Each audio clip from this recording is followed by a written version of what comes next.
an organization, a nonprofit. And tell me a little more about what that was like, Juanita. Well, it was frightening at times. The violence. It was. I was kind of desperate for change because I wasn't used to the way things were, and I knew you had a good reputation. People value your opinion, and I thought that you could help us in our fight to try to have a cleaner, safer environment. And that's why you were chosen. That's why we came to your office to get you out there with us. And we were desperate, and we knew you were the right person to help us. And that led us to so many positive things, the fun days, the one-day revivals. The most important thing of all was the praying on the corners. When you came out and led those prayer vigils with us, that was really important.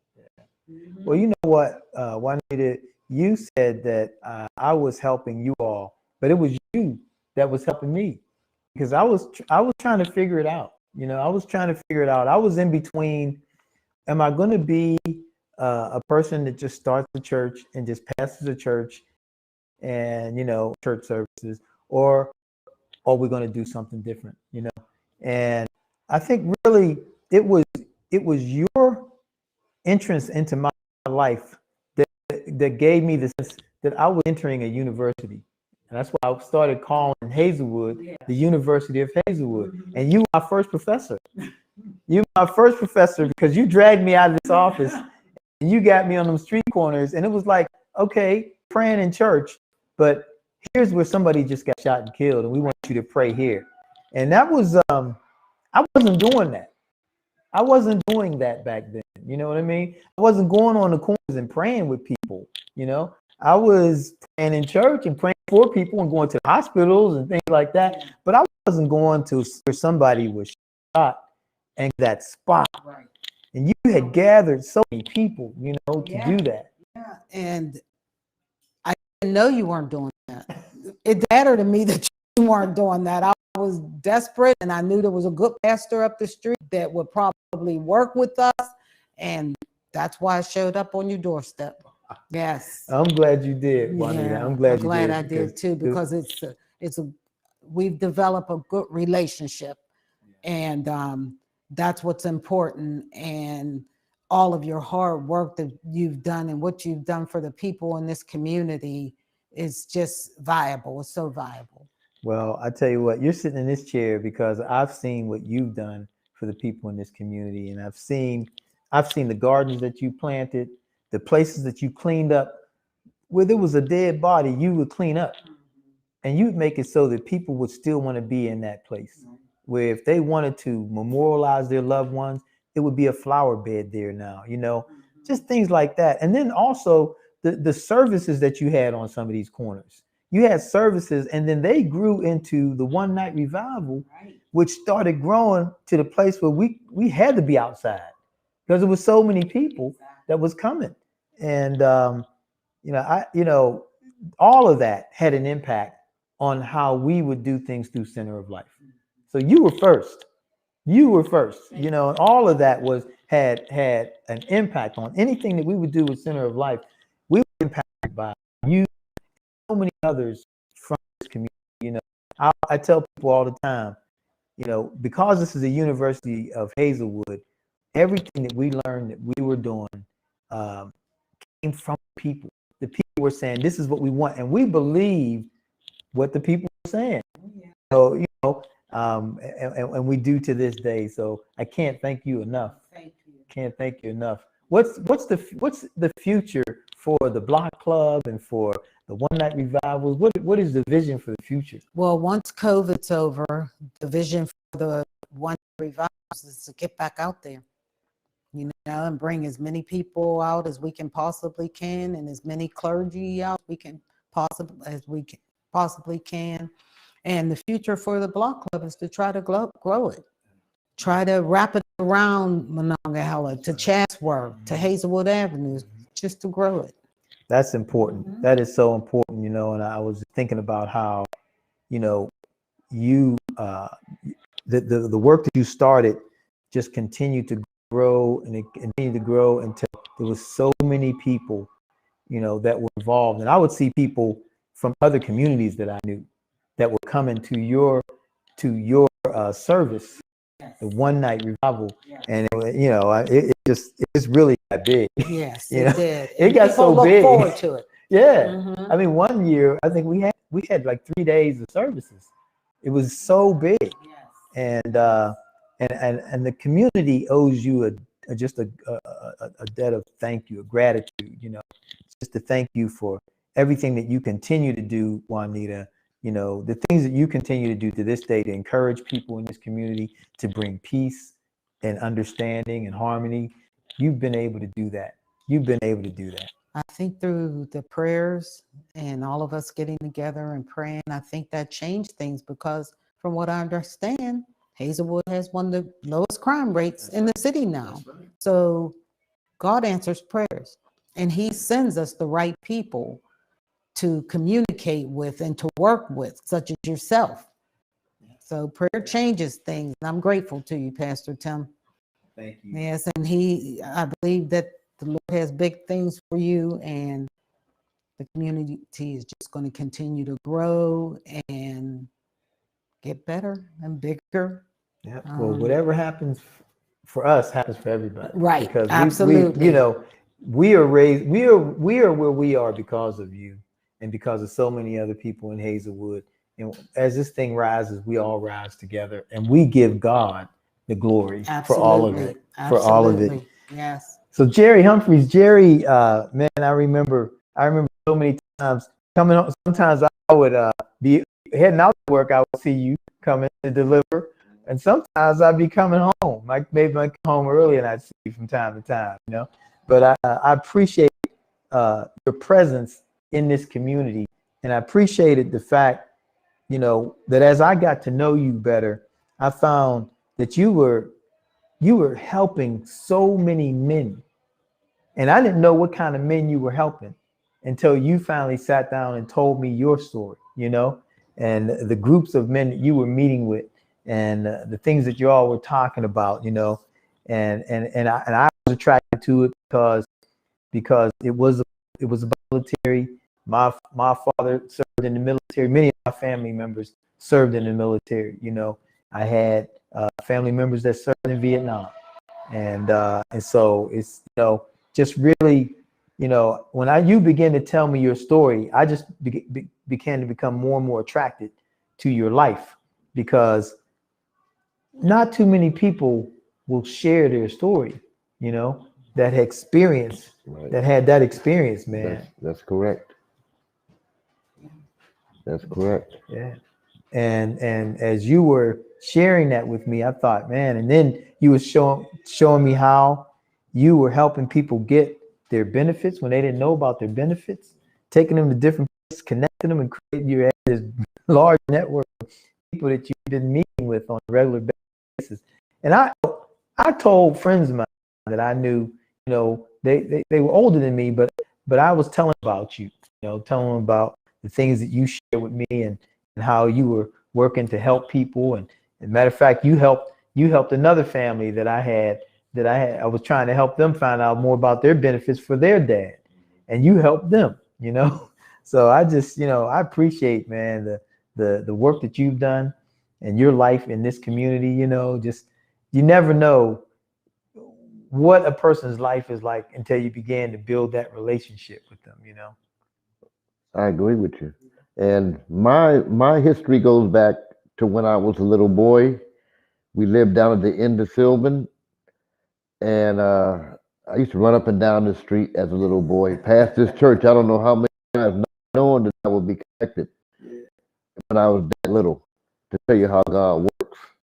And I remember when my parents told me, well, we're moving out of the state. We're moving to Buffalo, New York. And I said, oh man, all my cousins, all my relatives, we don't know anybody. We're migrating above. We don't have any relatives up there. So I cried like a baby. And I told my mother at such a young age, like 6, 7, I said, I'm coming back. And I did. I'm the only one of my siblings who came back to Pittsburgh. And I'm glad I did. I think it was just in the stars. And and the day when I first met you, I remember you invited me to your service. I didn't come right away, but I remember seeing Donna, little Tim, Isaiah. They were toddlers, like you said. She was bouncing them off her leg, and they were having fun. But there was, I just got a bond with Hazelwood.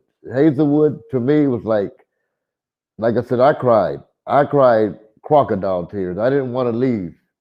First school I ever attended was Gladstone. And I'm glad I came back. And then the funny part about it, when I came back to Pittsburgh, I didn't come to Hazelwood right away. But when I found out a route was open in Hazelwood, I put my bid in for it and they gave it to me. Well, I had to go up to Greenfield first. And the funny part about it was when I was on home rule, the people in Hazelwood would know what home rule is. My mother I was delivering the mail, and I remember I said, boy, this looks familiar. Because I came from Greenfield down the city steps. Right. So I was kind of confused. But as a little boy, my mother used to tell us, go meet your grandmother. She'd be coming down the hill. And then it all clicked. It all clicked. I played in these woods back all the time. And like I said, when we found out we was migrating to another city, I cried like a baby. And as far as I've been in the service at that time. I came back to Pittsburgh after I came to Vietnam, and everything just materialized. I used to always tell Juanita I would have never met her. I didn't even know that she was that close to me when I was living up on Silver, and she was right down on Chatsworth. They really goes to show you how God works. She's a little girl and I'm a little boy. She probably was like maybe a newborn. But anyway, it all panned out. And I'm glad it happened the way it happened. I have no complaints. Jerry, so Keystone Church of Hazelwood is one organization, and then Center of Life is another, or it's two separate organizations. I used to get that confused. Yeah. A lot of people do, because we're both in the same building. Right. Well, Center of Life is also over at the Spartan Center as well. But what made you want to start coming to Keystone? I really don't know. I was led there because I think I told you before, I was looking for a church. I never told nobody, but I was looking for a church to go to. At the time I was living in Garfield, and I would walk down Broad Street and I would hear the gospel singing. I walked by a church and I said, well, maybe I might want to try this church out. Or maybe I just said I might want to try this church out. I might want to try that church out. And I'm walking by here every day, delivering the mail. And then you came, I met you, and making a long story short, I said, you know what? You invited me to one of your services, and I decided to come. And the rest is history. I've been coming every since. I don't even know how many years ago that was. I don't either. Yeah. I think it was you making a difference, Pastor Tim. Oh, yeah. I know it's not my turn, but because I feel the same way about my brother that passed away. He gravitated towards you. Boo, yes, he did. That was my man. Yes, yeah, you definitely have a draw. Mm-hmm. That was, but that your family, man. Mm-hmm. I was attracted to your family. Mm-hmm. Boo, your younger brother, right? Maurice, Yes. Different ones, just made an impression on me early in the game. A lot of people don't know this, but when I came to Hazelwood, I was 19 years old. So I was my father bought this church in 1979, and I came because I was the organ player. Yeah. That's how I got to Hazelwood, because Dad, bought the church, and he needed somebody to play the organ, and I was playing the organ. So, And that's another thing that kind of attracted me to you. Very rarely do you see people come from outside to Hazelwood And I noticed you had dedicated yourself to Hazelwood. You stuck your neck out for Hazelwood. You did a lot for Hazelwood, and that attracted me to you because you were doing a lot of things. And then when I figured out the center of life, I said, okay, now I seen how you was doing the kids in the neighborhood, the Gronk movement, and uh, the musicians, because a lot of them same boys that were little, I think a lot of them moved out of out of Hazelwood, out of Pittsburgh, and doing very well. And they were very good at what they were doing. Because every so often I put one of the tapes in, see, rather, you know. So, and I was impressed. I was impressed. I said, I don't know where you get the energy. You made me tired just watching you go back and forth. I told Nick, I said, he got to sleep good at night when he get home.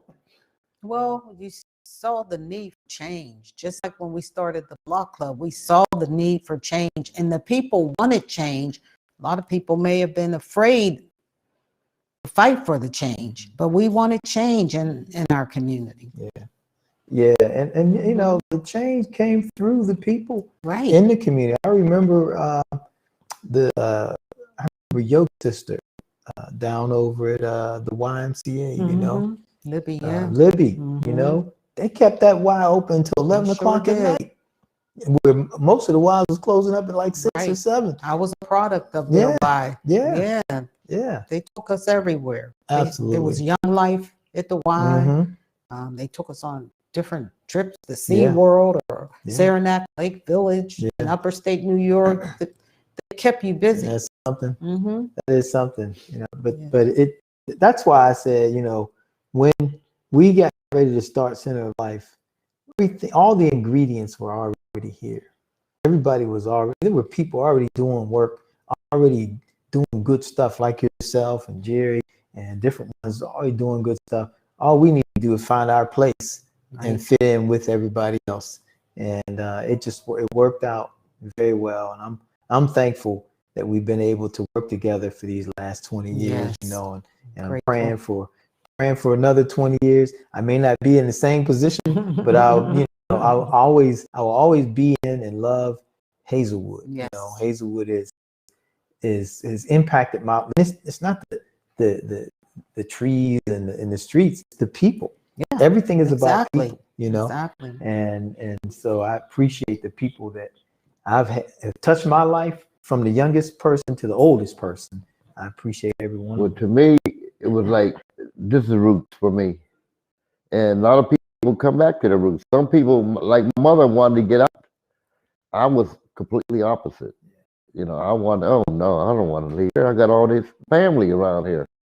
I can go down the street to Aunt Sue's house, you know, and I mean, it's just something and I came back. And I came back and I've been here ever since. But I spent all my years in Buffalo. I went to the school system in Buffalo. Even though Gladstone was the first school I went to, I went to school in Buffalo. Yeah. And so I lived up there until my adult life. Then I came back here. There's something about coming back. Yeah. There's something that draws you back. Yeah, you know? my brothers and them, they can care less, you know, because they come back here, they're lost. Mhm. They don't. But I was the oldest out of my siblings, so I seen more. Yeah. Yeah. So it was, and that's when a lot of people don't know. There used to be houses right next to each other all the way to the end of Hazelwood.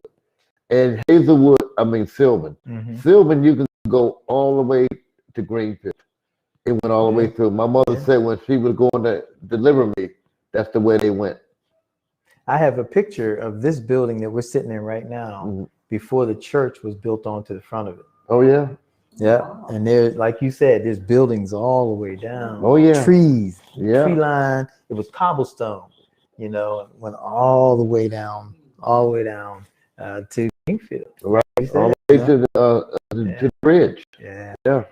Well, I tell you, it is a joy for me to have both of you all. And I want to thank you all for coming to talk to us today. It meant so much to me to have you both here today because you both played a role in our lives as we trying to build Center of Life, as we're trying to serve people, you both played a role. You were great advisors. You were praying for us. You were supporters. You participated with us, and we can't thank you enough. Thank And you, so Pastor we Tom. say, let's keep going. Let's keep Yes, doing it together. definitely. Let's lock arms and keep working to help people as much as we can. This you is know? a good place to invest in. Center of Life. Yeah, That's right. yes, it is. Yes, and thanks for having us. Yes, Thank you definitely. so much. Appreciate it. I appreciate it.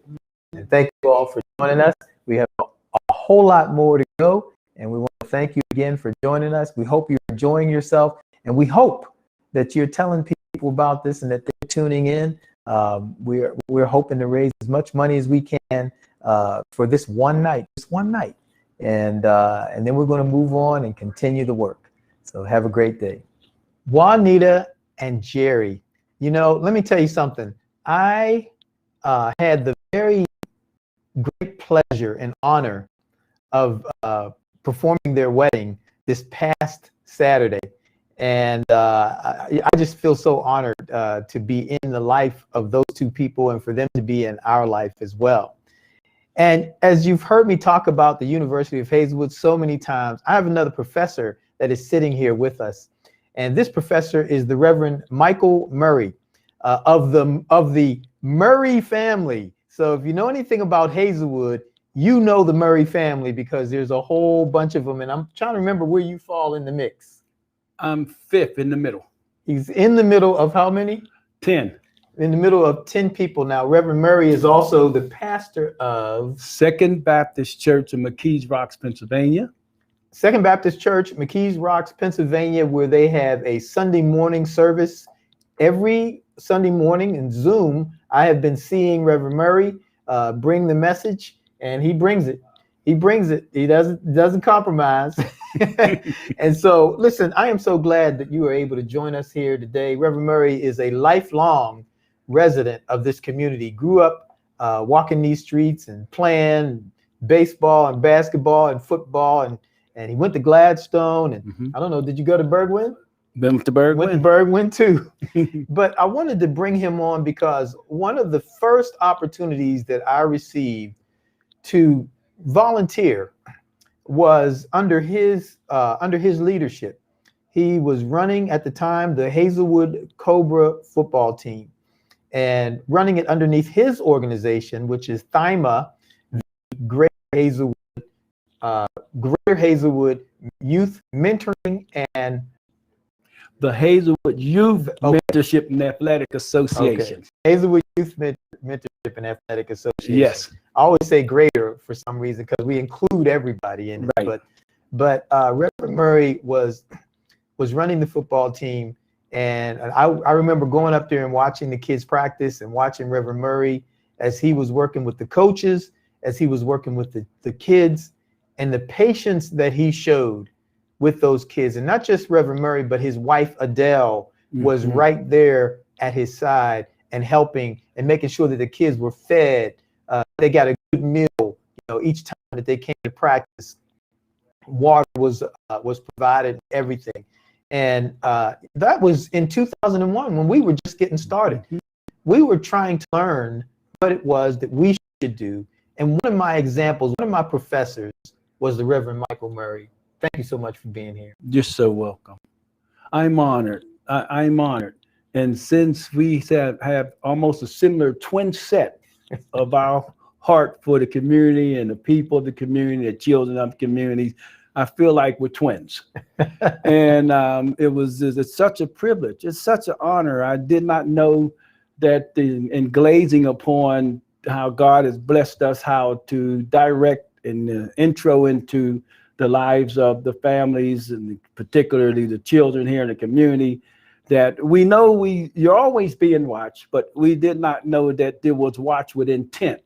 Absolutely. And you guys were watching with an intent to see how you can focus and organize your program around some of the things that we were doing. That it's an honor. Thank you, Pastor Tim, for having mentioned that. Our heart is here in Hazelwood. My wife and I, we love this community. And in loving the community, we love these people. whether good, bad, ugly, doesn't matter to us. I remember, I believe it was on the back of a T-shirt that your organization made, and it was something about people are our greatest asset, or something to that degree. And it's the truth of the matter.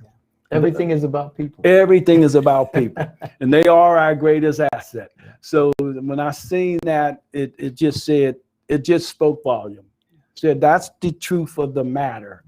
And so I appreciate. So as you're watching us, we're watching you, and now here COL Community Center of Life is doing wonderful things, and we are proud of you. We're proud of your organization. Thank you. We're proud of your family. And so the tide is turned. So you were watching us to get some ideas. We were watching you to get some ideas, and we like what we see. And so that's why we're such an integral part of your organization. We're enjoying ourselves for the opportunity. And Center of Life is just such a tremendous blessing to us. I mean, we was blessed by God to be the only one of 151 organizations that put in with the Greater YMCA of Pittsburgh. We were the only one they chose as to be our fiscal agent. We know that was God. And then when they no longer, we called you Center of Life. And Pastor, you threw your arms out there and you says, we want to see your program continue to move on, and said that we will fill that gap. We're honored about that. My wife and I, we just was talking about that a couple of days ago. We are so honored that Center of Life reached out an olive branch and took us under. Well, all we were doing was paying it forward, because you all gave to us first. And I've said that about everybody that we've sat down in these seats and we've interviewed.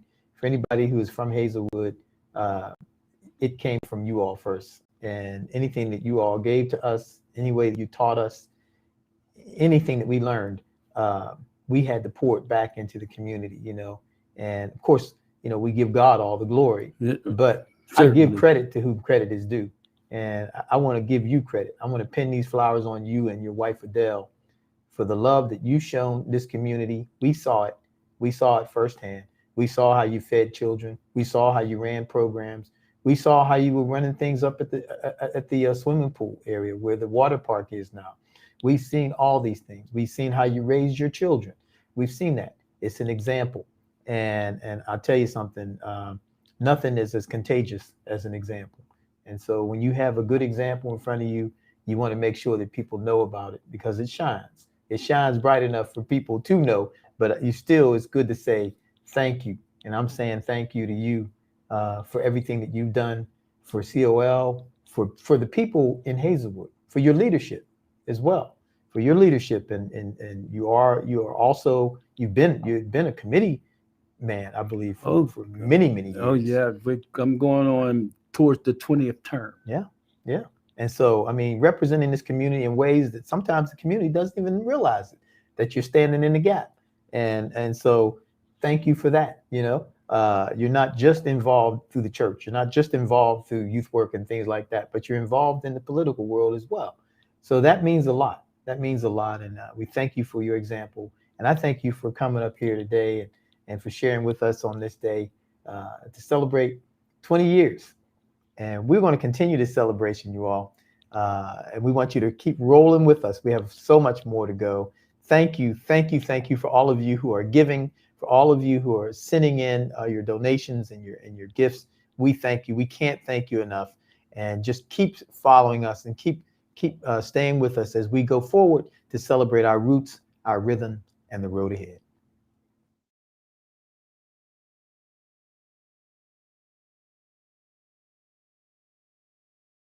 Hi, my name is Alexa Kokenauer, and I'm the former Outcomes and Evaluations Manager at COL. My COL journey started in 2013 as an AmeriCorps Vista through Duquesne University. I spent most of my Vista days at COL collecting and analyzing data and tutoring kids after school. I absolutely loved it, and I immediately felt like I belonged, and I found it extremely hard to leave at the end of each day. I found it so difficult to leave that I didn't for 7 years. During those years, I held a few different positions and titles, from data queen to being part of the operations management team with Joy Cannon and Neil Martin. Now, I can honestly say that COL is so special. There are so many things that make it special. From the physical buildings where programs are held to the community events that pull in hundreds of people. But it truly is the people that make it one of a kind. It's the hardworking staff, the Hazelwood community, and the stakeholders supporting the mission of the organization. Over the years, it was incredible to see the number of funders and stakeholders that just sort of came out to our events, either volunteered or just would support our crunk and jazz students while they were performing. Thank you so much for your support. It really meant a lot. Now the community, the people of Hazelwood are so resilient and hardworking. Their love for the neighborhood is so deep and it really resonates throughout. I learned so much from those that I had the privilege to get to know, and I will forever be grateful for all that they taught me. Now, the staff, my family, I've never met such dedicated, hardworking, passionate individuals. These people care. They all deserve an immense amount of recognition for all that they do. For those working directly with families, shout out to Joy, Sarah, Allie, Maurice, Kiyomi, Anthony, and Jules. To those working more behind the scenes, Sam, Neil, Doug, Danielle, Pat, Bailey, and my successor, Meg. Thank you for all that you do. COL wouldn't thrive without you. And finally, I can't forget the most important staff member, Tim Smith, PT. Without you, COL just wouldn't be. It wouldn't exist. And I wouldn't be the person I am today without you. Thank you for inspiring, supporting, and encouraging us. You're an extraordinary leader and make all those who come to COL feel like they're family. So congratulations on 20 years, COL. I cannot wait to share in the successes on the road ahead.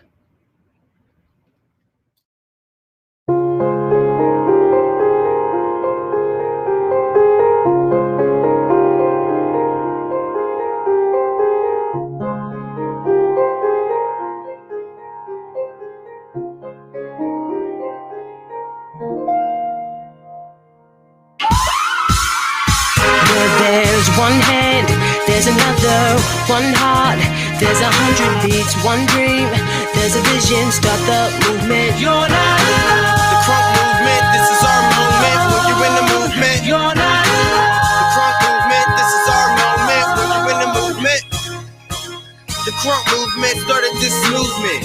We a team now, you are not alone. So be yourself, don't be a clone. And when you feel alone, pick up the phone and call. Crunk movement, this is our moment. When you're in the movement, the crunk movement. Join the movement to stop bullying and start creating. Find out more at centeroflife.net.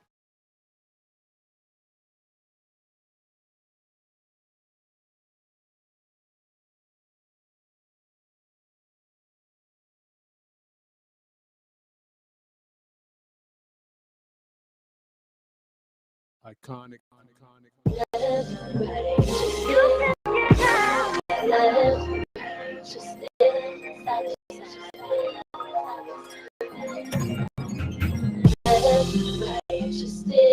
Side to side, red and yellow, blue, wicked, black and white. It's obvious my feelings play out. Just stay from side to side, red and yellow, blue, black and white. I'm sorry if your feeling played out. It's obvious my feelings played out. Steady playing game with your homies. We're steady reminiscing about the old me. Keep talking about how you can't get over the time when just you and I. Constantly engage in the races of popularity with the ages. Talking about how you can get over my mouth. But you can get out. You can get out. Just stay from side to side, red and yellow, blue, black and white. I'm sorry if your feelings played out. It's obvious my feelings played out. Just stay side. Red, green, yellow, blue, black and white. I'm sorry if you're feeling played out. It's all Physical or spiritual transgression. Can never let hard feelings but my blessing. Cause it's over this time. We'll be spinning my mind back, forth, side to side, left, right, back and right. But you really had it going on, but I'm still singing this song. Come on, you won't be spinning me around no more, no more. Side to side to side. Oh no more, baby. Play it out and make the same move twice in this game of life. This move is cute. Beat me black and blue.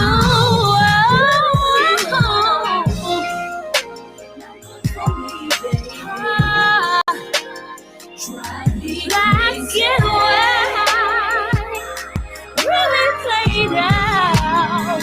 Come on, baby.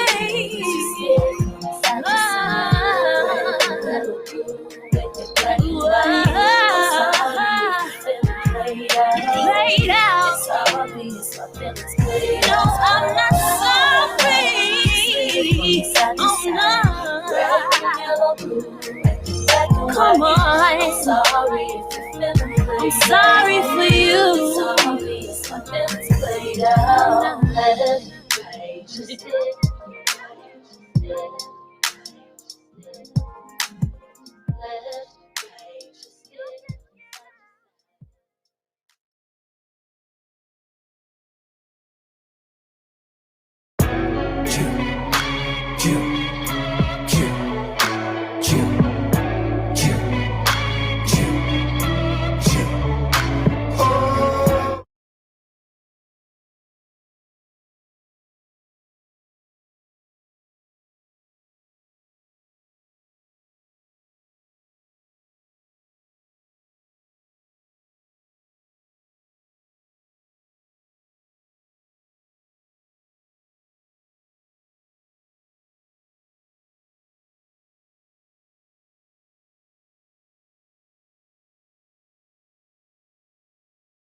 I'll just show you around a little bit.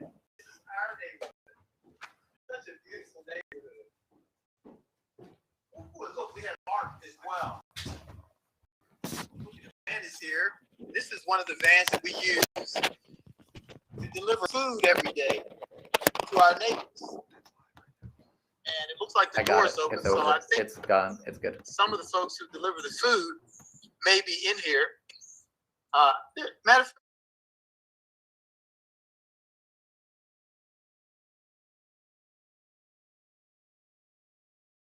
few other things around here as well. Adam, thank you for being here, man. Got it. So I'm here for it. How many people have you met since you delivered?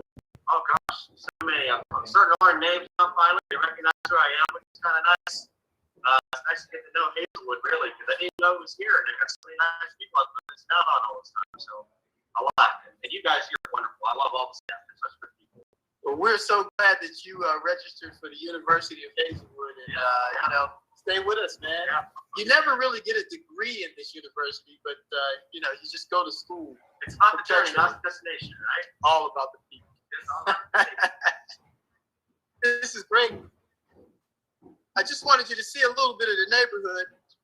This is Hazelwood Avenue, and the work that we have to do. I'll show you this artwork right here.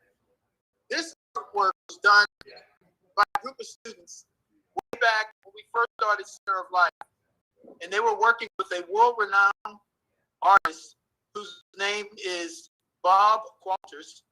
One of his studios is in Homestead, just down the road from us.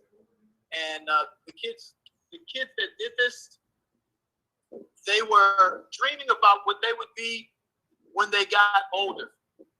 And so I hope you like some of their artwork. A lot of these kids are doing very well. And it was a fun project to be able to do. So stay with us as we continue this journey, our roots, our rhythm, and the road ahead. Thanks, man. Let's spend some time with one of our neighbors.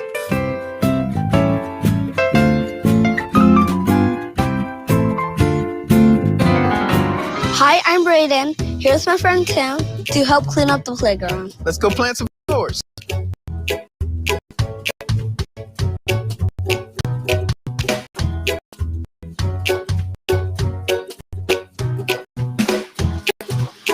Okay, guys, we're going to help you plant some of these flowers around the tree. So what we're going to do is we're going to take the shovels, and we're going to take one of these flowers here and just put this down into the dirt.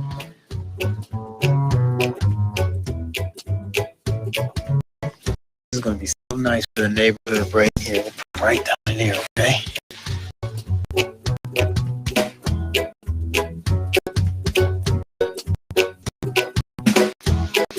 Hi, would you guys like to help me come up and plant a tree? Sure. All right, come on up. All right, we're going to be planting this tree today. And if you come close with your hands, I'll give it to you. All right, hold it from the bottom. Good. We're going to put it in this hole. Be careful. Okay.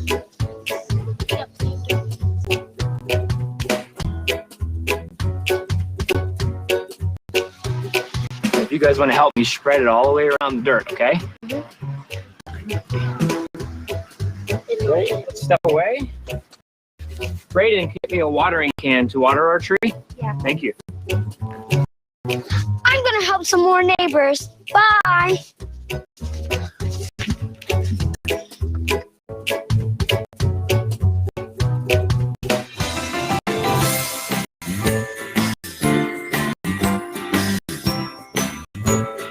I like these visits with you. Well, folks, thank you for staying with us. We've been having a great time. I know you've been enjoying the things that you've been seeing, and hopefully we have all of our alumni hitting us up today and just going with us all the way up till midnight. It's been a great run for us the last 20 years, and it hasn't always been easy. It's been hard, but we've been able to accomplish a few things. And today I have the great honor and privilege of having an opportunity to have a conversation with two people that I respect very much from this community, that have done so much for this community, and I've learned so much from both of them. And so on my right here, I call him Mr. Mayor, but his name is Homer Craig, and Homer has been here from day one in his life. Went away in Europe for a while, and he served, and he'll tell you more about his time in the military and as a police officer, but he has been an activist in this community. And one thing about Homer is pretty much any subject matter that we're dealing with in our community, Homer can speak about with in a knowledgeable way. And I've just been impressed with him and thankful for his support for these many years. And here to my left, Mr. John Tokarski. And John has held a few positions since I've known him. And we were talking about one of the first ones that he held was attached to one of the first grants that we got as a grassroots upstart trying to get something done organization. And John Tokarski is now the chief. You're the chief of public safety, right? No. What is the? I'm the education outreach coordinator. Oh, okay, the education outreach coordinator. But you do our public safety for the Greater Hazelwood Community Collaborative. and we're thankful for that. And again, I'm just honored to have both these guys, be sitting in the middle of both these guys. I'm like a rose between two thorns. You got right about that. But Well, you can't be very prickly. well, we've been talking about our roots, our rhythm, and the road ahead. And in our roots, we were just getting started. Number one, we didn't have any money. We didn't have a lot of resources. You reminded me of that regularly too. Yeah. And we didn't really know how to go out and get money. But we were, when I say we, Center of Life, we was my wife, Donna Smith, and Tim Smith. That was Center of Life. And then a group of volunteers. We had people who were volunteers with us and working with us in different ways. And people who, though, thankfully, people in the community who were anchors in the community that were willing to reach their hands out and tell us about it. And I think I found out about the Weed and Seed program through you, John. I think you were the one that told you saw what we were doing. John felt sorry for us. John saw what we were doing. So, we connected up, and he told me about the Weed and Seed program. And at that time, I didn't know that Homer was involved in the Weed and Seed program. But what was really good, what was really cool about that program, that it was community based. It was community people that were sitting around that table and that were, evaluating the work that the community members were doing. And in that initial meeting with all of you all, my wife was the one that was that kind of came before the committee. But what do you remember about that, John? I remember early on when and I recognized you, and I wanted to work with you primarily because not because you needed money, even though you did, but you were one of those type of people who you just wanted to make the community better. The whole aspect of Operation Weed and Seed was to weed out the bad in the community and seed it with good things. And at that point, I saw you as a good thing. I saw you as a seed. So the one thing I've done years, I've done 30-some years working in community development over the course of my life, both in the private sector. And you got a lot of people who can talk. Very few people who can walk the talk. But you did. And you were dedicated, you were committed. So it wasn't hard to find a reason to help you. Then you have people like Homer, who sat on the review committee and the steering committee. And he got it. Homer, being a former police officer, he understood the whole foundation of why the program was important and why putting something back in was just as important as taking things out. And Homer was a great advocate for people like you, Aaron Gibson from YMCA, in terms of understanding that we need to use this mechanism, which Weed and Seed was, as you stated, community-driven. Community deciding on community, on accountability for what you propose, what you do. And that's what I remember most about working with you, was that your vision, which is still way out there, still growing, was amazing. Because you came to the table with ideas that weren't generally being talked about at the time, weren't generally accepted by the time, and then you followed up on it. You didn't just talk and walk away from it. That was a great idea, Tim. Where's Tim? No, Tim was there. Tim was doing it, and so were the volunteers at work. One of the things, as you were talking, John, I was thinking there were people. There's times when I'd heard people say, well, there's nothing happening in Hazelwood, that and the other. And then I thought, when I came to Hazelwood, there was a lot of people doing stuff in Hazelwood. And it was one of those things that was going on that really attracted me to this community. A lot of people don't know, but, even though Center of Life is 20 years old, when I came to Hazelwood, I came with my dad, I was 19 years old. And it was just, it was a community I could see things, like I saw what was going on at the YMCA. I saw what was going on up in Glen Hazel.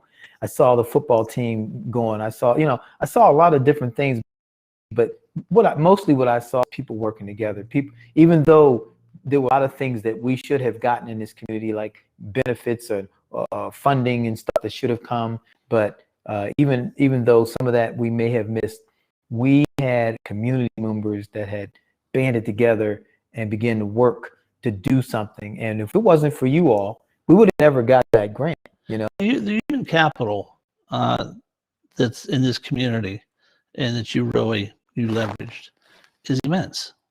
And I start to talk about funding. Funding's fine. But when you take people who have experience and ideas, Homer Craig came up with an ingenious idea of bringing, this was way before community policing, way before police walking the streets now, let's have a Blue Buddy Day. Let's bring the police into that. let's bring the police into the community to engage the kids in all kinds of things, tanks to kickball to whatever. And I'm talking, this is back the early 90s. So when you have that type of human capital that has that creativity, those ideas, you can't buy that. Yeah. And, you know, I was thinking also, and Homer, I had to come over to you too, but I was also thinking about Lisa Coons Vavro, and about Lisa because Lisa was the first chair of the Hazelwood Initiative, and Lisa came to me and asked me when she was stepping down to be on the board of the Hazelwood Initiative. But we had a relationship beyond that, and Lisa saw some of the work that we were doing, and downstairs in this building, the floor was just, you know, there were kids, we had kids playing, we had kids programs going on, but the floor was terrible. Lisa had a relationship with a group that poured concrete, and she went to them and asked them if they would donate that concrete to us. Yep. And they said, as long as you never charge anybody to use your space, and we never charge anybody to use this. And people have used this building from top to bottom, you know, but we never charge anybody. And that floor is still looking good to this day. We got a bunch of volunteers and they helped us finish. Matter of fact, Mr. Betts from the YMCA, he helped us pull everything together and put in all the strips and things. That was a great thing. But Lisa was, she was the catalyst for that. I remember in early times when Lisa and I worked together on an initiative. I actually helped incorporate it. And I don't know if you were on the initial board or not, but I was on the initial board. And Lisa brought also to the table something that was unique in this community.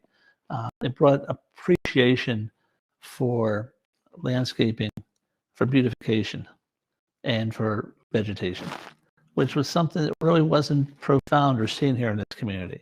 So like I said, I keep going back to that human capital. There's things that people bring to the table that you can't buy, but it's so important in the whole of trying to develop a community. Yeah, I'd like to make another comment on Lisa. A lot of people don't understand all the talent was here and is here in Hazelwood. Lisa did landscaping for parks all over the city of Pittsburgh, and she brings that talent here to Hazelwood where she lives through choice. Yeah, absolutely. Well, Homer, you know, you were the one that was sitting on that committee. Were you the chair of the committee for Weed and Seed? It doesn't matter. I was on the committee. You were on the I don't committee. remember whether Yeah. I was chair or Yeah, not. that's true. I just want to be in position to do something good. So what made you all choose us to get that grant? Because we were able to get a few things with that money. Right. I realized that I can't speak for anyone else, but what made me myself make the decisions I did was I talked to you. You were a young man, upcoming, ambitious, but more importantly, you were community oriented. And I saw in you somebody that if you got a little bit of money, you would use it for what it was given for and not put it in your pocket. Now, I'm not saying that anyone else did that, but you struck me as somebody who would not do that. And I was right, because you took that money, and I'm not going to say the amount of the grant, but that money you took in that initial grant, you used it for exactly what you said you were going to use it for, and you were successful. And I think you were able to get other grants. You can talk about the amounts if you want to. Well, I can tell you the amount of that grant was $3,500, and we were able to get lawnmowers, weed whackers, hedge cutters, blowers, rakes, bags, gloves. I mean, we had everything. We had everything we needed, and you know, and we were able to hire. Oh my God, I forget the number of kids that we were able to hire. We hired a bunch of kids, and we did a bunch of work in Hazelwood, but it spread it out. We cut on the Hill District. We went up to Homewood. We were in East Hills. We were in Turtle Creek. We had kids working all over the place, and they really, because of you all believing in us and giving us that opportunity, those kids had an opportunity to see what it really means to take their resources and be good stewards of the resources to the point where they could actually make money. And those kids made money. Okay, so I'm asking you, because I have trouble with the English language. Mm-hmm. Are you saying that little bit of seed money you used to take out many of the bad weeds in the community and seed it to grow something that was helpful for the community itself? Well, I can tell you we cut down a lot of bad weeds. Okay. But the kids themselves, none of them were bad. They may have had bad situations. They could have been. But you gave them the opportunity. You They allowed them to leveraged it. grow. Yep. Those seeds that you planted allowed them to grow and kill the weeds themselves. See, you all planted the seeds. What we did was we picked from a tree. We were able to get the fruit of that and share that with kids, because if that seed wasn't in we weren't the only organization that benefited from Weed and Seed. Understood. There were several other organizations that benefit, and I know about it because we were told about Plus you saw an organization. You saw the 5K run. Yeah, yeah, that's you right. saw the Christmas lights. Yeah, you saw, and you still see the newspaper.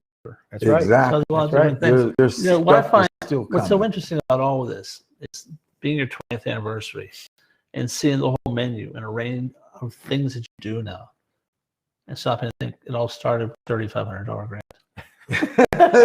That's what people don't quite understand. Something small, if treated properly and grown properly, can grow into a whole lot more. And it's a celebration of you, Tim, as a human being, as a Christian, and as a leader in the community, to be able to maximize and leverage that into what you've created here today. But wait, don't sell yourself short, John. There you go. Because I'm gonna run. Because without you and without a lot of other people, we wouldn't have been able to put Tim in a position where he is now. And the fact is that I'm thankful that I was allowed to be a small part, but a part of the team, because that's what this is. This is a team. And Hazelwood knew diversity before the country knew the word diversity. Yes. It was a team, it is a team, and it continues to work together. Don't matter what outsiders think. We're champions here. We really are. And I saw that, Homer. I saw that from the beginning.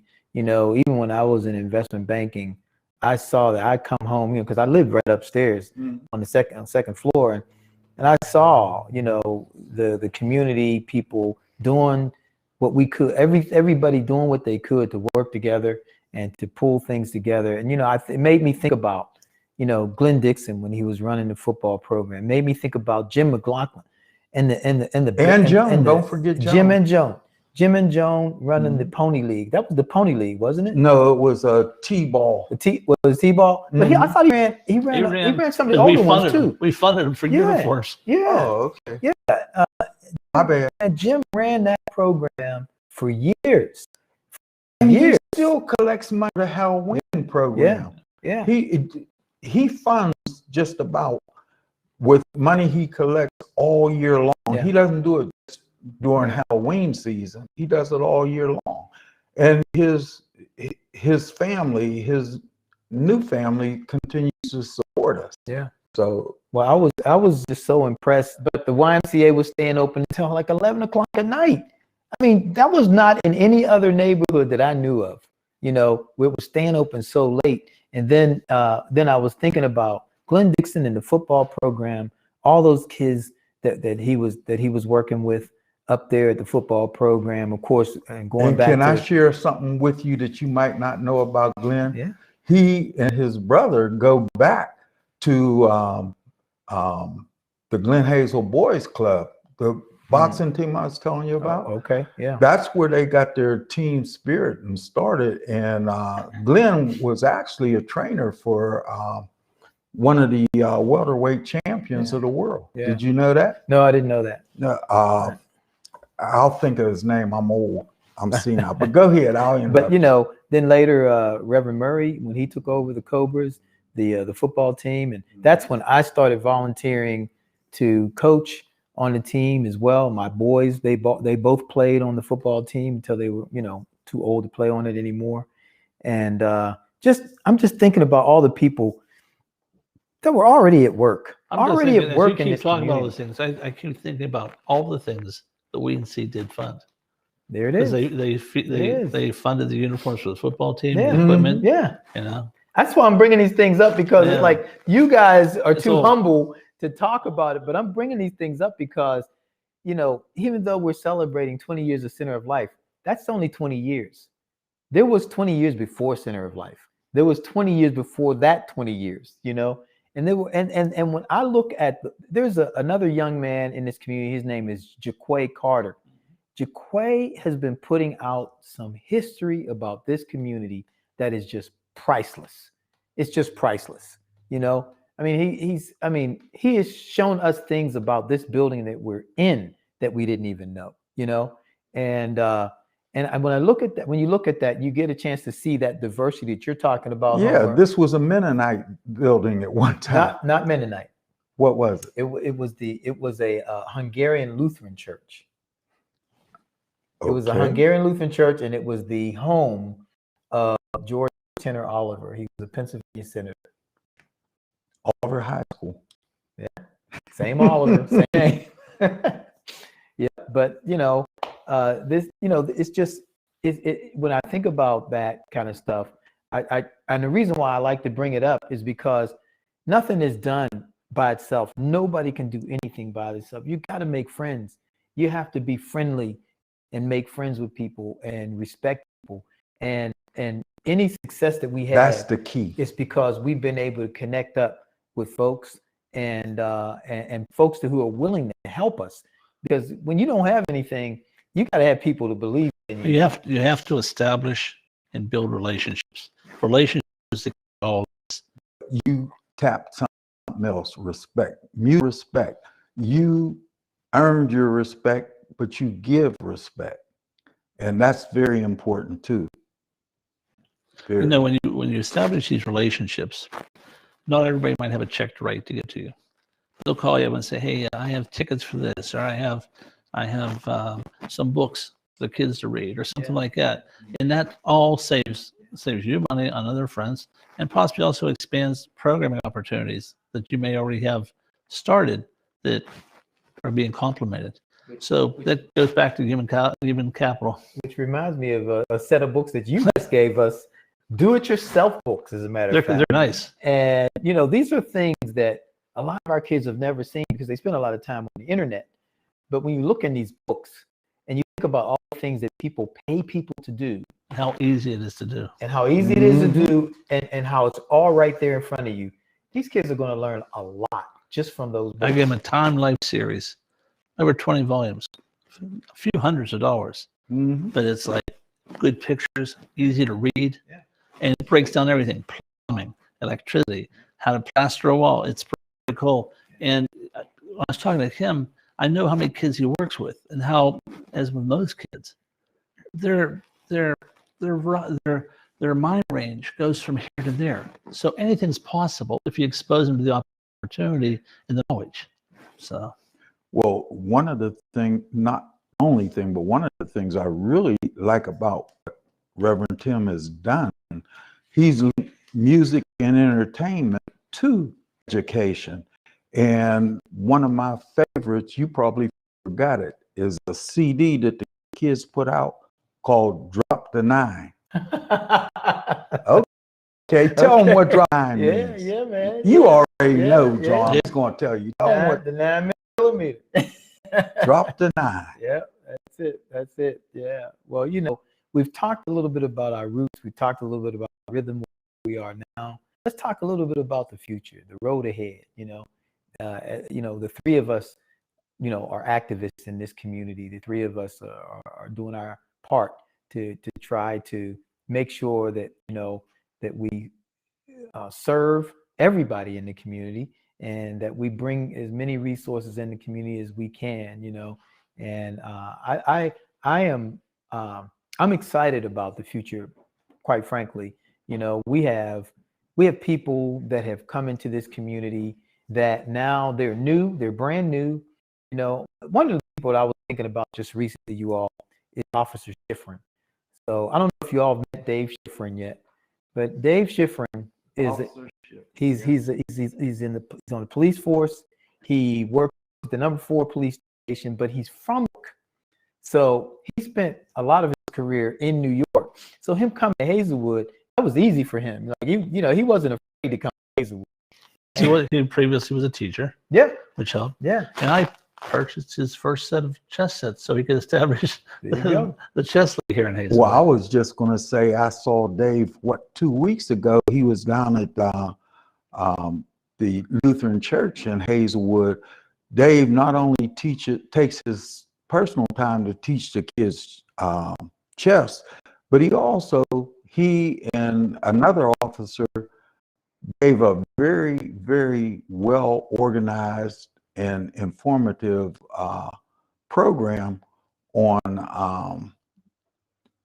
how to be approached by the police, because I don't know, it's a delicate situation, but we've had a lot of incidents involving police officers and unarmed men, and their program was structured on telling innocent people how to be approached by police officers to lessen their possibility of being injured.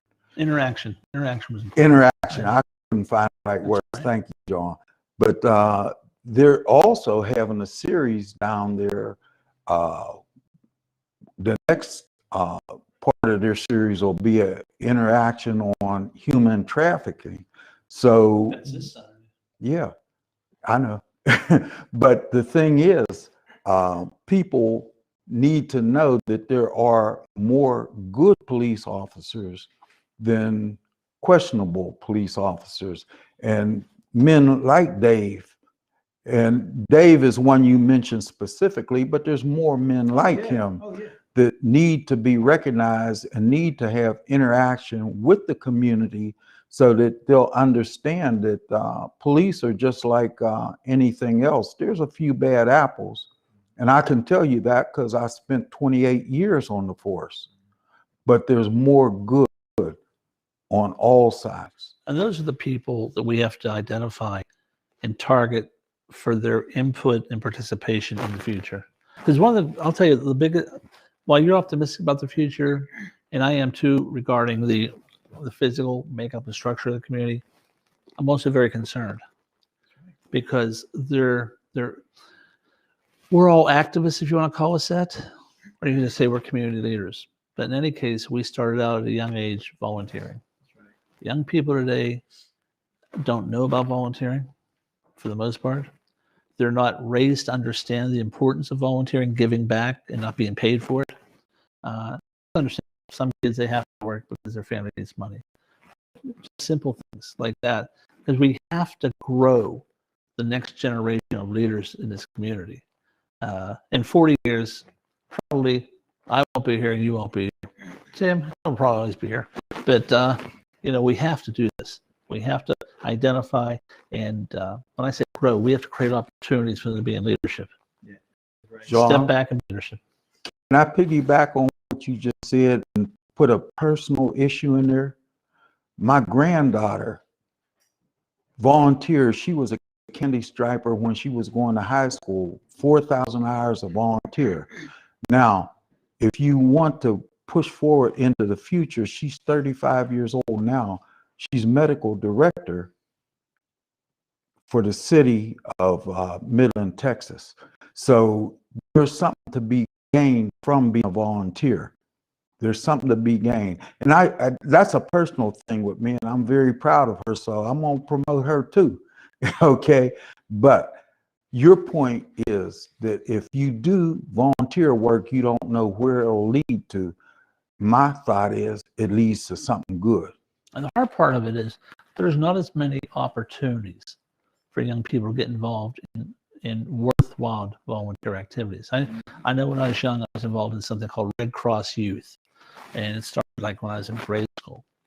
And you do your projects in your community through your school, but then once a month you go, all these kids would meet downtown at the Red Cross building, and we'd talk and do other things on a much broader level. And it gave a sense of understanding how to appreciate people from other parts of the community, from the city, understand their needs, and understand how, even though we look different, we talk different, and we're from different neighborhoods, we can together work. And it was all volunteer. Yeah. And you know, there is a movement now within our country of volunteers. You know, there was a time when they had things like what was it? I can't think of the name of it right now, but it was a movement where people went out and did volunteer work, and they called it I can't think of the name of it. But we have had several volunteers here in Hazelwood. AmeriCorps. AmeriCorps. They've had the AmeriCorps workers, and then there's the other ones, and I can't think of their names, but we've had volunteers here, and I think it's such a valuable thing to have that volunteer spirit where you're looking to offer something and you're not necessarily looking for anything in return. You automatically get something in return when you volunteer, because there's such a satisfaction and there's such a learning experience from volunteering, doing some things that are outside of your comfort zone, you know, and you get a chance to learn from so many people. But moving forward, as we continue to move forward, I agree with you, and I have hopes for the future. I'm excited about it, but I get a little concerned too, because, you know, we have development that's come to our community. We have developers, you know, who don't know anything about our community, who may be learning about our community. And, you know, we want to build relationships with them so they can know what the things that are our values, you know, the things that drive us, the things that keep us together. And that's a very delicate dance. It is. Because while you don't want a developer or any outsider coming in telling you what your community needs or wants or should have, you also don't want to dampen their spirit of wanting to help your community get what it wants and deserves and needs, you know? That's right. It's a balancing act, man. It really is. It's a very delicate balancing act. What you want is the developers to come in and help you, not gentrify you. Yeah. That is the thing. You know, what good is it for you to have a developer come in to move you out to some outlying district and all the benefits go to somebody who had nothing to do with the root work, with the seeding, with the planning? Well, you know, that's why it's so important for us to continue to do programs that expose young people and older people to technology and resources that will educate us and give us the kind of information that we need so that we can know what's going on when developers come in and things like that. We can be knowledgeable of what they're talking about when they throw out terminologies and acronyms and all those things. You know, we're in meetings a lot of times, and sometimes Homer will speak up and say, well, wait a minute. What do you mean by that? What does that acronym stand for? You know, Homer doesn't let any questions go unanswered. And that feels good, because I'm sitting there thinking it, but you end up saying it. And which is really, really cool. Most of the time, people are afraid to ask the questions that they really have. I'm not. They don't want to look dumb. Yeah. They don't want to look dumb is what it is. I don't mind looking dumb as long as I can enlighten those around me. So that's out the door for me. But I think, I think overall, we have to be cautiously optimistic. I don't think we should lose our caution, and I don't think we should lose our optimism. I think we should be both, because we have to watch out for our community members. We have to watch out for each other, and look to providing the absolute best that the world and the technology and industry has to offer to our community. We have organizations that have come into our community now, that there's real opportunity behind some of these organizations. And we need to build the kind of relationships that will help us give access to people who are growing up in this community, because those will be those leaders that you're talking about, John, the ones who really gain access to these things and take advantage of it, and getting involved in the programs, like programs regarding technology, like driverless car technology, robotics, green infrastructure, renewables, all those kinds of things. We need to be more knowledgeable, because that's where the world is going.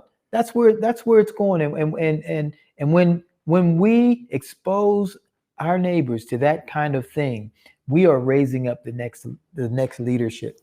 I have to piggyback on that, because I'm not afraid of technology. I'm not afraid of growth, because I've read a lot, and I've read enough to know that way back when, people were afraid that if you had the horseless carriage, blacksmiths would be out of jobs.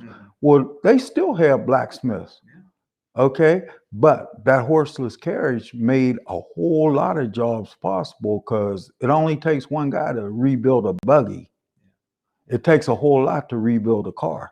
Those are jobs. That's right. I understand that. That's right. I understand that. So I'm not a person that's afraid of the future, but I think it's imperative. It's not just important, it's imperative that the future includes everyone. Like we said, there's 3 of us here. And when we look back, we see that we've been a team.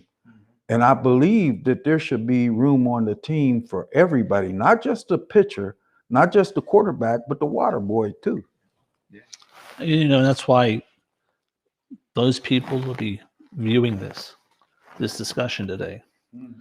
Need to understand that organizations like yours are essential, and their support organizations like yours is essential, because groups like yours don't come by the dozen. The work that the work that you do on a regular basis isn't something that everybody does every day. So as long as there's a fire in your belly, the creativity in your mind, and the courage to do it, they need to come and support you any which way they can. Sometimes it'll be money, sometimes it'll be things, sometimes just be a pat on the back or a phone call saying, Tim, thanks. Because you and your staff are important to this community and its future. Well, thank you, John, and thank you, Homer. I couldn't think of a better note to kind of end on, because this is a fundraiser. We're trying to raise as much money as we can within the next several hours. I don't know where we are in the hours, but we've started at 9:30 this morning, and we're going all the way until 12 midnight. And we're going to just raise as much as we can. We're looking to build a home for Center of Life, a new home, but that home really will be for the community. It'll be for the community, believe me. And when I say it'll be for the community, anybody that knows me knows that we mean it. We mean it's going to be for the community. And I'm excited about it. I'm excited about where we're going to go and what we're going to do and how we're going to do it. And we're not giving much detail right now. We're not ready to throw it all out there right now. We will say that, every dollar that you invest in Center of Life is going towards somebody's life, because here at Center of Life, we believe everything is about people. And so stay with us, keep enjoying everything. Send us a note. Make sure we know you're. Blow us up on social media, so so everybody else can pop in and check things out. And we'll see you next time.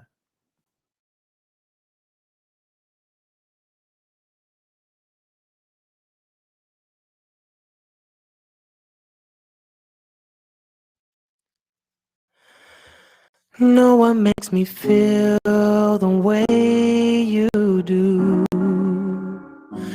inside. And I don't know what I'd do without you. That's no lie. If I die, I'd hope to find you in another life, so we could fall again. Be the way we were when we first began. The first time that I ever saw your smile, I want that feeling again. We'll be the way we were when we first began. Yeah, we got something special. Hold on, don't let go. And I'll never find another like you. Oh, this I know. If I die, I'd hope to find you in another life, so we can fall again. Be the way we were when we first began. First time that I ever saw your smile, I want that feeling again. We'll be the way we were when we first began. When we first began. When we first began. When we first began. When we first began. If I die, I hope to find you in another life, so we can fall again. Be the way we were when we first began. Oh, the first time that I ever saw your smile, I want that feeling again. Be the way we were when we first began.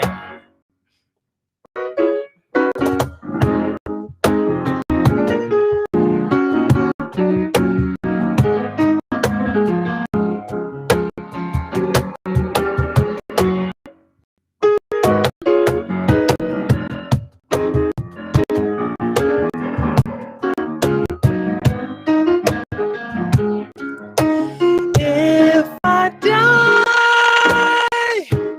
I hope to find you in another life, so we can fall again. Be the way we were when we first began. Yeah, the first time that I ever saw your smile, I want that feeling again. We'll be the way we were when we first began. When we first began. When we first began. When we first began. When we first began. When we first began. When we first began. When we first began. When we first began.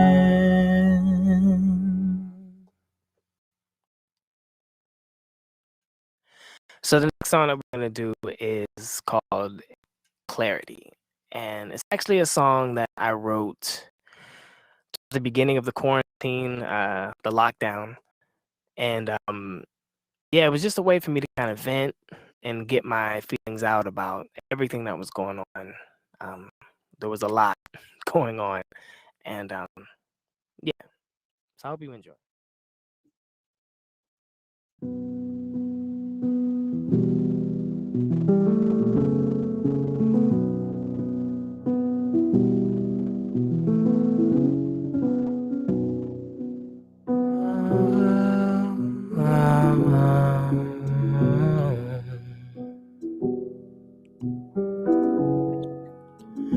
Clarity seems like nobody's got the plug for it. Desperately searching for some more of it. Feels like no matter what I do, it's not enough to survive in a cold world. Honestly, I'm not a pure perfect man. Spending most of my time doing my best to understand what I wouldn't give for some of the answers in my head. It isn't much, but I swear I give it all. If you talk to me, tell me the secrets, 'cause I'm in too deep. All that I know is changing constantly. I need some clarity in my life as I'm on my way. So many teachings, but the truth is gray. Guess I'm the only one at end of day to bring some clarity to my life, to my life.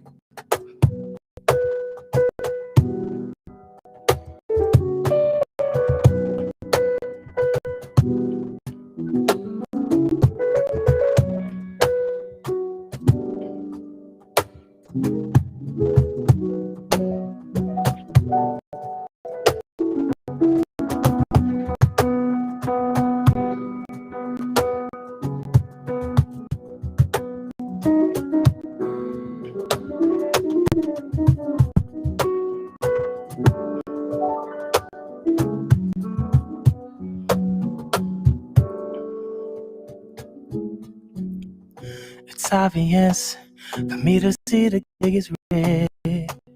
So much maneuvering around walls, systemic sidesteps and pivots, avoiding the critics, racism and bigots. Don't mess with me, I'm triggered. Won't you talk to me?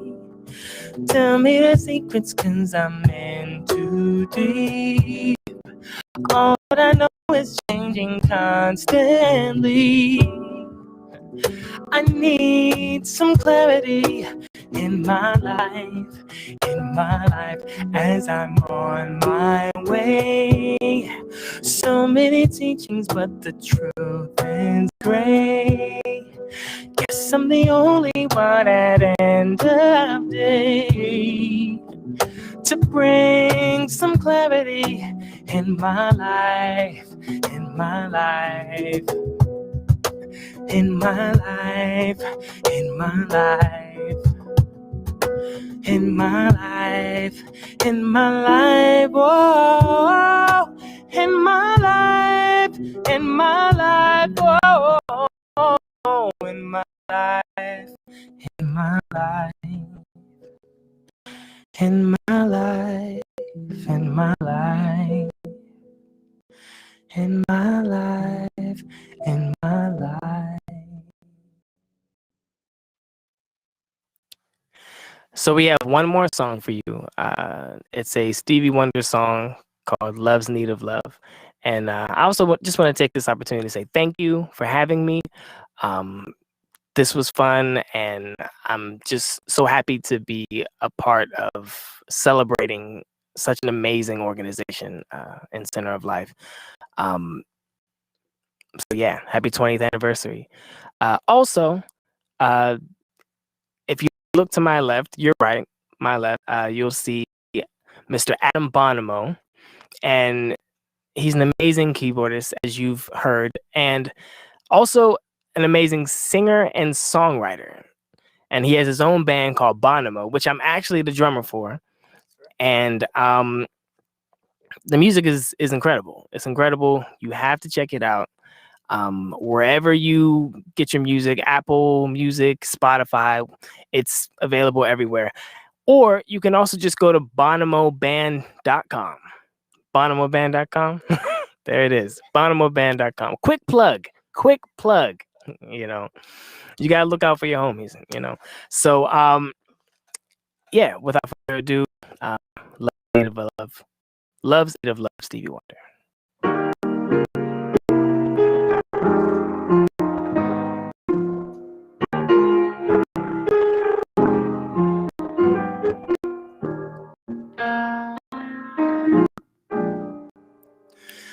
Good morning or evening, friends.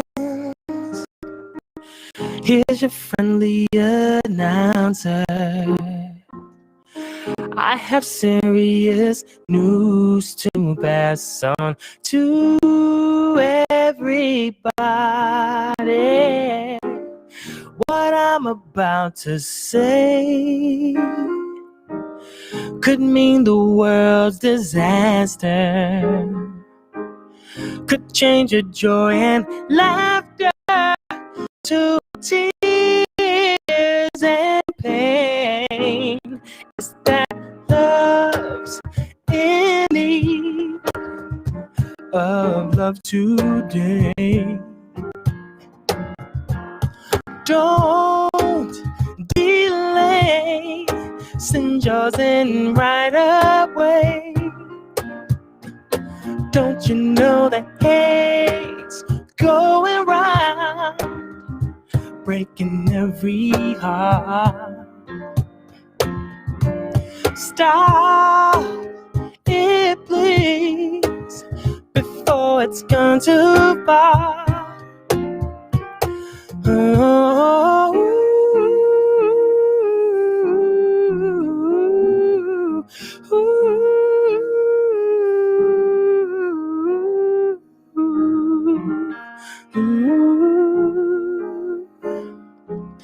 the force of evil plans to make you its possession.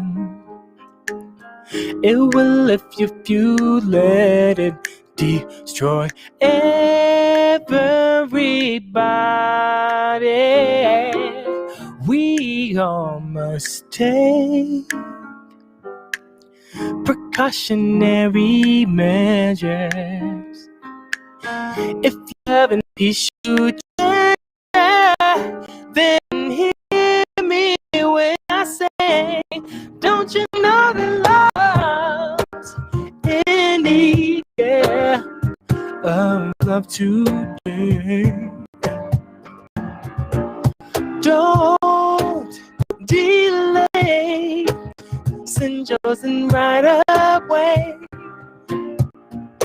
Don't you know that hate's going round, breaking every heart? Stop it, please, before it's gone too far. Don't you know that love's in need of love today? Don't delay, send yours in right away. Don't you know the hate's going round, breaking every heart? Stop it, please, before it's gone too far.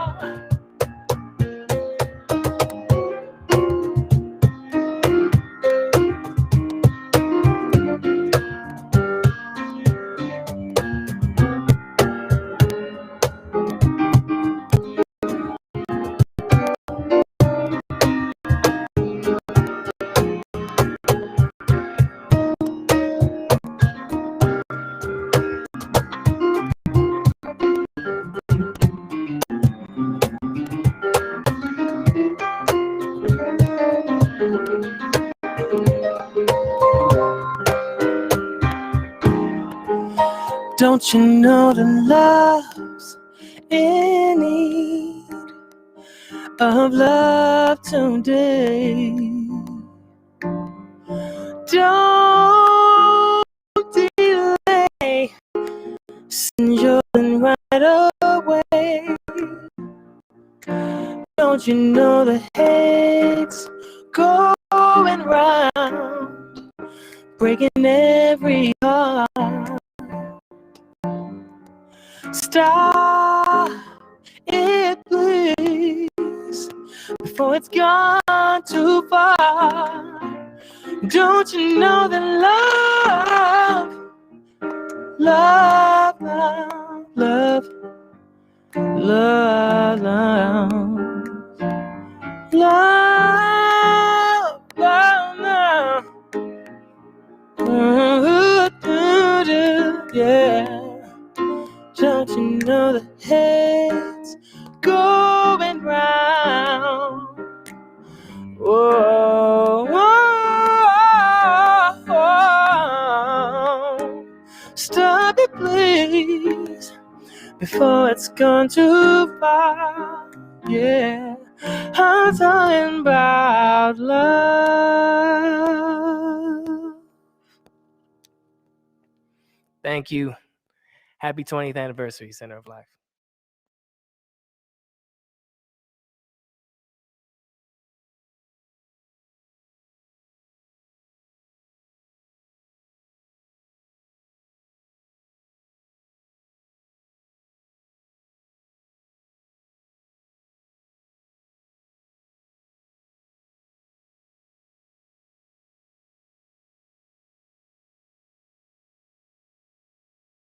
Understand me, see, I'm not waiting for your validation, like Jada anticipating our own nation, like Chinatown, New York, uptown. I see black culture, but no black stars.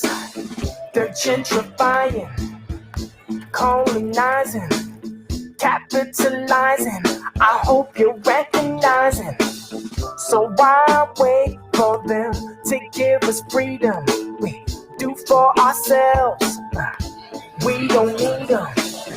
And why wait for them? We have the power. We have the power within the black dollar. CRN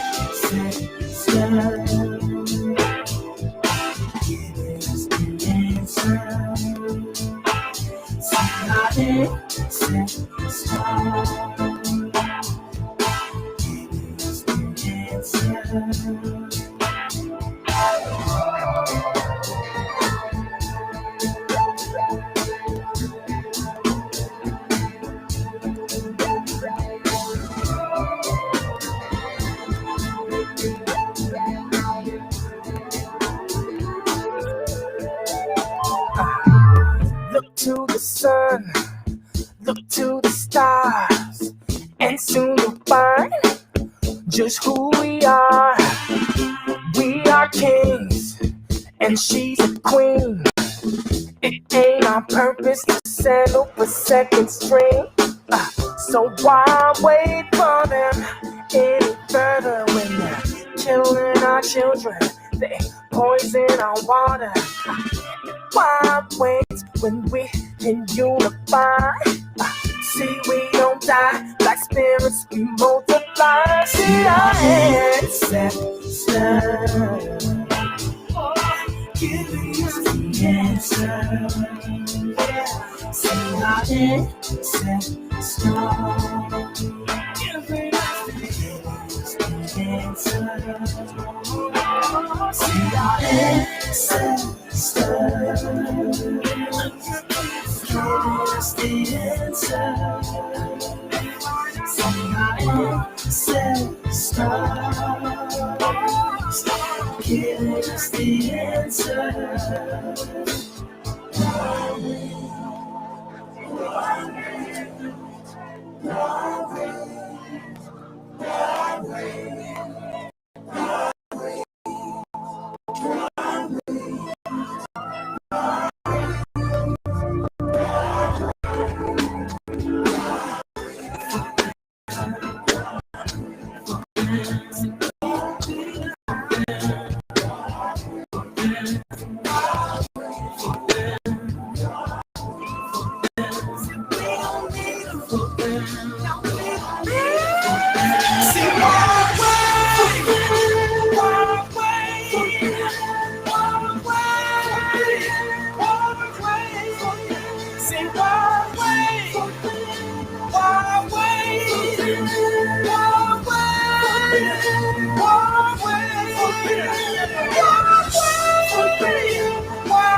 See, we don't die like spirits, we multiply.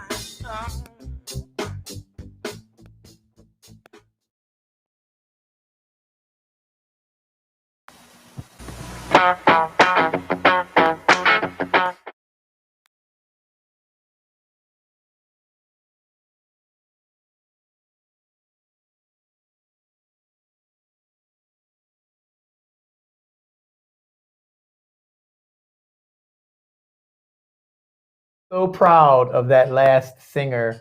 He just happens to be my namesake and my Wow. firstborn, Tim Smith, but his handle is Smithsonian. So I'll call him by his handle, but that's my baby.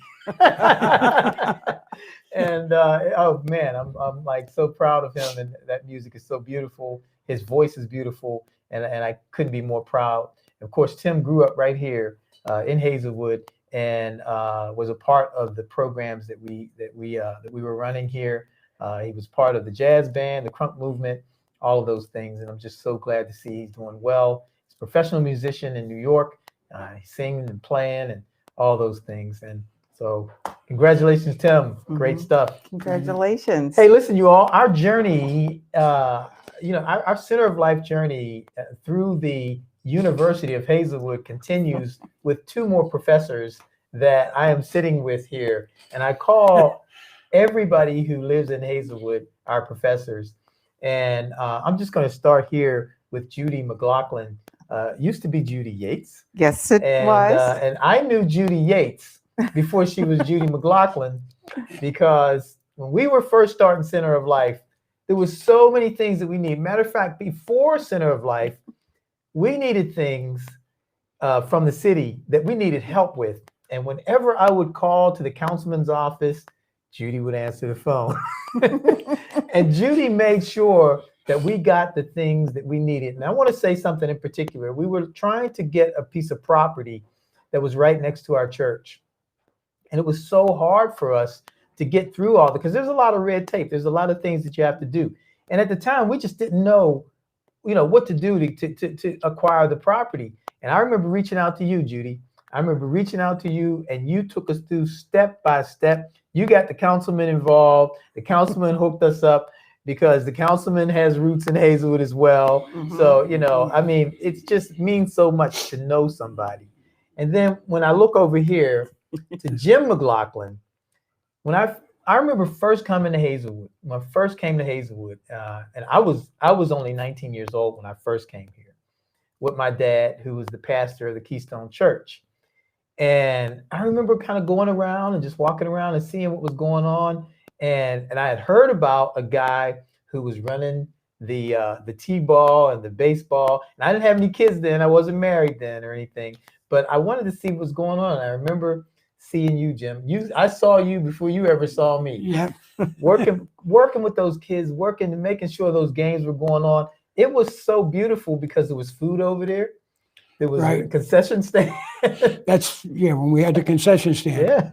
Before that, my first wife, Joan, and I, we sold the concessions out of our van because the stand wasn't functionable. That's right. We got it functionable because of High and that, and Carl Cordero, which was a plumber, and fixed up the plumbing for free and got us running. Jim, how long did you run the baseball t-ball program? We probably ran it maybe 3 out of 4 years, but we had a hard time getting the children. The parents won't commit to children. And we charged $25 a kid. But if they didn't have the money, all they had to do was tell me, we don't have the money. And I had sponsors. We didn't need the money. We just wanted them to commit. That's the main thing. But later on, we just couldn't get the kids, and we just had to let it go, which I was sad to see. But I'll tell you something, Jim. Like I said, I was new to the community, and I had heard about the work that you were doing, and it was great work. It was necessary work, and a lot of kids benefited from that program. And I think that was so important for us, because before we could start Center of Life, we had to look and see what was already going on. We had to see who was doing what, and look at the great work that was already happening. And you, Jim, you were one of those people that was doing that, and you were running that. And then the other thing you were doing on a regular basis was the haunted house piece, which was, we were looking for the Frankenstein every year.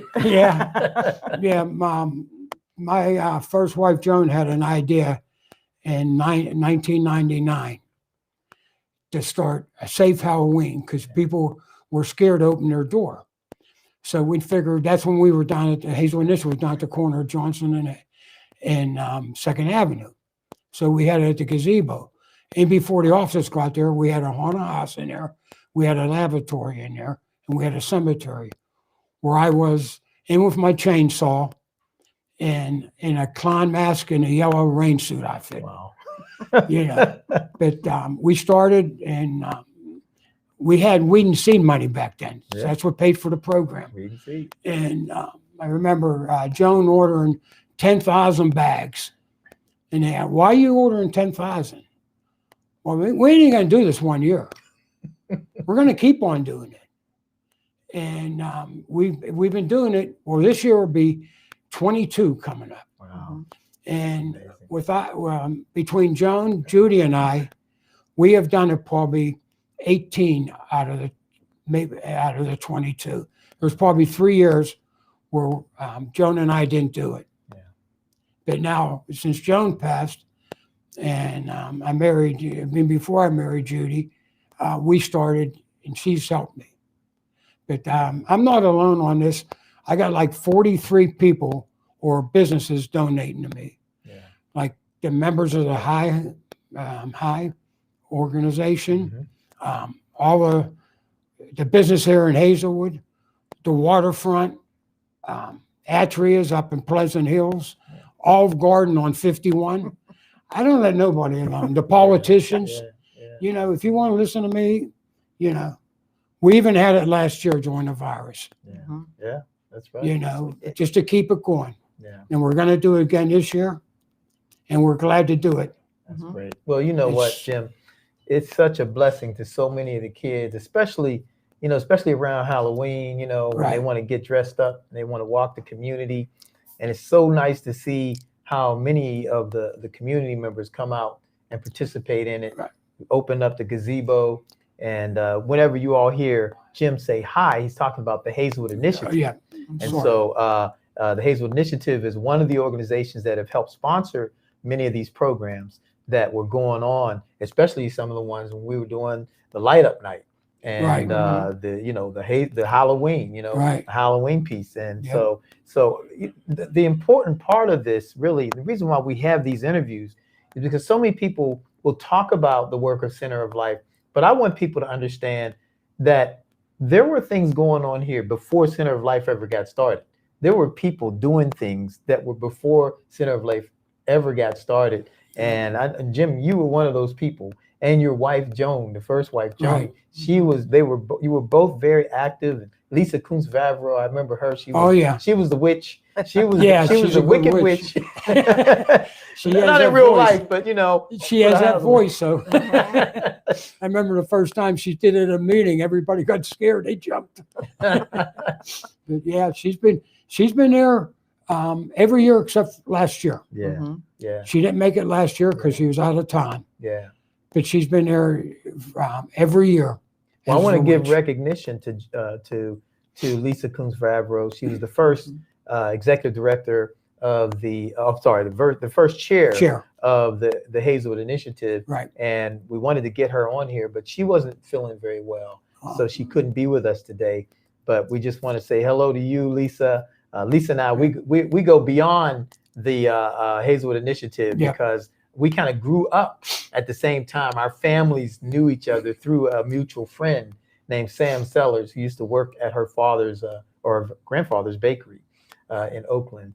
And you know, I wanted to come over to you again, Judy, because you know, we talk about Hazelwood being the University of Hazelwood and a lot of different things going on. But you know, it's always interesting to me to know, how did the people in the city, how did they look at Hazelwood? You know, what was their perspective of what we were doing and how we were doing in the community? Well, let me tell you, I was there to make sure that they knew what we were doing. And I remember many people coming in to meet Corey that were interested in Hazelwood and in the betterment of Hazelwood. The athlete, Owens, is it? Mr. Douglas. Mr. Douglas, Herb yes. Herbert P. Douglas I'm sorry, Jr. got his Herb name wrong. Douglas, I'm sorry. yeah. I remember him coming in to meet with Corey to see what he could do. Yeah. That I thought was part of my mission of being at the council, was to make sure that Hazelwood got what they deserved in the city of Pittsburgh. Yeah. So, Well, you know what?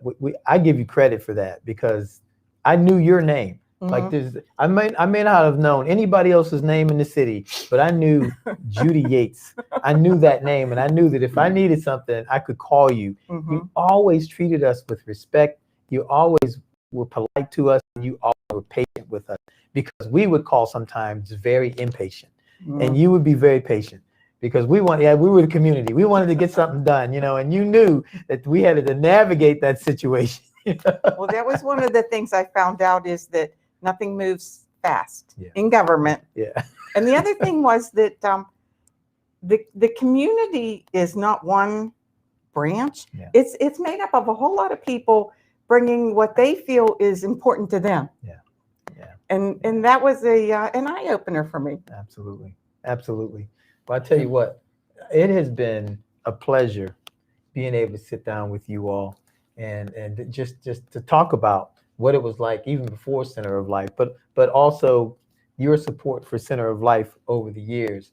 We just can't thank you enough for your support. You've supported us in more ways than one, and we can't thank you enough for the support and for the love that you've shown to us. Nobody can do this work by themselves. No. And we've tried to make sure that people understand that we have had plenty of help doing this work. We have not done it by ourselves. No matter how many staff people we've had or kids we've had or parents or whatever, we don't do it by ourselves. It takes many hands to make light the heavy load.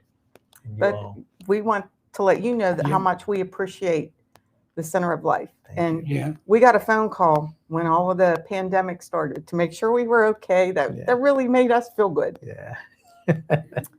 We're proud that you're interviewing us, and we're more proud to be in the presence of you. You have done a great job here for Hazelwood. Thank you. And I know you'll continue to work as long as you can. And the kids here are remarkable.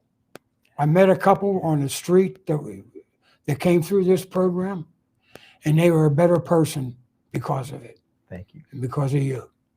Thank you so much. And we thank you for. Thank you so much. And thank you all. Thank you all for continuing to be with us. We have a ways to go, but it feels like the time is flying. And so many more interviews, so many more testimonials, much more music and performances and everything.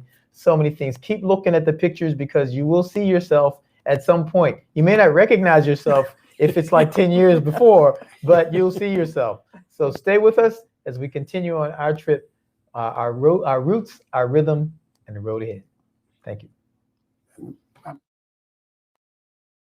Folks, welcome back. I hope you're enjoying everything. It has been a really great day so far, and there's a lot going on. There's still a lot to come. Hope you're enjoying the music and all the kids. If you're ever involved in any of our programs, I hope you've seen yourself by now or heard yourself sing or play or one of those things. But 20 years of archival kind of material that we've been showing.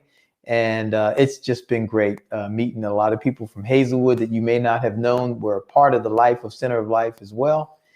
And today I have the distinct honor of hosting a Super Bowl legend, of course, and Pittsburgh, one of Pittsburgh's finest, Mr. Franco Harris. Hey, Tim. Thank you, man. Thank you so much for being here. Nice to be with you. Thank you for being here. Yeah, you know, Franco, it means so much to have you here today. I think about way back when we first met. You know, we actually met before we knew we met because, you know, I knew you, but you didn't know me. But before Alfredo, because we'll talk about that. We'll talk about Alfredo. But before that was the Mel Blount. That was the Mel Blount piece. Oh, okay. That's when we, I was helping Mel Blount to put a youth summit together up at his place.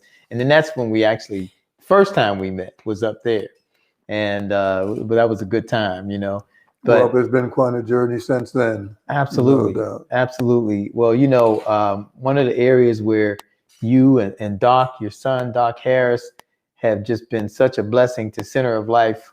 One of the things we've been doing for a long time is we've been providing turkeys and all the sides and fixings to families here in Hazelwood for many years, many years. And man, I'll never forget the one year that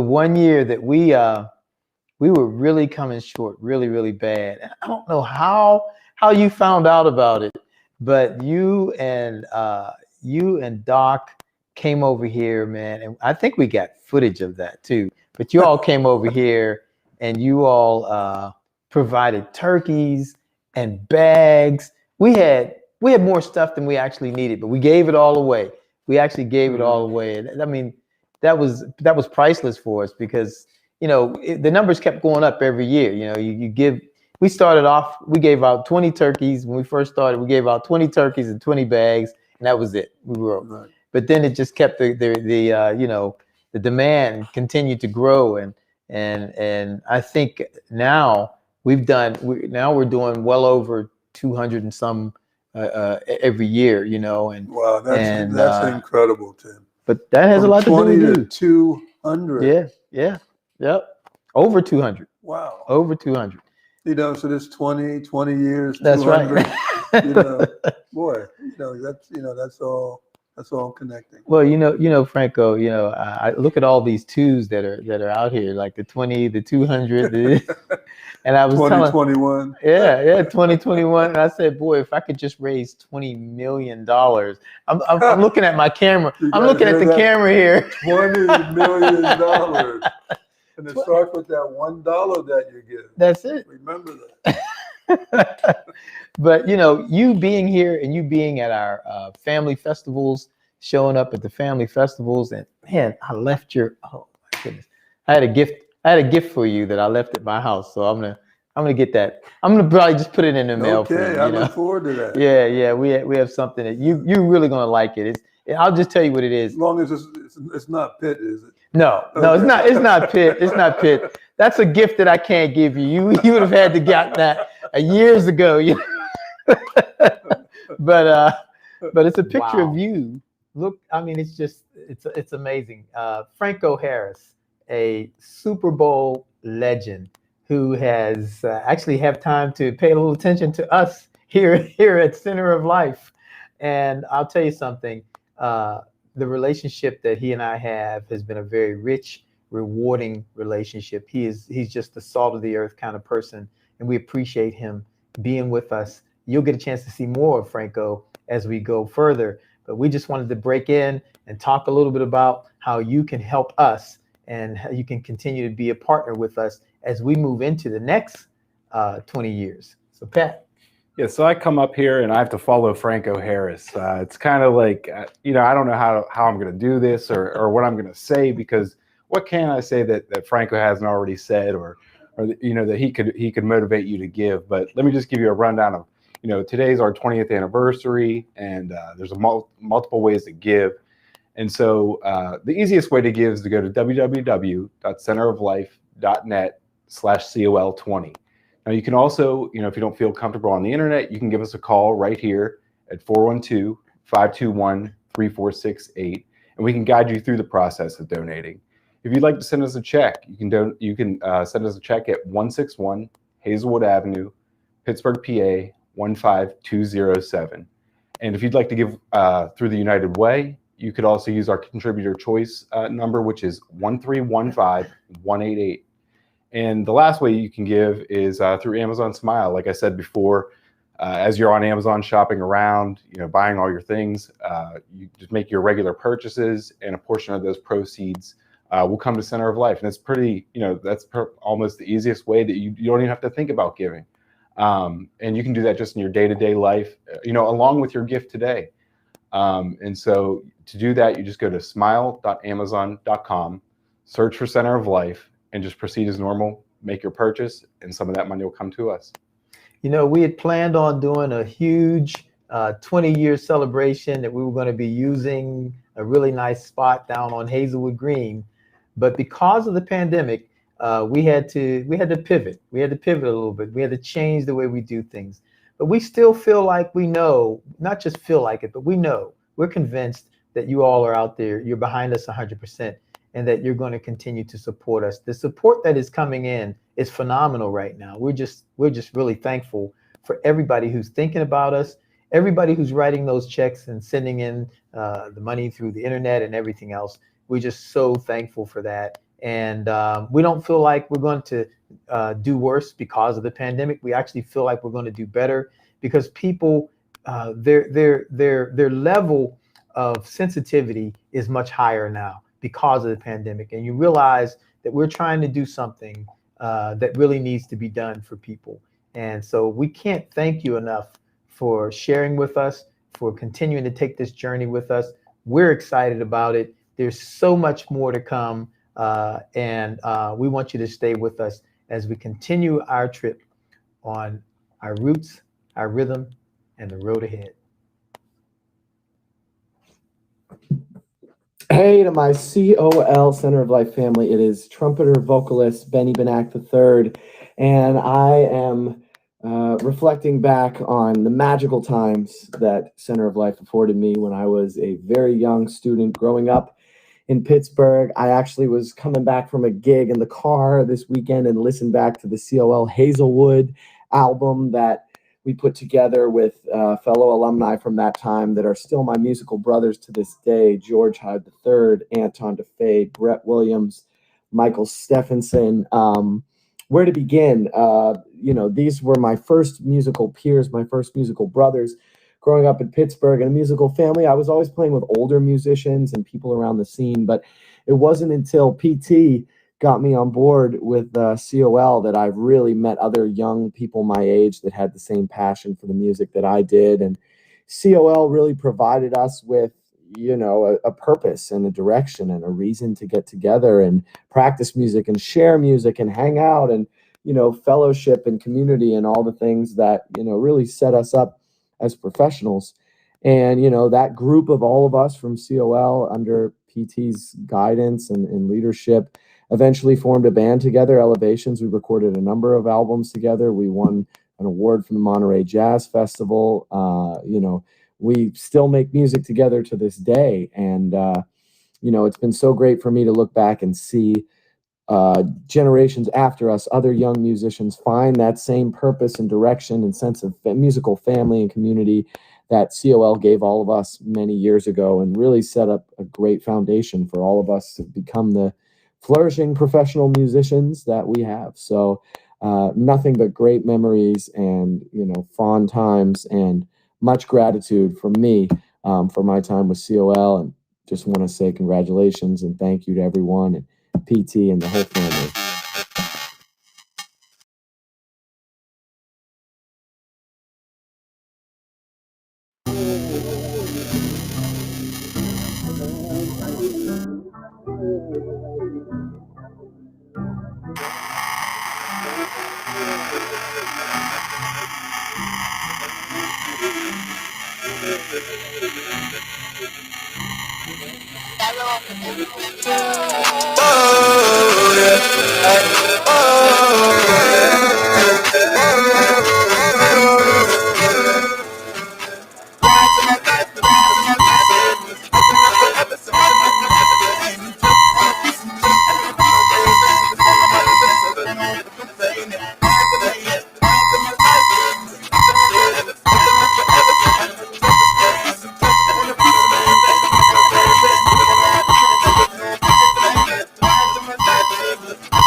like a disease, I'm cutting with sun. I know I'm not living it, but I don't wanna die. We always steady arguing, but I don't wanna fight. I'm not gonna do the choice if you put your trust in me. It's an interrogation cause my heart in custody. I wanna stay with you even when I'm B.I.G. I'm not up there yet, so I can be lazy. Why into my life if you know you cannot save me? Nothing left forever, so I know you never staying. You just want a piece of me, you acting like a raven. Just follow my demons, so they know for complaining. Why into my life if you know you cannot save me? Nothing left forever, so I know you never staying. You just want a piece of me, you acting like a raven. Just follow my demons, so they know for complaining. Why into my life if you know you cannot save me? Nothing left forever, so I know you never staying. You just want a piece of me, you acting like a raven. Just follow my demons, so they know for complaining. I'm falling down. Now you got me crazy cause you gone now. My heart is talking now. Was gonna make you queen, but you lost the crown. I'm falling out. Now you got me crazy cause you gone now. My heart is talking now. Was gonna make you queen, but you lost the crown. I'm falling out. Now you got me crazy cause you gone now. My heart is talking now. Was gonna make you queen, but you lost the crown. I'm falling out. Now you got me crazy cause you gone now. My heart is talking now.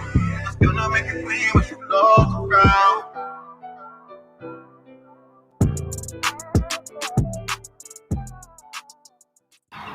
Everybody wanna be a fruit or a leaf on the tree. I'm the one that's the root. Black girl, big dreams, all red pantsuit. Changing lanes cause I'm never really on the right route, no clue. Black queen, piece to the board game. Checkmate, little black girl with some crochets. Shooting at our melanin with no aim. Cat call us every single thing except for our name. And don't you lie, say that you were not intimidated by how we classy and ghetto and pretty with no makeup. You tell us how we to act like you know what we made her. You think she don't want to be saved, so you choose not to save her. You think her skin make her a slave, so you choose to enslave her. Think you're doing God a favor, but you're the devil's player. We're the animals, you're the one storming capitals, blowing up the police car by playing like it's a victim role.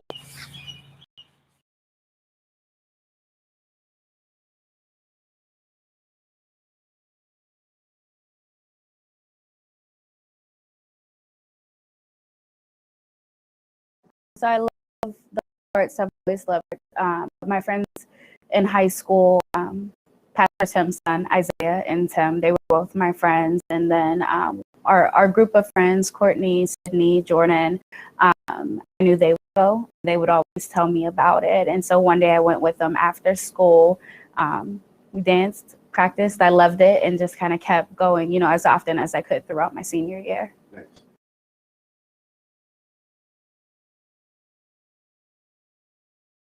Yeah. So it was like, it's a church and we're doing hip hop. How does that fit in? How censored, how structured. But I remember getting there and it was just such a relaxing, peaceful environment. Like we got to practice, and then I know the instruments were there. Julian would go on the drums. Like we would play around with singing and music as well. So just that freedom to artistically express who we were the way we wanted. It was an awesome and actually unique experience.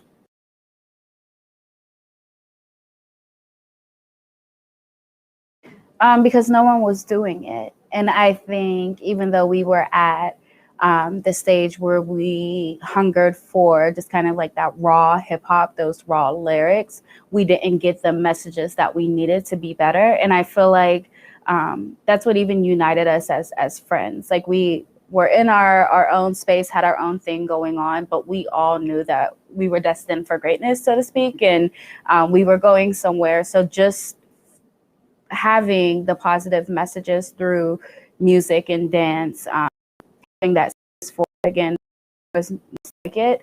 I think that's what really kept us coming.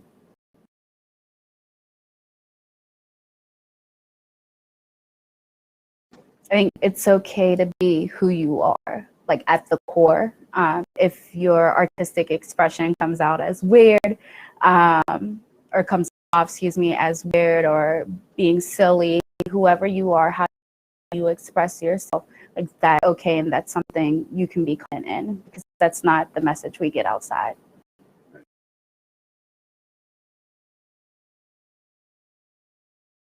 I think, again, having that safe space to be myself. And I would say having a program, a structured, safe place where, people who are around you, like love you, care about you, will support you, that keeps you safe from other influences, the negative influences. So you don't have to, or I didn't have to seek other places or other people necessarily for attention or approval. I had that core group, honestly, throughout high school, especially in my senior year, that kept me balanced.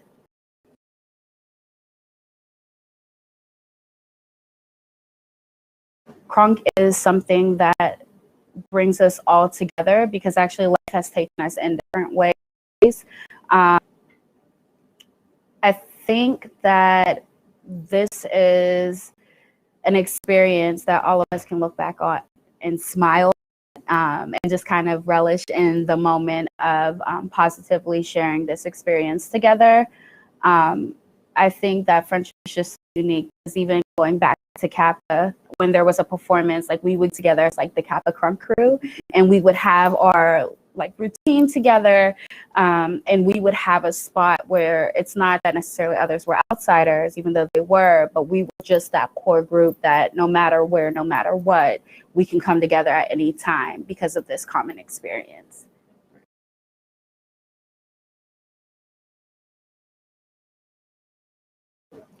I think the fact that the district does have a partnership with Center of Life is awesome and amazing. And I think that's how, like in my position, that direct connection is how I can really kind of get back into supporting the program, ensuring that students know that there's a program here and what opportunities are available, and promoting it internally. In my role currently, I'm working with high school students, but having that touch point and access to high school students all across the district really gives me an advantage to let them know, like, hey, yes, there are many programs out there, but I know this one is good. Like, I know you're gonna like this one. Not just because I went through it, but for something to last for so long and only get better and better, that's not common in Pittsburgh.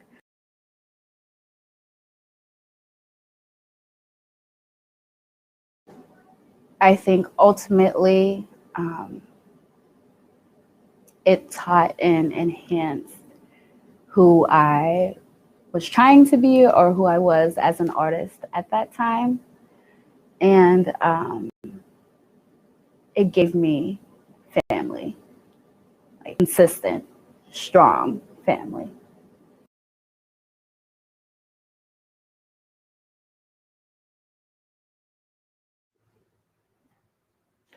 Hey, everybody, back again. And here with one of our great partners, you hear me talk about the University of Hazelwood.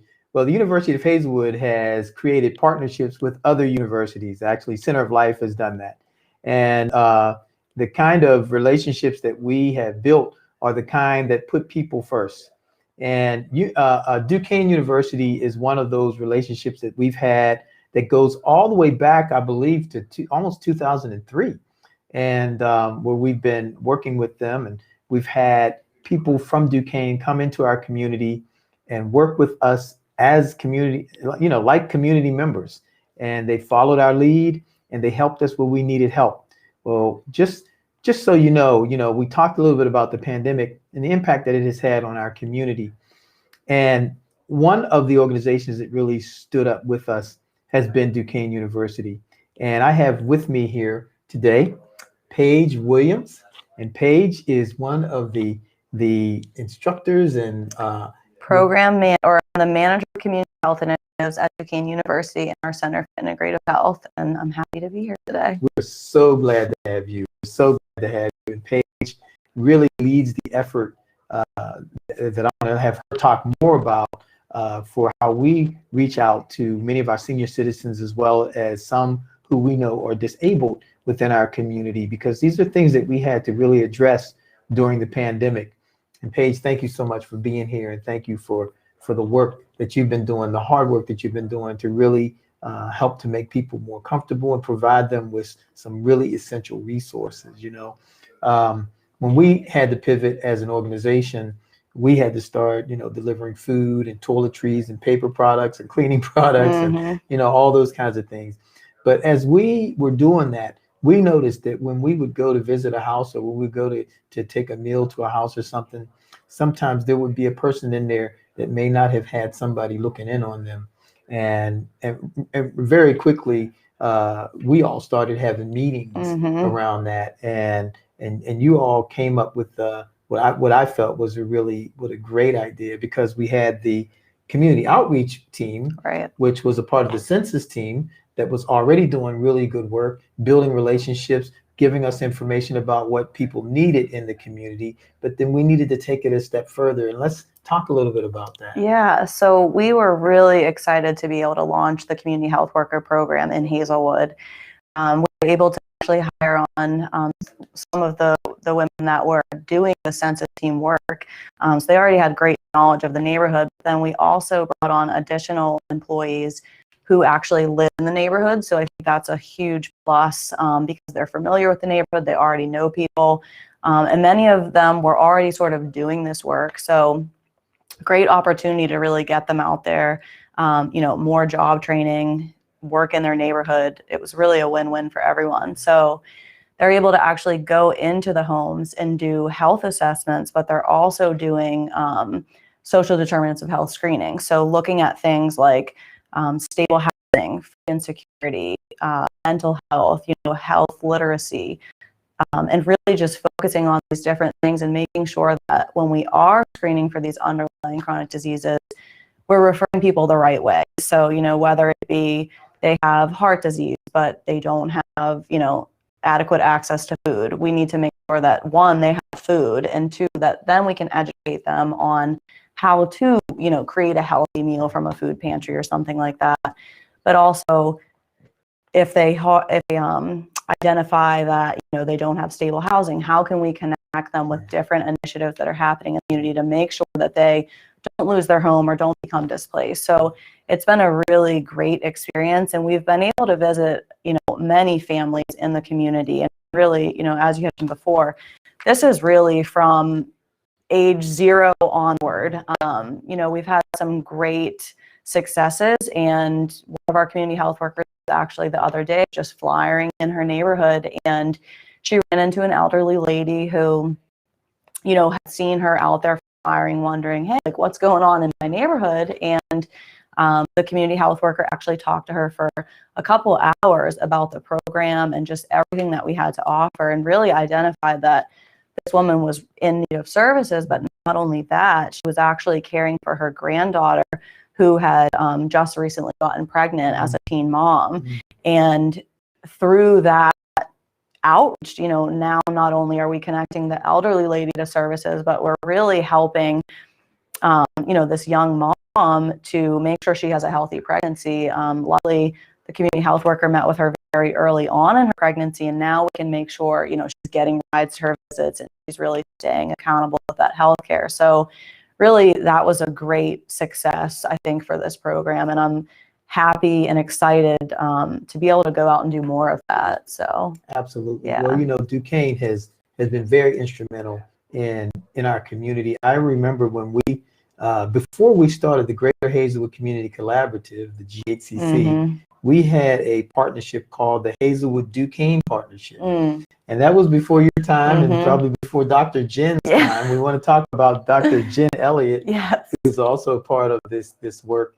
And but it was Lena Destilio and a few other folks. It was Dave Summers, Dr. Dave Summers, and different ones that were here in the community. And we would be meeting with the community members, and we would go through these community processes where the community would tell everybody exactly what they wanted. So we always knew, the community always knew what it needed and what it wanted.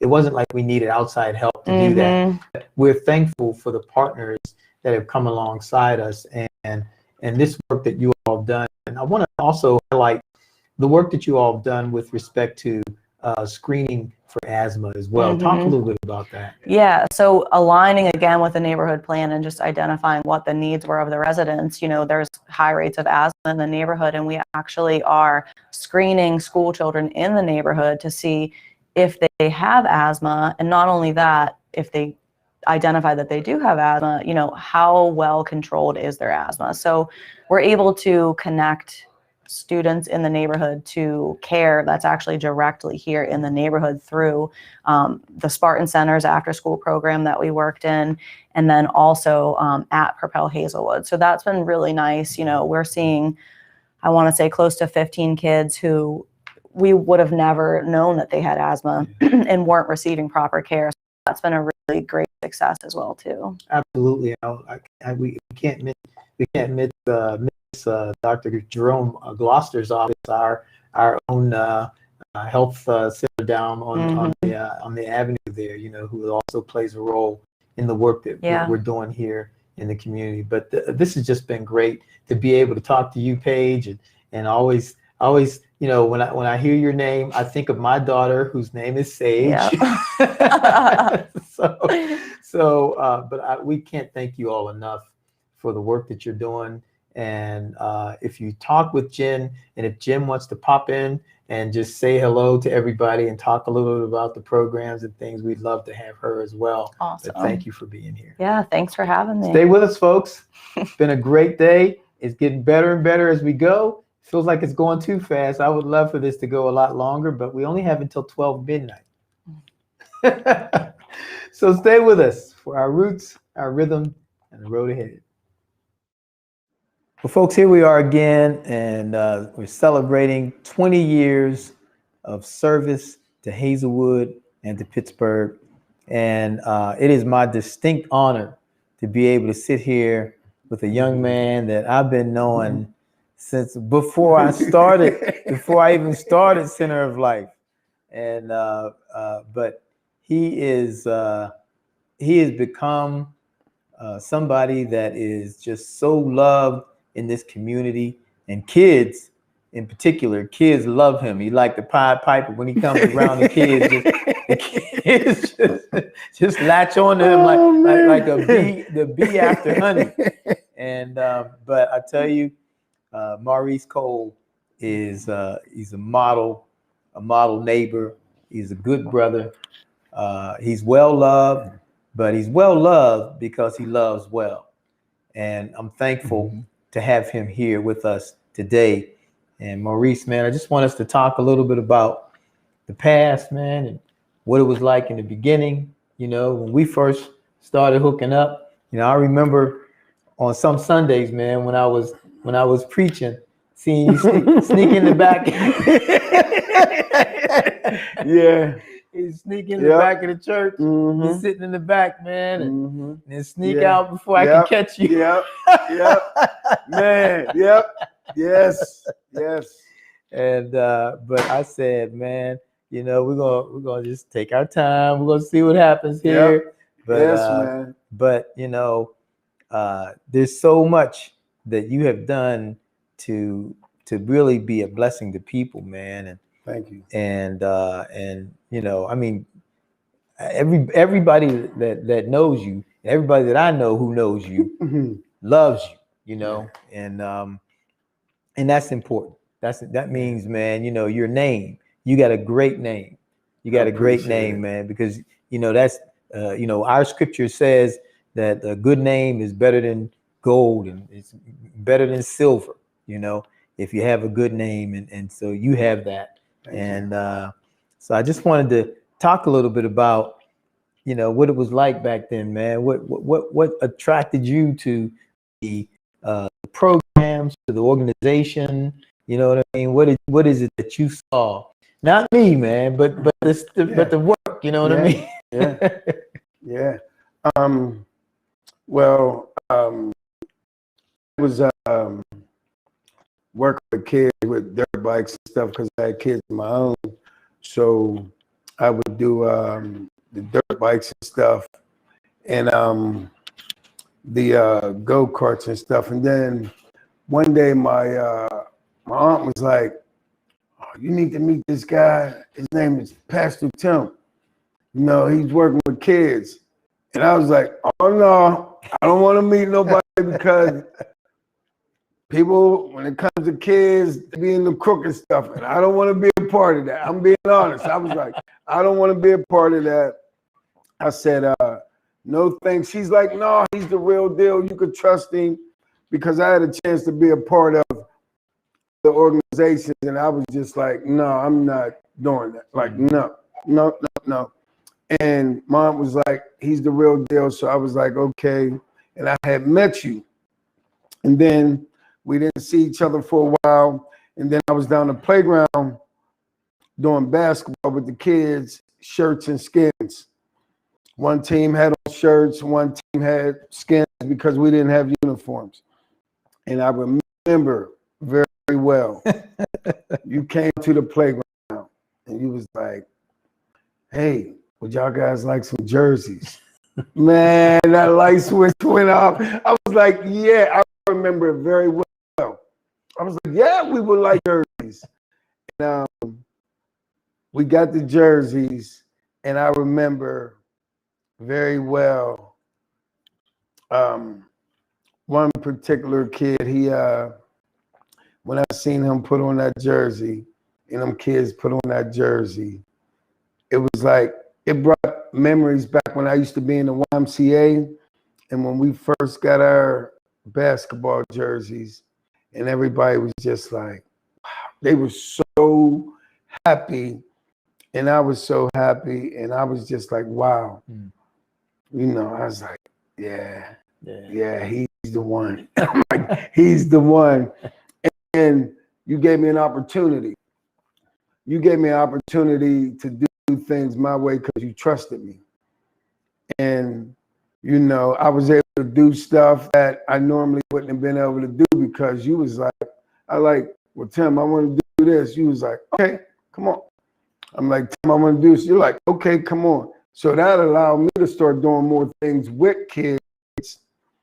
And it's beautiful, man. I was just like, man, I told Mom, thank you. Because not only that, but you gave me a job opportunity.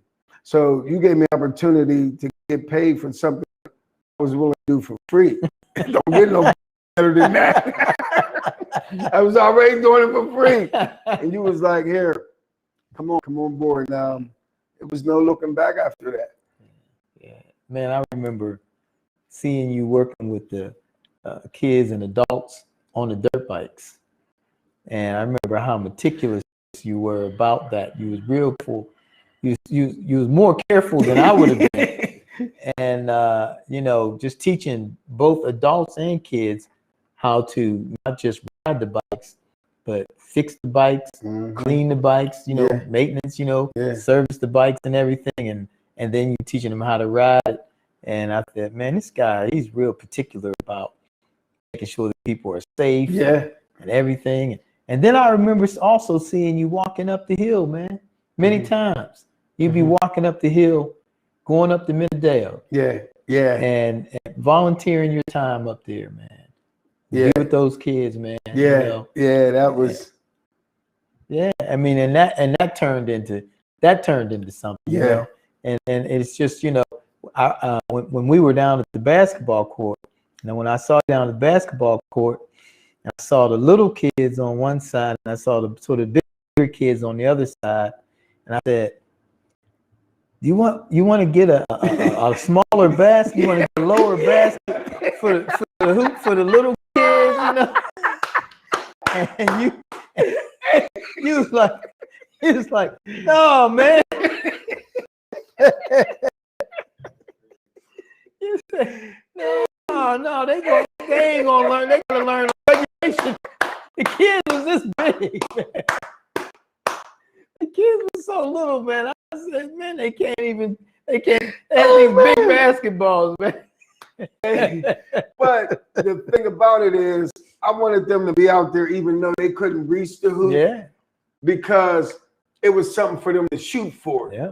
It was like, no, I'm gonna keep trying. I'm gonna keep trying. I'm gonna keep trying. So a lot of them shouldn't have been on the court, but I wanted them to get used to being out there. Always throwing it up there, knowing they just gonna touch the net. But summer after summer, they know they getting closer and closer. And it's something for them to work on when they're at the playground. So you know, as they got a little older, and there's nothing like seeing that kid make that first shot. That's right.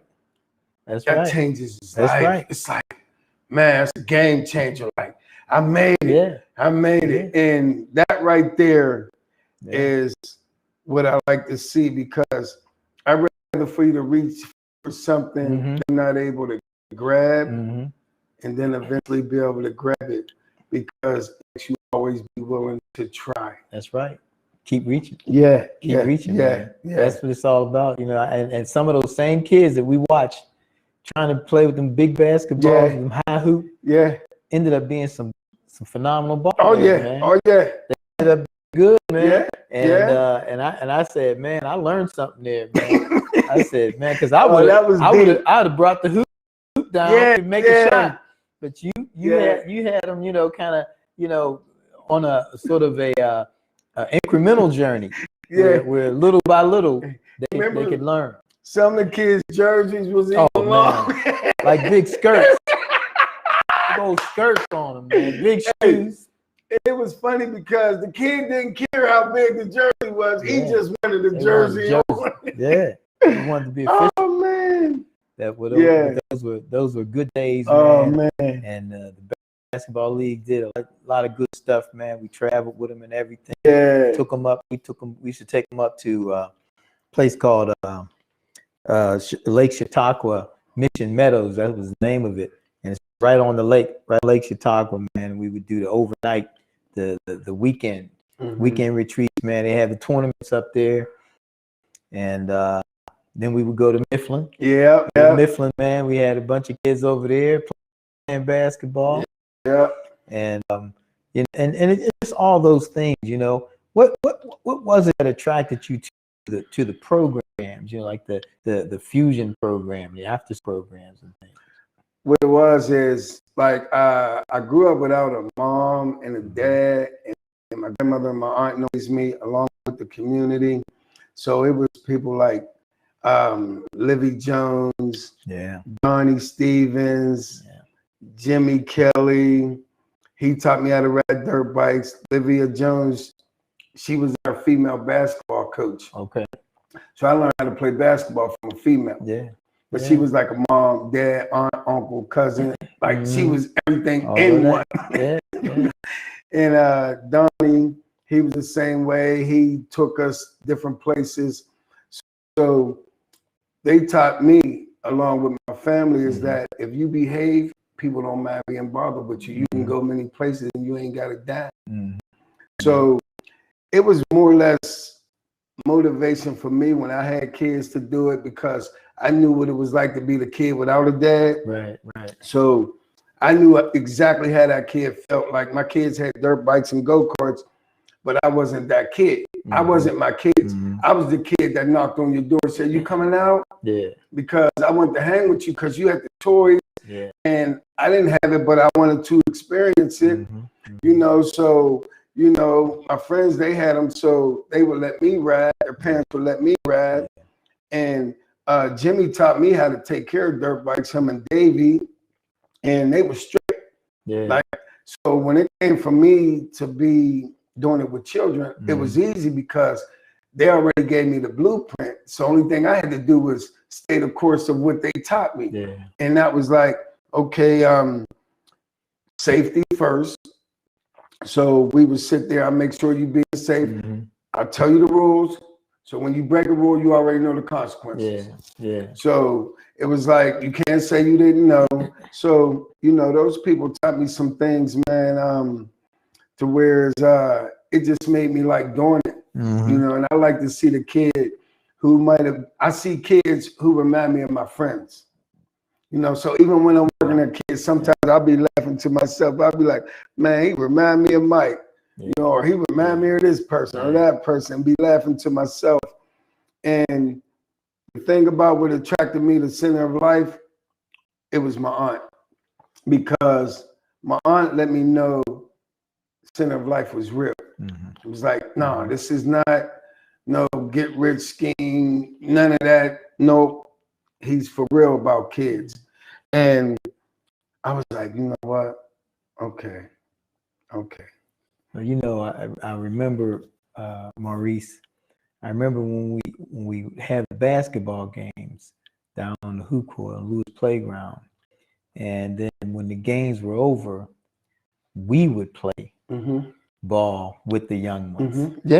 And they loved that. Oh, because man. They love that. They love Yeah. playing against us, even better than playing against each other. You know. Yeah. We used to call it the old heads against the young bucks. That's it. That's it, man. That's it. That's it. Man, I tell you. Yeah. I tell you, man. And it was like such a serious game because they wanted to beat us. They wanted to beat and us. we was like, no, we're not having that, because you got to hear that. You know, you got to hear them, you know, when they see you in the street. Yeah, That's we right. crushed our old heads. That's and, right. You know, it was, oh man, it was beautiful. We really look forward to that. Hey, and they didn't care how old you were. No. They was gonna play you hard. Yeah. And some of them boys is big, so you Yeah, don't know. yeah. Oh, they playing like grown men. They owing you everything. That's why I call this the University of Hazelwood, because you can get a lesson from everybody in this community. Yeah. Everybody has something to share.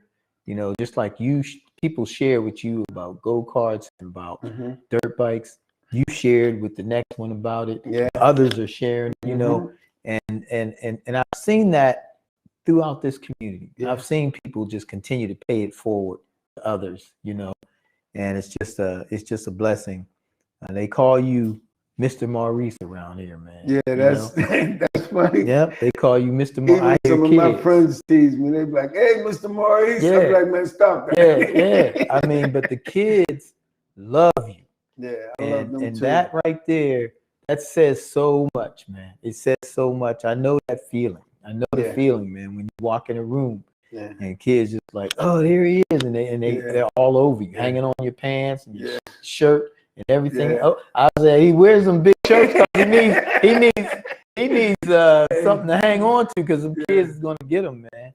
But I just wanted to thank you, you know, and I wanted people, you know, some years from now when people look at this, of course, we're going to see it on the 14th, and people are watching it right now. But, you know, even after this is over, I want people to know, you know, the folks who made a difference in this community, man. Thank you. You know, made the community better. The community is getting better from the inside out, not from the outside in. Yeah. But from the people in the community. Always made the difference, man. Always, It's an yes. inside job. Yes. Yeah. Yes. I said, me and my neighbor was talking, and she was talking about how we still leave our doors open. She's like, our door be open. You just walk in there and take the meals and tour. Yeah. That's it. Yeah, and everybody looks out for each other. Well, that's another thing that you've been doing too. You and Marvin Jones, we call him Yoke. Yeah. Been delivering these meals since the day that the state was shut down when the pandemic hit.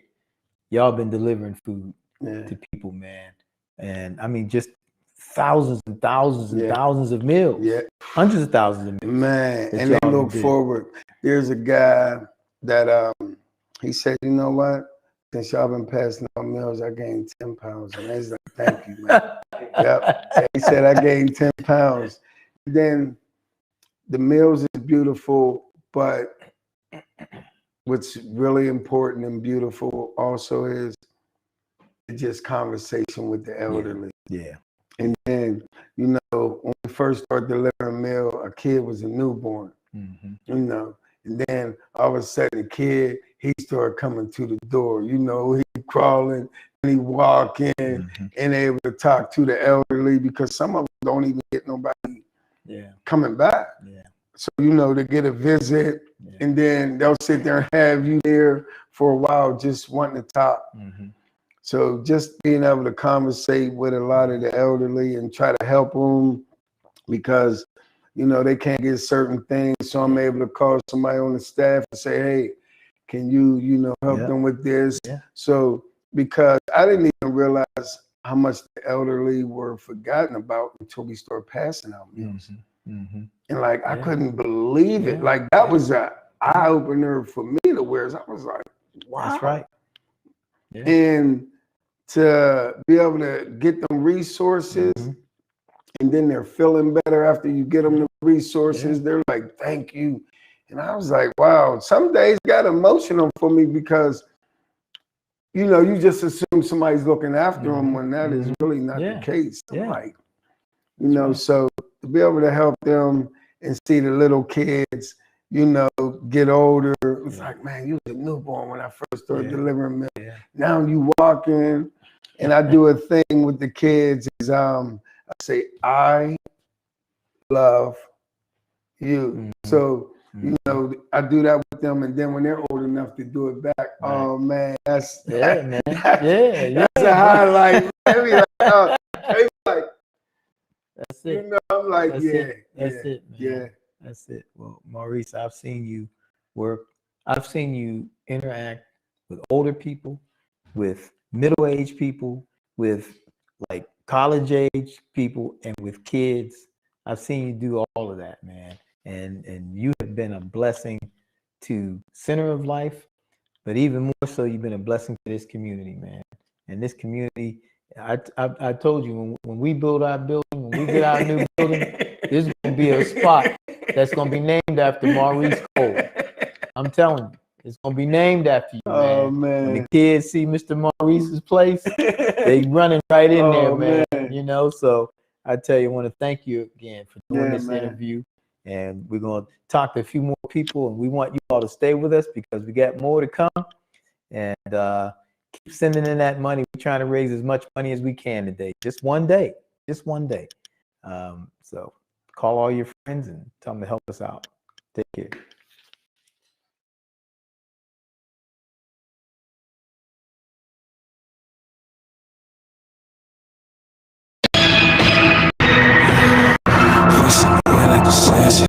Fist in the air like a sausage, yeah. Fist in the air like a sausage, yeah. Fist in the air like a sausage, yeah. Fist in the air like a sausage, yeah. Fist in the air like a sausage, yeah. Fist in the air like a sausage, yeah. Fist in the air like the 60s. Stuck in the past. Stuck in the past. They haven't protested my city. How long will it last? They're killing my people on camera. Who's gonna police the police? Nobody's protecting the streets. They force us to live in defeat. So that's what I got. My fist in the air like the 60s. Stuck in the past. They haven't protested my city. How long will it last? This killing stuff happen too often. See it on TV, I'm tired of watching. When they gon' stop it? Stop all that nonsense. All melanin is the source of which content. It makes me sick to my stomach, I'm coughing. When I see another black man in the coffin, I'm being honest. No, they don't want this. God gave me beautiful skin, I'm applauding. Yeah. Not a young black boy renegade. He would go out with a fist raised. It's all the same, y'all always hated us. Different shade, they so afraid of us. How the heck they supposed to earn our trust? Killing every single one of us. Like the first one wasn't even enough. Like dang, homie, when you ever gonna stop? It's funny now, cause I'd rather call my dad before I ever call a cop. Call him up. That's it. I'm not trying to be lyrical. I'm just being so literal. Crazy. How y'all get physical? We leaving up here in spiritual. Fist in the air like I'm new. And why these cops get to shoot? And why are we drop? All of my people are drop. That in the air, that's police. What are you doing? Who are you for? I am a kid. I just be willing, be willing. It's like playing, they be losing. Just to clear up the confusion. Yeah, I am a king, it was written. Yeah, heaven gates cause we lifted. Yeah, Santa Claus cause we gifted. Yeah, they trying to destroy our image. Yeah, they trying to destroy my image. I don't even really get it. I don't really even get it. What? When it's tinted, make it tinted. Fist in the air like the 60s. Stuck in the past. They haven't protested my city. How long will it last? They killing my people on camera. Who's gonna police the police? Nobody's protecting the streets. They force us to live in defeat. So that's what I get. Self-mastered, young daddy, voodoo, Luke, Mufasa, Kana, mixed with Shirk Khan, the great Alexander, Kundalini, Quetzalcoatl, I'm the actual phantom. One day I pull up in the actual phantom, but I ain't pressing it. The force shit I be messing with a skywalking loop, the new age medicine man, hocus pocus, folks. I got the potion, 33rd degree. Please pardon my manners, pardon the data. We stream from NASA to star map, Zodiac, it's a out my back. Yeah, I pulled gravity, she pushed right back. Yeah, I stole destiny, she took right back. Yeah, I fought Hercules, he shook my hand. Now the lightning bolt of Zeus tucked in my black suit. Black man, black sun, black moon, black truth. What's up? Fist in the air like the 60s. Stuck in the past. They haven't protested my city. How long will it last? They're killing my people on camera. Who's gonna police the police? Nobody's protecting the streets. They force us to live in defeat. So that's why I grab my fist in the air like the 60s. Stuck in the past. They haven't protested my city. How long will it last? They're killing my people on camera. Who's gonna police the police? Nobody's protecting the streets. They force us to live in defeat. So that's why I got my fist in the air like the 60s.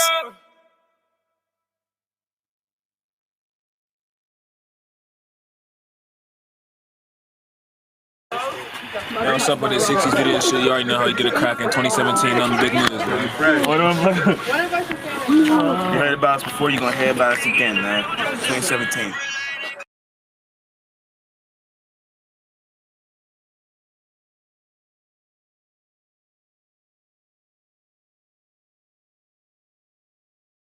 Hi, my name is Danielle Tchaikovsky, and I am executive assistant here at Center of Life. I started working at Center of Life in 2012. When I was a freshman at Duquesne University, I was going to Duquesne for secondary education. I wanted to be a history teacher, and an email blast was sent out to all education majors asking if they wanted a tutoring position in this town called Hazelwood.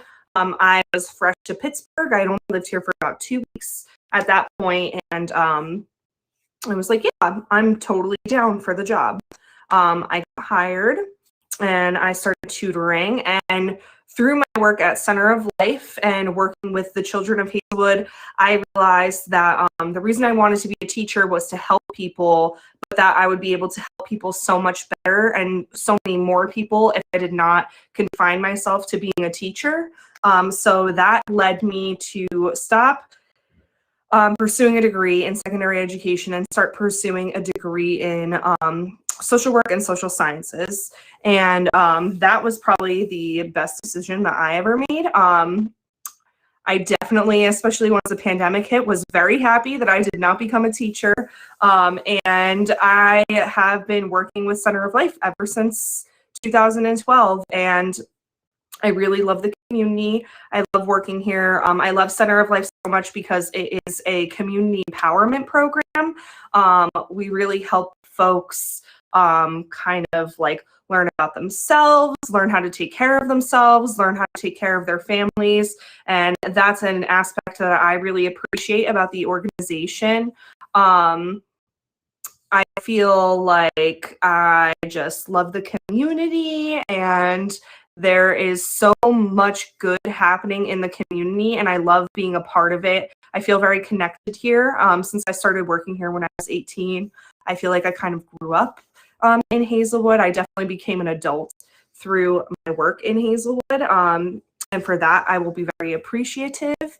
And that's really it. And thank you for tuning in to our 20th anniversary. We hope that you were able to donate and that you were able to share this with all of your friends and your family members and get the word out there. And we're excited for another 20 more years in Hazelwood. And I know that it's not easy to keep things going, you know, and that you always have to try to raise money because, you know, that's what it takes. You know, you do your turkey, but hey, you have to buy things, you have to do things, you know what I mean? You know, to keep things going, that you need funds, and you know, that's why this is so important that you know, that people hear your story and learn about all the people that you touch. But you know, your work is not done. You know, your community still needs a lot of. That's right. You know, needs a lot of work, probably more than ever. And who would think that sometimes, right? Because you think, man, you work so hard for 20 years. Yeah. But still, so much is still needed. Right. That's right. And so, you know, we hope that people, you know, really, you know, step up and give, because there's still a lot of work to be done. There is. And there's still a lot of young people that you need to help grow. Absolutely. You know? Yeah. I'm glad you said that, Franco, because there's some new things that are happening in the community. But I always tell people, you know, new buildings and new streets and street lights and things look nice, but it doesn't change the fact that we still have a high percentage of people who live either at or below the poverty level in this community. And we still have people who need access to things like better education, technology, and other essential resources that need to be given. And through the pandemic, we found out that there were many more needs that needed to be met. And that's why we started delivering food, toiletries, paper products, cleaning products, visiting people in their homes to help them, disabled folks, different things like that. We've been working hard to just make sure that we are serving the folks who have basically kept the lights on in this community the whole time they've been underserved, Right, and now since I'm involved with the Crawford Grill on the Hill, like I want to say, the music. That's right, what I man. mean? We'll bring them in. We'll bring them in. But that's a big part of it, and that takes funds. You know what I mean? And so, we have to keep the music playing. Yeah. So, it's very important that, that people give and that, and that people share in this, and bringing, just a lot of young people together with music. I mean, to me, that's wonderful.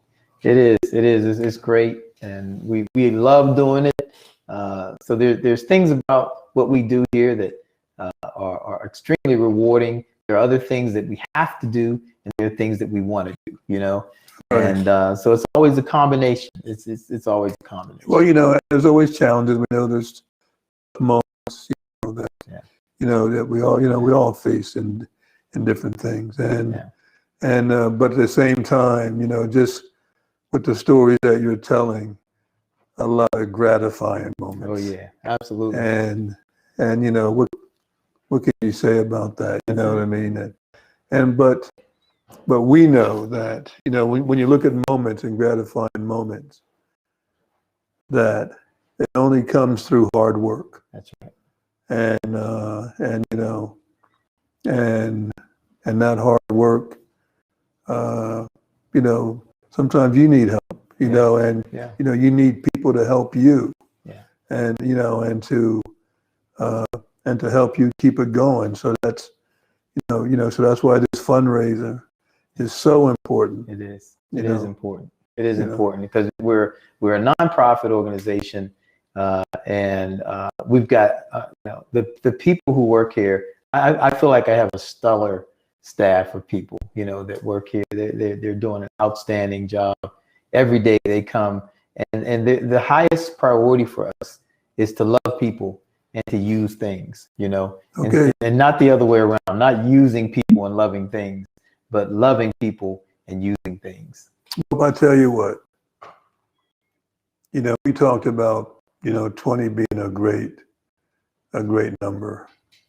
And you know what? I will do a 20 grand match. Wow. Okay, so.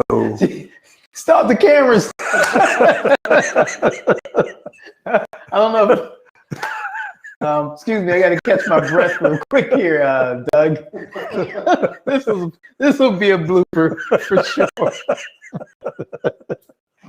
This was not supposed to happen. Hey, I just thought of it now.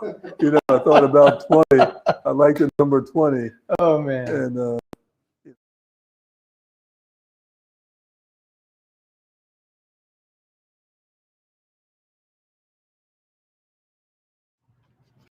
Hey, I am Treble NLS, and man, happy 20th anniversary to Center of Life. This is dope.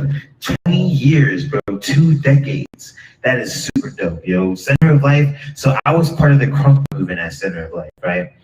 And one thing the Crunk movement did for me was it helped me to find my village. It helped me to find my community, you know what I'm saying? Without that musical community that I built at Crunk, I don't think Treble NLS would have been a thing, you know what I'm saying? I don't think I would have gotten as many performing opportunities throughout the city as I did. I don't think people would have known Treble NLS as much if not for Center of Life, you know what I'm saying? And also, there wouldn't be, an NLS without Center of Life, bro. Like, when E.T. says your next thing is your best thing, he inspired an entire movement. Because we started out next level, and then it evolved to never lose sight. But it's just, you know what I'm saying, now it's the movement that we live by. It's something that helps us to improve, to make sure that when we do things, we're doing things dope. We're putting our all into it, and we're making sure that the next thing we do is the best thing. That next thing is that next level thing. You know what I'm saying? So I'm super thankful and appreciative for Center of Life and everything y'all have done for me, everything you've done for the community. I appreciate all of my time there and all of the people that I've met there. They have been super monumental to my career and to me as a person, honestly. I'm super thankful for PT, for his guidance and mentorship. Yo, happy 20th anniversary again. Thank you so much. Peace. Hey, Trevor NLS here again. Got some music for you. I'm gonna start with this song that I have called Dimensions. It was actually one of my most popular songs back in my crunk days, and it's still pretty dope even now, today, you know what I'm saying?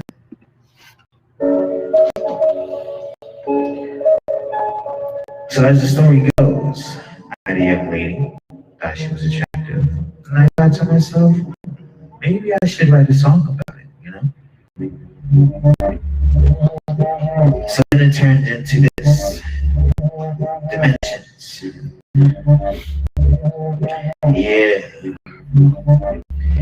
I met this girl downtown, skin brown, she may be bougie, cause the way that she dresses kind of impressive. I don't usually get a girl in this stature, I'll have to catch you on the weekdays. Cause on the weekends, I'm usually chilling, that's my weekdays. But back to this girl with the lovely curls and design to walk around like it's Keisha. In other words, the finest shining. The way that she matches the latest shades can start a fire. Got me singing the blues. Give me a shades, I'll start a fire. And these stanzas, smooth as a skin tone with the charm of a cancer with curves that can turn a woman to gay. Can tell she's a dancer. She's turning a couple necks towards away as I'm staring at her. I'm moving in her direction. My throat is tight as pants.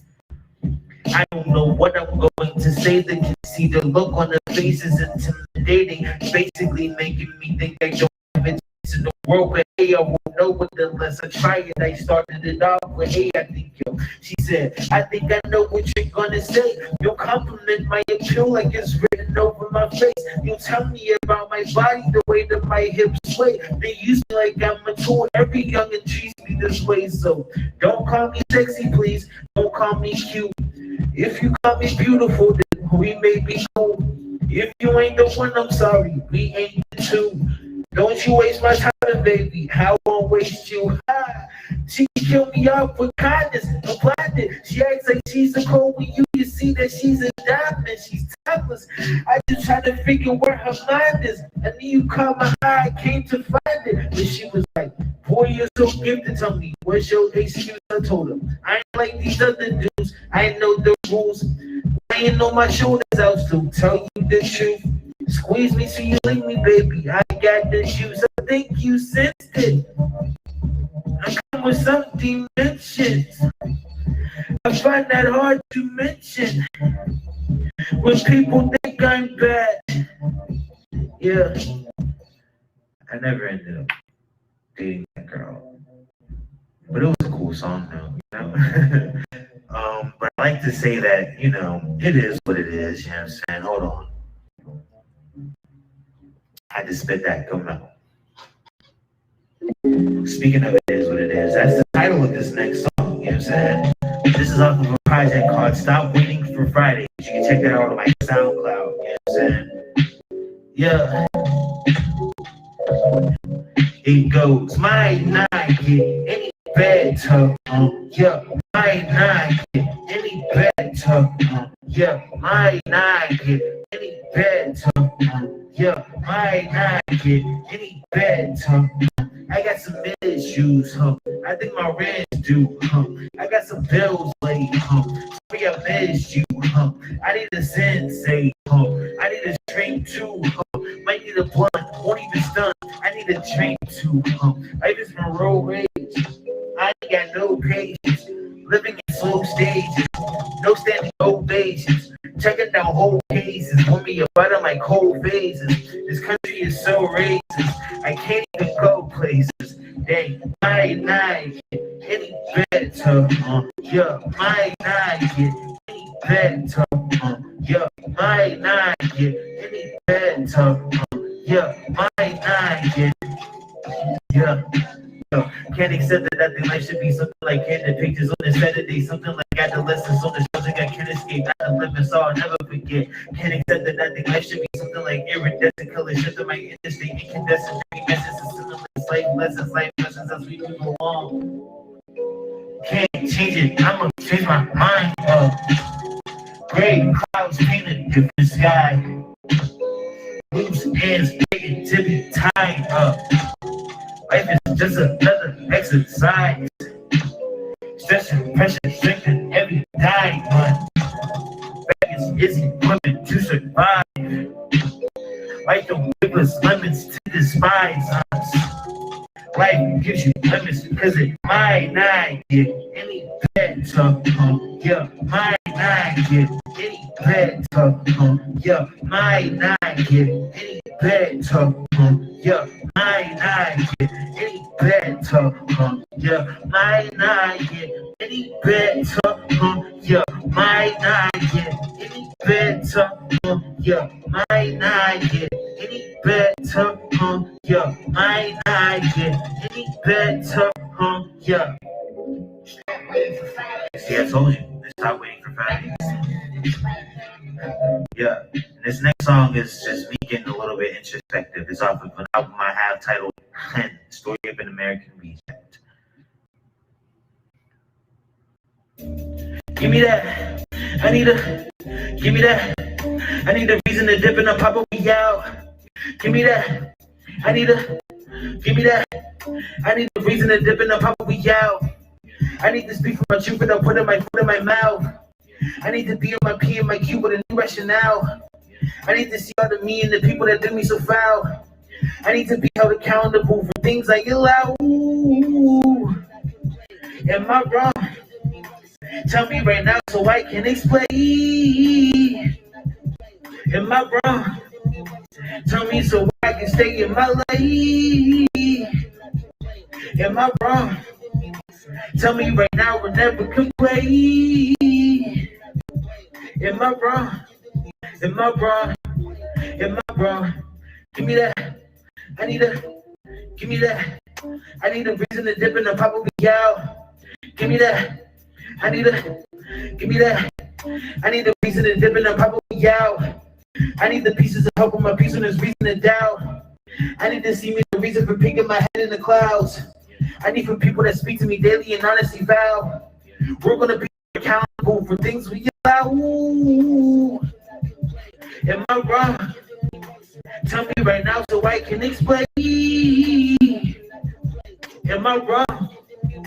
Tell me so I can stay in my lane. Am I wrong? Tell me right now or never complain. Am I wrong? Am I wrong? Am I wrong? Happy 20th anniversary, Center of Life. Thank you so much. Whoa. Hello, I'm back again, and I have the pleasure of reading to you a citation from the Commonwealth of Pennsylvania, the House of Representatives citation. Whereas the Center of Life was founded in 2001 by Pastor Timothy Smith with a people-focused mission in the Hazelwood community in Pittsburgh, Pennsylvania, and whereas for the past 20 years, Center of Life has provided community-based services guided by the twin credo of empowering families to bring economic revitalization to their communities and providing families and youth with the like skills, education, training, and resources necessary to create robust communities. And whereas Center of Life is able to provide a holistic program to the community by building sustainable partnerships locally, nationally, and internationally. And whereas these programs include out-of-school academic programs, art programs, music programs, athletic programs, and other community-based programs. And whereas Center of Life offers the Fusion program, which is an educational-based program that provides homework assistance, tutoring, and educational enrichment activities. The Fusion program is ran in coordination with Duquesne University and other academic partners and is focused primarily on STEM and the arts. And whereas Center of Life also offers the Crossover program, which is a recreationally interactive initiative that provides mentoring, sports drills aligned with school curricula, team nights, field trips, and open play. Crossover is aimed at helping kids improve school conduct and communications, manage bullying and peer pressure, avoid destructive behaviors, and develop good decision-making skills. And whereas Center of Life also offers the Crunk Movement. This is a youth production company for students in grades 9 through 12, focusing on the elements of hip hop through dance, song production, and visual art. By exploring past and current events, Crunk's music engages its listeners by discussing the importance of social justice and promoting positive mental and physical wellness. The program is designed as a micro enterprise and teaches students the skills and professionalism needed to succeed in the music industry. And whereas the above examples are only a highlight of the numerous programs offered to the community by Center of Life, and whereas through the leadership and vision of Pastor Timothy Smith, Center of Life is a shining example of how organizations can engage and impact communities. Center of Life is a unique and special place where community members can find a place to be supported and heard. It is a place focused on people and focused on helping to make people's lives better. It is a place that has made the community better over the last 20 years. And now, therefore, the House of Representatives of the Commonwealth of Pennsylvania recognizes Center of Life's 20th anniversary and acknowledges the invaluable contribution it has made to the Hazelwood community and the city of Pittsburgh, and wish it continued success. And directs that a copy of this citation, sponsored by Representative Jake Wheatley Jr., be transmitted to Center of Life. And it is signed Jake Wheatley Jr., State Representative, Pennsylvania House of Representatives, 19th Legislative District, and it is sealed with the seal of the House of Representatives of Pennsylvania. Thank you.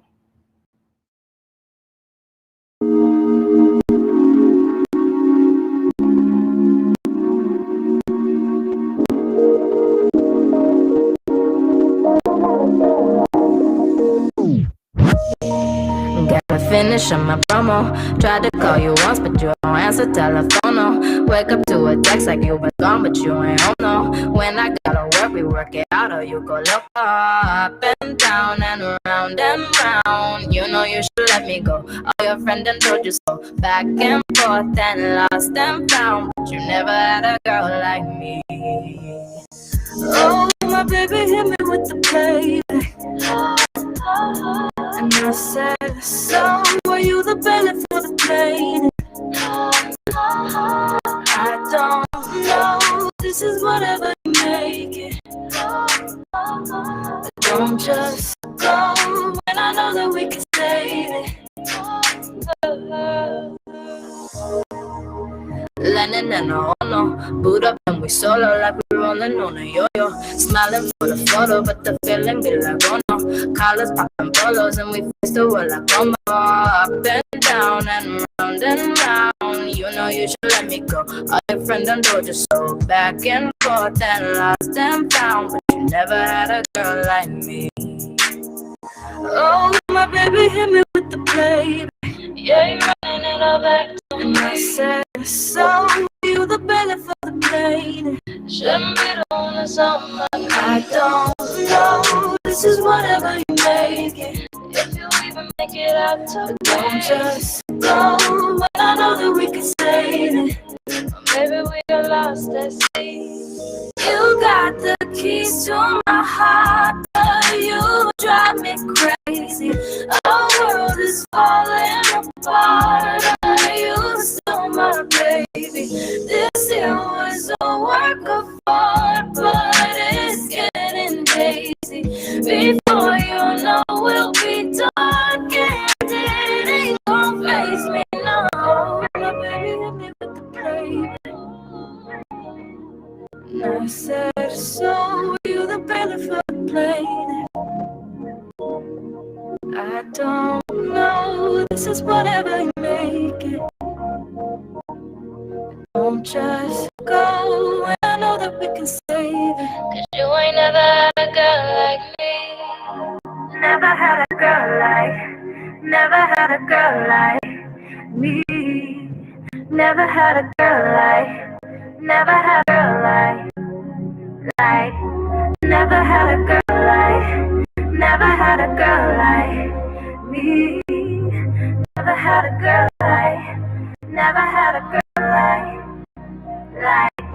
never had a girl like, never had a girl like me.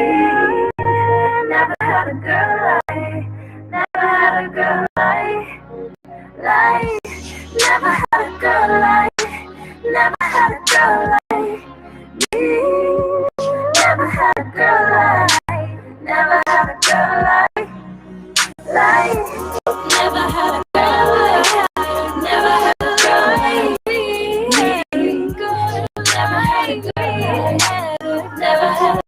like, never had a girl like, never had a girl like, never had a girl like me. Never had a girl like, never had a girl like.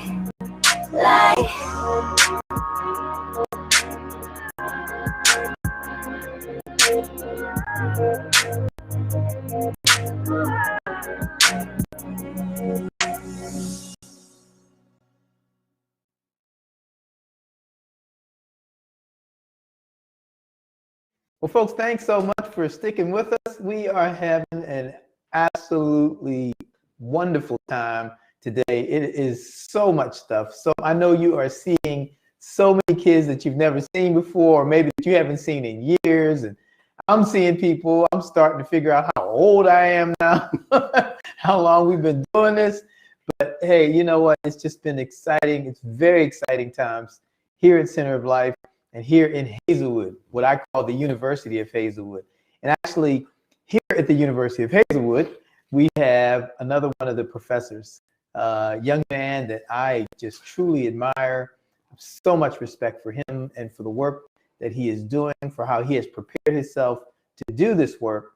And today I have with us Mr. Jaquay Carter, who is who was born and raised here in Hazelwood, Glenwood, if I'm not mistaken. Is it Glenwood? Glen Hazel. Glen Hazel area. And Hazelwood, Yep. respectively. And I know that his mom went to Gladstone, and I know several of his family members went to Gladstone, but he's really been giving the people of Hazelwood, and not just the people of Hazelwood, but the city of Pittsburgh, a real history lesson in what Hazelwood was, what it is, and we're hoping that he will help us communicate what it will be in time to come. So welcome, brother. Welcome, brother. Oh, thank you. This is Good such to a see pleasure you, to be man. here. Yes, it's such a historic place, and Yeah. looking over the history of Center of Life is really amazing.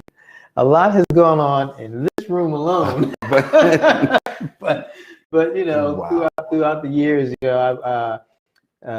as I've been going through archival videos, I think I'm looking at all the different things that have gone on through the organization, and it's just when you're into the work, you're just into the work, right? And you're not really trying to keep records of everything that you do. But thankfully, we've been able to have pictures and videos and all kinds of things that have kept us that we can go back to, and we can show really the breadth and the depth of what we've been able to do in 20 years, which I'm I am, you know, I'm not bragging or nothing. I'm like, I don't know how to say it. I'm surprised. I'm really surprised at everything that I've seen, you know, that Doug has pulled out and that we're looking. I'm like, did we really do this? You know, and it's just, it's amazing to me, man. But tell me, you know, what has the Center of Life programs meant to you and to some of the kids and things that you knew as you were growing up, because you were around here? I mean, Center of Life is, you know, the center of life. I mean, it is really such a vital institution, you know, as it has become, you know, a part of the University of Hazelwood here, and so many kids have come through the program, and you know, so much work has been done. I've been able to do a lot of historical research, you know, for Center of Life with Gladstone and August Wilson, living in Hazelwood. So, you know, I mean, I just feel that it is so vital and essential to pride in the community, you know, and kind of being a symbol of that pride for so many years, where we know good work is being done and so much, you know, productivity and so much giving back to the community in so many different ways. You know, keeping out of the history of the neighborhood, you know, certainly before I came along. So, I mean, it's just very important, and you know, I'm very excited and proud of the work that you've been doing.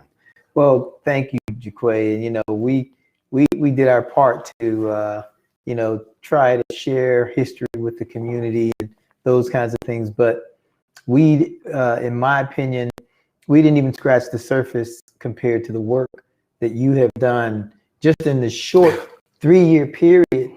You know, you've been able to unearth so many facts about the community, and you are the founder of the Greater Hazelwood Historical Society.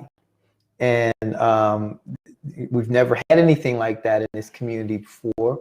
There's a great need for it because it speaks to the young people that are coming up that know nothing about that part in those times during Hazelwood.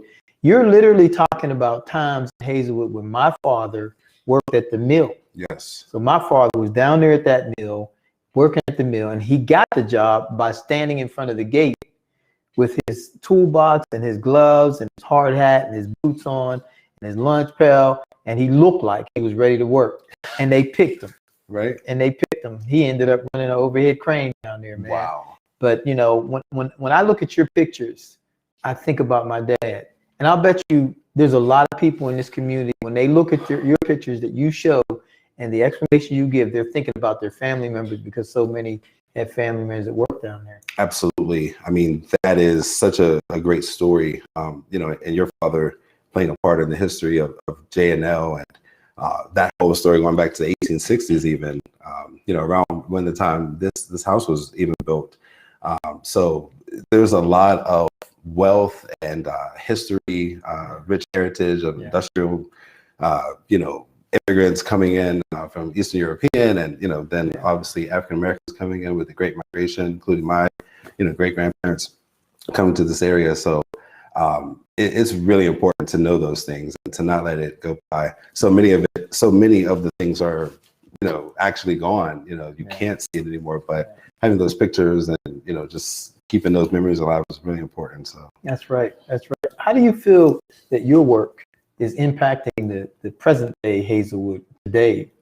Wow. I mean, you know, being involved in a lot of, you know, consultation work with a lot of the development going on.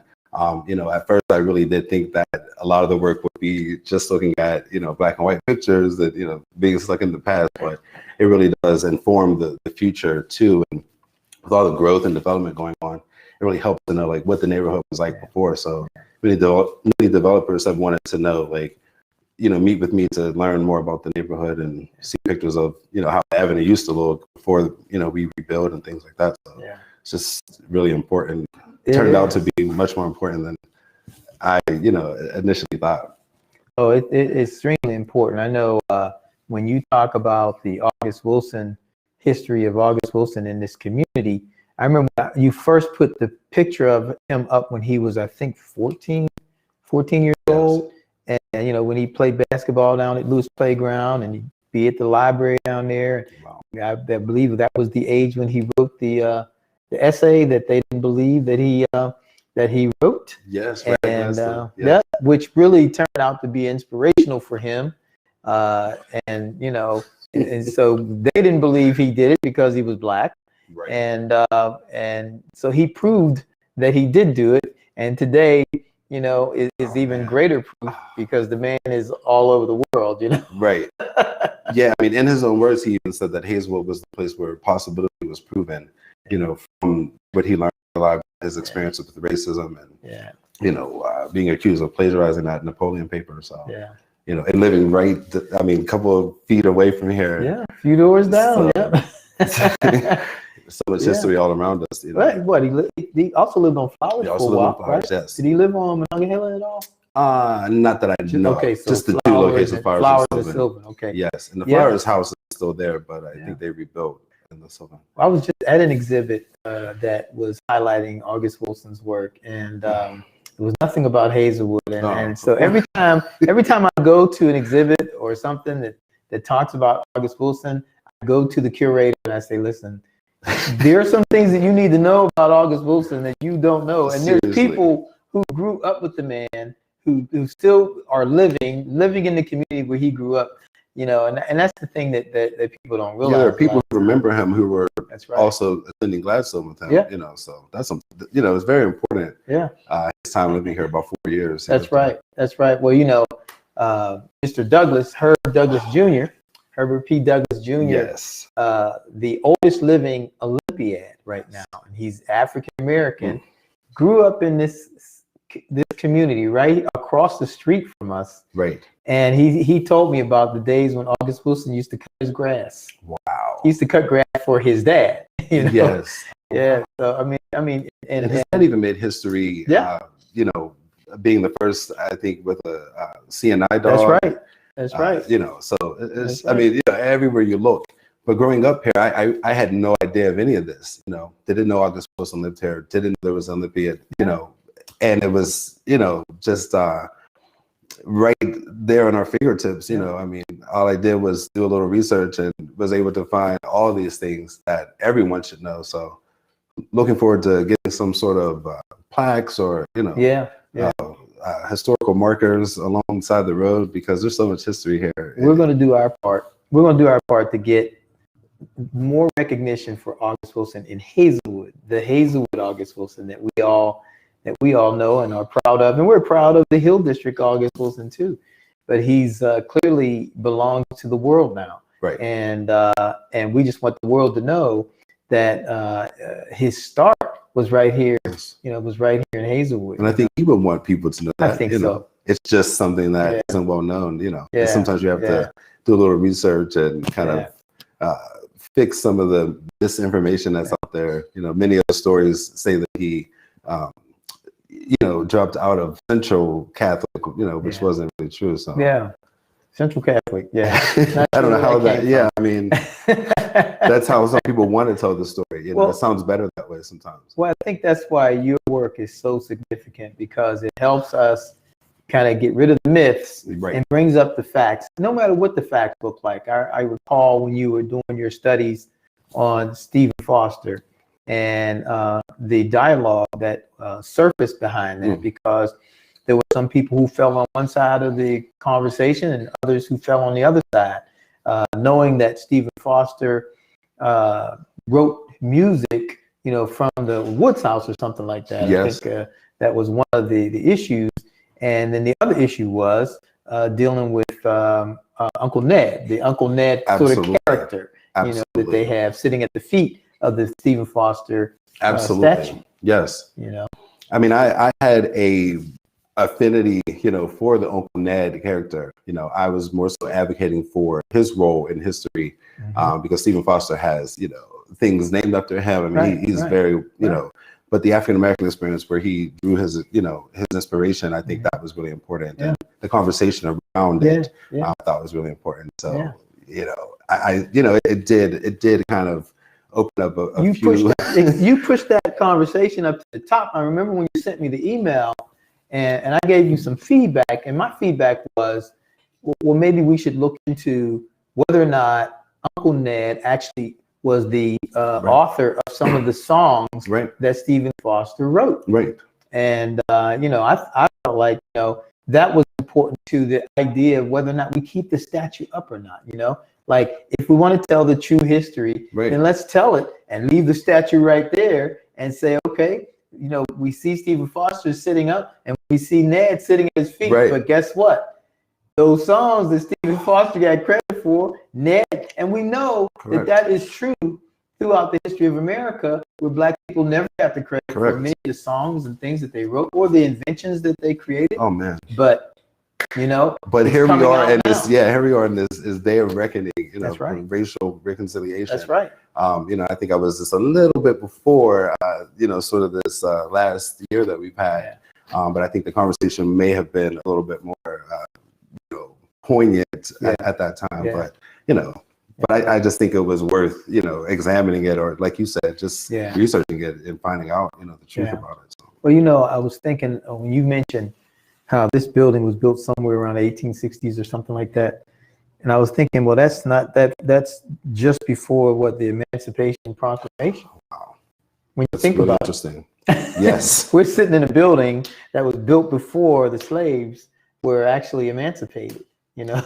That's really something, you know, to think about. Yes. And even when I'm thinking about 1861, when JNL opened, you know, I forget that what was going on in the country at that time. My goodness, you know, and many, you know, many people from the Union, there were at least 20 that I found Civil War people who lived in Hazelwood who fought, you know, for the Union. So that's pretty exciting. But you know, become a full circle moment, you know, at this time, I think, in our country, and you know, just with everything going on. But you know, Center of Life has really played a significant role in, you know, where we are today in Hazelwood, you know, so very thankful for, you know, I mean, I love when you talked about the broken window syndrome. I mean, I keep replaying that conversation because I often think about some of the other buildings and the library, of course, and how, you know, how you explain that broken pieces. Yes. Yeah. You know, and how it affects the neighborhood. But, you know, you can also repair the, That's right. You know,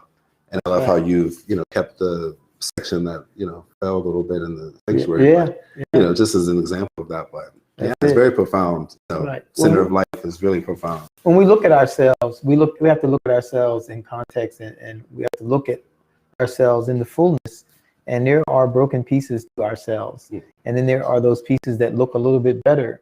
That's like when we get up every morning, we put on our shoes and we cover our feet, you know, but it's the feet that carry the weight of the body. So, you know, at the end of the day, you know, it's so important to tell the stories of a community in a way that bring dignity and respect to the people. This is what you have done. And, you know, we as Hazelwoodians could not be more proud to know that you were born right here in this community, man, that you walked these streets, man, you played in these playgrounds, and you educated yourself, and you made Hazelwood your focus. And I know that you are looking to house the historical society, and I want to do everything in my power to help you with that, because I think what you're doing just, you know, will bring millions and millions of people to this community. You know, I really do. What you're doing is so worth it. And again, what you're doing actually helps to push social justice to the front of the conversation, you know, and it actually brings more definition to the term social justice, because it shows the context. It shows all of what's going on, you know, the past, you know, into the present, and how it all connects. So you have done that, and you're continuing to do it. And so this work that you're doing, man, whatever I do, you know, going forward, I'm going to make sure that Jaquay Carter is in the mix somewhere, and anything that I can do to help you, because, you know, you've done a lot for our community.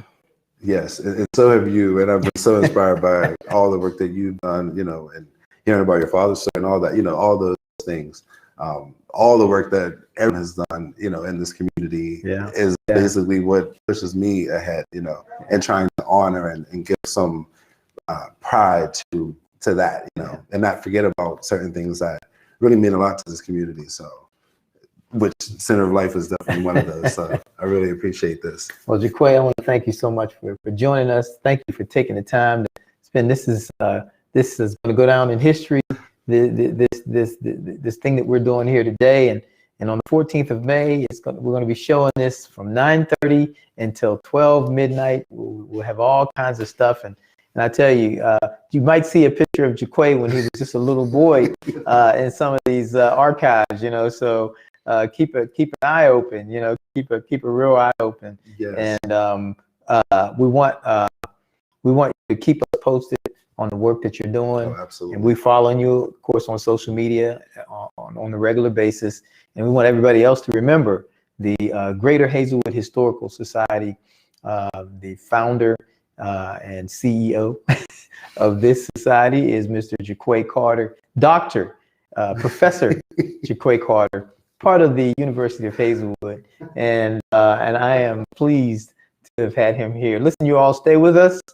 Don't go away. Keep following us. It's a good times, and boy, you know, we want you to enjoy yourselves. Jump up, go to the refrigerator, grab something to drink, something to eat, come back and stay with us. Hi, I'm Kristen. And I'm April. And we're former Crunk Movement. So we were asked by Reverend Tim to make this short video in honor of 20 years. Yeah. Awesome, man. Awesome. Where are you guys at in life right now? I'm a 5th grade teacher. I teach 3rd through 5th grade. And I work for Jones Lang LaSalle. I work on the management team for the JP Morgan Chase account. Next question, I guess. Oh, how did we meet? How did we become a part of the Crunk Movement? It's a really good question. Memories, wow. She was in detention at school. No, I was not in detention. My counselor came to me because I used to sing the national anthem for my school. I went to Alderdice and I would sing the national anthem a lot. I would go around and sing and have carnation. Well, people would, you know, buy carnations and send me to people to sing for them and pay me money. And my counselor noticed my talent and she came to me and told me about Crunk Movement. How did you find out? You? So, you know, this is my sister. So I definitely had to tell her about it. And ever since then, we just listen. A fun time. We had just moved into our new house. We were painting. Yeah. And then she was just like, "Yo, sis, I just started this new job and I'm getting paid to sing." I was like, huh? Yeah. We're younger than you. That was crazy. I mean, we had so much fun. We would have done it for free. I mean, it instilled a lot of values and yeah, it did. And we really loved music. So it was something that, you know, helped cultivate, and it was positive music, something that you didn't really see. So especially during that time. Creating realistic urban. I was going to say, I remember the acronyms, what they would have made. Yeah, I remember. I put that on my resume. I sure did. I did too. I got the mixed in my car. I won't say that. I won't say that. So anyway, pick up onus. Yeah, pick up onus. It's a dope. Oh my gosh! What? All the memories. Yes. The memories. What's my favorite memory? What is your favorite? My favorite memory. It's real. It's really stupid. We used to record songs, and just basically jam a lot upstairs at COL Center of Life. That's not my favorite memory. At the church, and we were all just standing around like making each other fall asleep. That was real dumb.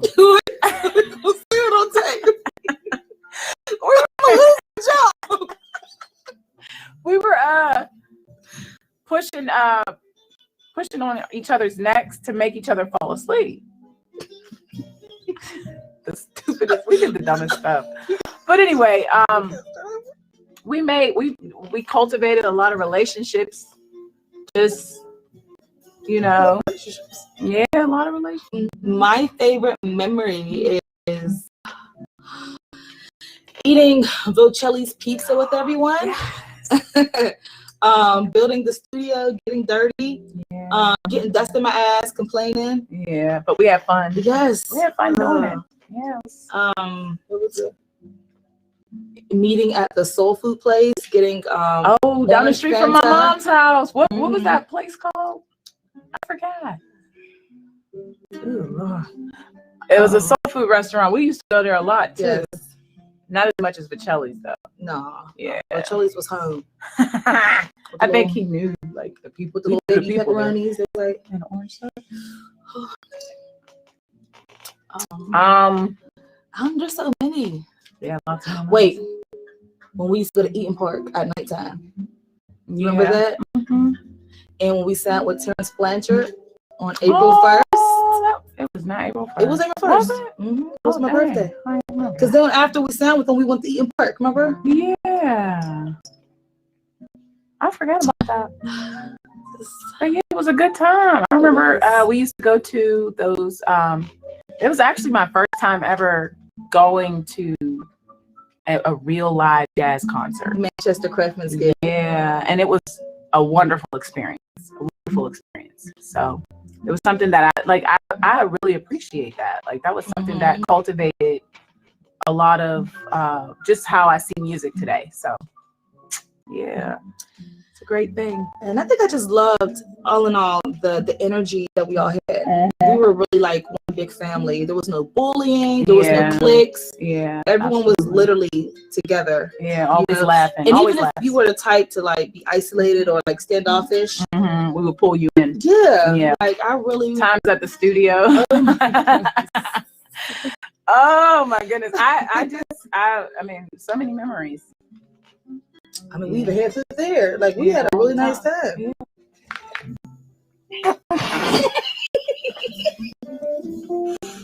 You can't make a video and have all these pauses at all. Did we start over? No. I remember when we came up with our first logo. Oh my gosh, we used to go have and it was our body. Like remember like our like silhouette or something? It was a silhouette. It was all of us. Yeah.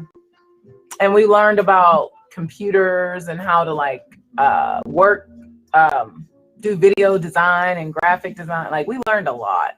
Seriously, really nice. Yeah, songwriting, vocal engineering. I mean, we used to write songs anyway, but it was wonderful putting it, you know, in something and actually having an agenda to where like we were set to reach people. So that was something that I thought was ingenious.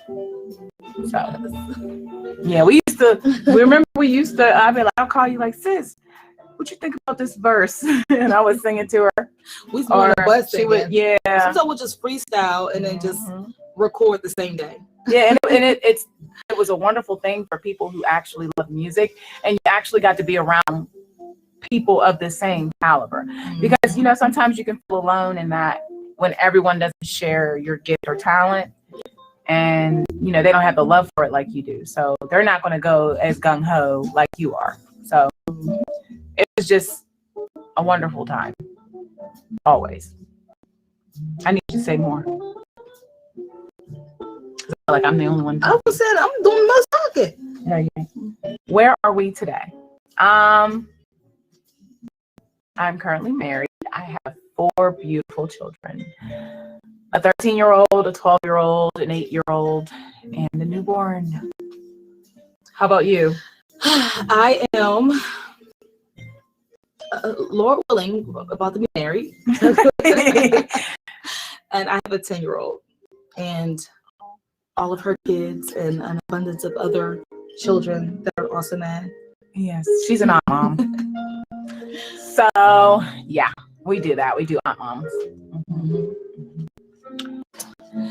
So here's to 20 years of the Crunk movement. Reverend Tim, we just want to thank you from the bottom of our heart. Thank you for the opportunity. Thank you for the lifelong friendships that we'll have and carry with us for the rest of our lives. And the memories, awesome memories. Thank you so much. And to the Crunk movement, former and now, cheers, 20 years.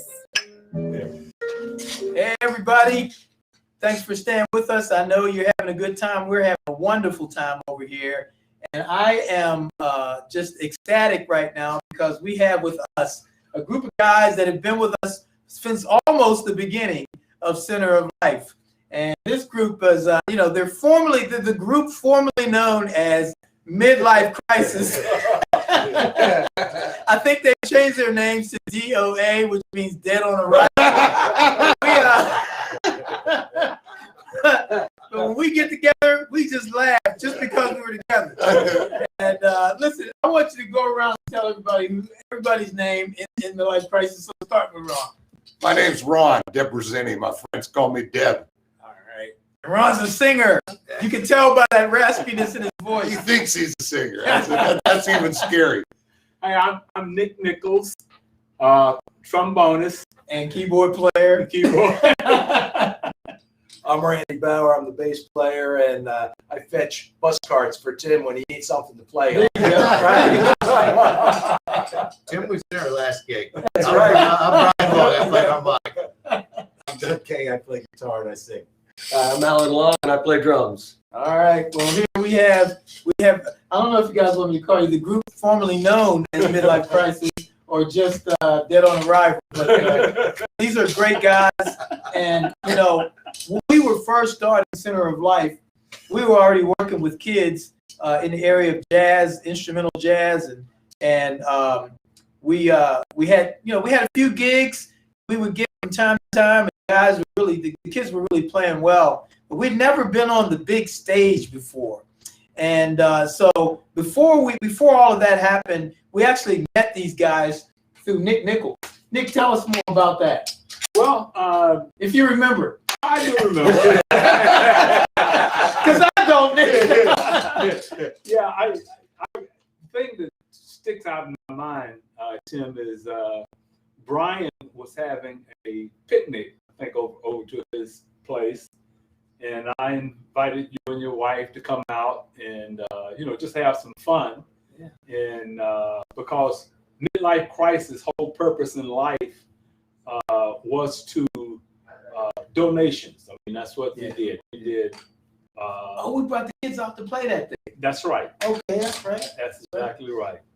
So the friendship grew from there, and we talked Tim into playing with us. And he made a couple of gigs with us. And it's just been a fun and happy 20th anniversary to you. Thank you. Tim. We really wanted to be a part of this, and glad we are. And if anybody out there in the listening community are part of Facebook, we're going to be running a benefit for Center of Life in celebration. So stay tuned for that. Well, it was through Nick that we met everybody else, and then not long after that, Midlife Crisis decided to do a fundraiser. I think the fundraiser was for Kappa, wasn't it? Yeah, it was for Kappa High School. Now they've been doing fundraisers for high schools, all along, and now it finally came down to Kappa. And a lot of the kids that were in our program was from Kappa.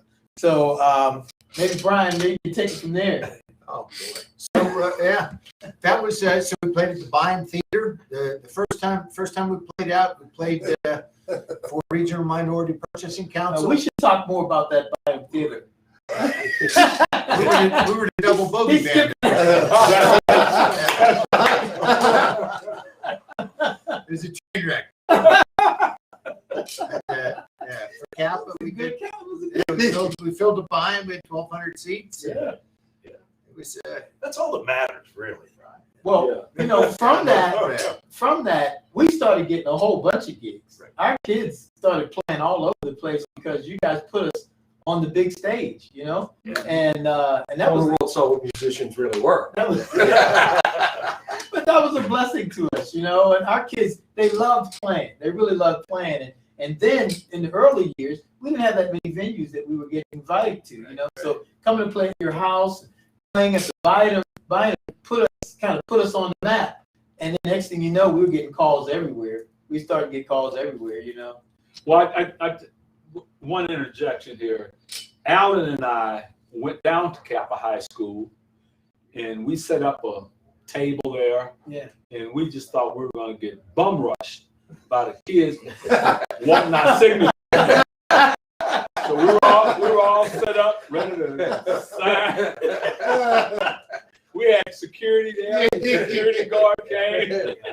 How many kids stopped by? 2. 2.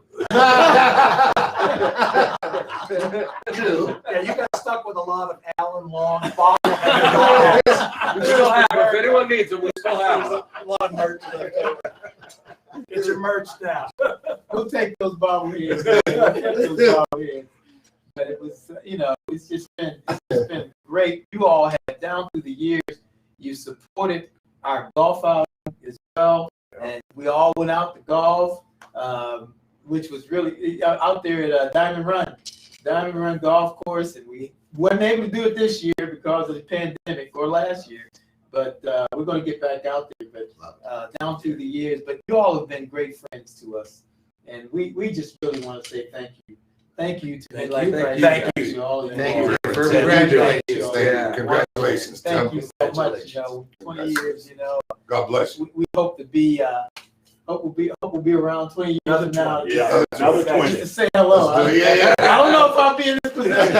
But you're still be playing. You know, so we still need you. I hope so. I hope that's the case. Well, maybe the next time we get together, I don't know. I was trying to find footage of you all playing. I couldn't find anything, but maybe you could send something to us before the night is over so we can play it, so people can see you guys actually playing. I think that's important, you know? Yeah, let's get something over to us. We're not sure anyone really wants to see it. Yeah, maybe not. Yeah. Well, maybe we can get Southern Comfort and call it Midlife Crisis. Yeah. They've been doing it for years. It's all an incestuous thing. It's a Pittsburgh thing, you know. In Pittsburgh, you have different jazz groups, and it all looks like the same people. I'm like, wait a minute, weren't you in that group? What we say is we help each other. You know, that's right. So we've had people in the COL jazz band. It was like, wait a minute, weren't you with Roger Humphries? Yeah, I'm with Roger Humphries too. You know, so. But guys, thanks so much. Is there anything anybody else wants to say before we sign off? No, just congratulations. Congratulations. Appreciate you all. Appreciate you all. Take care. Thanks. That's it. Next Stay with us. Our roots, our rhythm, and the road ahead.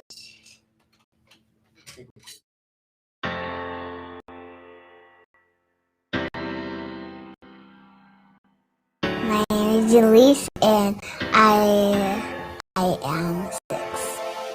My name is Micaiah, and I'm 9 years old. My name is Jameer Smith. I am 10 years old, about to turn 11. My name is Desire, and I'm 11. My name is Alana, and I'm 8 years old. I'm Maurice, and I'm 7 years old. My name is E, and I'm 7.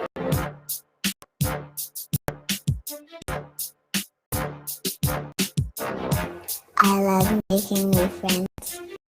Mr. Eric helps me a lot, and it really helps me out with my schoolwork. They help me with my schoolwork, and we have activities to do. Doing like fun activities and fun schoolwork. Playing with the tutors and play with my friends. My favorite thing to do is play with my friends. My favorite thing is about learn new stuff and have fun with my friends. It's about my learning, my math, my reading, and my school.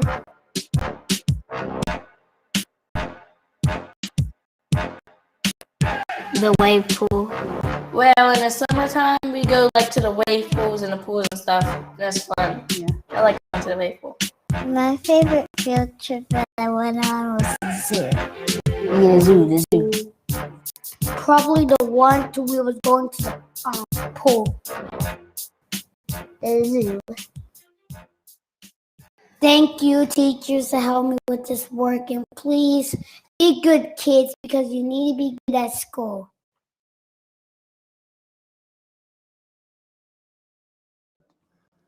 You know that the effect that you have when they're young, the example that you set is something that'll be within the rest of their lives. Yeah. And when you set that in someone's life, that you know the meaning of community, the meaning of helping others, you know what I mean, and to give, and you know that's something, as I just mentioned, that they take with them the rest of their lives. So, like, I mean, you know, you've made a big impact on so many people that way, and you know, it's like it's an honor for me to be sitting here with you, knowing the impact that you have made to, you know, so many people out there in the world, and now I'm sure they're doing their part because of you. Well, you know, thank you for saying that, Franco. I was thinking about probably the second time that we got together. It was around a mutual friend that we have, Alfredo Russell, who is a chef. You know, he's a master chef, and I think you had a chance to eat some of his food from time to time over at Bistro. I guess Bistro to Go on the north side. Bistro, Yeah, and he was in a car accident. And I'll never forget him saying, you know, that he wanted me to call you. You know, he wanted me to reach out to you, and I thought, yeah, man, no, I'm always around food. You're always around doing a lot of great things, a lot of great things for people, you know. You know, I just thought, wow, you know, you want me to call a Super Bowl legend? You know, does he have time for? You know, but you sure did have time for him, and he, you know, he thinks the world of you, you know, and when I called you on his 80th birthday, and you gave him a birthday greeting, we were right there with all of his family in the restaurant down there on the north side, and you gave him a birthday greeting, and he was over the moon, man. You know, he was loving it, you know, but things like that, Franco, you know, it's things like that that make the work that we do even more significant, because, you know, we all come up very poor, you know, and not having access to a lot of things that a lot of people have access to, or even a lot of people that people have access to. But to know that we have somebody like yourself, you remain a very large figure, not just in this country, but in other countries, many other countries, where people know who you are. And for you to pay some attention to Center of Life, you know, and that helps us, you know, that has helped us. Well, you know, Appreciate Tim, I want to say 20 years, I'm still, you know, saying, wow. You know, because when I first came to Pittsburgh as a rookie, right, in 1972, and, you know, then early in my career, I got involved with things.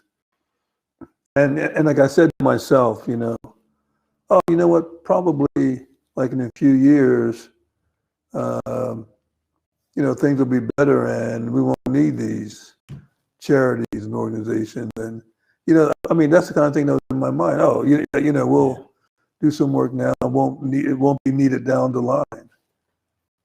Wow. Yeah. Was I wrong? You know, and you've been doing it for 20 years. Yeah. Yeah. And you have seen that. No, you know, that there's some need there in some sort of way all the time. Yeah. You know what I mean? And so it's like, wow. You know? And you know, you're 20 years. You don't have time to rest. You don't have time for a break, because things are going on all the time. That's right. You know, and so like I really commend you. 20 years. Wow. Well, That's Franco, you quite mentioned an something. accomplishment.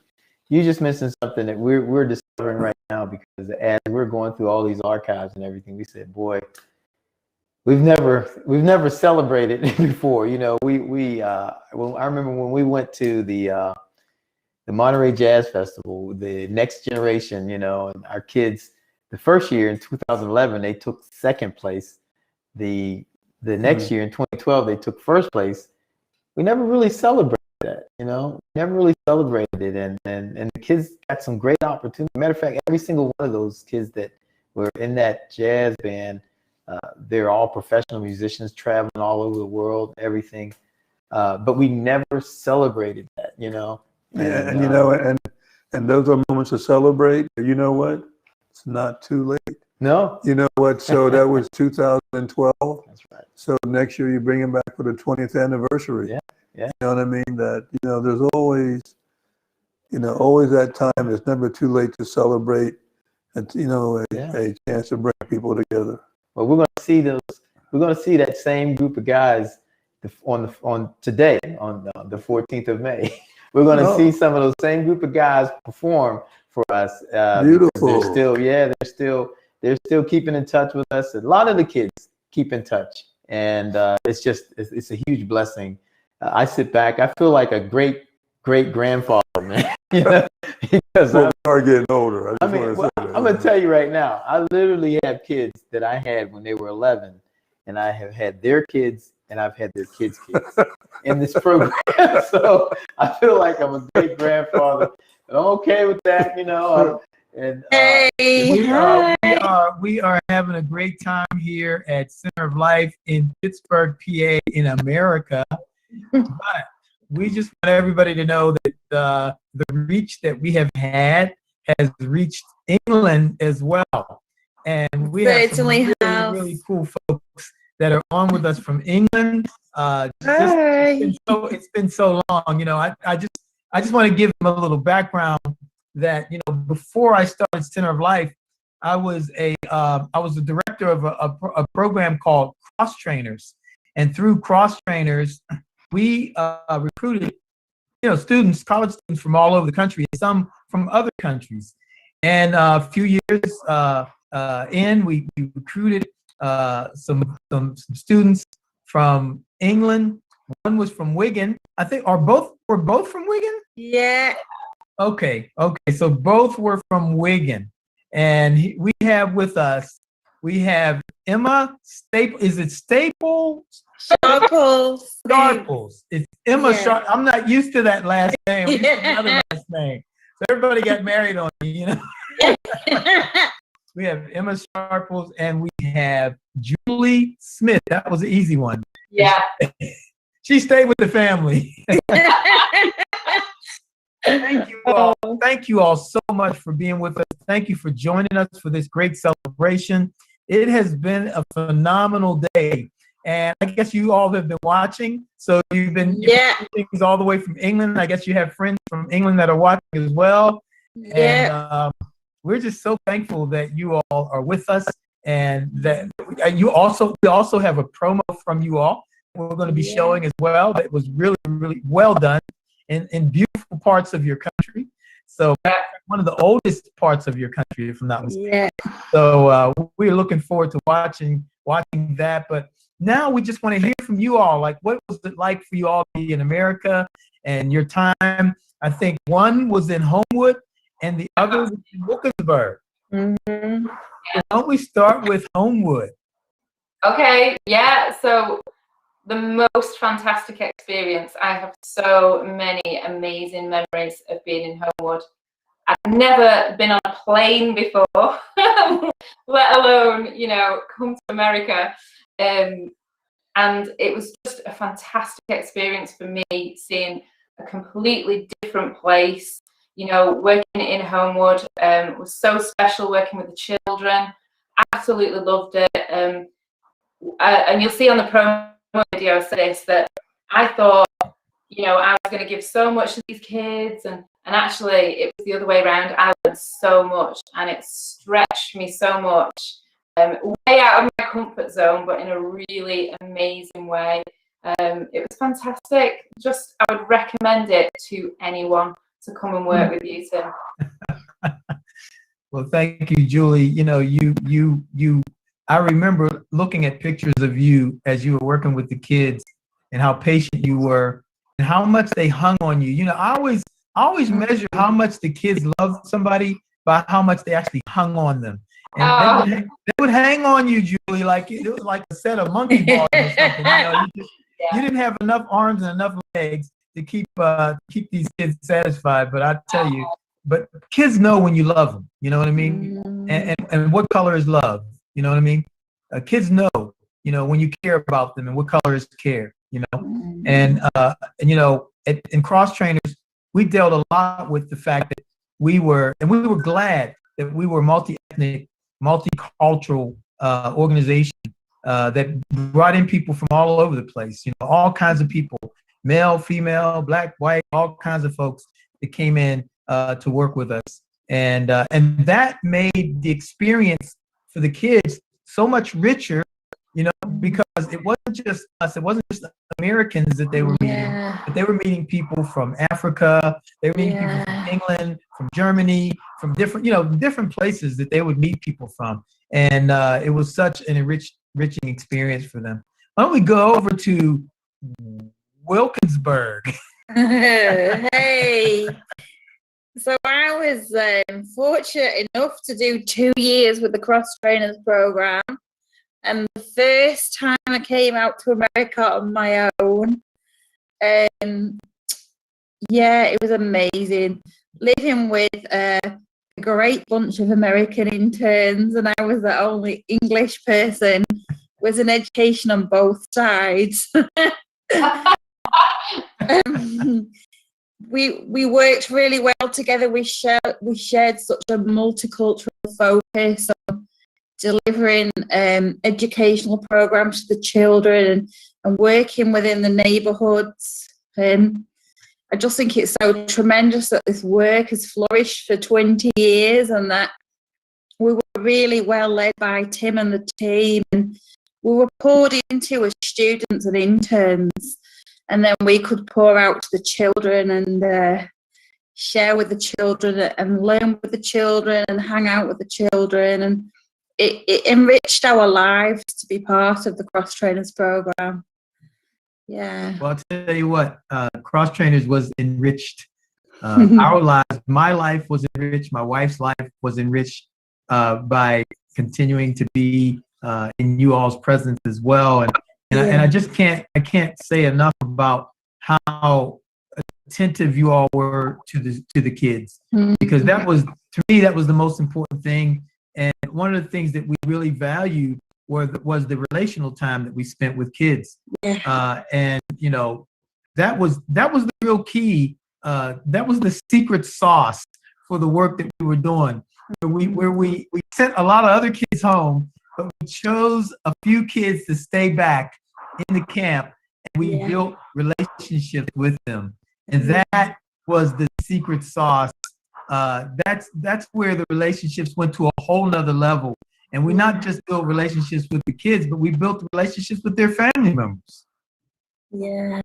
Yeah. And even if just one family was changed by it, how amazing is that? Even if it's one family out of all those families, something changed for them, that's amazing. And feeding the kids, and I think we did the breakfast in the morning. We did. Children, and I love those one-on-ones. They were amazing.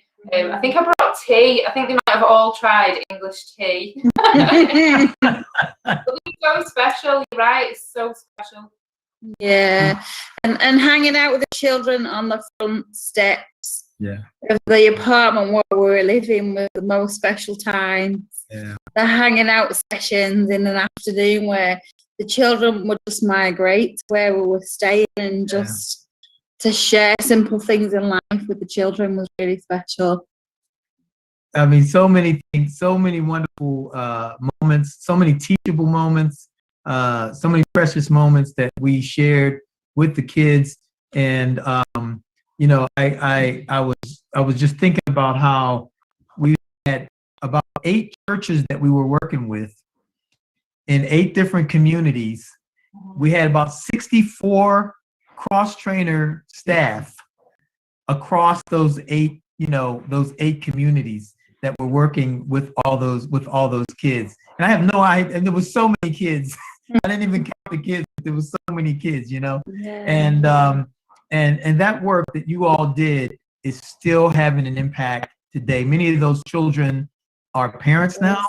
Many of them have graduated from college. They're professionals now. It's just amazing the phenomenal work that you all have done. So I just want you to know, it's like the fishes and loaves. In the Bible, there was a little kid that was in the crowd with Christ and with the disciples and the people. It was about 5,000 people with him, and the little kid had 2 little fish and 5 loaves of bread, right?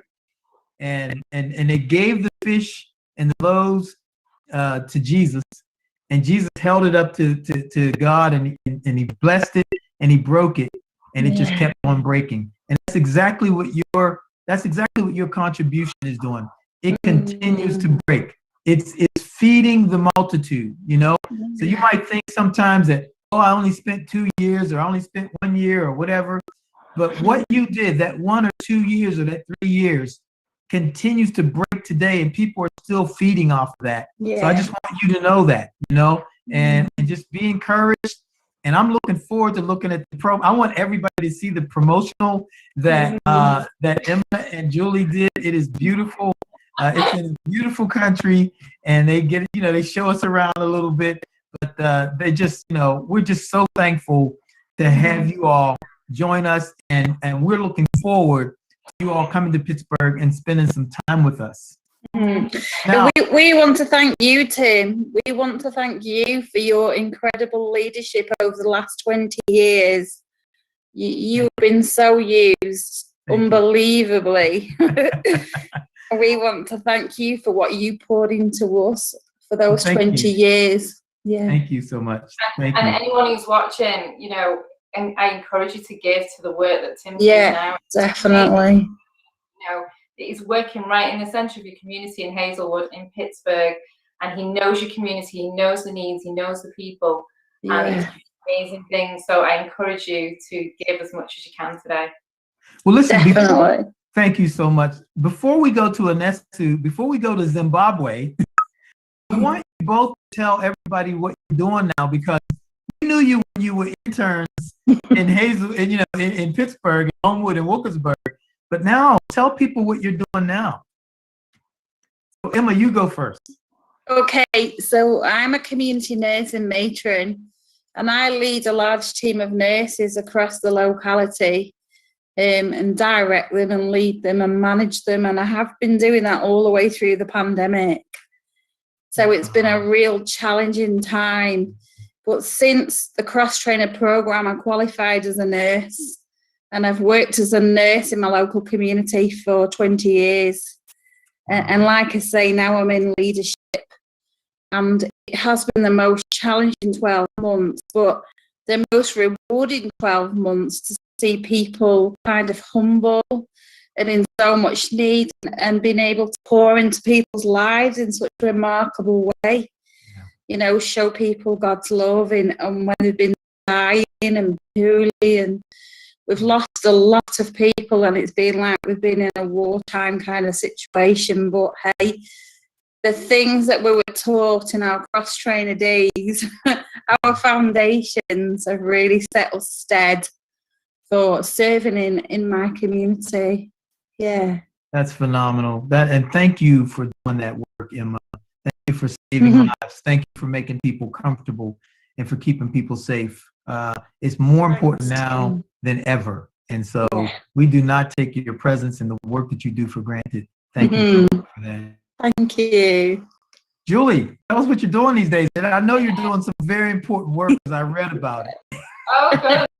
So, again, like Emma, the things that I learned at Cross Trainers have stuck with me for the rest of my life. And the work that I do now is in my local community. I work in Wigan for a charity. I run a charity called the Storehouse Project.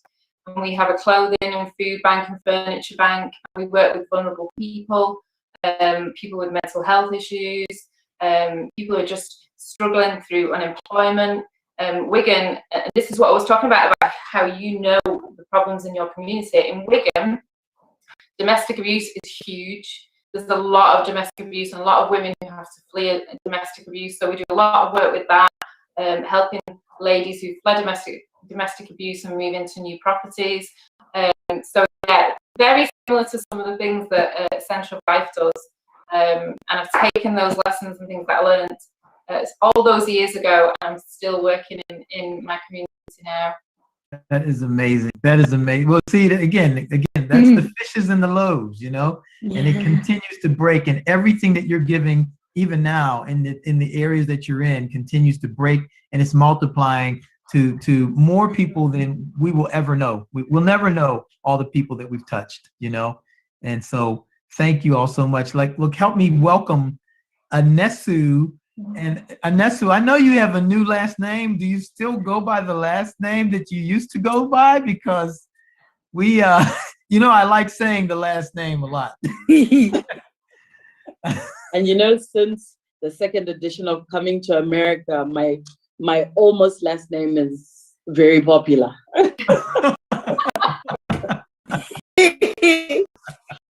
Mine is Mutasa, but Tim likes to call me Mufasa. I do. I'll admit it. I do like to do. But ladies and gentlemen, this is all the way from Zimbabwe. This is Anesu Mutasa. Thank you. And she is, you know, Anesu is one of the most beautiful people that I have ever met. Anesu, when she came to Center of Life, we had never had anybody to help us with our administrative work, like organizing all the work and everything, because we were still young at Center of Life. And Anesu came in. Anesu, were you still in school then? You were still in college, right? I had just graduated. Just graduated. And so Anesu joined in with us for a while and just organized us. because we needed some organization really, really bad. I'm like, I would say to Anesu, look, we got these things going on here, and got this going on, and Anesu would put it all together in a nice, neat package so that we could get something accomplished, because without her, it was kind of chaotic, you know.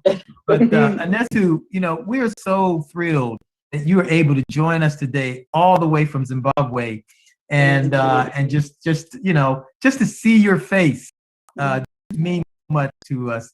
Tell us more about what you're doing, what you've done since you've left, and what your life was like when you were here, how well we treated you. Do you see this rigging of the conversation? We will talk about King Jaffa later.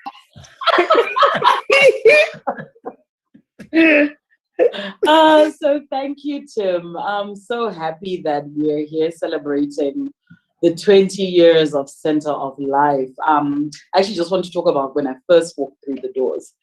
I walked through the doors, actually, it was a friend of mine. She's also from Zimbabwe. She was like, come, we're all looking for a church. Let's go, let's meet this church. So I saw this man with his dreadlocks. I was like, is that the pastor? They're like, yeah, that's him. And we saw he was mean on the keyboard. He's getting the music. So he kept on telling us, no, I have programs going with the kids, and they make money off of their talents and their musical abilities. So I was like, oh, okay. I was like, one day I'll come during the week and I'll see what you're up to. And I was still job hunting. I was still doing everything. And Tim was like, come, let's talk. So we're sitting there, and we had like such a common goal, because he said to me, I was like, how old are you again? I was like, 23. And he was like, you're kind of young to be saying the things you're saying. He was like, but you know what, I like it, and I like the fact that we're not giving people a fish but teaching them how to fish. So how do we empower the community? And especially with situations whereby you find Hazelwood was so underserved, and then you have Squirrel Hill, which has all the amenities, and you see all the talent that's happening in Hazelwood. And it touched my heart in terms of what is Center of Life doing and the way the kids light up when they walk through the doors. So they'll come and I was like, can I have some peace and quiet? And they're like, Miss Anestu, we can't really say your name, but we're gonna do whatever. This place is about noise, get used to it. And I just realized, you know what? These are my kids, I'm falling in love with them. Let's do what needs to be done. And every Friday, we were always doing a jazz concert in the parks and everything else. And then we started building up on our financial literacy program. And then I guess the administration at the time took away my work permit. And then I had to say goodbye. But that work has actually impacted me because right now I'm actually doing work with entrepreneurs still. Because we find there's a big unemployment rate in Zimbabwe, but the youth can't find any jobs. So they've gone to entrepreneurship, but how do we capacitate them to become real business owners? And how do they start to contribute to their communities and create foundations? So this work has followed me through. And sometimes, you know, and they say that you go through certain situations and you don't understand why God is making you go through it. And maybe sometimes you look at it 10 years later and you're like, that's what you were doing. You're preparing me for my next steps. Yeah. So our footsteps are always ordained. The people that come into our lives, it's always a valuable lesson through everything we're going through. And I'm forever grateful. And it's just something I've always taken with me. And there's a CD I have of Center of Life that's heavily scratched. And I always tell Mom, I love the CD, but I can't restore it. She's like, get over it. Talk to Tim and see if you can get the music. I'm like, they've moved on since. I don't think I can get that music now. Oh yeah, you can. It's all over the internet. All of our stuff is on all the major social media platforms. So whatever album you have, you can get it online now for sure. Okay. Yeah. Awesome. Or if you just want, if you're still into the CDs, we can send you a CD because we can't even sell CDs anymore. Exactly. No, thank you.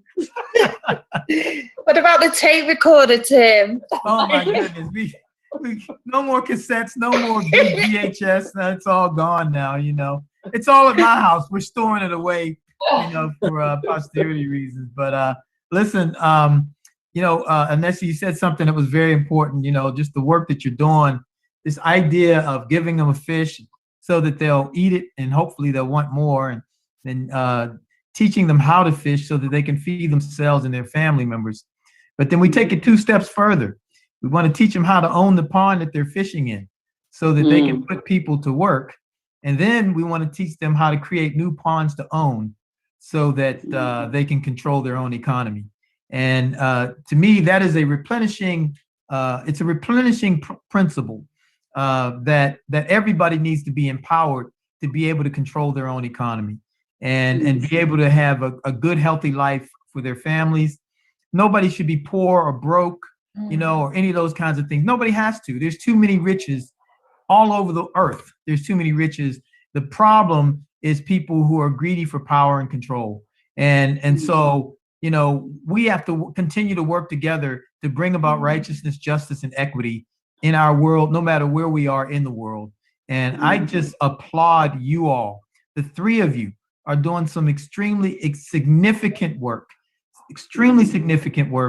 across the country that we want to be connected to. We want to be a part of what you're doing, and we want you to remain a part of what we're doing. You know, this first 20 years is, as I said, the first 20 years, but we expect to be around here 120 years from now.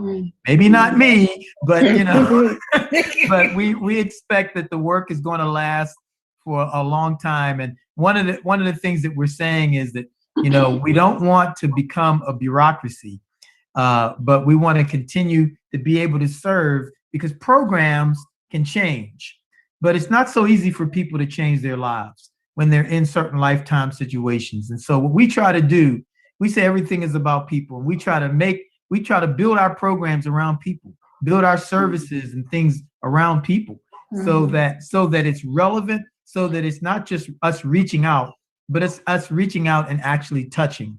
And that's what you all are doing. I can just see it. I can tell from the things I'm hearing and you all just, I'm so proud of you all. I don't know what to do. I feel like a great grandfather. I feel like King Timoteo.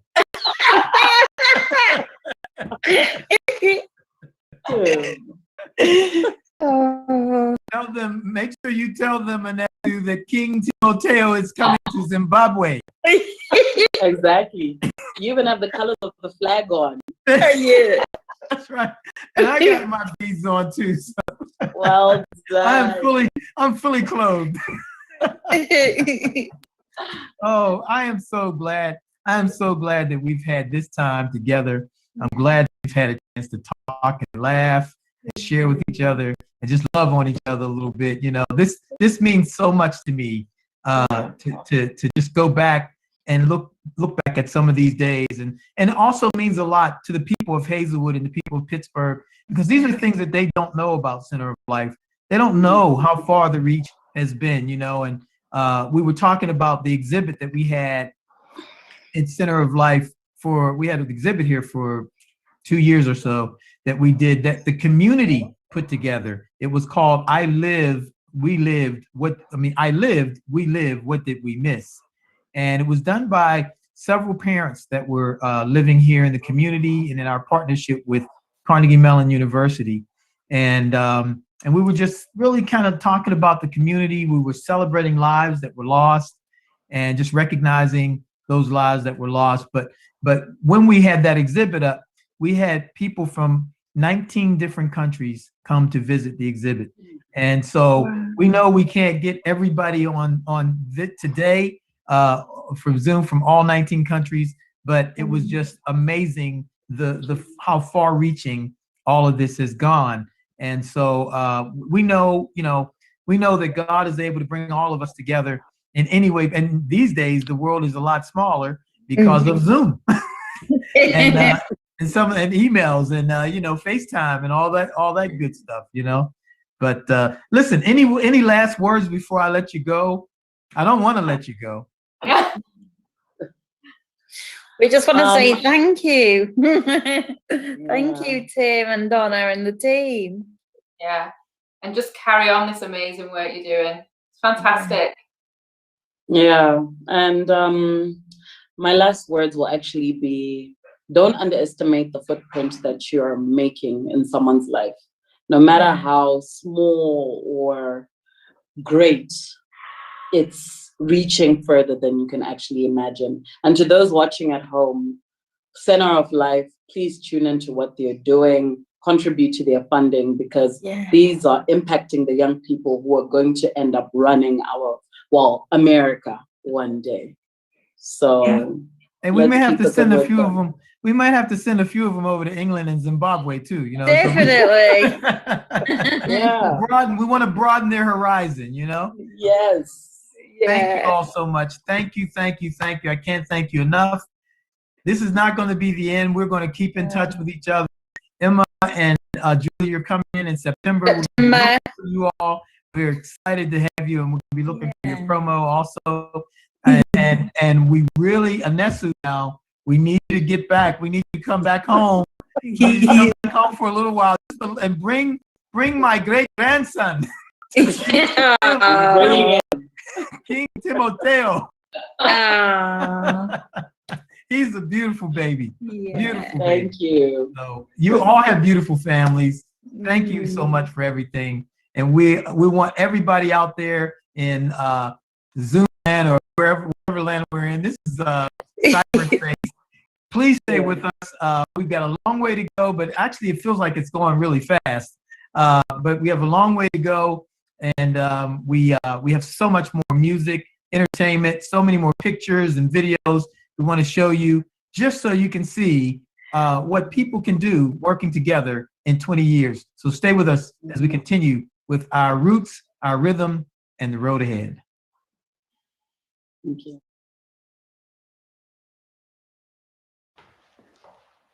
All right. Well, hey, welcome back, everybody. It's we're having a good time. I hope you're enjoying the music. I hope you're enjoying the art. Hope you're enjoying the testimonials and all the good stuff, all the pictures from the past, some of the pictures from the present. And today I have the distinct honor and pleasure of having one of my best friends in the whole wide world sitting across from me here, Mr. Salim Gabriel. Whoa. And you know, some of you know Salim from one position, and others know him from another position. But I know him as a friend. I know him as a friend, a longtime friend, and somebody who's just been with Center of Life and been with me in Center of Life before the beginning, before we started Center of Life. Salim and I were on the journey together, and I am so thankful to have you here. Salim is the president of the Pittsburgh Promise, and he's the former CEO and executive director of the Pittsburgh Project. So he never had to change his initials because there's still P&P. There's still TP&P. Not just PP. That's right. TPP. TPP. That's right. Forget the T. Toilet paper, please. Salim, you have been like a template for me, you know. Like I remember being on the board of directors at the Pittsburgh Project, and I had no idea what nonprofit work was. That was like a complete foreign language to me, you know. It was all backwards, you know. Yeah. And I remember being on your board and looking at financials and thinking, this is, you know, the numbers were great, but it was like, there's no money here. Yeah, it's like, wait a minute, you know, the numbers were looking good over the years. The numbers got better, but it was all backwards to me. I was like, how is this? You know, I was more of a for-profit guy, you know, and watching you lead, watching the work that you did, and how you managed the business of the Pittsburgh Project, how you managed the people that were at the project. And what I saw through you was that you always put people first. Like it didn't feel like, you know, the organization was, you know, come hell or high water had to be the first thing. It was the people that you know, you had such a stellar staff of people there. And we had a great board of directors that was thoroughly engaged in all of the events and all of the initiatives and things. And I learned that's where I cut my teeth, man, on nonprofit stuff. It was right there, coming to those board meetings and being a part of the events and watching you love the North Side. You know, I mean, I saw that in you, and I was at the same time I was seeing Hazelwood, you know, because I was living here, you know, and I was seeing Hazelwood and seeing the things that needed to be done, and I wanted to do those things. You know, I wanted to try to address some of the things that I was seeing in this community. And it was like God said, all right, I'm going to put you in this boot camp and let you get some lessons, you know. And it's come a long way, man. It's come a long way. It has come a long way. You know, I remember very vividly. I know you have this celebration marked with 3 R's: roots, what are the rhythm, and the road ahead. Roots, rhythm, and the road ahead. And I know you tried to get Questlove to be here representing the Roots, and you couldn't, so you got some Salim love instead. I mean, I of course, everything you shared is how it happened, and I recall those very fondly. Our early years of friendship and early years of you being my boss as a member of the board of directors at the Pittsburgh Project, and then but then you feeling like you needed to come over here and then start something here in Hazelwood. And part of that, I remember this very vividly, part of that was a little bit of a struggle in terms of, like, your father had a legacy serving in this community. And after, I remember when your father died, that was the funeral, and afterwards you struggling with, there's important work that my father was doing in this neighborhood. That work has to continue, not because the work is important, but because the people are important. And your father valued this neighborhood and your neighbors. And for you, it's kind of like, okay, maybe my brother, maybe my sister, maybe my cousin, maybe my aunt, maybe my uncle. Oh, you remember that, huh? I remember that. Hold the cameras. Yeah. And then And then it was like, well, maybe it's me. And, you know, like, I don't know if this is like airing dirty laundry, but I also know for a fact that you didn't have 2 dimes to rub together when you launched this thing, but you had 4 children when you launched this thing. And you remember having really candid conversation. Yeah. Should I not do this? Yeah. And for you, there was this profound, like, deeply held conviction that, like, there's not a choice. I have to do this. Yeah. And then there's not a way that I will do this. Yeah.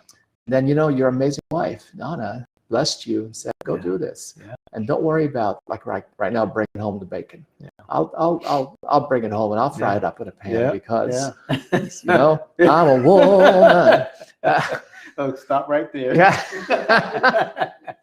And she did it, and she Yes, she supported did. you, and you She did. you rolled up your sleeves and you poured your sweat and your heart and your blood. Well, and tears. she not only, you know, supported us financially, but she helped. She believed. She helped build Center of Yeah. Life from day one. Yeah. You know, there's proposals that I had to write, then give them to her so she could rewrite them.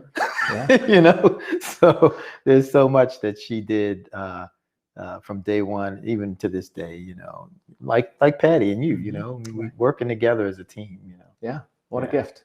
Yeah, What a treasure. definitely, man. But those are, you know, you bring up some things, you know, and I think about the money and all of that stuff. I don't think about it as much as I used to, but I do remember not having any money, and but also remember you introducing me to people that could give us a grant. You know, I remember you introducing me to Chip Burke, and Chip is on one of the other segments here. Is that right? Yeah, we got Chip. Sup, in here. Chip? Yep. Hey, Carol. And actually, Carol's coming in today, so I'm gonna do Carol too, because Carol became one of my coaches for raising money. You know, and Well, you got the best in the two of them. Absolutely, they're good friends to this day, and but you introduced me to Chip. Chip was the first foundation that ever came over here to visit with us, and took that walk with us. You know, walked around the community and made that first investment in Center of Life. You know, and just, you know, it continues to this day.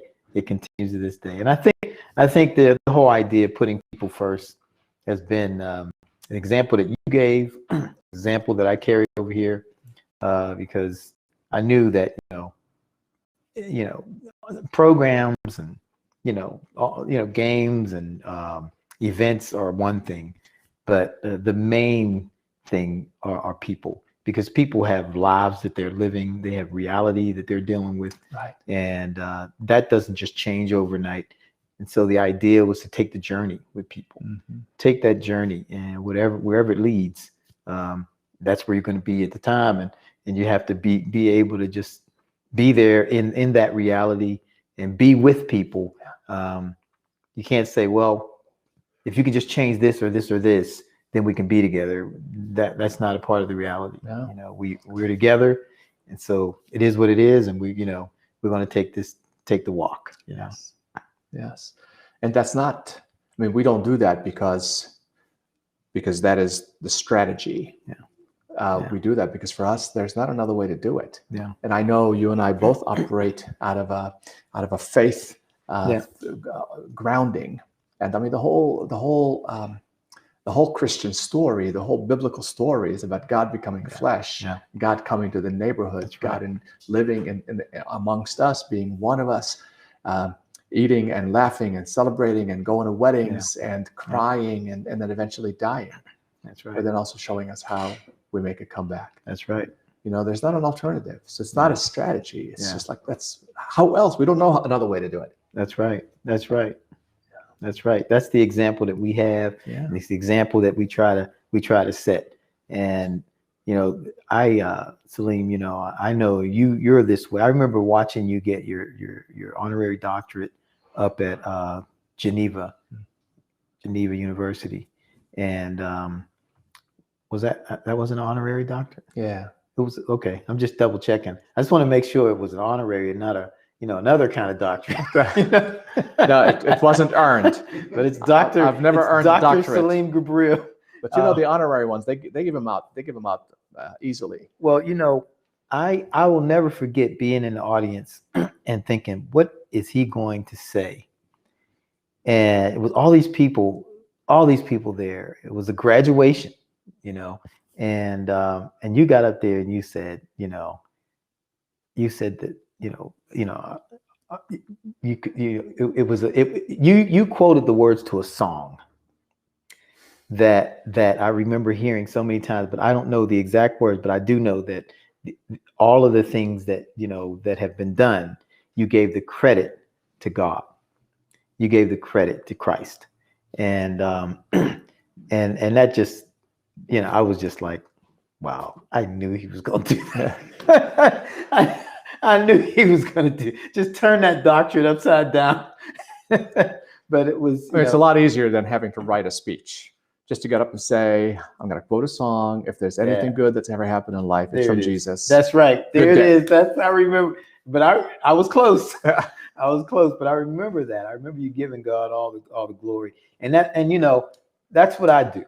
I tell my staff all the time that every single thing that has happened and that I've been involved in here is because of God in my life. It's because of God's hand on me, and never, ever would I ever want to take the credit for any of it, because I've taken the journey, and the journey has proven to me that this has been a God thing from day one, and all of the people that God has brought into my life, like yourself, had just been a God thing. You guys you've told me when I was right and you told me when I was wrong, and all of that was just brought us to this moment, to where we are right now. And I'm hoping that when people look at this, hopefully years from now, that they'll learn something from this, because, people look at you and they don't know anything about your life. There's so many people that don't know me anywhere near as well as you know me, Salim. And they think different things, about how I must be or how I'm, this or that. And they don't know the journey, they don't understand the journey. And the journey very well. You've seen my wife and our children. I've seen you and your children, your wife, and we've walked together for years. Since the 90s, we walked together, You had 2 children when we first met. That's right. And now you have 17. I wish I had 17 grandchildren. Yeah. You hear that, Tim? Isaiah? Lynn? Okay. Yeah. But we've been talking about our roots, our rhythm, and the road ahead. Yeah. And of course, our rhythm is the presence. This thing that we're doing right now and the work that we're doing now has taken us into this time during this pandemic. But it feels like a lot of what God was preparing us for was we were prepared for this moment. As the scripture says, for such a time as this. Yeah. We were raised up, and we recently, not too recent, but it's been a while, but recently started a social justice resource center, where we're bringing people together from different backgrounds, different walks of life, different cities, different states that are coming together. And actually, Donna is running it, and I'll tell you, it's been growing. People are getting to know each other. People are building relationships, and in the work that we did years ago, so much of it was about relationship building. Sure. We not only did we build relationships with each other, but we encouraged our staff and our interns to do relational time with each other and with kids. Sure. And I just think about that all the time, because there's so much that's going on in our world right now around race relations and things like that. And a lot of it is because people really don't know each other. And they've been raised not to know each other even more. The stereotypes and notions and what have you, misinformation causes people not to know each other even more. And but when we start getting to know each other, then we find out, wait a minute, that's not what I was taught. That's not what I was told. And we get to know the person, the human being. And And I think those were some of the things that were so special about the days, you know, when we were doing this thing when we were a little bit younger, Salim, you know. When we first met, your hair was short and I had a head of hair. Yeah, you did. And today you have a mile long set of locks, and I have those same locks on my back. But yeah, Tim, it is the relationship. There's nothing else. Like there's nothing else that changes lives than love. Yeah. And it's personal and it's intimate and it doesn't happen fast and it Right. can't be done as a drive-by. Right. But you know, we all live in isolation. We kind of all live in these worlds that we have created that are where most people are surrounded by people just like them. And I'm going to say something here. I'm going to go out on a limb, and I say, Black people know white people Mm-hmm. because they have to. Mm-hmm. White people don't know white people because they think they don't have to. Right. And until, and you know, in Pittsburgh, we have all of these amazing bridges that serve as a metaphor, and they can, you know, bridges connect communities. But you can't, the 9th Street Bridge that goes from downtown to the north side or from the north side to downtown. Like when they built the 9th Street Bridge, they had to make a decision about where they're going to start building it. You can't build a bridge from the middle. Mm-hmm. You have to make a choice about where are you going to build it on the downtown, start it on the downtown side and come to the north side, or start it on the north side and come to downtown. And if you start building it on both sides, it's possible to end up with a bridge like this, which doesn't connect. I say all of that to say there has to be, and Black people have been crossing that bridge for a long time to the white neighborhoods and to the white business places and to the white enterprises and to the white bosses and to the white teachers, and know the white community very well. But white folks have not crossed bridges to enter the lives of our Black family. And I hope we see that change. Absolutely. I think we're in a time now where that is going to have to happen. We have young people marching all over the world, really, and they're saying, you know what, we're going to be together, and we're going to learn from each other. We're going to learn about each other, and we're not going to take somebody else's word for it. Yeah, we're going to build significant, meaningful relationships, and it's just, you know, it's happening. It's happening whether we like it or not, which I'm excited about, actually. You know, Black people, I tell people all the time, Black people do not assimilate. We navigate because we have to. Mm-hmm. And we've navigated every system that's out there, you know, and we had to navigate it, you know. And when people think that we're assimilating, you know, there's times when people think you're assimilating and they'll call you an Uncle Tom, you know, but you're navigating. You know, people don't understand that. People don't understand that. But if you're not navigating the way they're navigating, they criticize you, you know. But when they get in certain situations, they'll realize, you know what, yeah, I got to navigate this or I got to navigate that. And navigation does not at all imply any kind of dishonesty or anything like that. It implies dealing with a situation for the way it is dealing with you, you know? Yeah. Dealing with that situation head on and saying, okay, if it, you know, I gave an example. I gave an example earlier when I was with Mark Lewis, and I was saying, you know, our systems are such that racism is so baked in to it until you can't, you know, it's like a candy bar. It's like a Snickers. If you have a peanut allergy and you tell me to take a bite of a Snickers, you know, and I have a peanut allergy, there's no way I can take a bite out of a Snickers without getting peanuts in my mouth. I might like the chocolate and I might like the caramel, but I'm going to get sick if I eat those peanuts. And there's some people who can eat the whole thing because, you know, it's made for them. And there's some people who can't, you know, and this thing is so baked in, man, until it's going to take very intentional determining what systems just need to be completely annihilated, and what systems we might be able to, to fix, and that's a painstaking journey for all of us. We all need to look at it.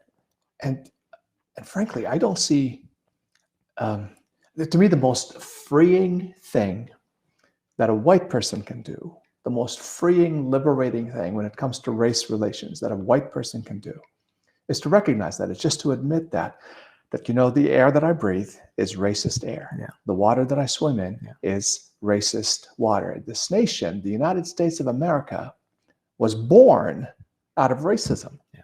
So the soil out of which this country was born is racism. And that's not an opinion. That's right. That slavery in this land existed before there was a country. That's right. So slavery existed before there was a country, and the country grew in a slave-holding, slave-owning system. Yeah. So it's for me, it's freeing to kind of say, yeah, we've all been drinking from a well that's poisoned by that racist history.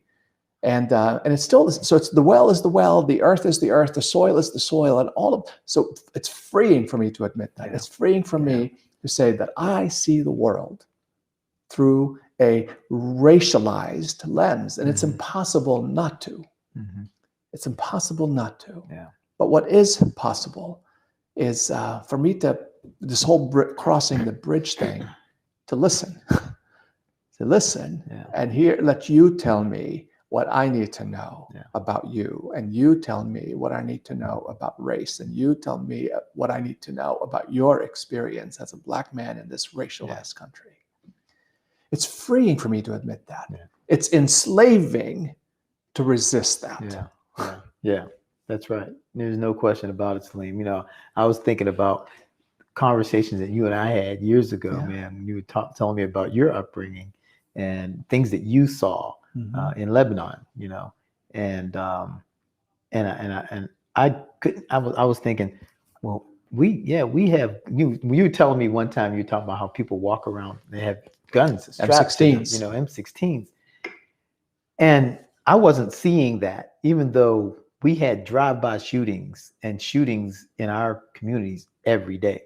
Every day there was a shooting in our community, and we were doing funerals like sometimes 2 times a month or more, and so people were getting killed, but they weren't walking around, open carry with M16s on their backs.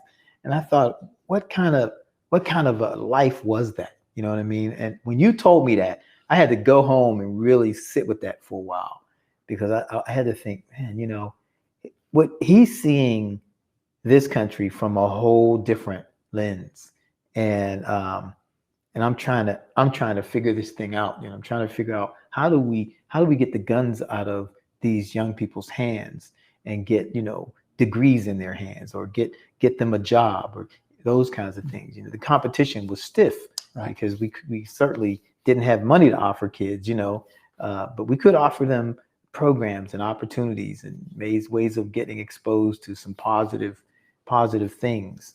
But we couldn't offer them the kind of money they could get for selling drugs or any of those kinds of things. And but kids in this community could get a gun easier than they could get a meal. And I'll never forget one year, Salim, we were living upstairs. It was one Saturday morning, and I walked outside, had a cup of coffee. I walked outside on this street, Sylvan, and just a few yards up this way, there was a Jeep, a cream-colored Jeep. I remember this like it was yesterday.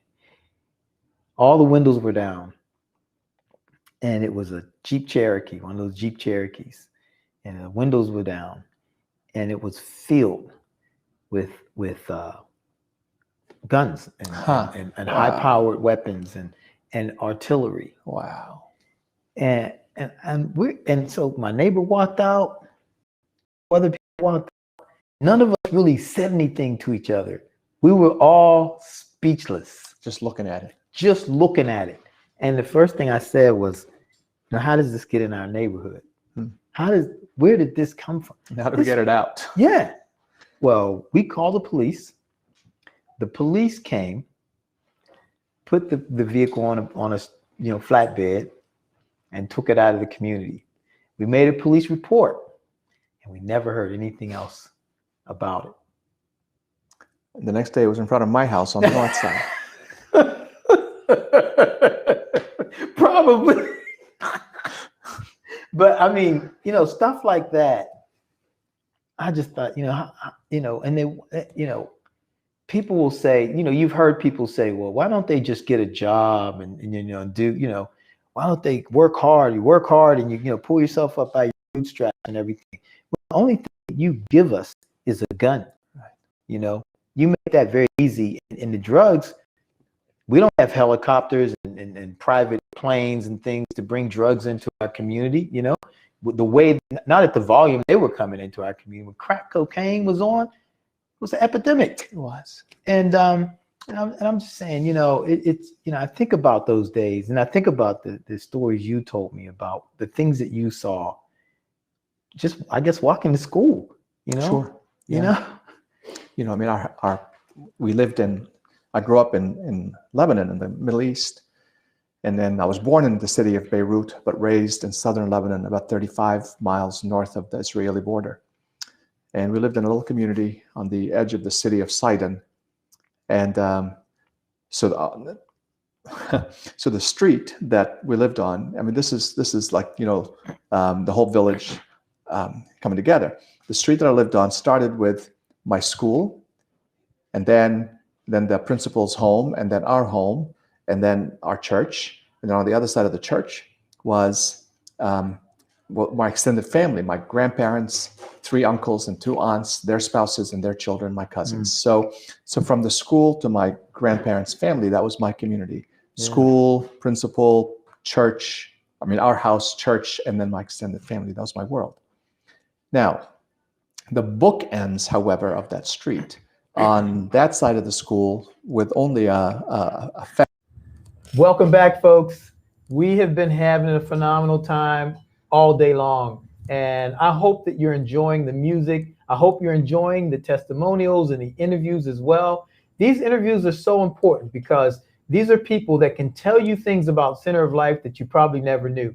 And I want you to know Center of Life beyond just the work that you see every day. I want you to understand that we can't do this work by ourselves, but we need help. We need people to help us in so many different areas. And the only way you can get help, the Bible says, if you want to have friends, you got to show yourself to be friendly. And so we have built relationships with people from across the city and people from other cities and other countries, as you can see. And it has been a big blessing to us. And so we're carrying on that same relationship building as we brought in some more of our friends here, our friends from Gendico. I call it Gendico, but am I saying it right? Is it Gendoco? It's both. Okay, so it's both. It can be both. How about that? Yes. There's no wrong answer to that one. Okay. Well, listen, we have our friends here from Gendico or Gendoco, and Gendico is a construction company that is based right here in the city of Pittsburgh and has done work all over the place. We have benefited from the work that they've done. Gendico is also a member of the Greater Hazelwood Community Collaborative, which is significant because, as many of you know, there is development that is happening in our community. And as a member of the GHCC myself, Center of Life is a member of the GHCC. One of the reasons why we put the GHCC together was because we wanted to see development happen in our community, but we didn't want to see it happen to us. We wanted it to happen through us and with us. And when you meet people like the folks from Gendico, you meet people who want to work with us, who want to listen to what we have to say, who care about what we care about, and they want to work with us. And so I am just honored to have them with us here at the University of Hazelwood. We are honored to have them with us here today, and I'm just going to have them introduce themselves and tell you who they are and what they do at Gendico, and then we're going to talk about a few other things. So why don't we start to my far right? Thanks, Tim. My name is Michael Kuhn, and I am the president at Gendico, and it's really my job to make sure that we have all of the resources in place to do the work that we need to do, and that the team is operating at its full capacity. Thank you. Dominic Dozzi, the second generation owner. My father started the company in '57, and I was basically born into the business. Haven't done anything else in my life but construction, and happy to do it. Very happy to work with Tim and his group and in the community. It's been great. Welcome, Dom. Hi, I'm Bill Hawk. I'm the Vice President of Operations. I handle most of what happens in the field, deal with the project managers, and as we go project to project, make sure everybody has the resources they need. And I have been very lucky to have been part of the Center of Life projects now for going on 7 years. Yeah. We've been working with you, and it's been a highlight of my time here at Gendico. It's an awesome interface we have. Well, thank you, Bill. Thank you all for being here. I'm honored and I feel privileged to be able to sit with you all for the work that you all have done, not just here in Hazelwood, but across the city and other places that you've done your work. You're here because I really felt like you're a noteworthy organization that has really put people first as opposed to projects. And you do your projects, and obviously you do your projects very well. But I've watched you put people first, and I've watched the people that work for you, how they interact with people, how they, when you were doing work here at our place down in the sanctuary, how attentive they were to the people that were working here, how sensitive they were to them, and making sure that, the dust wasn't all over their desks and all those kind of just little things. They went into the detail. They made sure that we knew that they cared about us, not just the project that they were working on.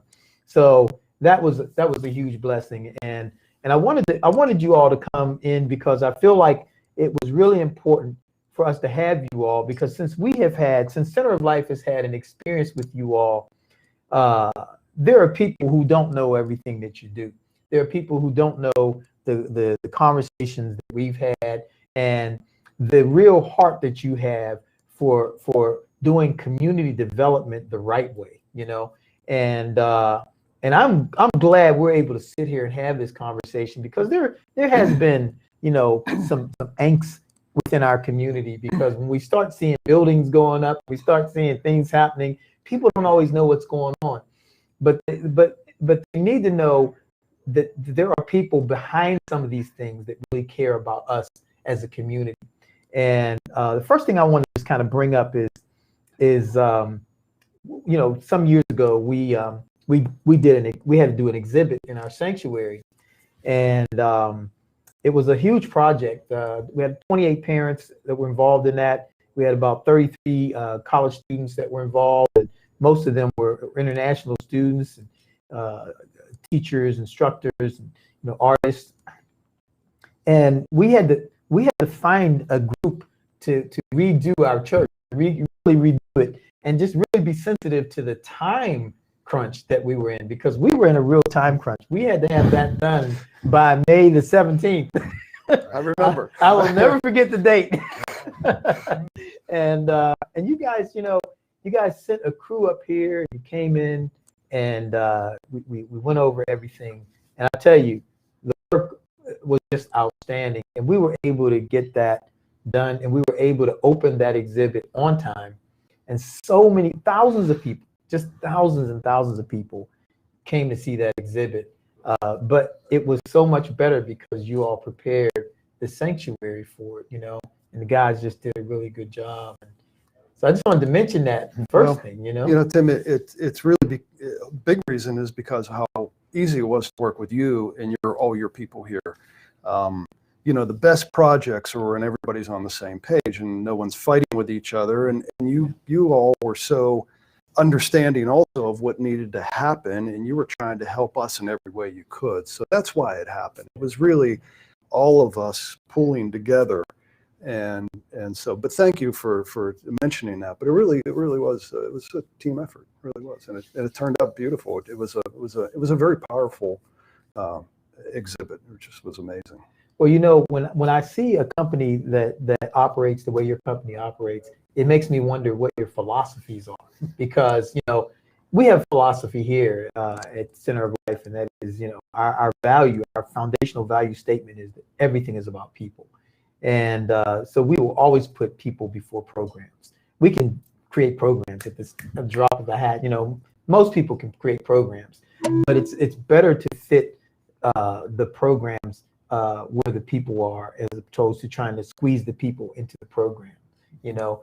And so talk a little bit about your philosophy as a company. Go ahead, Michael, if you want to start. Sure.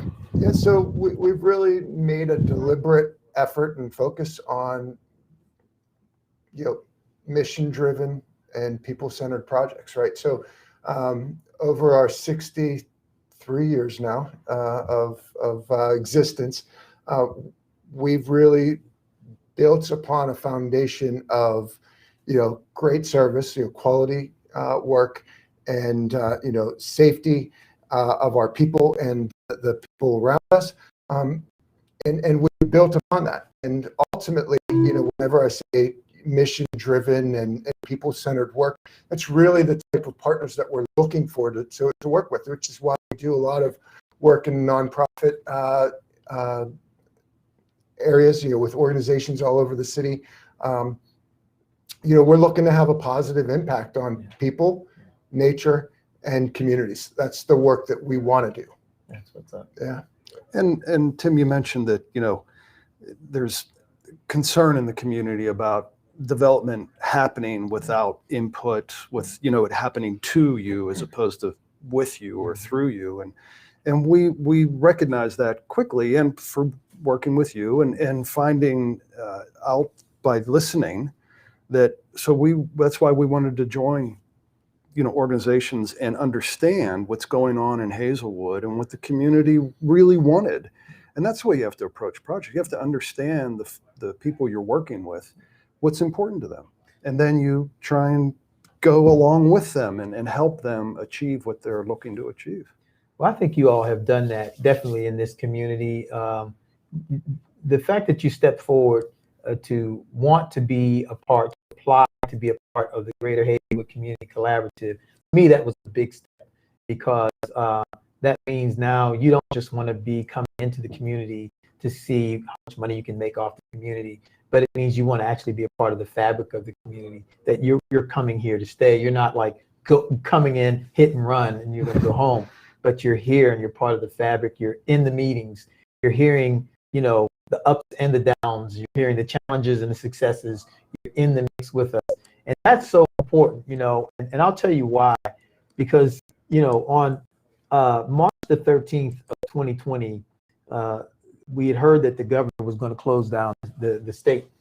And we had gotten together on the 13th, and we sat down to talk about how we needed to provide services to the community members. And we didn't know everything that people would need. We just said, look, we know food is going to be an essential, and cleaning products and paper, you know, all those things.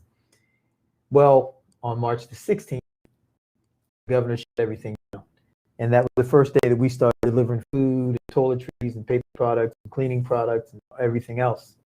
But when we started doing that, we discovered things about situations that people were living in, conditions that people were living in that were they shouldn't have been living in. And some of them were in those situations because they didn't have support. They didn't have some support. Maybe didn't have anybody looking in on them, different things like that. So I remember reaching out to you, Bill. You know, I remember reaching out to Bill. I said, Bill, man, we've got some things that we need to address.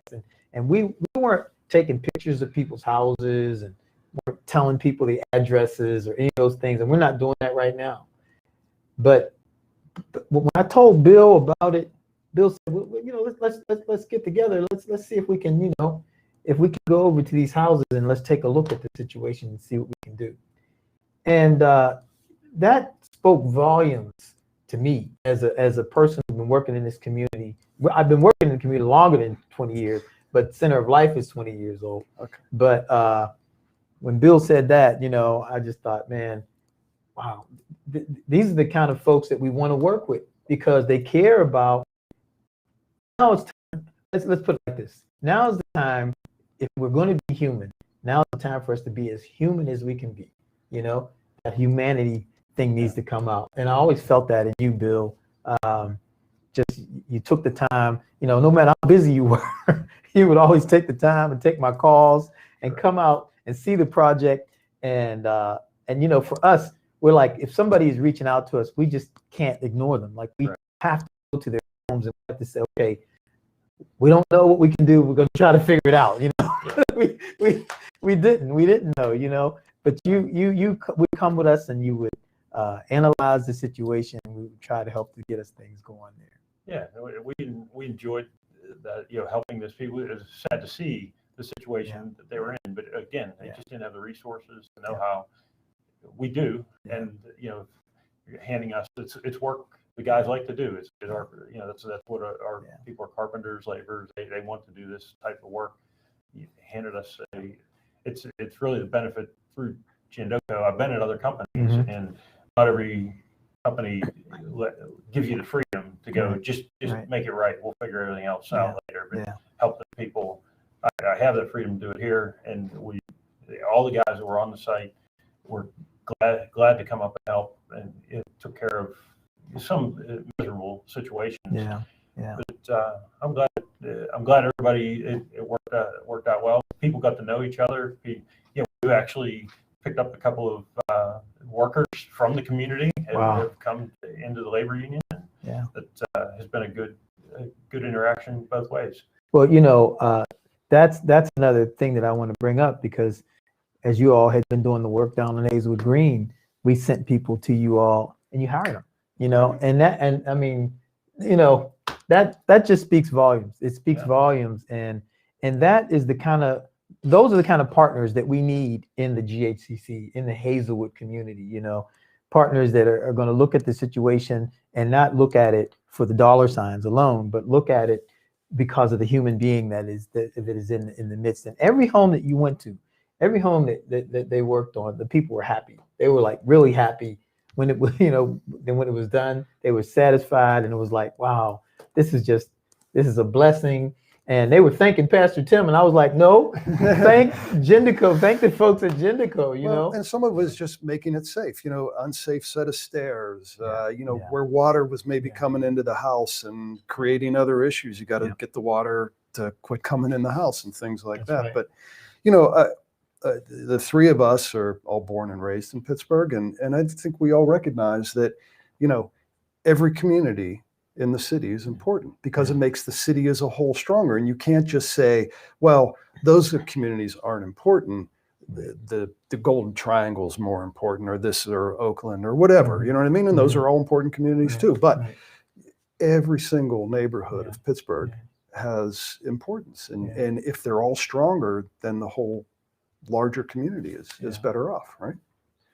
Well, I tell you, to me, it is such an honor again to be able to sit with you all during this time that we're celebrating a very important year. I don't know if I will ever be able to celebrate another 20 years here, but I feel very fortunate to have such a stellar staff of people, and we try to, you know, that's what we try to instill in the folks who work here, that everything is about people, and we see the people who work here loving people every single day. And so for the work that you all do, we are extremely thankful and appreciative of the way you come at it and everything. And I want us to continue to work together. That is my desire, and that's the direction that I want us to go in, because I think I always say nothing is as contagious as an example, and people need to see an example of people working together and figuring it out. You know, even through very difficult, complex issues, we can still figure it out and make sure that a person is more comfortable, or their resources are taken care of. And we all have different gifts, talents, and abilities that we bring to the table. And when we put it all together, amazing things happen. You're right, Tim. Yeah, Right. you know, when we talk about that alignment, right, and that mission-driven and people-centered, you know, really found that with Center of Life and the work we've been doing with you and in this community. You've been very gracious in saying so many kind words about Jindoko and our contribution to the community and the neighborhood. But it goes both ways. It is a two-way street, and I can tell you personally, professionally, as a company, that we have gained a lot of value from the relationship as well, from what we've been able to learn, again, just in having great conversations and perspectives, right? It's that, it's that meaningful engagement that is so important to us. And again, we see it from the workers on our job sites, all the way up, with, conversations that I have with Dominic. It's there's so much value in that interaction that Bill's speaking of, that we're learning and we're better for it. And so I just want to thank you for that opportunity to grow ourselves. Well, thank you for that, and also thank you all for the support. You all have supported us as well, and in more ways than one, and we can't thank you enough for that. And I tell people all the time, we are a nonprofit. We are not a for-profit. We are a nonprofit, but there's more to life than profit. And thankfully, we've been able to take that 501c3 and do some good, And this is what happens. We meet good people who are doing good things. And if we can, if we keep doing this, the good, in my opinion, always outweighs the bad. The bad will always get the media attention, yes, but the good really will always outweigh the bad at the end of the day. The cream always rises to the top. Yes.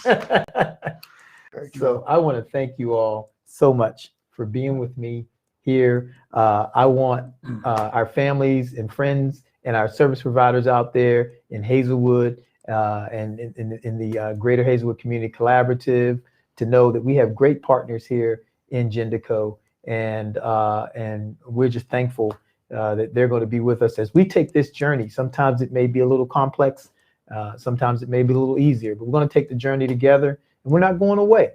We're going to stick it out because everything is about people, and we're going to keep it that way. So stay with us, folks. We are so glad that you've been with us all day long. Listen, I take my hat off to everybody who's been with us this long, but we still have some road to go left on, and so we want you to stay with us as we continue to examine our roots, our rhythm, and the road ahead. Thank you. Thank you. Well, that was the blind side. Okay, so let's start over again. Wow. Thank you. Well, what if we have a $20,000 match? Wow. That we will, we will match up to $20,000. Right. That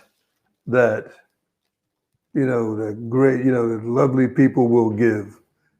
So that's what great. That's what we'll do.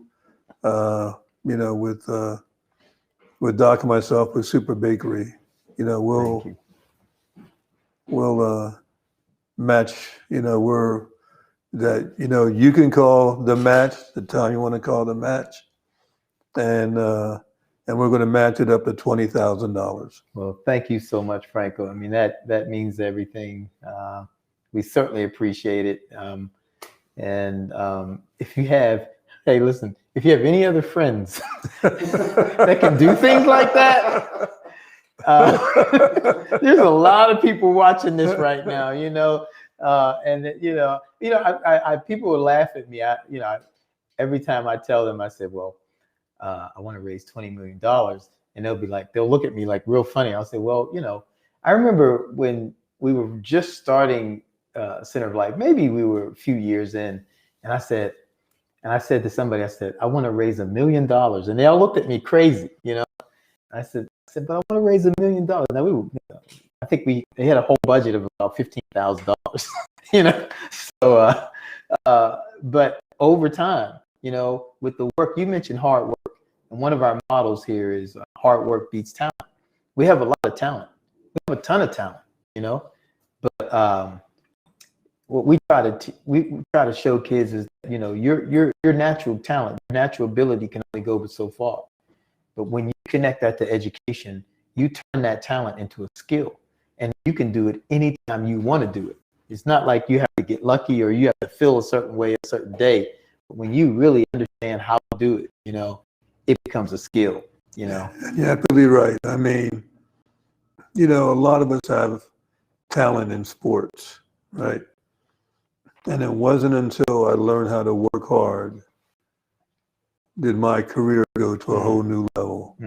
You said I always had talent. You know, I could do things naturally and sure make things happen. But once I learned how to work hard and put my time and focus into the things I was supposed to focus on to get ready to prepare myself, it made a world of difference. Made a world of difference physically and mentally. And it took my career to beyond levels that I didn't even see myself, that I didn't envision myself. But, you know, it was hard. You know, as you said, it's hard work. Yeah. You know, and day in and day out, it's tough. It is. But, you know, kept at it, and it and it paid off. So I just want, you know, people to know that, you know, we have a $20,000 match, but that means I'm going to match that $1 that you give. You give $1, I'm going to match that. You give $5, I'm going to match that. You know, we're not looking for you to give big sums. If you can, I mean, that's great, and thank you. But, you know, $1, $5, whatever you can give would be much appreciated. And if you give $1, now Center of Life will have 2. That's right. So you can make a difference with $1. Absolutely. Wow, this is amazing.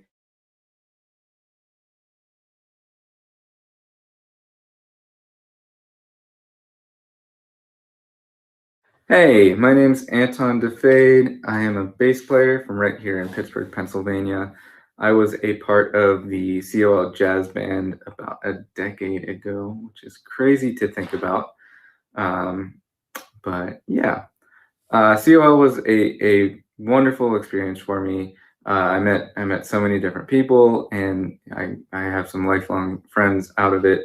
And I'm still playing with a lot of the people who I was in the program with today in my professional career. I was introduced to Center of Life through Tim Smith. He came to my high school, Kappa High School, to recruit a handful of people to audition for the program. I guess I did an okay job because Center of Life became a pretty big part of my life after that. I'd say the biggest takeaway for me from the program was the ability to adapt. You know, whether we were playing for a large group of people and the power goes out, which I know happened on multiple occasions, you know, dealing with students' personal problems, you know, what if you're chaperoning a field trip to the wave pool and you don't know how to swim? There was always something to adapt to, and that experience was extremely useful in my life and continues to be. One story that comes to mind about adaptation is when the COL Jazz Band went to compete at the Monterey Jazz Festival Next Generation competition. That is a mouthful. I've never been able to say that. And yeah, so we were invited to compete, which was an honor. And we went in, we were a little bit cocky, and we placed second that year. And it was fine, but we were all a little bit bummed out. We wanted first place. We're young and driven, and we really wanted it. So we were very disappointed. We got the judges' notes later after returning home, And it turns out most of the points that were taken off for us for our performance revolved around what we were wearing. We were dressed too casually, and which I thought was funny because one of the judges was Peter Erskine, and I've seen a lot of videos of him playing with Weather Report, and I don't think I've ever seen him with a shirt on. So but I guess things change. People get a little bit more conservative as they get older, whatever it is. Anyway, we took those comments very seriously, and the next year we showed up correctly in full suit and tie, and we approached the performance as if we were going to win, and we did, and it was great. We in that moment we adapted. So yeah, Center of Life is really a huge staple in the Pittsburgh community, and it's been so nice to see it grow and see all the different people who have come through the program. And I can't believe it's been 20 years. So, happy anniversary, and I can't wait to see where the next 20 take you.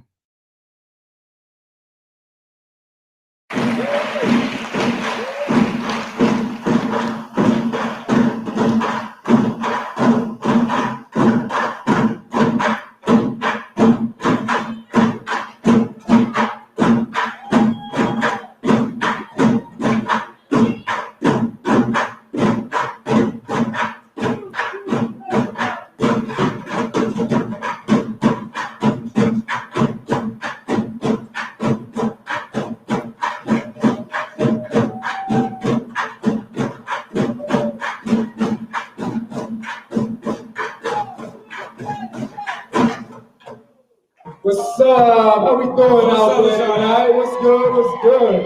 What's up, you grew up? What's up? How y'all feeling? Make some noise, y'all. How y'all feeling? Yeah. Let's get it.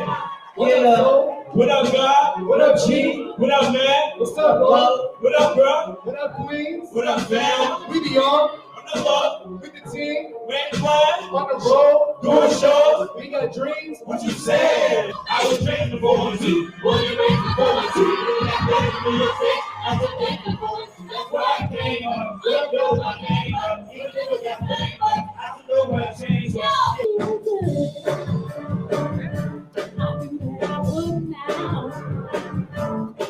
Feel good. What did I want? So good, so good. I got you.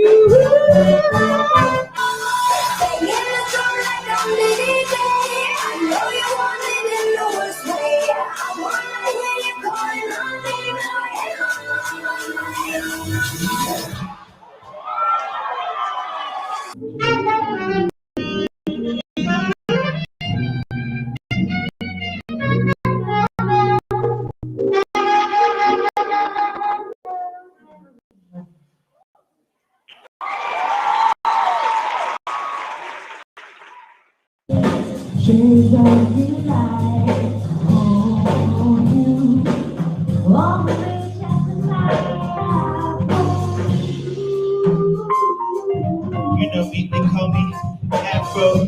They call me Afro Blue. Where you go, I'm after you. Ha ha ha ha. Hey girl, call me in the afternoon. Just call me in the afternoon. Hey girl, I said, I'm just chilling in my bedroom. I might just lose my head soon. And this beat is gonna be dead soon. I'm freestyling just for leg room. Double kidding me out.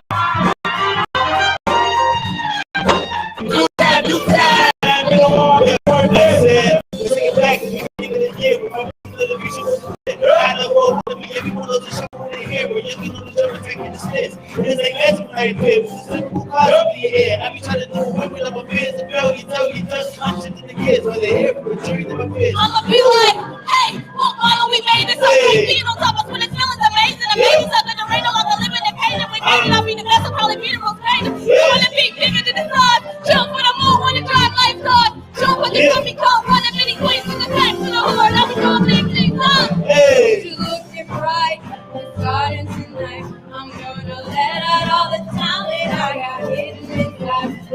Yeah.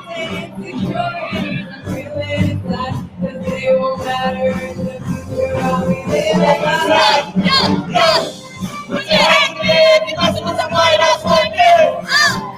Good time, if you lay your birthday. Good time, if you let your birthday.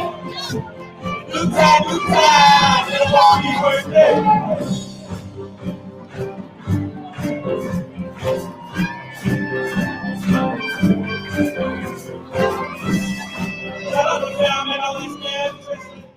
Amazing work that these young people are doing.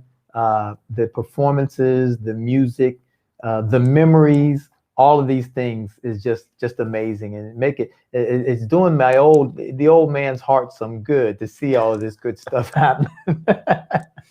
But we have really enjoyed watching and being a part of all of these things. Sometimes, when you're doing this work, you don't always take the time to pause and reflect. And today, that's what we're doing. We're kind of pausing to reflect on what do we actually do. There's so many times when people have said, you've done this and you've done that, and we acknowledge it, but we don't really realize we've done it because we're constantly working.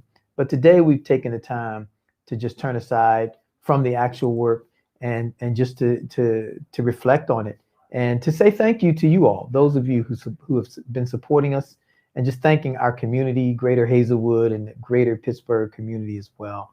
And in the history of Center of Life, we have had 3 board chairs. And sitting with me right now is the 3rd board chair. So we're 20 years old. You know how long these board chairs actually serve. But sitting with me is our 3rd board chair, and just a phenomenal human being that I admire and look up to so much. He's a businessman, but he's much more than a businessman. He is like I said, he's just a phenomenal human being with multi-talents, so many talents. And I am so pleased and so privileged to have him as one of my bosses on our board of directors. He is the president of the Imani Christian Academy, and he has other titles that I'll let him reflect on. But and he is also, again, our board chair. And I just want to thank you. Palu Nzambi is with us here today, and we're so thankful. He's come all the way from West Africa to be with us. In some sense, yes. Thank you for being here, Paul. It's so good to be here with you. Absolutely. Absolutely. Well, we've taken this journey. You and I have taken a fairly extensive journey together. We have. And you've got me out of some tight places. We won't talk about that. Let's not. Agreed. Our board has kept me out of jail. But it's just been, for me, it has been really a pleasurable ride with the board that I have, the past board members as well, but also the present board members. You're not a rubber stamp board. You challenge us to the limit, and you keep a watch over things. And that's really what a board is supposed to do. You're supposed to help us govern, and you're absolutely supposed to govern leadership. And so I want to thank you all for the leadership that you all have provided for these many years in Center of Life, and for the support. It's not just the leadership that you provided, but you've supported us beyond the board table. And we can't thank you enough for that, Paulu. Oh, you're absolutely welcome. It has been, honestly, I mean, you and the entire Center of Life family has made this an absolute pleasure. It is, to call it work is not really doing it justice. It's a labor of love. It's an offering of service. It's an opportunity to join a coalition of willing people who are really seeking to do what's best for the community, leverage their personal capacities and talents, and make sure that they make an impact and a difference on the people around them. So it has been a pleasure for me to be working with you and the entire COL family. And frankly, it's been refreshing to work with your kind of leadership. You know, you are far and away one of the most innovative and creative people I know. And we have conversations about innovation and creativity all the time. But that is part of the strategic and driving engine of Center of Life. You're also one of the most empathic people I know. Your unique concern and perspective for others, especially those in the Hazelwood community and the greater Pittsburgh community, your attentiveness to the needs of people, and your willingness to ask the question, how can I help? What is it that I can do? And then to take the time to listen to what people say and to respond accordingly is sort of a hallmark of extraordinary leadership. So it's been a pleasure to work with you, Tim, for these many years. Well, thank you so much for that, Paul. You know, we've been working, we actually just recently completed a strategic plan. I believe we're a 3-year strategic plan under your leadership. And it was really a pleasure to be able to go through that process with you as the chair of the board, but also being able to take us through that full strategic planning process, which is going to lead us into the next 20 years. Even though it's a 3-year plan, it's leading us into the next 20 years. You want to talk a little more about that? Absolutely. I mean, you know, one of the things that great organizations are always in the habit of doing is being self-critical and being willing to examine themselves. They are always forward-leaning and forward-thinking. And that really characterizes your leadership and the folks that you have working with you. And so part of this process was not necessarily to say that, you know, Center of Life was doing anything wrong or we were off base or anything like that. But we said, you know, what are the issues that we see, right? And what do the resolutions of those issues look like? If we could imagine Center of Life years from now, if we could imagine having resolved the things that currently challenge us today, if we can imagine what the answer to those things look like today, and then set a path, a clear strategy of how we would get to those resolutions, how we would chart a course to those solutions, then that's what it was really about. That was the process that we engaged in. And it was an extraordinary process. I mean, you can imagine when you're working with a group of people who are working at their highest capacity, and you're asking them tough questions about how might we do something better, or how might we do something different, or what haven't we looked into? It takes extraordinary people to be open and honest and frank, and then be willing to listen to what comes out of these discussions in ways of like, what is the path forward? What shall we do? So it was a great process. I think it yielded a great result. And I agree with you, Tim. It's technically a 3-year plan, but it's been designed in such a way that it leads us into the future for the next 20 years. And it really, you know, highlights some things that I think, you know, are really important to Center of Life. Its history and its contribution to this community, but the reality that over time, Center of Life has grown, right? It has grown in the number of people that it serves in the Hazelwood community and the greater Pittsburgh area.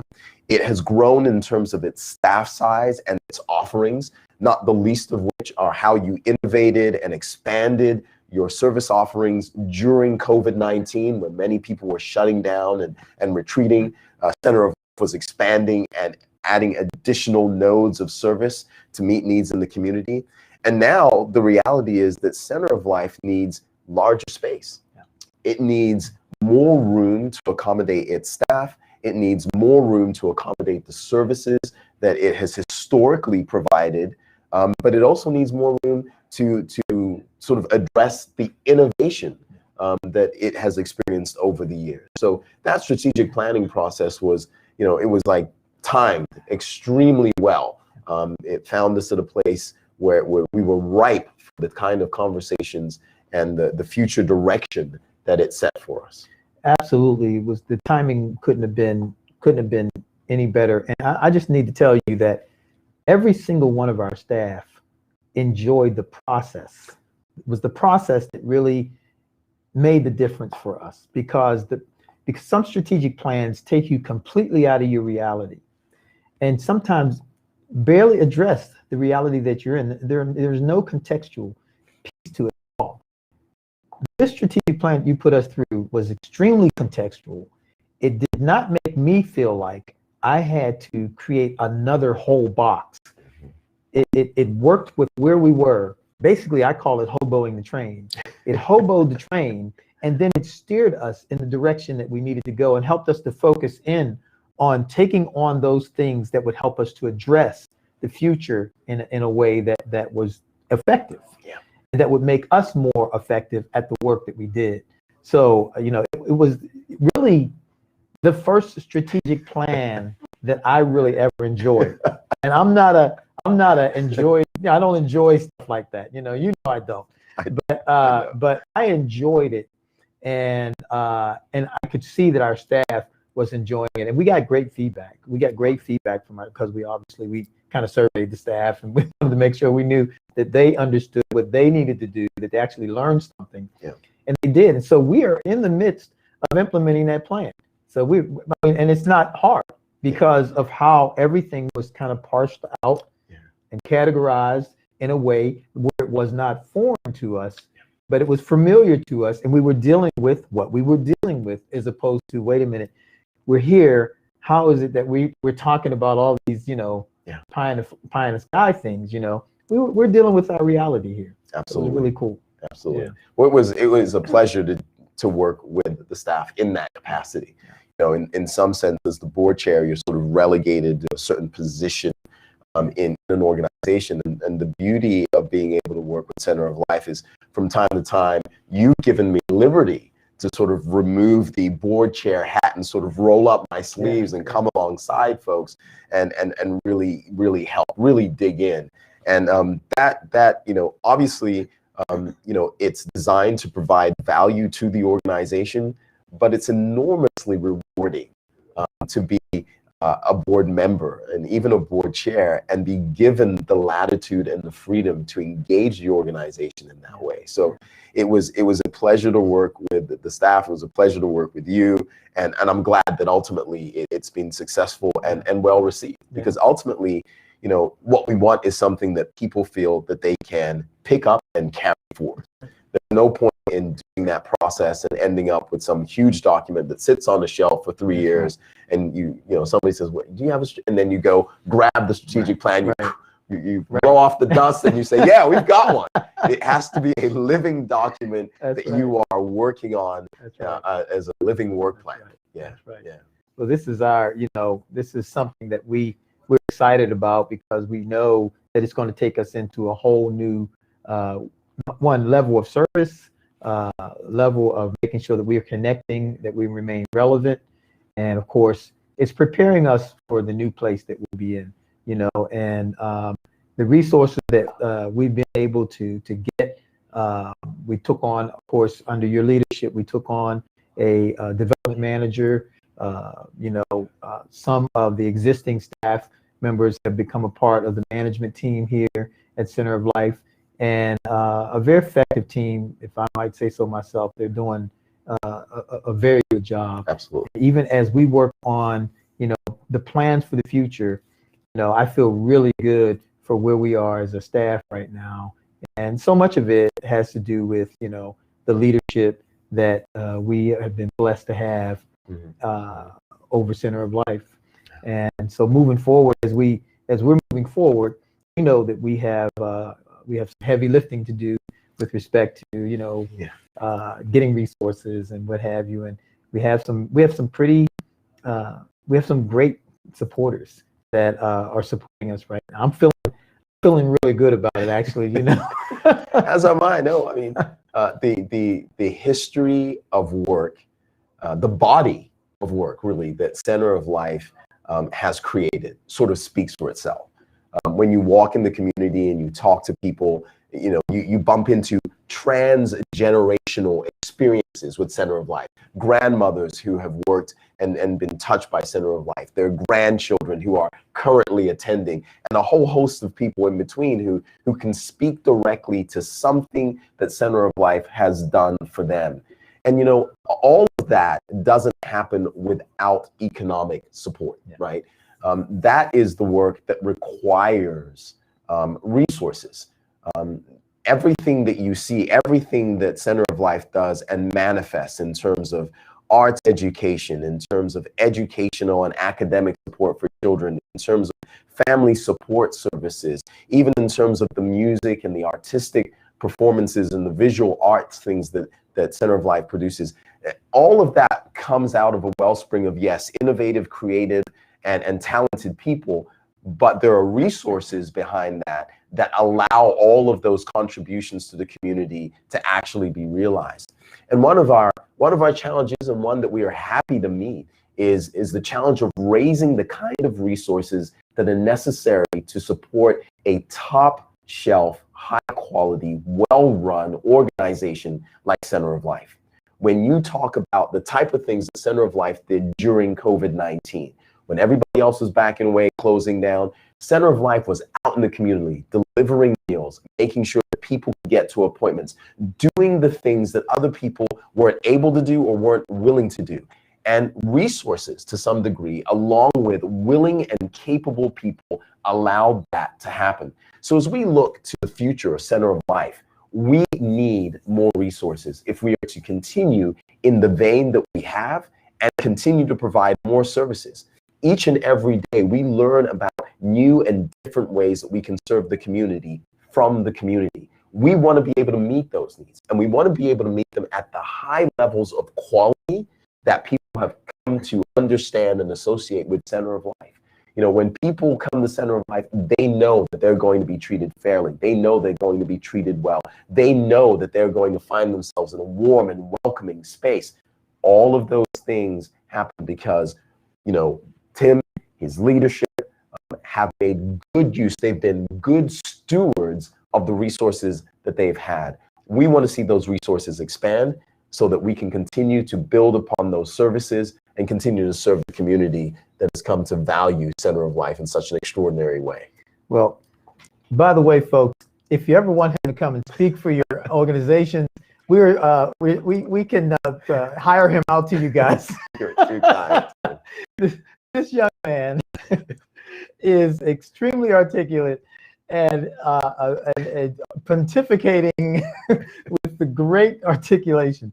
So, but I'm so thankful for, he's a good friend.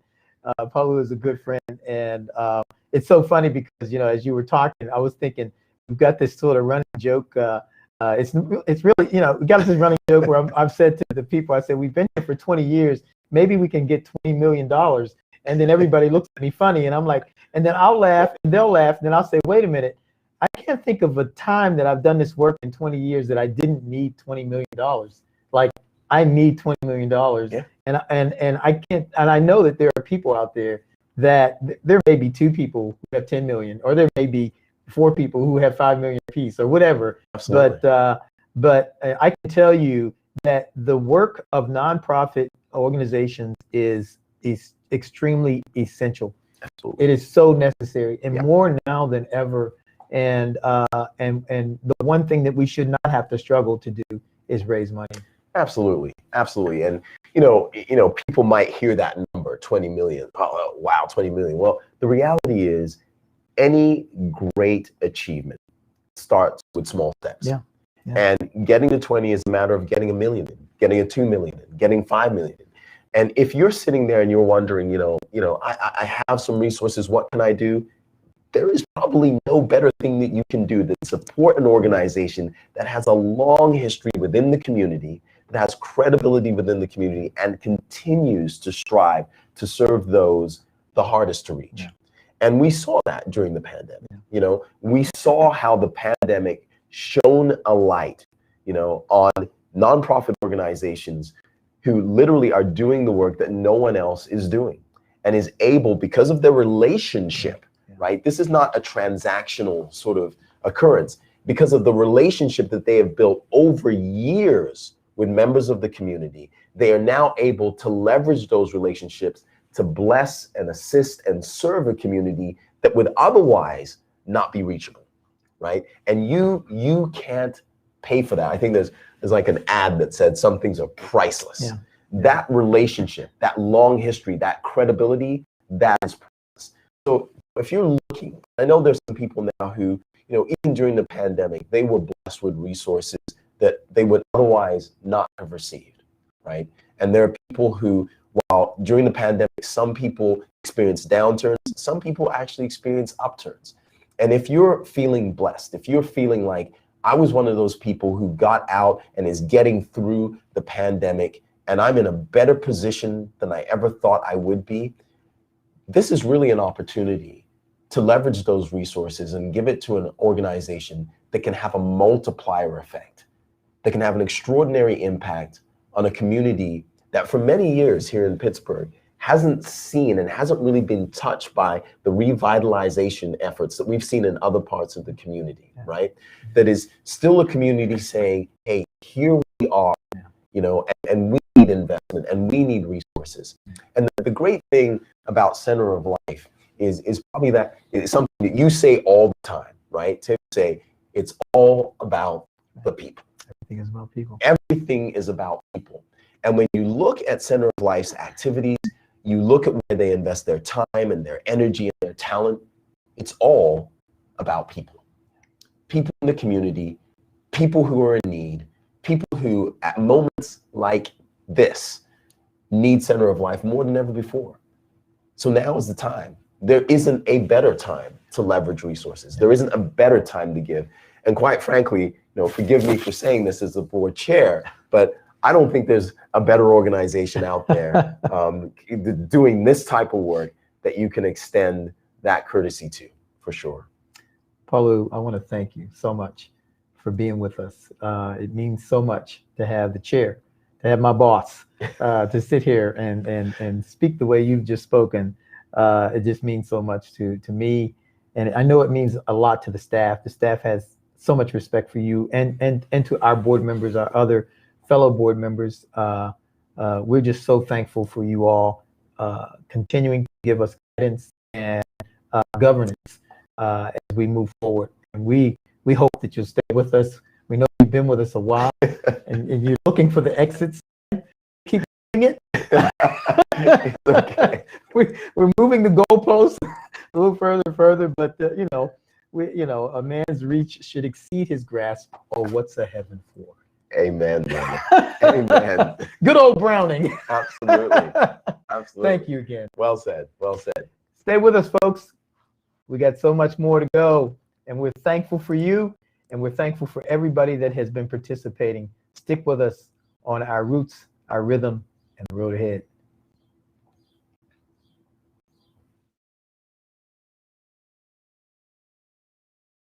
Hello, my name is George Hyde III. I am a drummer, percussionist, and composer. I had the good fortune of coming up playing music in the Center of Life Jazz Band under the direction of Pastor Tim Smith, alongside some of my best friends, such as Brett Williams on the keys, Miles Jackson, and Anton DeFade on bass, Benny Benak III, Michael Stephenson, Evan Hertrick, Jamar Cromwell, Gome Barak, Mark Jakovic, so many more I could name. Forever grateful for the years that I spent playing alongside those guys and also learning under Pastor Tim, who happens to be one of the most patient and giving of his time and talents. Just an amazing person to come up and learn under. Like I said, just so giving to not only his community, but also to anyone he comes in contact with, such as myself and all of my cohorts in the jazz band. COL has been a very integral part of my development into the musician that I am today. I'm so thankful for some of the experiences that I had during the time there, but also just want to point out how much of a springboard COL was to so many of us that are now doing many great things in our own respective fields that can all point back to our origins at Center of Life when we were kids. Some examples of some experiences I've had there that I'll never forget are the Next Generation Monterey Jazz Festivals that we competed in 2 years in a row, and placing first in that competition and actually having an opportunity to perform as a band at the real Monterey Jazz Festival when we were just kids. And just the fact that we did that, you know, together as an organization, coming together just from the practice that we put in every day under the direction of Pastor Tim. And, you know, that process grooming us into a band that could actually, as kids, go on and perform at the Monterey Jazz Festival was equally inspiring and humbling. And that's all thanks to Pastor Tim's vision, not only for the Center of Life Jazz Band, but in all the different programs that are so great under the umbrella of COL. So I'm just forever grateful to Pastor Tim and to Center of Life, and for all the opportunities and, again, the springboard that, you know, it was that allowed us to become the musicians we are today. I couldn't recommend Center of Life or Pastor Tim enough to anybody who's looking for their children to be involved in something positive, get the opportunity to work with all kinds of different people and, you know, get a taste of the real world, all while being under the comfort and umbrella of Pastor Tim, who's one of the most encouraging and patient people I've ever met. So nothing but great experiences at Center of Life, and forever grateful to Pastor Tim. Thank you so much, PT. Love you, man. Hit the last joint and just kill it. My pot today just rolled one and it's 420. I'm so. What's your guide on it? I put 5 on it. And I can't wait till that light up. I'm about to smash on it. Now it's all right, pig. Cause I can't breathe. You about to hear about the first time that I smoked weed. In the alleyway in my backyard. My homie said he got pack on him. My other homie don't do bust. We rolling up with that black on him. Got me in the sun. Trouble. Knock them po my side of town went whoop whoop. And I got caught. Tried to pull the weight thing, but got pulled over by a black cop. We would have been no good if he was in the crib playing black cop. My clothes stink and my eyes low. Try to talk to 5-0. It's Friday, ain't nothing doing. Got no job, I got 5 so.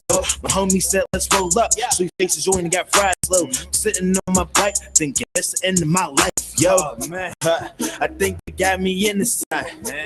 Man, I went in doing that. Yo, but they called me Red Sutton, joining in my left hand, singing, pass me the Dutch, and I was over, it's over. I find my composure, I knew I wasn't no smoker, so I shouldn't no road, it's over, it's over. I find my composure, I knew I wasn't no smoker, so I shouldn't no road, it's over. Joining my hand, I'm thinking like I'm the man. This wasn't in the plans, I'm stupid, I should have ran, but that would have got flagged. I look like I'm from Japan, and that's red flag. I'm clearly a black man. He tried calling my mama cell, but her phone off. Yes, he said, I'ma take you home. I said, be my guest.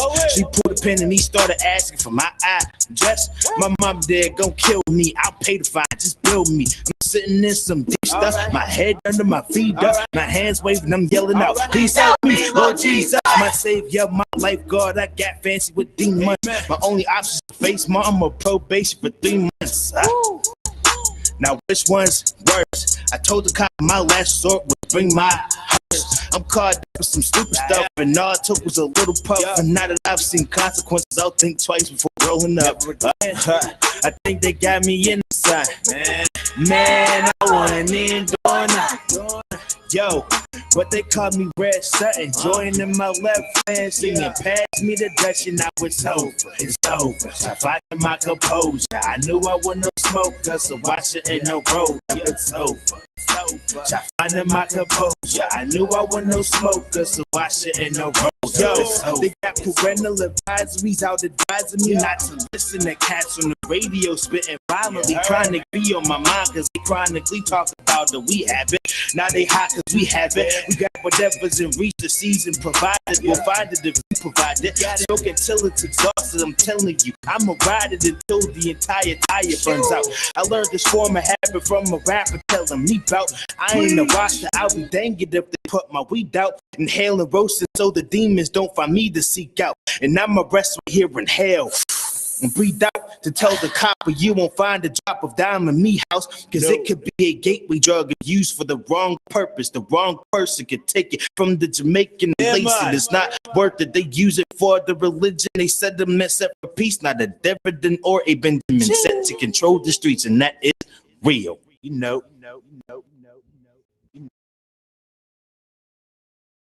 It's quite alright, nobody ever really showed me much attention. Nothing new, I warn you, I am not intimidated by pretty girls or charming guys. All my life I've been misunderstood. I wanna live my life out loud like fireworks. Look, the man is still can't sit still. I got a world to save. How could I do it, Cage?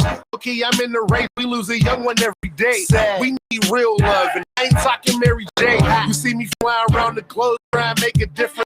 While cats is on the corner selling like they get commission, dodging shots as they shoot out the blame of me. I'm dodging fireworks as they shoot out the cannon. My whole life in the conflict, trying to figure out what's real or what's nonsense. Couple of my homies grew up to be convicts. Life hitting them from all sides like a mosh pit. Watch this, they never seen nobody like us doing what we doing. It's a whole movement, it's way more than music. I told my mama that a 9 to 5 would never work. I'm blasting off and blowing up like some fireworks. I can't sit quiet, I won't be still, I'm flying. I'm blasted through the universe, I'm bigger than the fireworks. I can't sit quiet, I won't be still, I'm flying. I'm blasting through the universe, I'm bigger than the fireworks. But look, I can't sit still, I think it's how we turn it up a bit. I'm staring at the clouds, steady writing all these verses. My flow dope, but I ain't trying to hit the fainting. They doubting me cause I'm a girl and it really had me thinking how it feels to be a queen and get the chance to start to sing it. I would like to have a dream and really never get to see it. So should I elucidate and help y'all understand? Well, I always seem to fall, but I'm taking another chance. Remember when I fell down, had me curled up in a ball. Thinking to myself, pushing my head against the wall was gaining. Take a step back up and still managing not to fall. I was thinking of the fame, I could just take it up. Y'all talking picture perfect. Well, I am dead, and it's nice amazing, but when it really can count, so I'ma be the flame and let the fire burn, and I'm about to set it off. Fireworks! I can't sit quiet, I won't be still, I'm flying.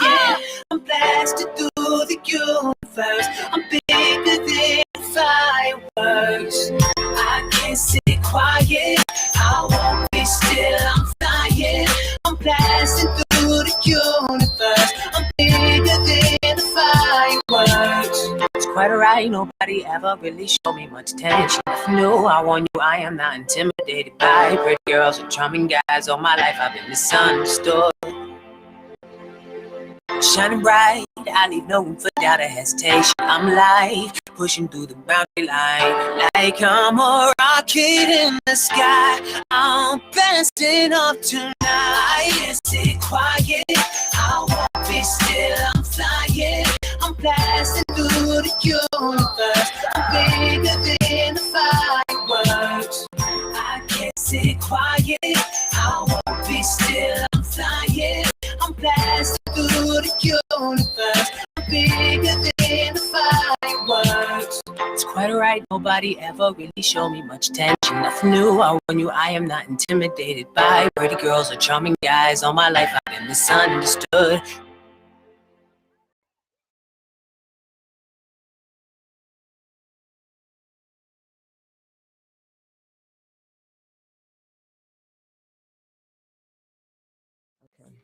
This is a gold chain that my son had brought me, okay, that I've had all these years. It was a bracelet to it, but I couldn't find it. This is Gerald. We were blessed the year that they were taken to be able, the drill team. We went to the Bahamas. We went on a cruise to the Bahamas and then to Disney World. And all 5 of us went. My mom was able to send all of us. So Gerald and Omar were able to go, as well as Kelly and me and my sister and the rest of the drill team. These are my son's first pair of shoes. He loved wrestling. And in my house, I kept all my kids' trophies. Their count was 98 trophies. This is my son as a newborn. less than 3 days old. Like this Facebook thing, I'll see pictures of him, you know, and his brothers and sisters, they all got pictures of him. These were my brother's shoes. They're personally identified. It has his name on it. And it's crazy because I've had these shoes since he's been gone and I never paid any attention that his name was on it until today. And I have a tattoo the same way with his name on the shoe on my arm. Is a picture that he thought he was super fly. And one of my friend's daughters, when he passed away, she got it in a frame for him. I had the suit and I think I still have it at home, but I didn't have time to look for it today. But he was, I think it was his birthday that he was out for. But that's the picture of him.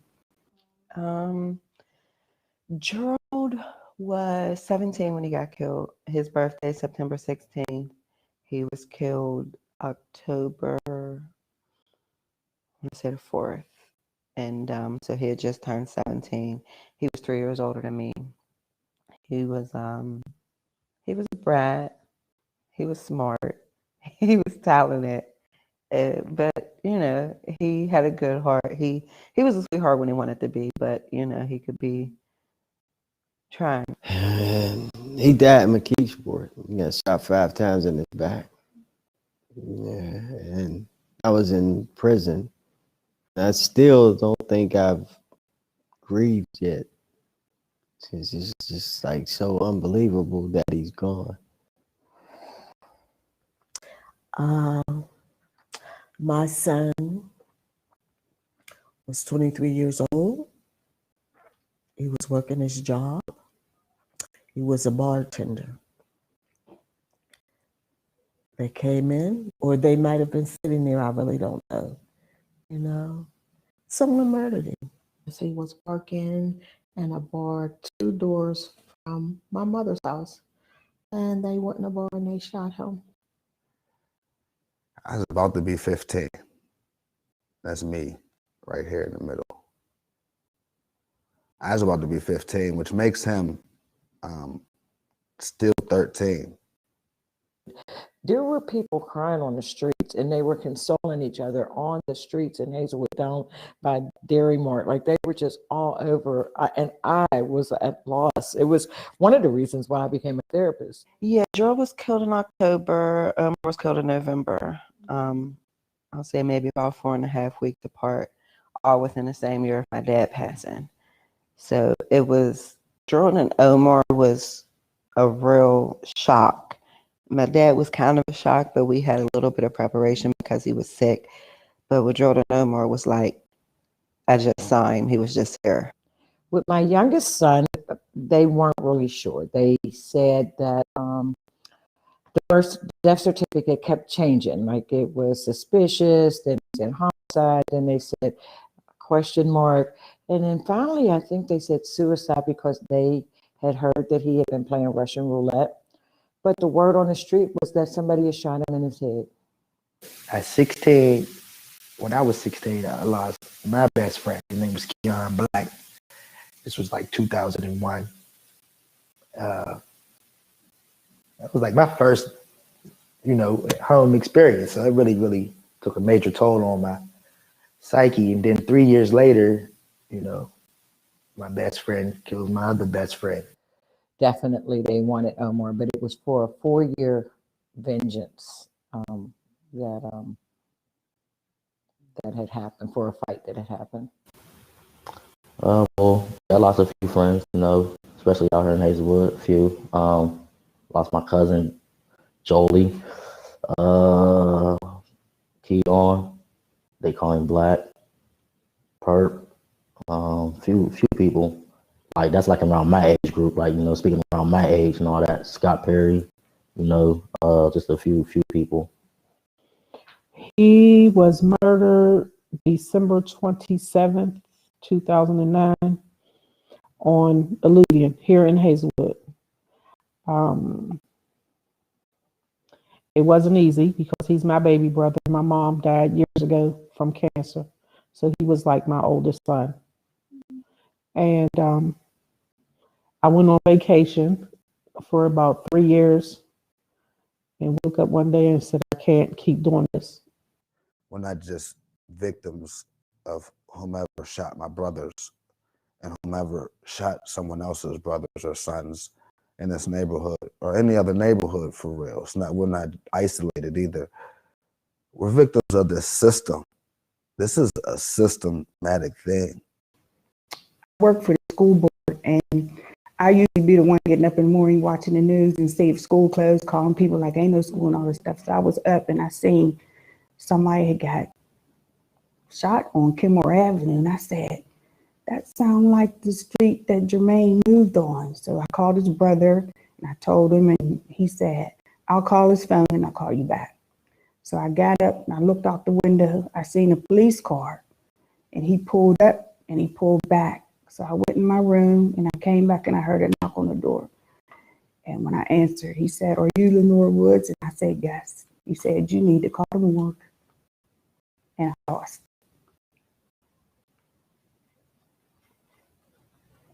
But he was a good guy.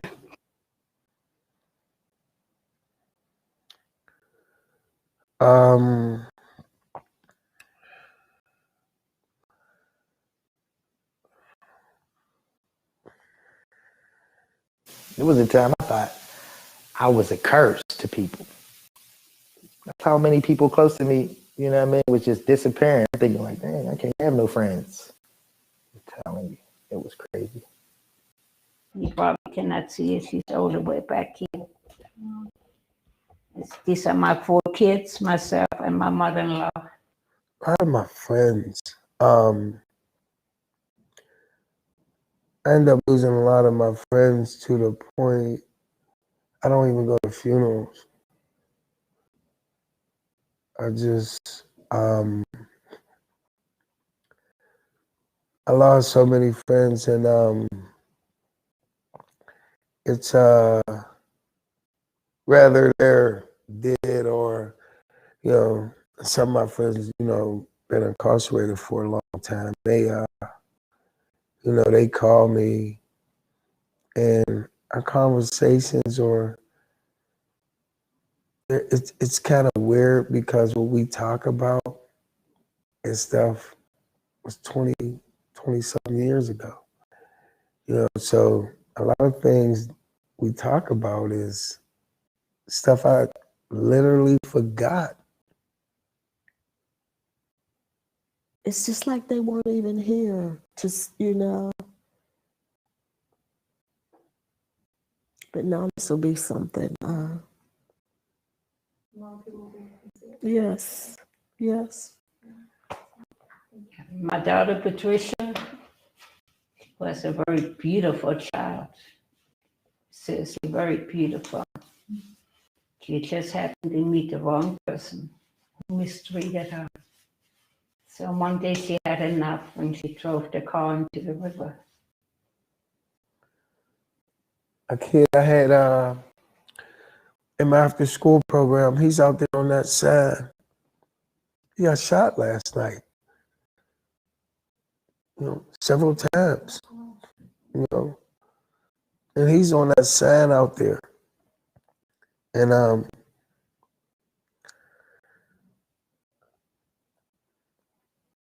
it's just it's very hurting. Very. I lived here all my life. I'm not going to let this scare me away, because I would probably feel afraid of someone else's neighborhood, living in someone else's neighborhood than my own, because I was born and raised here. So I love Hazelwood. I mean, nothing's going to scare me away from here. You know, I'm not leaving until I go in the box. I've seen the community be up and go down, and now it's going back up again. And from my experiences in Hazelwood, being that I am a Hazelwood lifer, I decided to create a nonprofit agency, which is called Jada House International, where I have fellowships groups on Monday night with adults, who have had losses to boys of gun violence, come and express their feelings. I cook meals every Monday, and we just have group discussions on life itself, and then we encourage each other to be strong and keep going. Faith, God, I guess that's it. That's all it can be. You know what I mean? Hope. That little strand of hope, just holding on to it. That's it.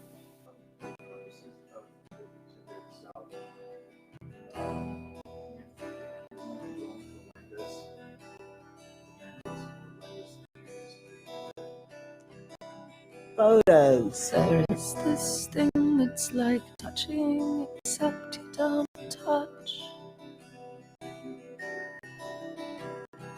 Back in the day, it just went without saying it all. All the world's history gradually dying of shock. There is this thing that's like talking, except you don't talk. You sing. You sing. Sing for the bartender, sing for the janitor, sing. Sing for the camera, sing for the animals, sing. Sing for the children, shooting the children, sing. Sing for the teachers who told you that you couldn't sing. Just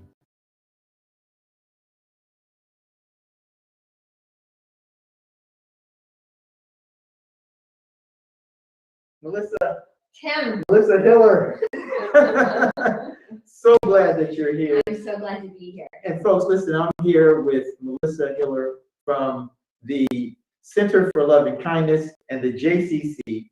Melissa is a phenomenal artist. I have to say that. She's a phenomenal artist. She has an unbelievable eye for placement and curation and all those great things. And Melissa was super instrumental in helping us to really figure out how to place things and put things in place for our exhibit. I live, we live, what did we miss? And so I wanted Melissa to talk a little bit about the benefit of the exhibit that we had coming to the JCC, and just talk a little bit about also why you set it up the way you did, because it was ingenious. The way you did it was ingenious, you know. So. Well, there's so much to unpack there. But first of all, I'm so glad to be here. I'm so appreciative of being a part of celebrating the Center of Life and all of the good work that you do in your community. But just kind of stepping back and thinking about the potency and power of that exhibition, a wise man named PT once told me that everything is about people. And when I came here for the first time and saw the exhibit here, that exhibit was truly not just about people, but it was by the people that the story was about. It was for the people that the story was about. It was to heal the people that the story was about. And it's really the story of your community by your community. And I'm just up the hill, right, in Squirrel Hill at the American Jewish Museum. And for me, what I had hoped to amplify was your story, right? In your words, in your community's words, not in my words, not through my interpretation, but you had all worked so hard and with such creativity and such heart, soul, and grit. And that story needed to live and breathe in my community, in the Squirrel Hill community, through your community's words. So it was a no-brainer that I really wanted to have the exhibit in the American Jewish Museum, so that we could really extend the idea of how we are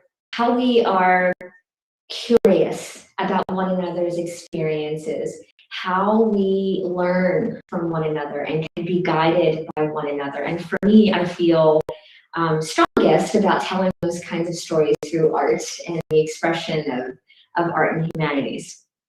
So the exhibit in the building that it was in, which seems a bit smaller, but higher in some ways than your space here, it just felt very right to have the frames tell a story about what was lost, who was lost, but also, as Geraldine reminded me, that those frames are also about hope and the future, and filling those frames with generations of family, and all of the extensions beside those frames, which were really an important anchor in the exhibition for me, and I think for the audience who visited. So that's what I can tell you. I could clearly go on for quite a long time, but I'm sure you have other questions for me. Well, we just wanted to hear that, because we wanted to know how it impacted the Jewish community. We know that it impacted Hazelwood. We know that so many people, when we did our count for people who came from other countries to see the exhibit here, it came up to, I thought it was 12, but it came up to 19 different countries. Wow, that's really impressive. Yeah, 19 different countries. 19 different countries came to see the exhibit. And I remember, I think you mentioned to us that the young lady from Big Bang Theory came to see the exhibit. That's right.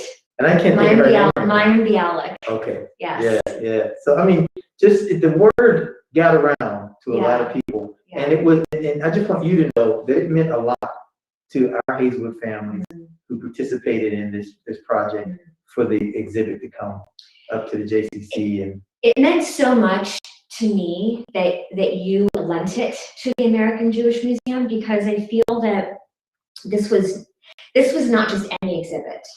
You really have to appreciate that this was Hazelwood community's story, that the consequences, the impact of disinvestment contrasted to the beauty and joy of people, and of the experience that you had building the exhibition with international students, and what you learned about yourselves and learned about each other. I knew having this exhibition wasn't just filling out a request form and having each of us sign it. This was really an investment in each other and in the future of our relationship. And little did we know how bonded even more our communities would become in the aftermath of that, especially of the shooting. But because we had made that investment in one another, look at where we are now, and look at how we've grown with one another, and how we have shared joy and celebration, as well as pain and despair, and ways that people like Geraldine and I gave tours and talks together. Every talk that we had at that exhibition, I didn't do by myself. Geraldine came with me when we talked to University of Pittsburgh students, Chatham students, Duquesne students. We did, and yes, you were there too. Osher students. We did it together because it was all about the investment investment that we were making in one another. So I go back to what I said at the beginning about what my mentor PT told me. Everything is about people.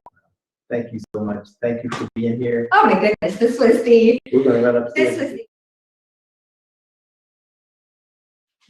Well, folks, thanks so much for joining with us today. We are excited. 20 years of service to Hazelwood, to the greater Pittsburgh area. And today I have with me a great friend and partner in the work that we're doing, Rabbi Ron Simon from the Center for Loving Kindness, which is located in the JCC in Squirrel Hill. And we've done quite a bit of work together, and I'm excited about it. The thing that I wanted to bring you in for was you and Melissa, and I don't think Melissa's going to be here. I think she'll be here soon. Was the fact that we had an exhibit here in Hazelwood, and that exhibit toured from Hazelwood up to the JCC. And it was there for quite a while before it moved to the August Wilson Center. Tell us a little bit about that experience and how it benefited the community. Absolutely. Well, even before we get there, let me quote a verse of scripture. This is the day that God created. Let us rejoice and be glad in it. Absolutely. The poet wrote that thousands of years ago, and the poet, the psalmist, wrote it for today, for the center of life. Yeah. So just great to be here and to be able to be together. What that exhibit did for us is it helped us to understand that community isn't just about my community. Community isn't just about my neighborhood. Community is about all of us, about the people. And even just now, sitting in the sanctuary and seeing the empty frames and understanding that there is so much loss, there is so much memory that hasn't been allowed to be made, right? Because of the challenges that happen here in Hazelwood and other neighborhoods of the like, and that all of us are at a loss. Our picture frames are empty because of what we don't have today. And so by bringing that exhibit to the JCC, and of course it was all Melissa that did it, she's the director of the museum, it brought an awareness to the JCC community, but it also gave us a platform upon which to build relationship with each other and upon which to have hard conversations with people that don't understand the concept of there being empty picture frames. And it elevated us and it deepened us, right, in a way that we can't do by ourselves. And that's why we're so proud to be good partners, to be neighbors with Center of Life. Well, thank you so much for saying that, Ron. It was the one thing that we kept when we dismantled the exhibit and it began to go on tour. It was the one thing that we felt like we should keep, because those picture frames really represent the fact that these are lives that were lived. They had potential. They probably had very little opportunity, but we want to recognize them as lives. They're not numbers. They're not statistics. Right. Exactly. Right. They're not newspaper articles. Exactly. They're people who had moments and who were not allowed to make the memories for all of us that could be. We don't know where we would be today if those folks were still alive. Right. The contributions that they would make on a micro and on a macro level, it's lost. And there is something about us acknowledging that in sacred places like the sanctuary, where you keep on reminding me that's where the funerals were happening, right? And that's the living memorial of there being not having those days of memories, right? Those years of memories after these young men's death. It's about places like that, but it has to span beyond just one neighborhood. It has to go to all of us, so we all understand that there is so much that we lose by not fixing this. Absolutely, absolutely. But I'm just so thankful that you were able to make it this morning. Thank you so much for being with us. We've got a long day ahead of us. Yeah. We have a whole lot of material. 20 years, we certainly are not going to be even able to scratch the surface of the 20 years, but we're going to show as much as we can. And we're just so thankful to be in partnership with the Center for Love and Kindness, with Ron and Melissa, and the great work that you all have been doing up there. And you've involved us, you've engaged us, which is really great. And you've engaged us. Like listen, there was one time I remember this, we were in the sanctuary, we were doing a program together, right? And I made a quip that the Center of Life is the JCC branch in Hazelwood. And Melissa quickly corrected me, saying, no. The JCC in Squirrel Hill is the Center of Life branch in Squirrel Hill. So it is a symbiotic relationship, and we just got to keep on going and keep on building community, because it's all about community. Well, thanks so much, Ron. Thank you.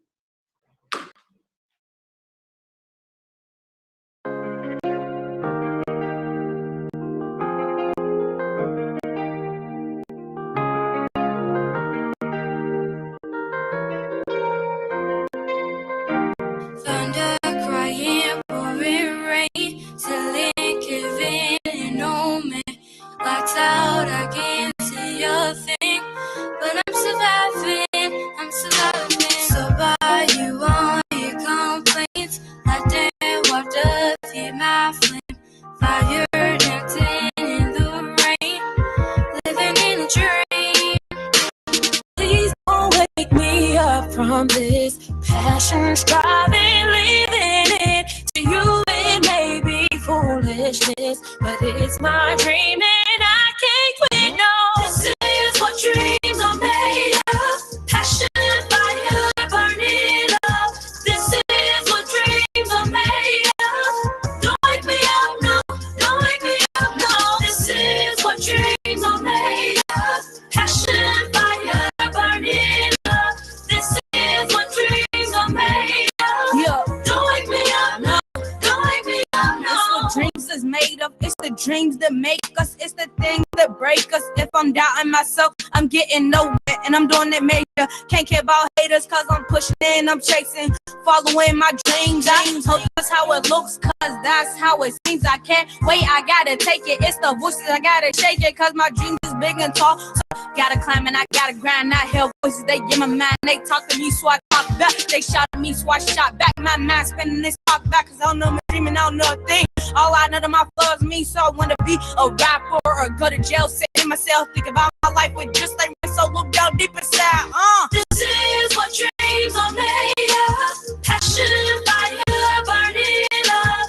This is what dreams are made of. Don't wake me up, no. Don't wake me up, no. This is what dreams are made of. Passion, fire, burning up. This is what dreams are made of. Don't wake me up, no. Don't wake me up, no. My passion, my freedom, what my dreams are made of. My fire grows higher. Nothing is impossible. I know it 'cause I'm standing right here, living my dream, doing my thing. You can watch me.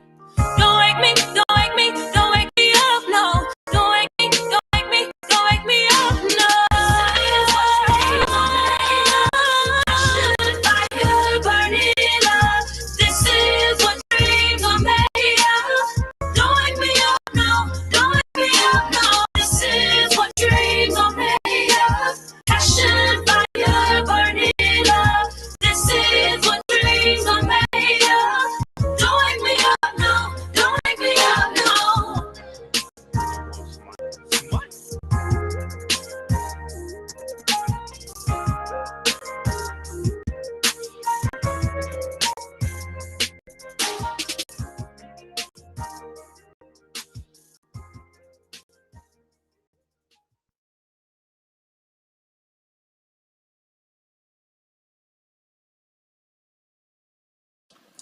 It's my pleasure to give a testimonial to celebrate the 20th anniversary of Center of Life. And I can't help but think of the organization without thinking of two scripture verses that are very important to me. John 3:16 through 17 reads, "For God so loved the world that he gave his one and only Son, that whoever believes in him shall not perish but have eternal life. For God did not send his Son into the world to condemn it, but to save the world through him." Jesus came into the world so that people who believe will be saved. It's the people for whom the sacrifice was made. It's the people who will not be condemned, and it's the people who will be saved because God loves them all.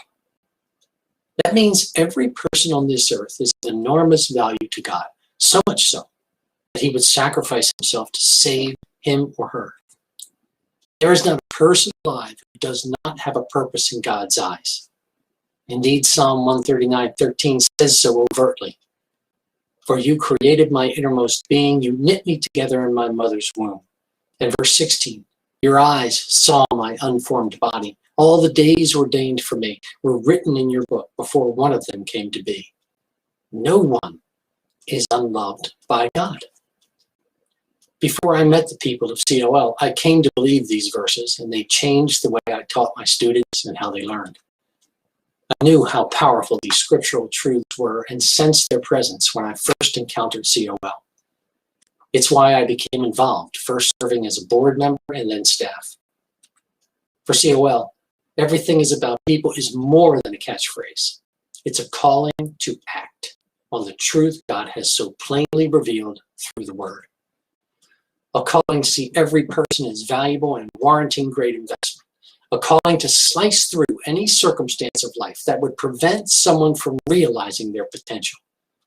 And a commitment to discover how each person's life experience, desires, and talents can be the very engine of creative or educational expression that leaves self-worth, success, and fulfillment in its wake.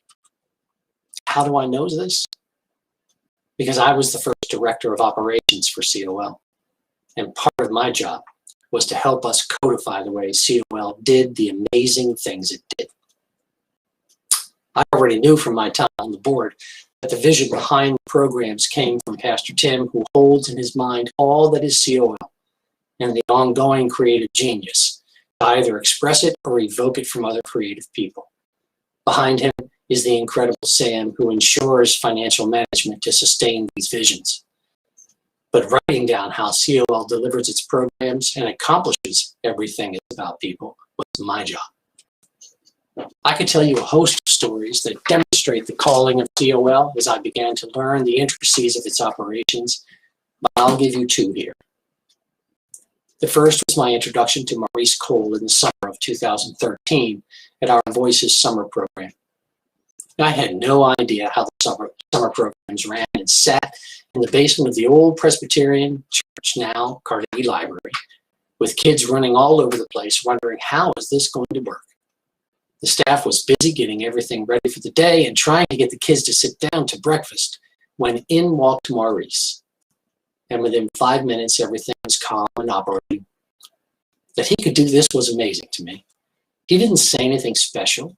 He didn't get angry. He just boomed out his directions and every kid in the place listened. When you're tasked with figuring out how programs operate, all you can do is sit there slack-jawed wondering what amazing gift does this guy have? The rest of us don't. He came up to me and began the tutoring.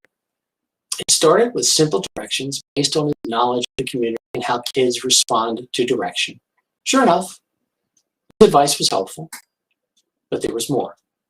There was something between him and the kids that couldn't be taught. I visited his basketball program that went on as part of Voices. Once again, I watched 30 kids playing basketball, all having fun. Maurice and his staff refereed the games and did more.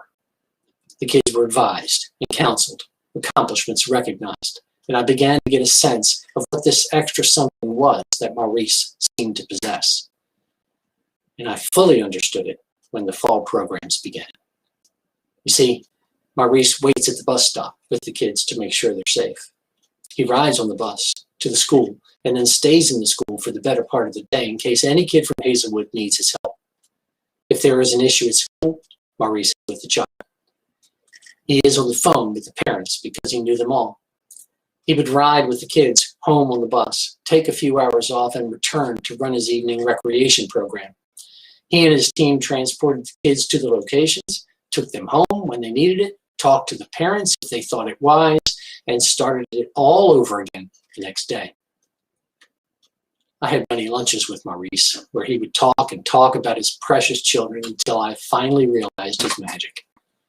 The special something that caused every child under his care to listen to his words. Maurice loved them unconditionally, simply because they were alive and in his care. For Maurice, everything is about people is expressed this way. Everything is about loving these kids. They listen to him because they know he loves them. They respect him because they know his discipline comes from love, and they seek his approval because they intuitively know they are the center of his world. I love him too. How can you not? Maurice lives John 3:16 and Psalm 139. To him, the scripture verses are a call to action. He answers with all of himself. My second story is about the incredibly successful program Crunk. During the Voices Summer Program, Julian Powell and Jordan Martin guided Crunk movement participants to a series of outstanding performances. It was a crash course for students where they first learned about and then wrote, recorded, and performed hip-hop and dance routines that were professional quality. My job was to find out and write down how they did this and come up with ways to codify it for the future. So I asked Jordan and Julian what was their process. They were clearly master educators, so how did they get the education accomplished? Initially, they couldn't describe it. Having been through the Crunk movement itself, they just knew. So one afternoon, I sat down with these two and hammered them with questions. Like, okay, a new student comes in, and what do you do on the first day? Further along, what does it take to pull off a good performance? What are the essential qualities of when you think a student has mastered the skills they are to take on? Eventually, their minds produced a sophisticated strategy that they simply employed on instinct and through experience. When you wrote it down on paper, it was an amazing pedagogical document to view. But that's not the gist of it. That's only part of the reason why the program was successful, is successful. Through our discussions, I quickly learned that every single student received their attention. They worked to discover where their gifts were, what was going on in their lives, and then slowly nurtured those gifts and experiences into a full professional expression. Although their educational abilities were extraordinary, their ability to probe into the hearts of the children they grew to care so deeply about is what made the music and dance flourish. It wasn't technical mastery of rapping, dancing, beat making that inspired students to such a level of performance. It was that each student had discovered their own gift and had been nurtured into the expression of that gift in such a way as they felt valued and integral to the success of the performing team. Just like Maurice, it was their love of the students that inspired all the participants to reach their best. Is it any wonder that I chose to talk about these things rather than muse about developing yearly evaluations, budget predictions, and the rest of the operational stuff that I was so much a part of? I was delighted to do those things, but they didn't change me. What did was watching Everything is About People in action. Maurice, Julian, Jordan, and a host of talented staff treated people with respect and love that is so reminiscent of the love God extends to us all. Moreover, the whole staff poured over the welfare of each participant, determined to obliterate anything that stood in the way of one valuable child at COL from feeling worthwhile and reaching their greatest potential. You don't live in this environment and walk away unchanged. I was changed, and for that I am grateful to COL. What a pleasure it was to work for an organization so consumed in reflecting God's value for every person in the work that they do. I carry the legacy of this experience with me, and it's why I will never part with this jacket. I wear it, and it was given to me by some of the holiest people I know. Today is about celebrating 20 years, which engages reminiscing, but it's also about what's left to be done. I hope you'll support this organization as I do every year. With a little or a lot, you will be investing in something special. Frequently, the world doesn't see people the way God and COL do, as glorious creations to be loved and having a distinct God-given purpose to be served. When you find such an organization, it warrants your attention, and your support. May God bless all of you who happen to view this today, and the staff who is currently carrying on COL's mission. And for the long-timers like Tim and Sam, may you all enjoy knowing that when your work is through, God will smile your way and say, "Well done, my good and faithful servants." God bless the Center of Life, and happy 20th birthday. Well, I'm here with Pastor Tyrone Tillman, my best friend, and the first board chair that Center of Life has ever had. And I'm just really honored to have him with us, because when we talk about the roots of Center of Life, those roots go deep, and he's been a part of those roots from the very, very beginning. And Ty, thanks so much for being here with us and for sharing this very special time with us, man.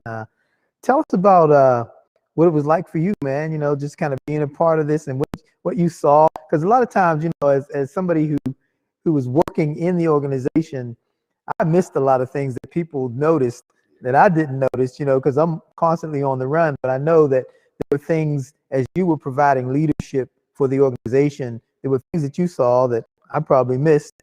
And just tell us about your experience a little bit. Well, first of all, Tim, I'm elated to be here and to be a part of this milestone time frame that you've been in existence. And what stood out for me in the embryonic stages of Center of Life was, number one, your passion and the vision that God had given you to serve people. And me and you talked about on many occasions. And then when I was asked to be the chairperson to the Center of Life, those meetings were very interesting. What stood out, they were spirit driven. And because there was little known about the process and what it would take to put things together, there was a lot of walking by faith. And I can remember sitting down with the board members, trying to figure out how we were going to put things together. And yet always your leadership in the beginning stages would always bring us back to the vision and passion that you had to serve the Hazelwood community. And somehow, some way, God would always put things together so things would work out. And so I was thrilled to be a part of that process and to begin to see what he has done over the years through your leadership and the people that have continued the vision that God has given you, and the services that you guys provided was miraculous. And to say the least, I'm so godly proud of what Center of Life has done, and through your leadership, and continues to grow and be innovative to meet the challenging needs that we're faced with in our society today.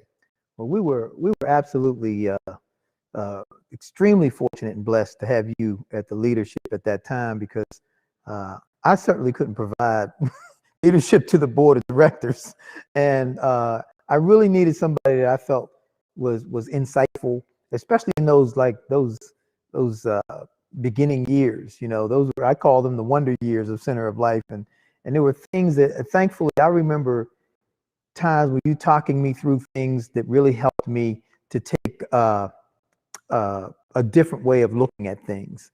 And because as somebody who's a founder or executive director and just running programs, and sometimes, you know, I was doing a lot of different things. Sometimes I missed some things that I probably should have been able to see, but you were able to do that, and you were able to provide leadership to leaders that were on that board. I remember the people who were on that board during that time, and it was Hazelwood people and some people who weren't from Hazelwood, but you all really did support us, you know, and that was so important to me, you know, to have that support, knowing that we didn't have our stuff together, you know what I mean? Everybody was a volunteer when you came on. Even me, we were all volunteers. Nobody was getting paid.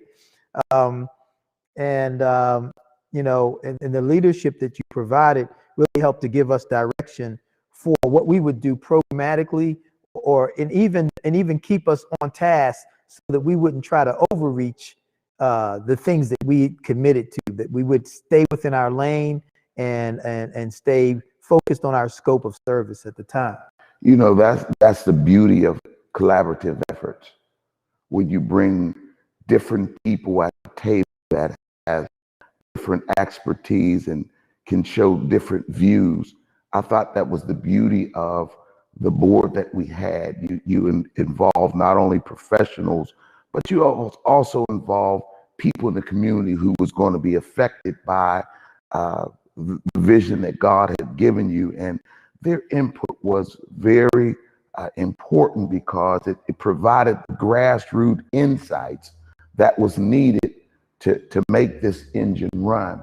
So I enjoyed being a part of a team that had bought into the vision that God had given you, and we were motivated by that vision and by your leadership and the passion that you had, you know, because whenever we would make there off to the left, you would remind us what God had given you. And that's what drove us to make what we did easier and bring our various gifts together to make it happen. So it was a beautiful experience. You know, reflecting on some of those really, really difficult days that we had. I don't care. I don't care if you get this on camera. Some of those difficult days when we needed money, man, and Sam would give the financial report, and it wasn't a whole lot of money on the books at the time, you know, and how really how I felt like you helped to make the rest of the board feel more comfortable in that situation, because I know you believed in, you know, what the work that God had done in me, and you know, that made me feel better because I didn't want to stop just because we didn't have money. You know, I wanted us to keep going. And but what do you remember about some of those times? Well, I think what really stands out to me is, number one, our relationship, and me knowing even before Center of Life came into play, your passion to want to serve people, and your belief that God had given you this vision and that He would somehow bring it to pass. So when we hit those points, I think struggling helps to solidify a healthy group structure where we begin to pool our resources together, coupled with our faith in God, and really make it happen, because you were pretty relentless that you didn't want to give it up because the funds wasn't there. And somehow, in some way, and I'm saying somehow in some way, but we know God orchestrated and opened doors, the unexpected doors of people who wanted to help. And just to see those relationships grow with corporations and people that would provide resources was something beautiful to behold. It gave us understanding that you can't allow things to stop you from fulfilling what God has called you to do in Center of Life. So those struggles were real, and sometimes we left those meetings scratching our heads, not knowing, because not only was there a lack of resources, but there were deadlines that needed to be dealt with. But as faithful as God is, He always came through, and you always kept that in the forefront. You know, I was thinking also about the times when you came out, man.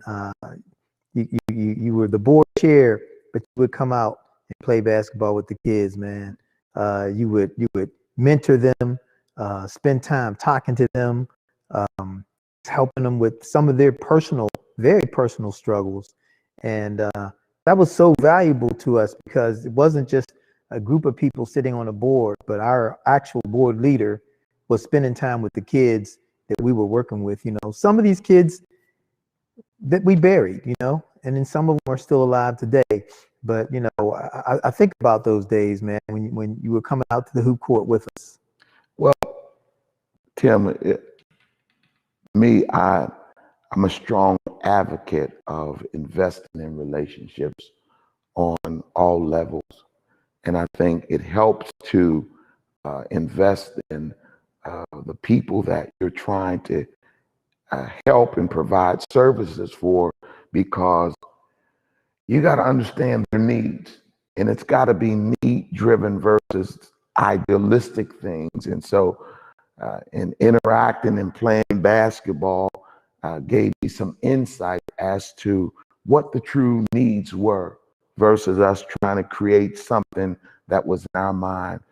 Thank God that you had the vision to address the needs of the people, not just young people, but their parents and their caregivers. So it was important for me as the chair in trying to provide leadership to know who we were dealing with. And so that was a joy to me, because that's something that I strongly believed in and still do. You know, Ty, I was also thinking about how Gabriel, your son Gabriel, was in the program, and Gabriel was one of the equipment managers, one of the junior engineers and equipment managers, and it was just, you know, I was looking at pictures of him and Doug the other day. We were doing an outdoor concert, and Gabe was on the boards, and it was just good to see him. And he's, you know, now he's gone on, he's graduated from college, he played football for universities, and now he's a professional fireman and firefighter. And you know, what does he say to you about his experience? I think he was impressed with the vision that God had given you, and it helped develop him as a young man. It certainly added to the foundation that was there, and I think it helped him to decide his career choice of wanting to help people, you know, and symbolically, fireman pulls people out of the fire, and and because he was doing what he was doing, it helped him see that there was a need. And so he was helping you guys to pull people out of the fire and bringing them to a safe place where they could, where their dreams could live, and their dreams could become a reality to them. And many of the young people that were buried, he was friends with. And when he hears the news of these tragedies, it's dear to his heart. So Center of Life played a critical role in helping to develop him, and even his career choice of being a fireman. And that I'm eternally grateful, because Center of Life do help families, even board member family members. So it's a wonderful program that provides a solid base for children to see possibilities and have hope. Well, you know, for us, it gave us confidence that a board member would entrust their child into our care, and, you know, to know that Gabriel had a positive experience in Center of Life programming, and that you would trust us with his life and with his times, you know, really meant a lot to us. Tyrone, you know, it's just been a blessing for me to be able to sit here with you. You and I have traveled around the country. We preached together. We've worked in streets. We've worked at other people's churches. We've done so much that we could talk about. It would take too long, but we know that the journey continues, and like we always say, the best is yet to come. You know, and I just can't thank you enough for being a part of our roots, our rhythm, and the road ahead. Well, Tim, I'm delighted to be here, and I have to say that the leadership that you have provided and the integrity that you and the standard that you hold the people that work with you, hold them to, is something that people should follow, and it's a model that should be duplicated, because I think you have the heartbeat of people, and when the leader is highly motivated and driven, then things happen, and the pieces come together, and it works like a well-oiled machine. So I'm glad to be a little part of what has taken place, but I applaud your leadership and the team that you have developed to provide needs to people in this very challenging time that we live in. Well, my thanks to you, Pastor Tyrone Tillman, and my thanks to all of you for joining us. Stay with us. We're going to be doing this all day long. We're going to be raising money, and we're going to be celebrating our roots, our rhythm, and the road ahead. All right. Hey, everybody. Good to see you again. I hope you're enjoying the interviews. I hope you're enjoying the testimonials and the musicals and everything that you're seeing with the kids. And absolutely, the spot with the little kids doing their little testimonials and everything is just amazing. It's so precious, these little Hazelwood kids here. And we're having a great time with this. It's been a great day. It feels like it's speeding along just a little bit too fast. I'm trying to make it last a little bit longer. But I'm so glad that you're staying with us. I'm so glad that you decided to take this ride with us as we continue on our journey to celebrating 20 years of service to the greater Hazelwood and the Pittsburgh area.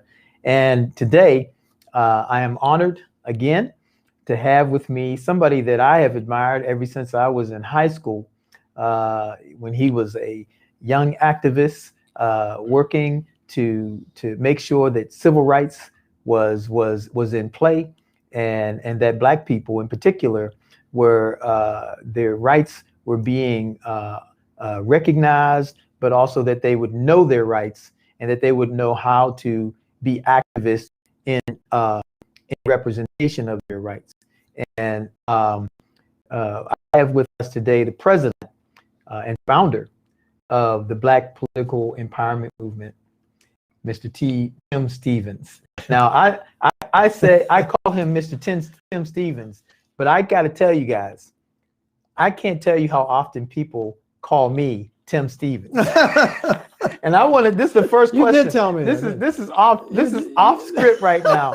How often does anybody call you Tim Smith? Not yet. See that? There it is. It's a hard life.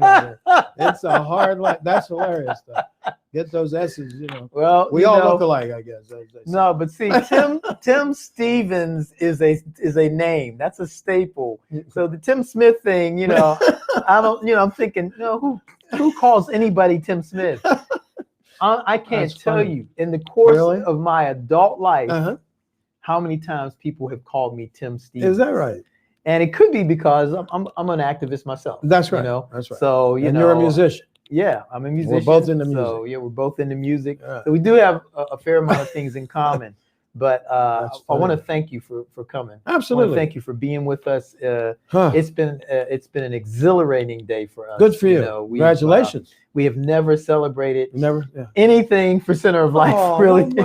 And so 20 years is quite an accomplishment for us. But having you here is really special. One, because I really want some of the young people that are watching to hear from you with respect to some of your background and some of the things that you've accomplished. And you accomplished when you were their age. And now you're continuing this work with respect to education, providing resources, providing information, and helping people to become more knowledgeable of what the struggle really is looking like. And then I want to talk about the jazz concert that you have every year, where you bring in musicians from all over the city, all over the region, who come great and participate in it. I look forward to it it's just myself. outstanding, and there's another one that's coming up here soon. It's going to be, we just got the date. Yeah. Yesterday, September 20th. All right. Put We'll it be down. there. That was a year from last year. We had the 21st when you were acknowledged. Yeah. And the Center for Life. And we're going to have it on the 20th. Usually we have it, as you know, Easter Monday. It's been every year. And then with the COVID just messed with everything. People's funerals, their weddings, their life in churches. Churches were closed. right. It's just been a mess. But we moved it last year to September 21st. And we thought by September of this year, people should be comfortable being in a room with a few hundred people closed in by September 20th. And the fact that we got the news yesterday, like I've had my second shot 6 or 7 weeks ago, Thursday, that we can, those of us who had the shot now we can be a little more comfortable. So by September, I think folks will be ready to go in and hear 6 hours of music. Now we know everybody doesn't sit there for 6 hours, but one of the people we're honoring this year, unfortunately, in memoriam, is Harold Betters. Yeah. He would stay, Yeah. he died at 91 or so, or 93, something. He would, at his late age, he'd be one of the last people to leave. End. Yeah. He would come early and stay for 6 hours, Yeah. sitting there. He just had a ball. Yeah. But we have everybody in the world, vocalists, musicians of all types. And then your group was the first youth group that performed for us. And the adults love to see the young people performing jazz. And as you mentioned off camera, that a lot of the people, most of the people who attend this are jazz musicians themselves. A lot of them stay and listen to other people. And of course, the audience that comes, they come to hear some of the best musicians and vocalists in the city, in the region. And they loved hearing our young people perform. And you guys have been with us every year. And we appreciate that new tradition. Yeah. And you'll be on, we don't have the exact time, but you'll be on within the first 2 hours of the 6 hour event. It goes from 5:30 to 11:30 to Hines History Center, 1212 Smallman Street in the Strip District. So we absolutely appreciate that consistency and partnership and the exposure of young people. And for your organization, sometimes when I speak, particularly if I'm speaking to a predominantly white audience, I'll say, I want you to close your eyes for a few seconds and picture particularly young black men in the news. So close your eyes, open your eyes. What do you see? Tell me what you saw.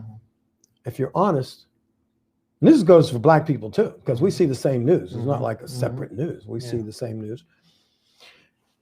If you think of young black males particularly, they're either in handcuffs going into the police car or coming out of the police car or going into downtown on, what is that, 2nd Street or 1st, whatever it is. 2nd Avenue, 2nd Avenue. And County. It's the county jail. It's almost always a negative picture of black males. I don't know if you're old enough to remember Bowie Hayden. He was an activist in Hollywood. I lived across the street from him. Oh, get out. Did you really? Yeah. Did you really? He had that, for those of you who don't know, he had that big afro. It was gray and black mixed. It was a mix of gray and black. And he was a big burly guy. And it's like, he would scare anybody. He would and he would roar and everything. But now you know how long he's been dead. I don't know, but it's been quite a while. Nice guy though. I never forgot what he said. He said, if the only thing white people know of black people is what they see in the news, it's no wonder why they don't want to employ us. Right. Think about it. Yeah. Most people still, although one of our initiatives with BPAP is the Corporate Equity Inclusion Roundtable. That was born because in 2010, there was an article, Post-Gazette by Harold Miller, that said not the city, but the Pittsburgh region, 10-county region, was 40th out of 40 regions in the country with regard to conditions of black working poor and black children. I call that a reverse number one. You know, often in Pittsburgh, we brag about our number one statuses over the years, including even food in recent years or whatever. But this is reverse number one, the conditions of black working poor and black children. That's how we initiated Corporate Equity Inclusion Roundtable, that deals with the need for corporate Pittsburgh and the universities and colleges and nonprofits to consider black people from entry level to the C-suite, meaning the very top. Right. corporate executives. In every job opportunity. It doesn't mean all of a sudden all the jobs go to black people. It means we are considered. And for every contract, be it building a new carpet, putting new carpet down, building a new building, or psychiatric treatment for Tim Stevens, whatever, that, you know, we're considered. And our theory from Corporate Equity Inclusion Roundtable, which is one of BPEP's initiatives, is if every entity in the region did that consistently, not for 2 years, 5, it becomes part of the culture. The conditions of black people will improve. And we did that out of the Coalition Against Violence, which we talked about off camera. And because we feel if black folks are working more often and achieving more, able to have a house, or at least have a nice apartment, and just be in a different place, psychologically and financially, educationally, or whatever, the violence will subside. There's a connection. Black folks don't just wake up dysfunctional for no reason. Some of us, we wake up because of conditions, and we're trying to impact those conditions. When BPEP sends a letter to the mayor, or the governor, or the county executive, city council, whatever we did this week, we sent letters on county council supporting the idea of body cams throughout the county, all these little departments. We did that out of the Jordan Mouse case. BPEP led that movement. 2000, it was January 12th, 2010. When Jordan Mouse came out of his mother's house, going to his grandmother's house at 11:45 at night. And 3 white plainclothesmen came out of the car and jumped him, to the point where when his mother went down to see him at the jail, she actually recoiled. She didn't recognize her son. And he said, "Mom." He looked that badly. He was an honor student at, I don't know if he was high honor, but he was at least an honor student at Kappa. And one of the sweetest guys in the world. And on January 26th, 2010, some of us from BPEP went and we walked with the kids, black and white, from Kappa to city council. And we had a press conference at 9:30. Some of the students spoke. And then we went into council at 10 o'clock.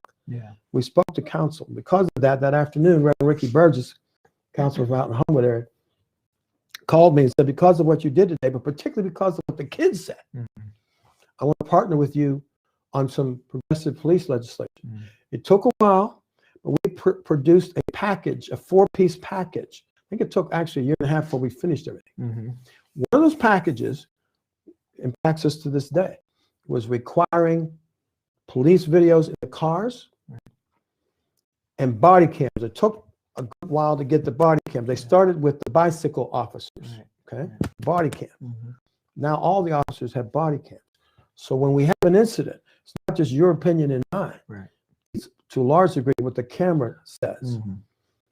We also, out of that package, got a commitment of an expanded annual report, which is extremely detailed now. So every year, it's online from the city of Pittsburgh, the police report is much expanded. And that came out of a BPEP-led initiative. We had other partners out of that not John Gamage, but Jordan Mouse case, came to the leadership of Brandy Fisher, who I call my civil rights daughter. She calls me Father Tim, kind of play on Father Time because I'm old. But she's become a phenomenal activist in Pittsburgh. And she sat with us. At first, she was hesitant about, what is all this legislative effort? We need to be protesting. And we did the protest. But she finally saw the wisdom of pushing legislation, which put some things into law. And one of the things I said was, we want some things to happen, be required to happen, regardless of who the mayor is, regardless of who the council is, regardless of who the chief is. Now, this week, we had that conversation with county council.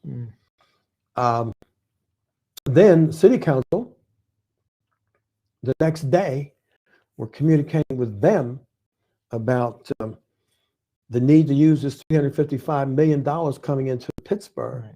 And I'll give credit to my friend, Randall Taylor, former school board member for, I don't know if it was 12 years or more than that. He was out there a long time. That was a totally volunteer position.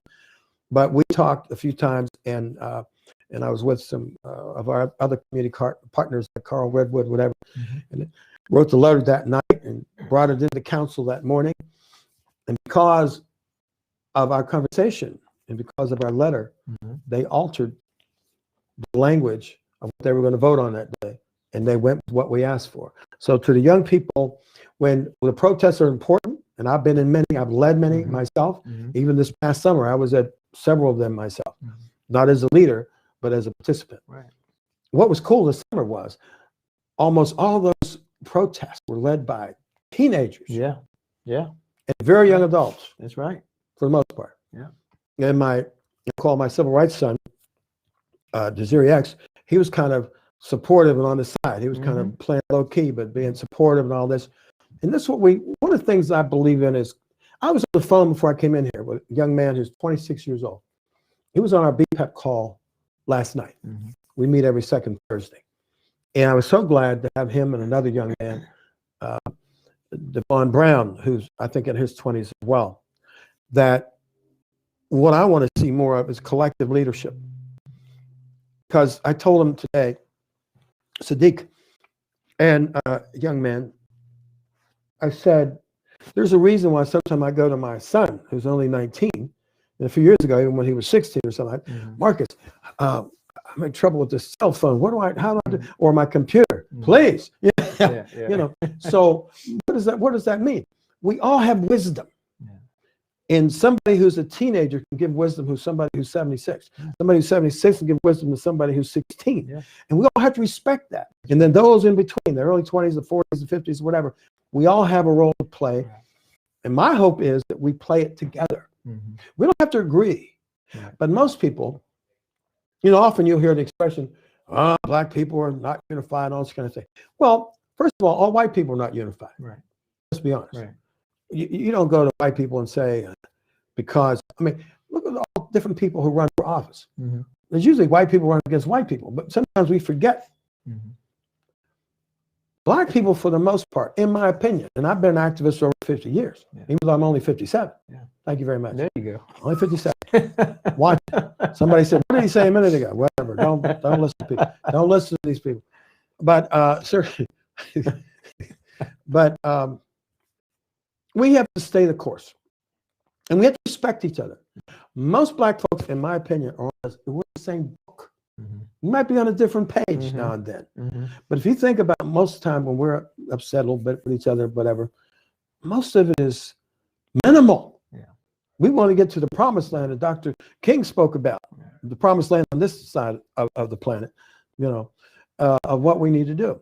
And organizations like you, to have a 20-year anniversary of keeping a program together and celebrating young people of Hazelwood, and Hazelwood coming and representing us, representing Hazelwood and representing the city at the annual BPEP Jazz event, BPEP Jazz, and the things that you do and all this equipment that you have, and giving kids an opportunity to learn, think, and be creative and be positive.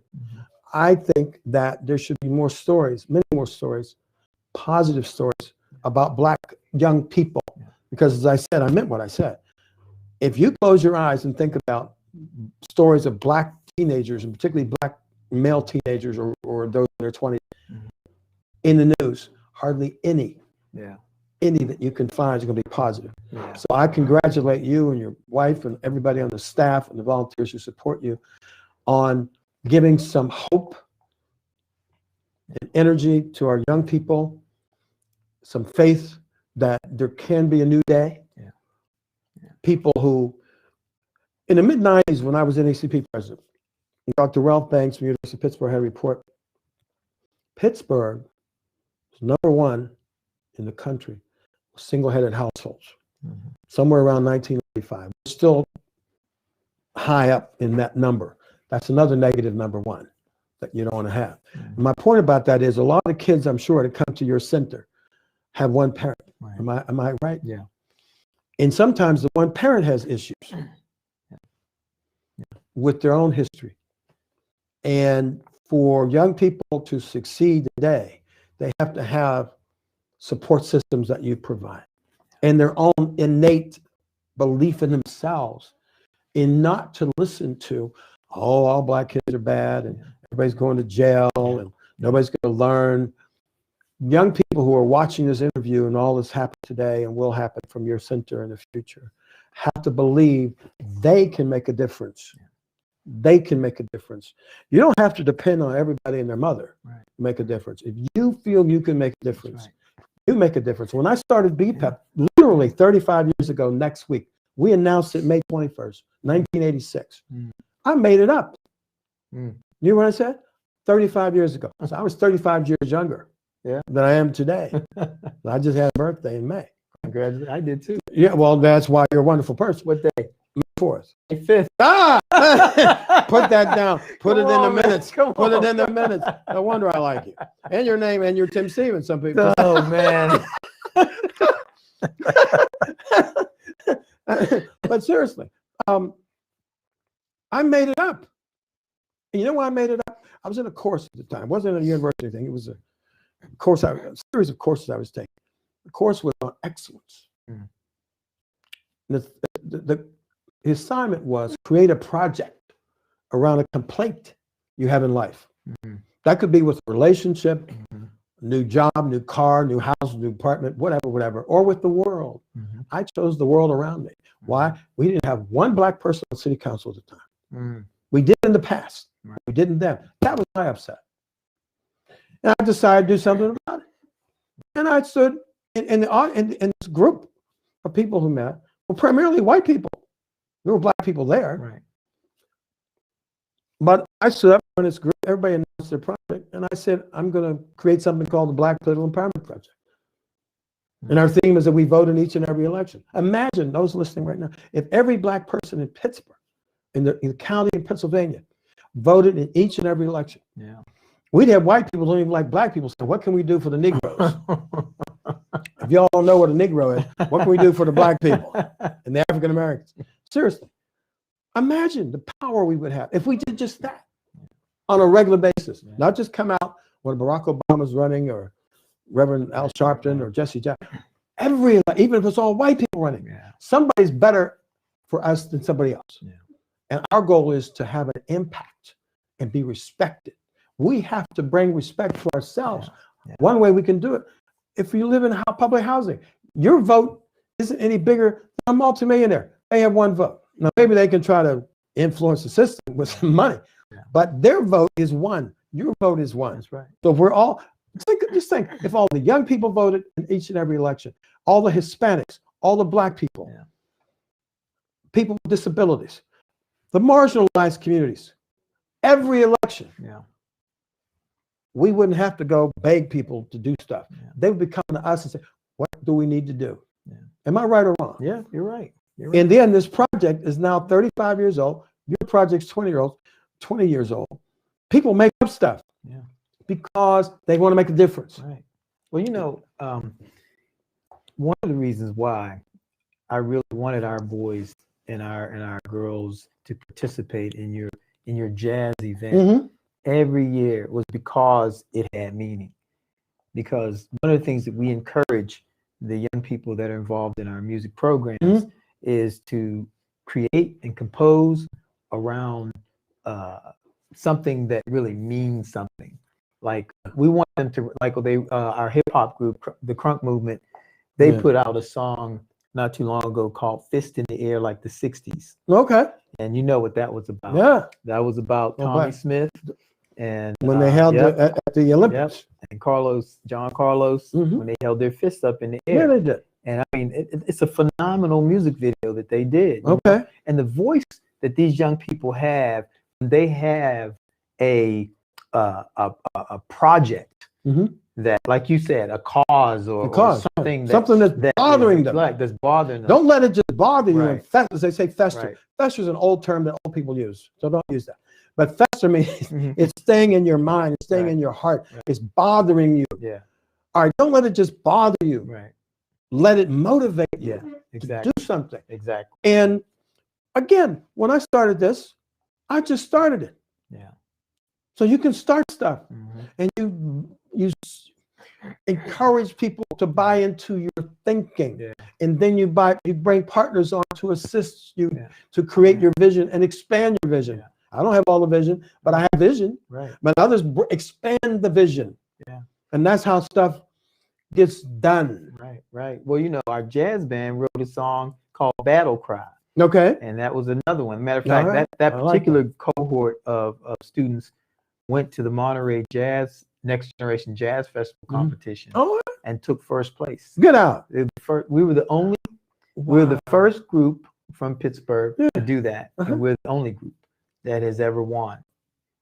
Wonderful. And that was in 2012. Is that right? And we went in 2011 and took second place. Did you really? And those guys were like, they were not having a second place. Oh, finish. they were. They came back to Pittsburgh. Came back, said, and "We're they gonna take started number one." practicing, and they said I love we're it. going back over there. And the only reason why they lost in 2011 was because they didn't have on suits and ties. Oh, get out. So that's one. American Eagle sponsored us. Okay. And so we had to wear American Eagle clothes. Okay. And so that's what they went up on stage with. Okay. You know? But American Eagle but moment. They flagged them. They flagged them for having that, situation. So they got their suits and their ties, and they went out there on 2012 and they won. And I, I was thinking about Battle Cry because Battle Cry is so appropriate for today. Absolutely. And when I think about the work that you've been doing through BPrep, it's just really, it reminds me of the fact that we've had these conversations with these kids. We've gotten them involved in your movement, and we've told them about what you're doing. Okay. And the connections are being made. Okay. And so, why don't you have them perform that on the 20th of September, the Heinz History? I'm sure they. I'm can thinking do about. that. I mean, Yeah, seriously. Yeah. Listen, as I said, I've been an actress over 50 years, even though I'm only 57. And y'all heard that. Write that down. But seriously, stuff that I thought we had won, those of us who've been activists for decades, we're fighting again. Yeah. The Voting Rights Act of 65 was stripped of some of its power in 2013. If you've been watching the news, you'll know that Congress has been trying to get that put back into the system and the John Lewis Voting Act to restore some of that. And what's going on across the country? Geez, there's what? 45 states, there's legislation being introduced to stop you and me and people who look like us or close to us from voting or discourage us from voting. And then they have the nerve to introduce laws that if you protest the vote, then we may arrest you for protesting the vote. I mean, it's like going back to the 50s or early 60s. And we're in 2021. I never thought in 2021, 35 years after the creation of BPAP, that we'd be dealing with stuff that should have been, we kind of viewed it as settled law in terms of civil rights and human rights and voting rights. So the battle is absolutely not over. It needs to be invigorated. And our commitment, our mission that we vote in each and every election, the other part of the mission of BPAP is that those in office expeditiously and effectively meet the needs, aspirations, and concerns of Black people. And thirdly, that Black people see the connection. We're voting consistently. It's a lot easier to go to the mayor, the county exec, the governor, or city, whomever, whatever. If we're a power politically, I call it mathematics, political mathematics. This is not hard. So those who, and sometimes I've talked to young people who I think the political system makes a difference. Do you realize how many people would love us of color never to show up at a polling place? They would love us to not vote in each and every election because they know the power of the political system. The political, we just sent this letter a few weeks ago. We announced it on the night of the announcement of the George Floyd, the Chauvin, who killed him. We were holding our press conference announcing recommendations to the city of Pittsburgh to stop traffic stops or to limit them. Not to stop everyone, but stop a lot of them and send people, give it to a civilian, copy the license plate, have someone send a summons. Person can go to court. The magistrate can decide, go home and send no more, or I'm going to give you a fine. Or if it's a taillight out, you have X number of days, Mr. Smith, not Mr. Stevens, Mr. Smith, to get it corrected. Send me a receipt that has been corrected. If you don't, you'll get a fine. The magistrate's not going to shoot you, tase you, or beat you with a baton. Very peaceful process. Right. A lot of these traffic stops are not necessary. And why do I bring that up? It's the thing that upsets people, particularly black and brown people right now. There's no black male or brown male in America that feel comfortable being stopped by the police right now. Let's be honest. And a lot of officers are perfectly fine. But let's be honest, if somebody pulls you up, you're not going to be too comfortable right now. So it's in the interest, and some of the officers are nervous. And once in a while, let's be honest, not often, but once in a while, police get shot from the driver. So this is not a good thing for anybody. So that's part of the advocacy that BPEP does, and we often get partnership with the NACP and the Urban League and APA and Central Police Review Board and others. But those who don't believe in the political system impacting them, you can keep believing that, but it affects you every day. If we get counsel and the chief to change the policies that we've advocated, it will affect everybody watching this program that drives. You see what I'm saying? That's how impactful. So these people who make decisions are elected by somebody. We need to be some of the bodies who decide who's going to get elected to make those decisions, because they affect you every day. They affect your taxes. They affect the school board. They affect decisions that affect our daily lives every day, policies and procedures. And if you want to leave the system alone, guess who's going to make those decisions? People who don't look like us. And they may not have our interests. Some will, but others won't. We encourage our young people to vote. We encourage them not to just vote, but to understand who they're voting for. That's understand helpful. what their platforms are. Understand what their history is. Understand what they have done. Because sometimes if you want to know what a person can do, look at what they've done. And so, we encourage them to know those things. And we've had plenty. I know when we run our basketball programs, I remember way back when Barack Obama was running for president, we had a group of young men in particular that we were taking out, and we said, we think, there's going to be a black man running for president, and the kids were like, no, that's not going to happen. So then when he threw his hat in the ring, he said, okay, yeah, he's running for president, and we said, we think he's going to get the nomination. They were like, no, that's not he's gonna not happen. going to. He got the nomination. We said, we think he's going to be president. They said, no way, that's going to happen.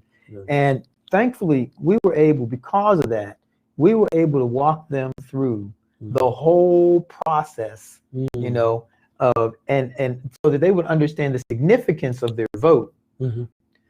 Walk them through the whole process of studying the background of a candidate, understanding where he's come from, his background. I mean, they knew that he was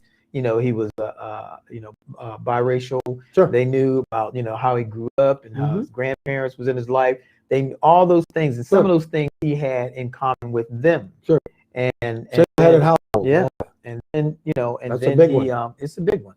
And then when he became president, we went back to the hoop court. We were doing ball, and they just couldn't believe it. And we brought some people out, and we celebrated. But the rich part of it was they had a chance to participate. Some of them were turning 18 around that time. So we got them registered to vote, and they were able to vote, and they voted. Where some of them couldn't vote because they were younger, but the process, taking them through that process was super valuable for them, Well, listen, for BPEP, if you had young people who want to help register people to vote, they don't have to be 18 to register people to vote, but they can impact the system. And some adults may be shamed into registering. If a young person who's 16 or whatever walks up to Mr. So-and-so or Miss So-and-so, would you get registered to vote so you can empower our community? And because it's a young person, they may be more moved than if I'd come up to them, or a regular adult just walks up to them. They say, well, for a young person, well, maybe I should register. Well, Mr. Tim Stevens. Yes. I got to tell you, it's been an honor to be able to Well, sit it's been with fun. You, An honor to be with you and in your building. I want to thank you for the work that you have done for these many years, and to know that you're only 57. 57. That, Even though I've been active for that, 50 years plus.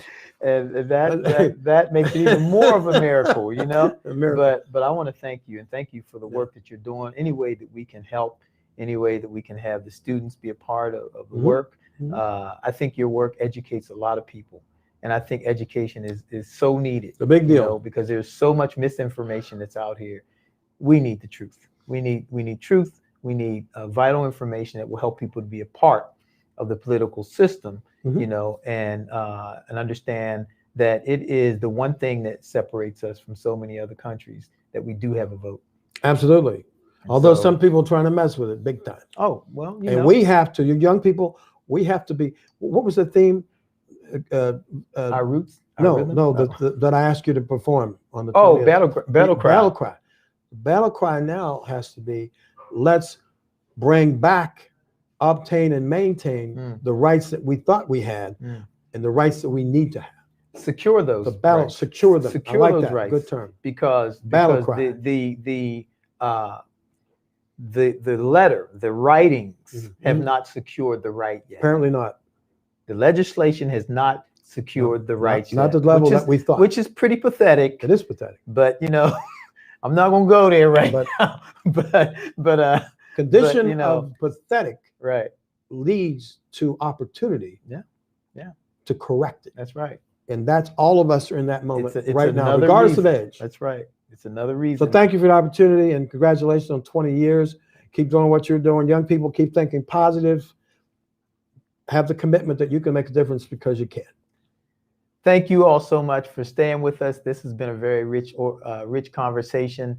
For Tim Stevens being with us, and please look him up. Please look up BEP. And if you're thinking about finding a good place to go and hear some really excellent jazz played at a high level, you want to be at that September 20th 5:30 to 11:30. event, 5:30 to 11:30. I'm there every year, and it is rich. It is rich. The Heinz History Center. Heinz History Center. It's much more room than Yeah, the there other used to be place that that- we used to that- be. You know, but we that's used right. to pack in You in a packed it. smaller place. But we're glad that it's at We the broke Heinz out of History our Center. space. We had to leave. It was too much.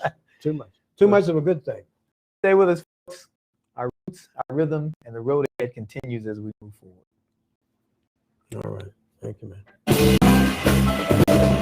Next on Pittsburgh 360, a local minister uses the arts, especially music, to keep teenagers away from trouble and temptation. I am a minister, and I've done more young funerals than I have old funerals. See how the lessons taught at this local church are lasting a lifetime. It's really helped me develop as a musician and as a person. Part of the appeal is Fabergé is this fairy tale world of this lost Russia.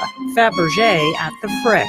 The little objects that you see here that they called objets de fantaisie, these luxury accessories. Luxury accessories for the rich and the royals. Why the story of Fabergé is about more than just art.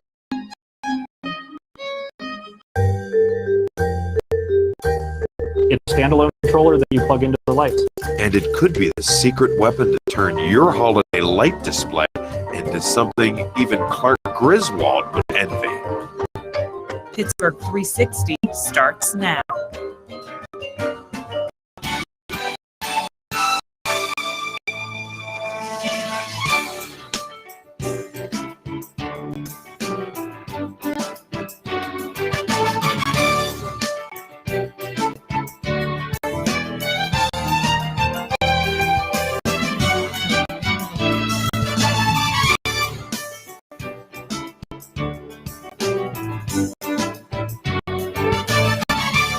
And welcome to Pittsburgh 360. I'm Michael Bartley. I'm Tonya Caruso, and up first tonight, we take you to Hazelwood in the city of Pittsburgh. To meet a church pastor who uses music and dance and hip hop to improve the lives of young people. His is a church by day, but when the sun goes down, it becomes the center of life.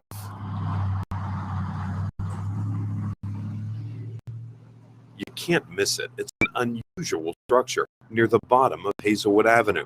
The former Hungarian Lutheran Church, built in 1925, attached to the former Oliver Mansion. It's now the Keystone Church of Hazelwood, right next to the former Gladstone Public School.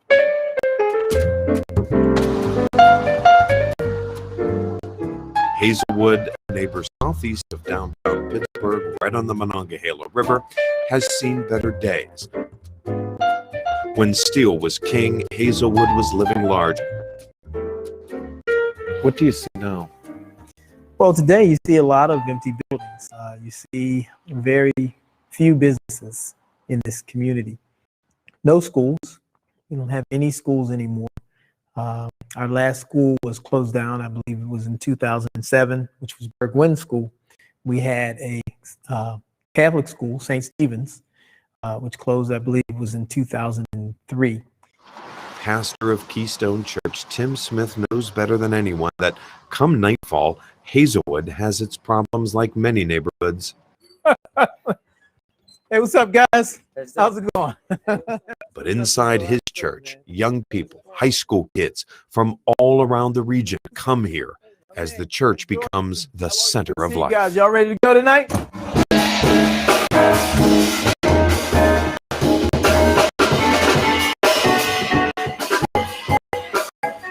And the centerpiece of activity is the professional stage in the basement.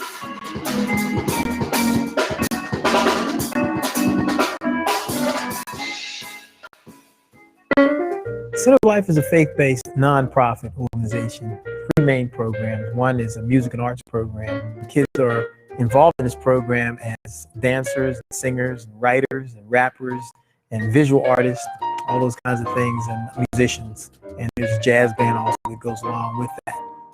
The Jazz Band was the first program to get started when Center of Life, or COL for short, was established by Smith 9 years ago.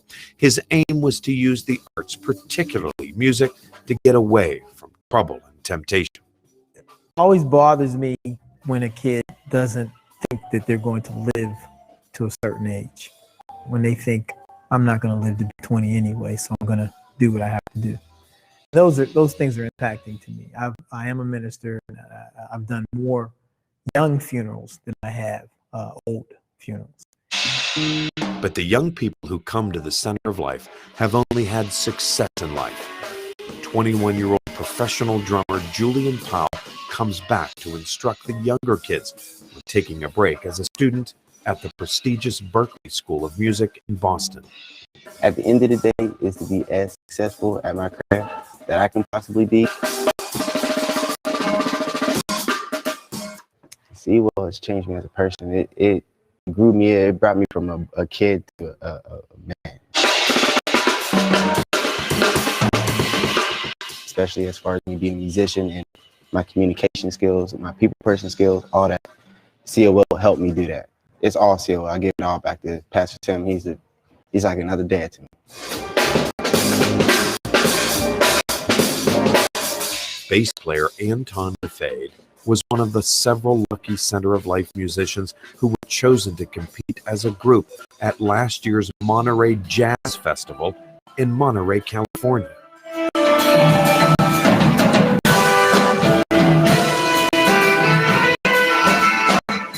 That's great. I mean, we got chosen, and it was a lot of fun.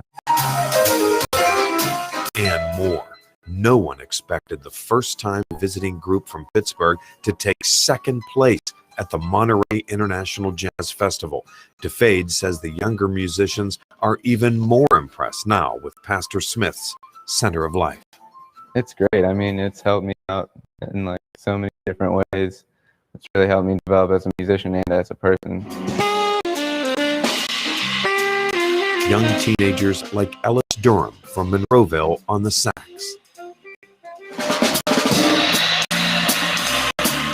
15-year-old Jason Washington of West End on the drums. David Watkins from Forest Hills on the bass. Center of Life musicians like these are learning fast about how to live responsibly and be successful. Just teaches me to be a responsible young man. Also, it just helps me to sit under some of the best musicians in Pittsburgh, and just helps me to become better at what I do, play the drums.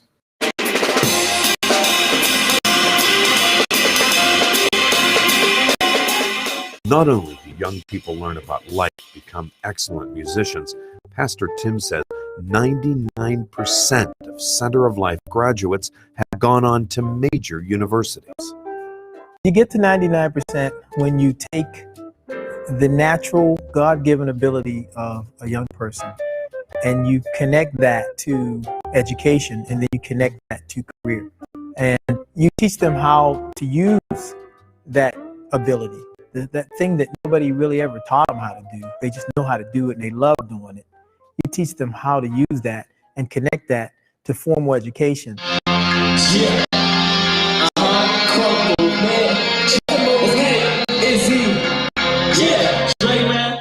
That goes for the COL Hip Hop Youth too, who write their own material and perform. By the way, there are college classes now exclusively about the hip hop art phenomenon.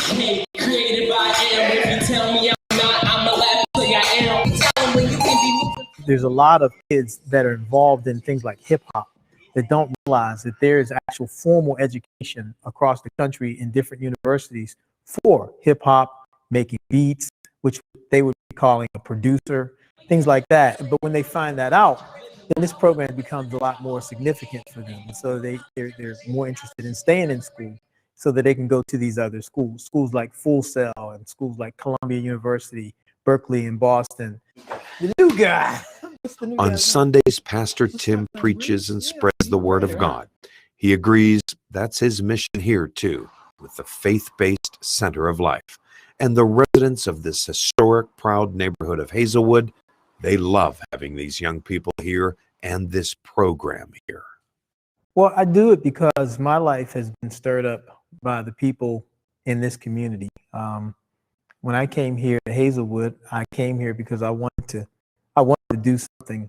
I saw needs, I saw felt needs, but I didn't really understand how to address those needs. And as I listened to the stories of the folks who live in this community, as we built relationships, this Hazelwood became my university, and the people became my instructors, my teachers. They embraced me and I embraced them, and everything that I do today, I learned from the people in this community. The most impacting thing for me is when a kid comes back and actually tells us how being here has helped them and lets us know what the journey has been. That for me is most impacting, when I can hear their story after the years that they've spent with us.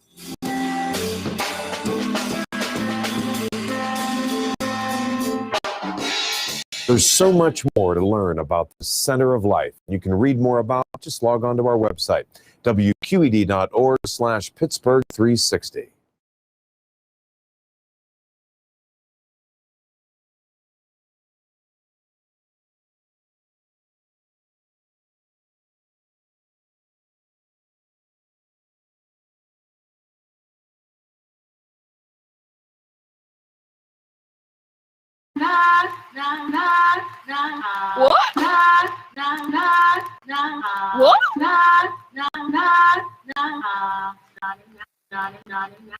Hey, yo, Danger! Girl, you must be mixed. Loose curls, pretty eyes, it just don't make sense. Rotten farm, take the black off my back like a whip. Dare angry black woman, take your hand from your hip. Yeah, you know I like the weave, the fresh acrylic nails, but don't speak like it's your roots like everyone can't tell. All we do is self-hate, the face are top like a sis. Name it what you are and black's the last one on your list. Okay, so what for? The unity accomplishments are shaded. Speech impediment, they don't think we educated. If the claim is still a virgin, then they gon' think you're crazy. They just don't make the same word. We prove them wrong with a public call, no one can resist. Addicted like we alcohol. Generational, never breakable, inspirational. Did I click? Spiritual, I'm melanin. Shit, empty handed, can't text this. Yeah. My girls that bring them in. Bring them in. Got the melanin popping up in her skin. But my girls got intelligence. Easy magic, we got it until the end. When my girls at, bring them in. Got the melanin popping up in her skin. When my girls got intelligence. Easy magic, we got it until the end. She just a super angry black girl. She ain't formed that she born with them map curls in the back. Forget the stereotype, girl. And you a diamond in the rough, shining bright, girl. Forget the tracks. If he's white, he's just right, girl. If he's black, put him back in the white. black girls be saying that. To all my ladies with the tight curls, brace your curves and brace your beauties for my black girls. I'll bring them back, yeah. Where my girls at? Bring them in. Got the melanin popping up in her skin. When my girls got intelligence, BG Magic, we got it until the end. Say I'm angry, you say I need saving. Paint white over black, still commercial trying to change me. Don't wanna be darker, sis, tell me where the shade at. My skin like the pass right, tell me why you say that. You never loved me, you never trust me, not beautiful. You think my booty's full, you tryna What? Me, my melanin be popping up black and just know I'm super bright. I'm screaming through the top of my lungs in my ghetto cause I'm loud. Where my girls at? Bring them in. Bring them in. Got the melanin popping up in her skin. When my girls got intelligence, BG Magic, we got it until the end. When my girls at? Bring them in. Bring them in. Got the melanin popping up in her skin. When my girls got intelligence, BG Magic, we got it until the end. Appropriators, but you ain't as never be as Kylie Jenner. Appropriators, but you ain't as never be as Kylie Jenner. Appropriators, but you ain't as never be as Kylie Jenner. Never be as, never be as. Cause you know black girls rock. Black girls rock. Black girls rock. Rock with a job. Black girls rock. Black girls rock. Black girls rock. Rock with a job.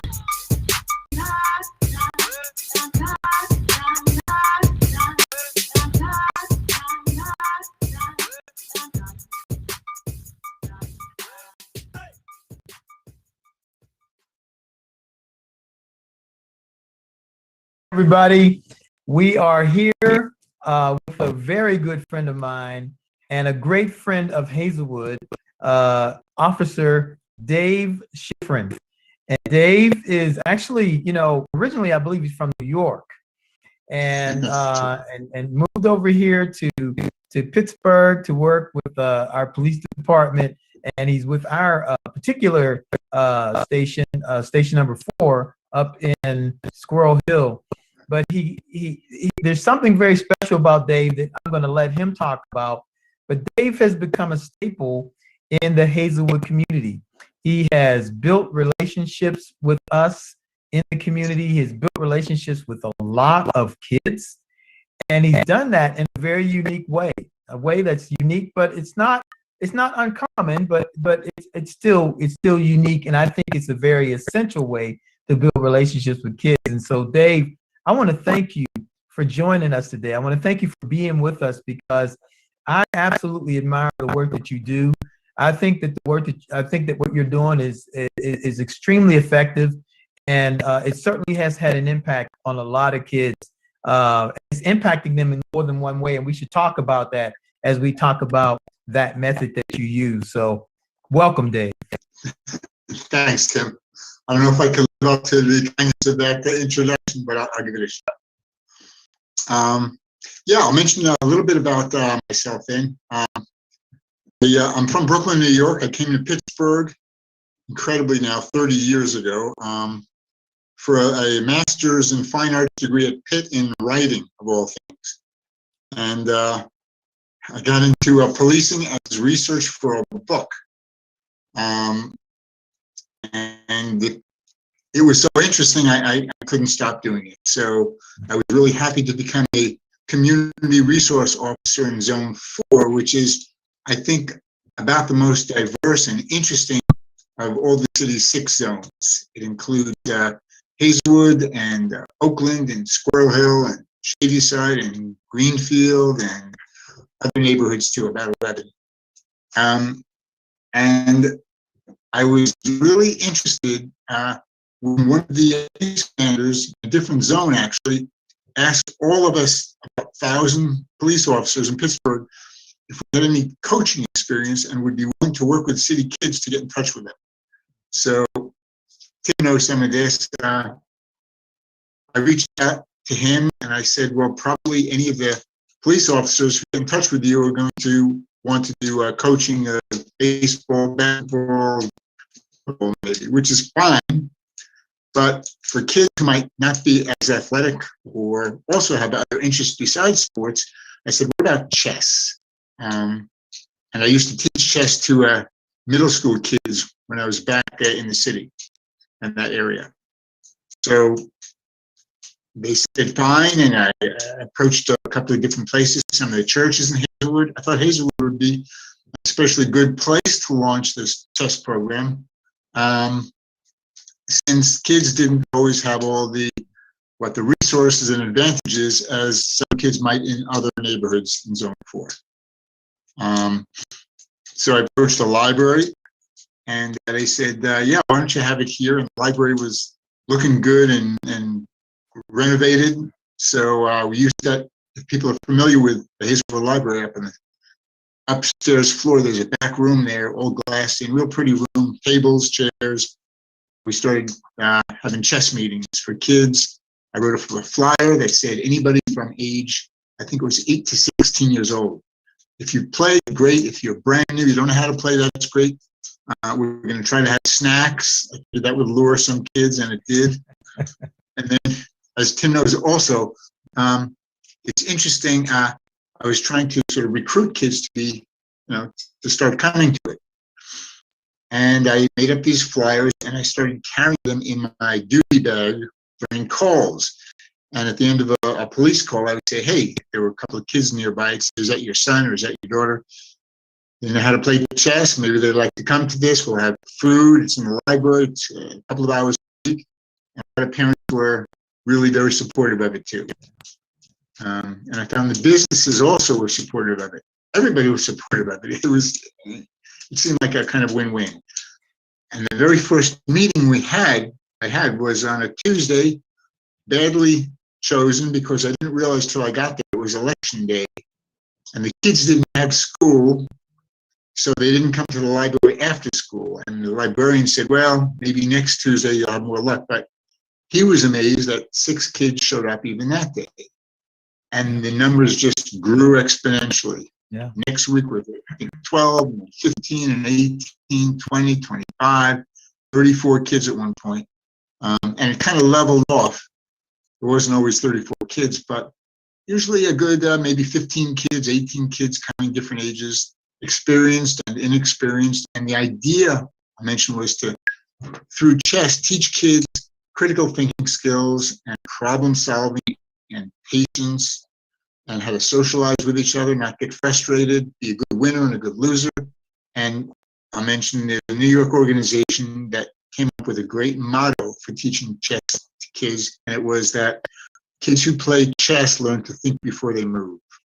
I thought that's gold. It's great. Yeah. So, well, I think that's one of the things that makes what you did so unique, because chess is really a game of life. It's a game of thinking. It's a game of strategies. In many cases, it's a game of navigation, and it's really a game that teaches you to be patient, but absolutely use your head. And I really appreciate the fact that you chose that particular game to teach kids from our community. We had before you came, we had a very large chess program that we ran, and we literally took kids to the regionals. They were that good, and I thought to myself, after our program kind of went down because other things went up, we started doing other things. I really wanted somebody to start teaching kids chess again, and when you came in, I was really pumped about that, because I knew what it would do for kids. I knew how it would make them critical thinkers, and how it would cause them to become more patient and more strategic. That's exactly right. And there was also the attraction to it. I think that across the chessboard, whether you're big or small or old or young, and your background, none of that matters. I mean, you're equals across the chessboard. Right. If you're a good player, you're going to beat someone who's not as good a player. And if you're not as good a player, you get better with practice. So I like the fact that it's an equalizer that way. Yeah. But each move is a move that you can make in life as well. you know, and each position is a position that you can be in life, and each piece is a piece that you can be. Well, it's true. It's true. You know, even now, I've been playing since I was 12 years old. Something hit me only recently. I realized you get the pawn. I don't know how many listeners are chess enthusiasts now, but the pawn is like the smallest piece and theoretically the least powerful. It can move only one square at a time, only forward. But interestingly, it occurred to me that weakest piece, if it just progresses, keep moving forward, doesn't have to do anything else but move forward. If it eventually reaches the other end of the board, it gets promoted to any piece you want except a new king. So it comes just by virtue of fortitude and progress. It goes from the weakest to one of the strongest. Yeah, yeah, that's kind of yeah. It's amazing. Well, let's turn the page a little bit and talk a little bit about the relationship that we built with some of the other officers in the unit that you have up there, and our kids, because we had the I think the very effective opportunity to meet with a group of at least 9 or 10 of you all that came down to Center of Life to meet with several of our kids. I can't remember how many of them. There were a lot of them. 20. At least Yeah. So, and this was actually the Crunk movement that you all met with, the Crunk movement group of students. And that conversation was a very rich, very meaningful conversation that you all had. And what I really appreciated about what you did for us, Dave, is you encouraged the guys not to wear their uniforms, but to just come in their civilians, you know, and have just a conversation with the kids so that they would, first of all, they would see that you were human, and second of all, that they would get a sense of what it's like to be a police officer. Yeah. I think, and it was enriching for the cops too, frankly, to speak with the kids. You know, we weren't wearing uniforms; we were wearing street clothes, and it was very informal and very, straightforward. And I think everybody got a sense of that. Cops did. I think there's one detective. He plays, I want to say it's a saxophone, or maybe it's trombone. He plays trumpet. Trumpet. Yeah. Yeah. And he loved it too. I know that he was talking about it afterward. And he had actually done some follow-up. He did. Yeah. He did. He came and did some playing with some of our students as well, which was really, really cool, you know. And but the conversation that we had there really, I think, opened up some of the students' eyes as to what it's like to be an officer, and to have to go out and to protect and serve. And I think they had a better understanding of that. And I think you all may have gotten a better understanding of how young people see you all when you're in uniform, you know, when you're doing that job, you know. And so the conversation was rich on both sides. Yeah, it was definitely a two-way street, I think, and that was good. Yeah. I think it'd be great if we could do more follow-ups along those lines, maybe on a regular basis or something. Would be really great too. Yeah, absolutely. I think now more than ever, we need people to be able to communicate with you know, and I don't even like to call you all law enforcement anymore. I like to call you peace officers, because I think the more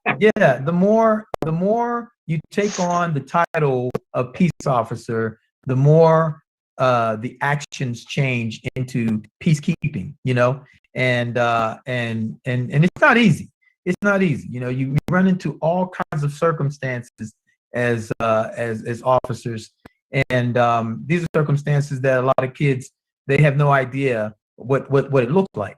But I think what young people, in particular young Black people, are seeing now with respect to relationships between police and young Black people is they're seeing a real, sort of a heavy, on the heavy side, in the particular Black males, in a very difficult and strained relationship there where there has been, as we always say, there are good police officers and there's some that they're not so cool. And they make it bad for the ones who are really trying to be peace officers, who are really trying to do like you're doing, literally coming into the community and building significant relationships and teaching kids, some life skills. Those are things that are really important, because kids will never forget your face, Dave. They'll always remember you, whether you're in uniform or not. And because you established a natural presence within the community. But there are so many others that have not done that and that have not gone that distance. So I think us continuing to meet is, like you say, is essential. And I mean, I leave it to you always. If you don't come up with some kind of special insight, then I'm not talking to Tim. And for you to say, hey, really, I mean, to like the term peace officer versus law enforcement, I think is just so insightful and helpful. That's great. I like also, you touched on the fact that, it's a few officers. It seems like a lot because of YouTube and things go viral. And, you can have, I so much honestly believe that it's just this very small percentage, but it seems like a lot who may be misbehaving because it goes viral, and you can just loop it and see it over and over on YouTube. But my experience, there's no cop I know who would have behaved like, some of the worst that we've seen in the media. Yeah. And it sounds like a cliche, but there's nobody who dislikes a bad cop more than a good cop. Because he or she makes it so hard for everybody else who's trying to do good work. And I have friends who are peace officers, and they've said the same thing, Dave. They've said, they actually try to talk to those officers that are just really basically going out the world backwards, and they come into the community and they have no idea, what to do or how to respect people. And some of the really good peace officers will say, hey, listen, this is not how you do things. And it's really good that you all are confronting each other at that level, because from a systemic level, we also have to deal with it as well, because, policies have to be changed.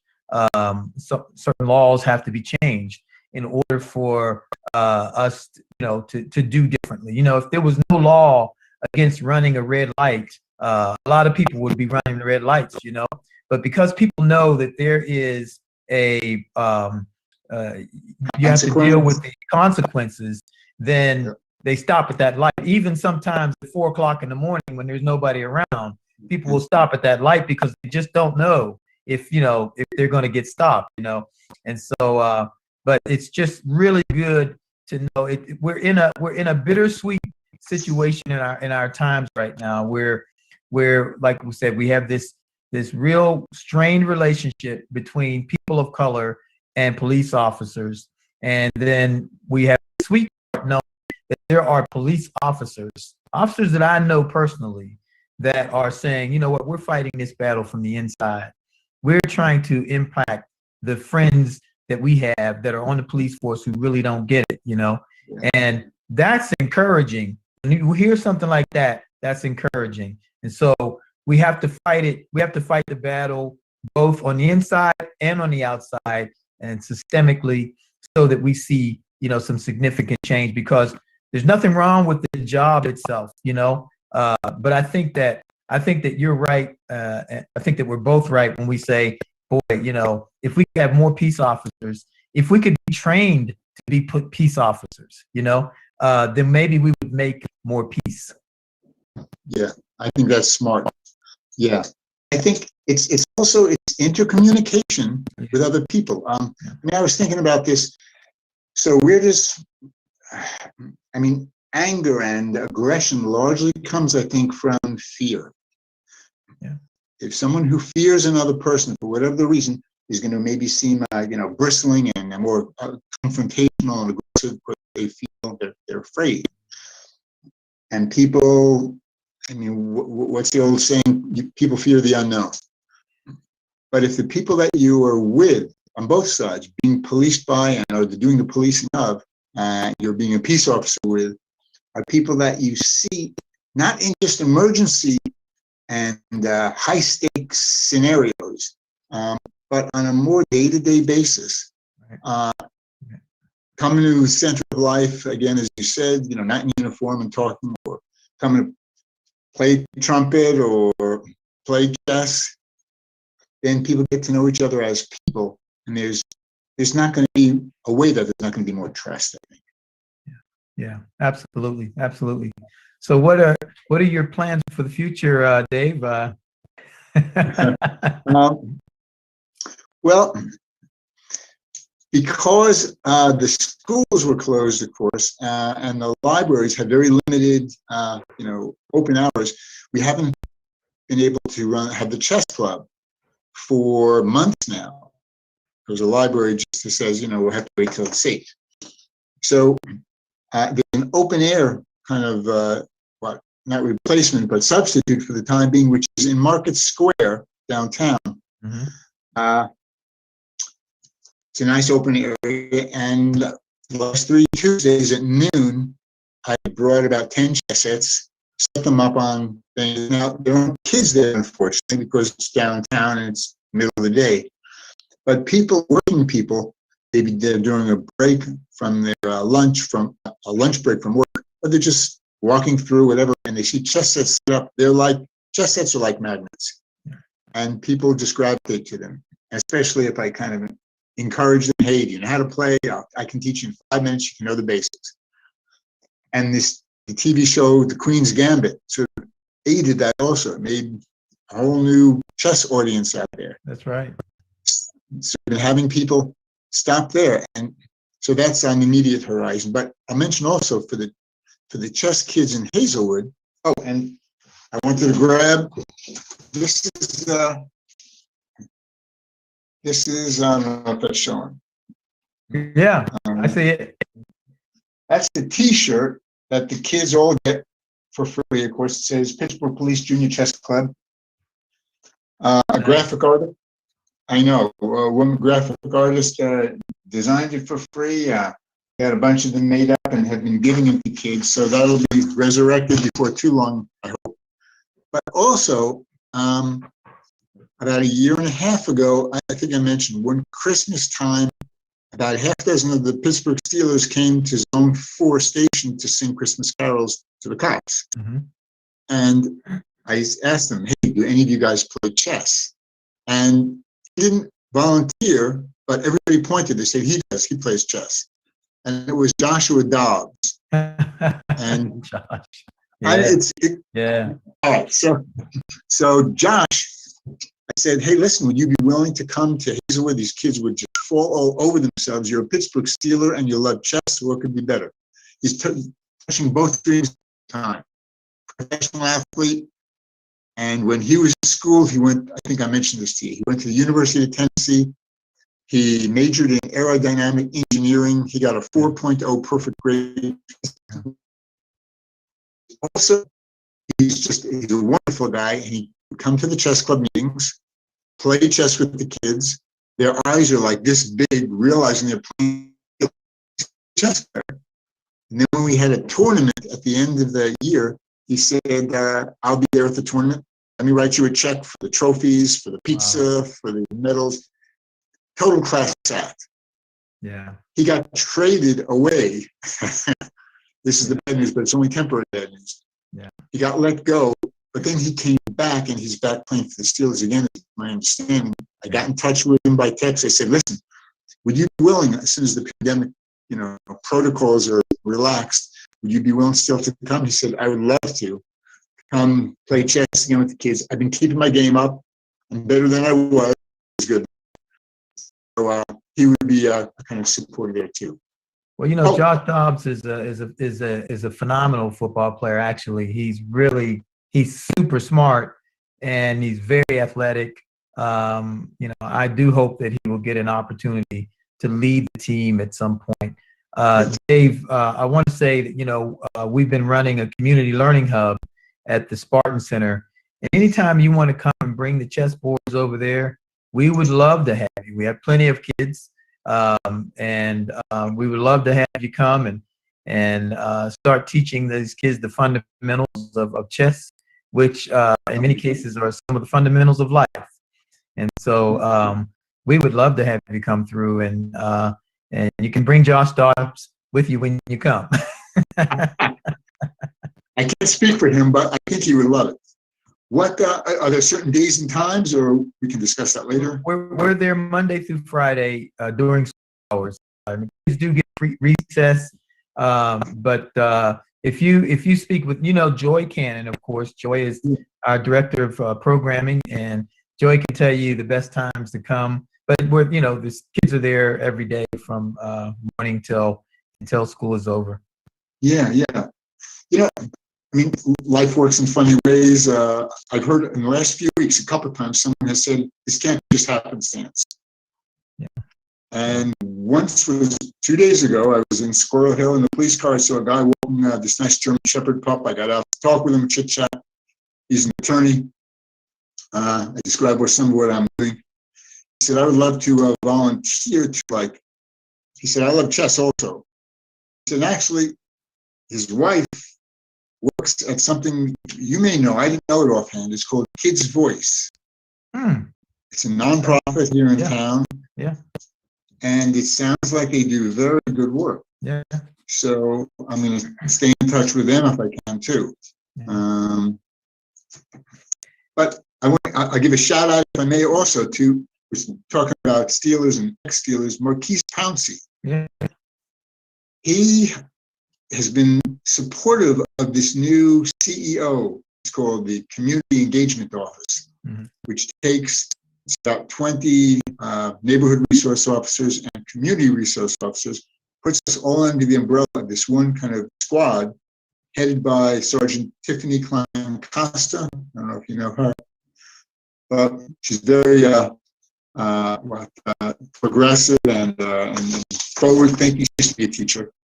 And Marquise Pouncey wrote a check, my understanding, for $20,000 to give to the CEO of the Community Engagement Office to use in these ways. The Pittsburgh Steelers said, well, we'll match it. So in came $40,000, and the very first purchase about a week and a half ago was 10 chess sets.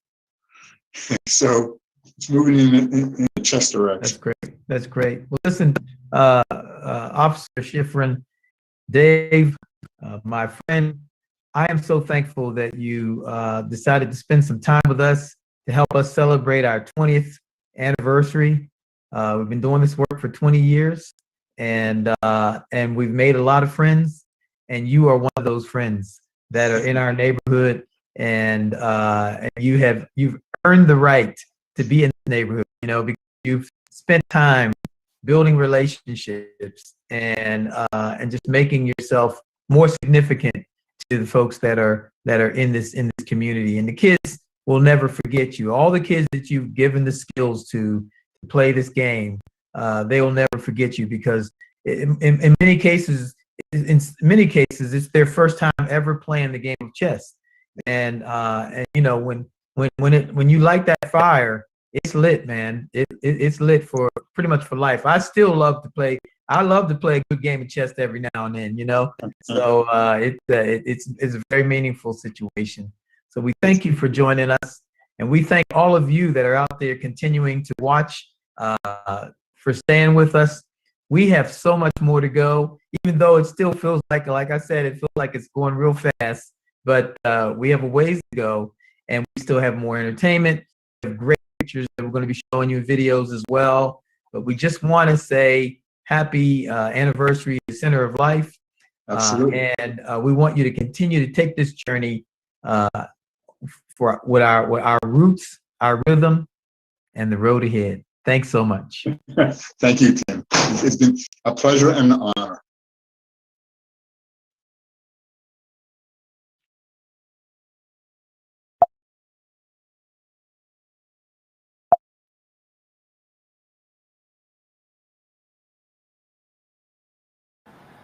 When I think about Center of Life, the words all-encompassing come to mind. simply because Center of Life was everything to me, I guess. Since I was 10 years old, I believe, yeah, like 10 years old, I think that's when my dad started the organization. And Center of Life was my church. It was my summer camp. It was, you know, my practice room. It was a place for me to, I was in all of the not all the programs, but many of the programs I was in, from Crunk Movement to the basketball programs. And I just learned so many skills that I think I took for granted because it was so accessible. Like, I took advantage of just how accessible all these different resources were to me. From learning how to use digital cameras to learning how to use music production softwares, being able to record an album when I was like 11 or 12 and another album when I was like 15, and then another album, like another rap album with the Crunk Movement. Like it was everything. It truly was everything. And I look at the organization now and I see the impact that it has on all of the kids of Hazelwood, but not just Hazelwood. It's now the reach is so much further. It's like all of Pittsburgh, and even more than that, like I can see it like growing so much more. And it's beautiful work. Like it really is beautiful work. And I'm not just saying that because because my dad runs it, but because I can see the impact that it had on my life. To be able to go to college and Berklee College of Music, and then, actually create a career around music. That goal was something that was instilled in me through Center of Life. Being able to pinpoint what you love and make it your career, so that you can truly do what you love. And I can say that I am doing what I love. And a large part of that is because of Center of Life. So congratulations, happy anniversary to Center of Life. 20 years is like an amazing accomplishment for an organization to be running successfully. And I'm so thankful that I was a part of it. So now I'm going to perform a few songs, and I hope you enjoy. The first song is going to be a song called First Began, and it's by an amazing singer named PJ Morton. But yeah, I hope you enjoy the set.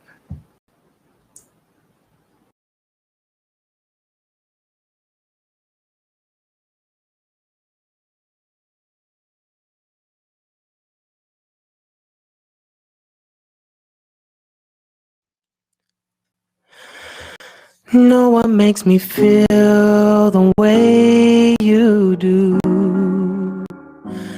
inside.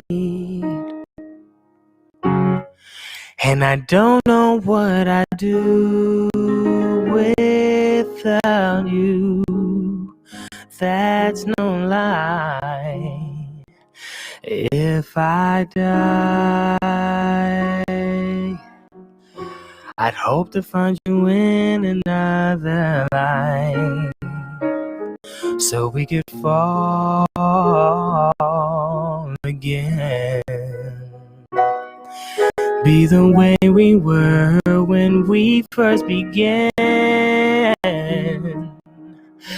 The first time that I ever saw your smile, I want that feeling again. We'll be the way we were when we first began. Yeah, we got something special. Hold on, don't let go. And and I never find another like you. Oh, this I know. If I die, I'd hope to find you in another life, so we can fall again. Be the way we were when we first began. The first time that I ever saw your smile, I want that feeling again. We'll be the way we were when we first began. When we first began. When we first began. When we first began. When we first began. If I die, I'd hope to find you in another life, so we could fall again. Be the way we were when we first began. Oh, the first time that I ever saw your smile, I want that feeling again. Be the way we were when we first began.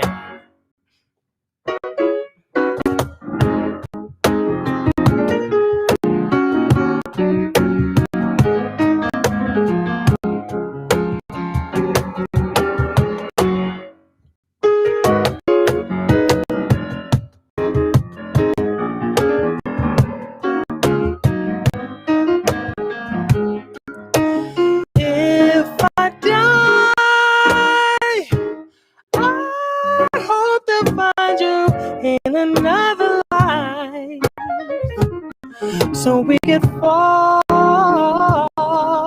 again.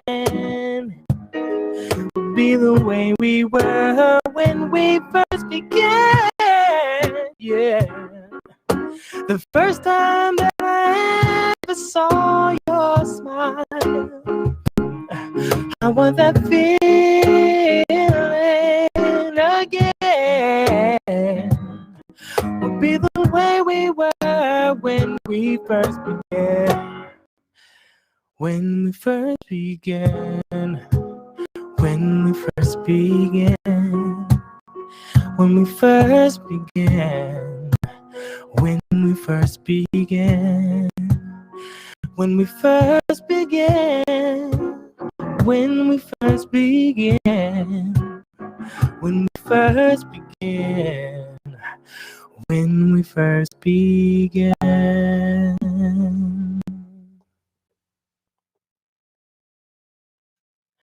So the next song that we're going to do is called Clarity. And it's actually a song that I wrote towards the beginning of the quarantine, the lockdown. And yeah, it was just a way for me to kind of vent and get my feelings out about everything that was going on. There was a lot going on. And yeah, so I hope you enjoy.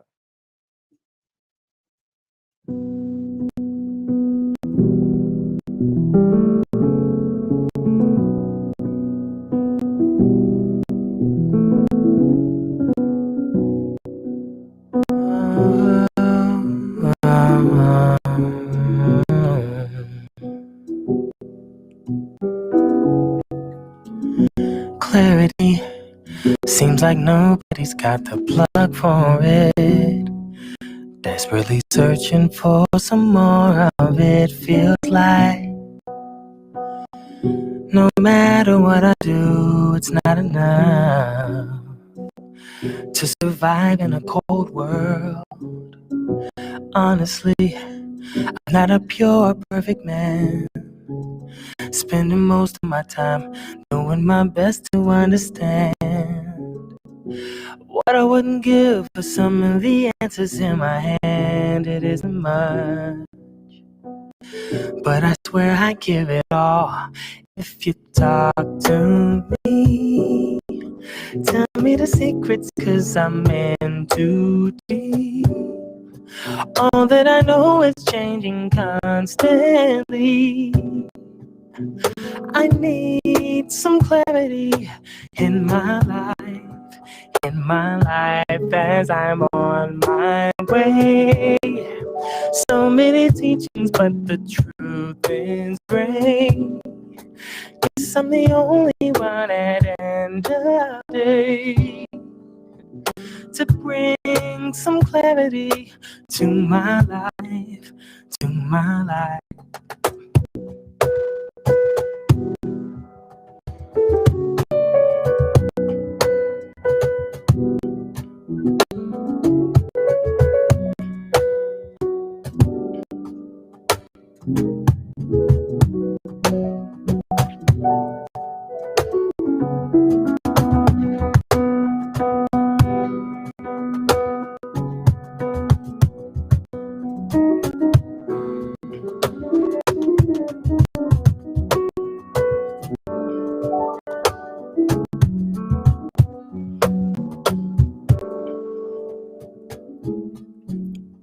It's obvious for me to see the gig is rigged. So much maneuvering around walls systemic. Sidesteps and pivots, avoiding the critics. Racism and bigots, don't mess with me, I'm triggered. Don't you talk to me. Tell me the secrets, 'cause I'm in too deep. All that I know is changing constantly. I need some clarity in my life as I'm on my way. So many teachings, but the truth is great. Guess I'm the only one at the end of the day to bring some clarity in my life, in my life, in my life, in my life, in my life, in my life, oh, in my life, in my life, oh, in my life, in my life, in my life, in my life, in my life, in my life. So we have one more song for you. It's a Stevie Wonder song called Love's Need of Love. And I also just want to take this opportunity to say thank you for having me. This was fun, and I'm just so happy to be a part of celebrating such an amazing organization in Center of Life. So yeah, happy 20th anniversary. Also, if you look to my left, your right, my left, you'll see Mr. Adam Bonomo, and he's an amazing keyboardist, as you've heard, and also an amazing singer and songwriter. And he has his own band called Bonomo, which I'm actually the drummer for. And the music is incredible. It's incredible. You have to check it out. Wherever you get your music, Apple Music, Spotify, it's available everywhere. Or you can also just go to bonomoband.com. Bonomoband.com. There it is. Bonomoband.com. Quick plug. You know, you gotta look out for your homies, you know. So yeah, without further ado, Love's in Need of Love. Love's in Need of Love, Stevie Wonder.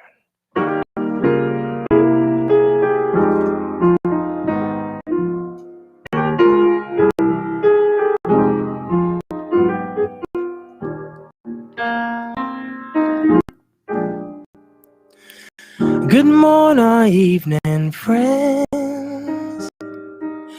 Here's your friendly announcer. I have serious news to pass on to everybody. What I'm about to say could mean the world's disaster, could change your joy and laughter to tears and pain. It's that love's in need of love today. Don't delay, send yours in right away. Don't you know that hate's going round, breaking every heart? Stop it, please, before it's gone too far.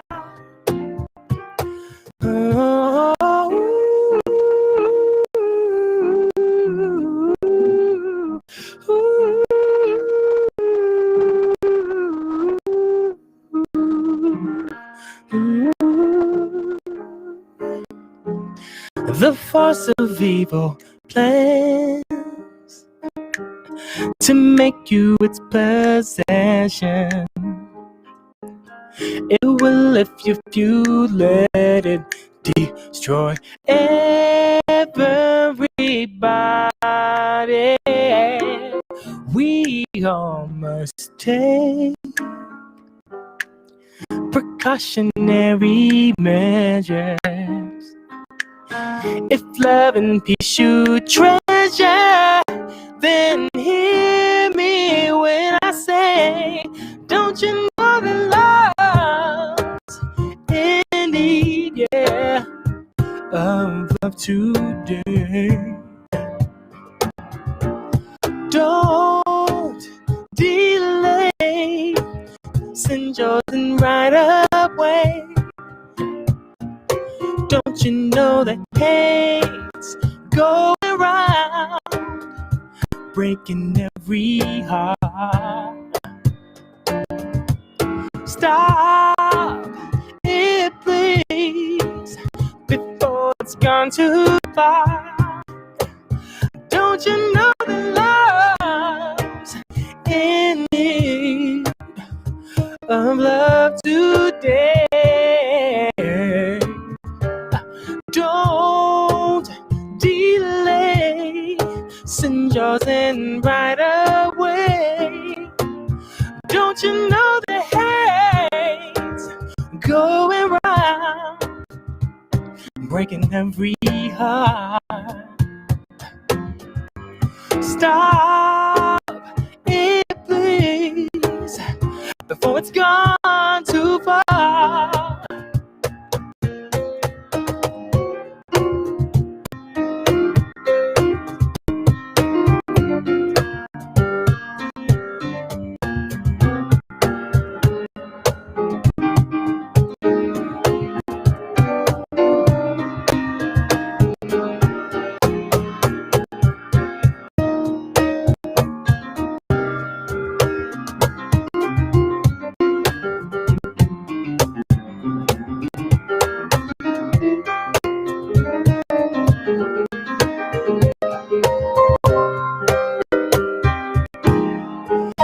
Don't you know that love's in need of love today? Don't delay, send yours in right away. Don't you know the hate's going round, breaking every heart?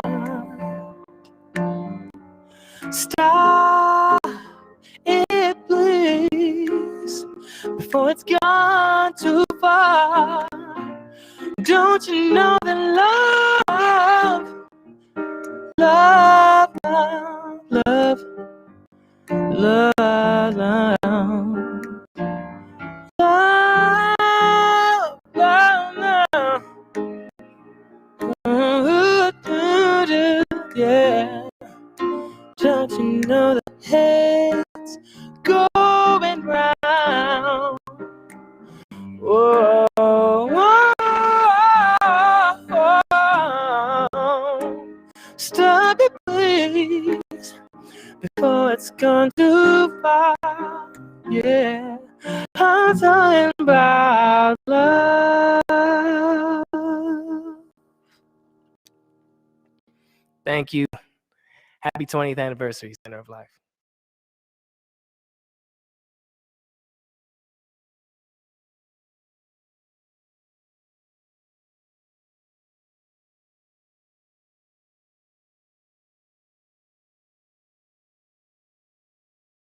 I still have a dream. It is a dream deeply rooted in the American dream. I have a dream that one day I had a dream. This nation will rise up. I had a dream. Live out the true meaning of its creed. I have a dream. I had a dream. I have a dream. I have a dream. I had a dream. I have a dream that one day every valley shall be exalted. Had a dream I was a giant, bigger than a skyscraper, bigger than a builder. These dreams that I went into what's for. One day I'm gonna have my own shoe company, making shoes that people really feel. I'm gonna be an entrepreneur and making sure that the money that I make, I'm gonna give back more to my family and friends, because my real dream is to make the biggest impact the world has ever seen. We got dreams, grinding on our way to fame, giving shame to these lambs that be in the game, in our face, but they ain't saying nothing, cause we're cute, smart, and giving, and we come through stunting. We got swag, LVs on the bag, future so bright, I don't care what I had. I'm so blessed, I get everything I need, keep my head in my book so I will succeed. I could be a well-known vet. Yeah, you'll catch me giving mad to your back. I could do anything I put my mind to, as long as I dream it, it'll come true. My dream is to be an NFL player. For those who sleep, you need more prayer. Forget the sheets, I'ma get this paper, increase my cheeks. One time for the haters, that's my time. I'll see you later. I'll get my dream. I'm back one way. Beat on point, call me Nate later. For my mom, I plan to take her. I had a dream that I wanted so bad. A dream I felt could never be had. With a little hard work and the strength to believe my dreams will be reality. I had a dream that I wanted so bad. A dream I felt could never be had. With a little hard work and the strength to believe my dreams will be reality. I have a dream to still live with my mother. When I grow up, I wanna chill with my brother. Black or white, don't matter what color. Not struggling, no need to suffer. Yes, like a keychain. Just ain't gonna connect. Keep your head up. Don't be upset. Keep your dreams out.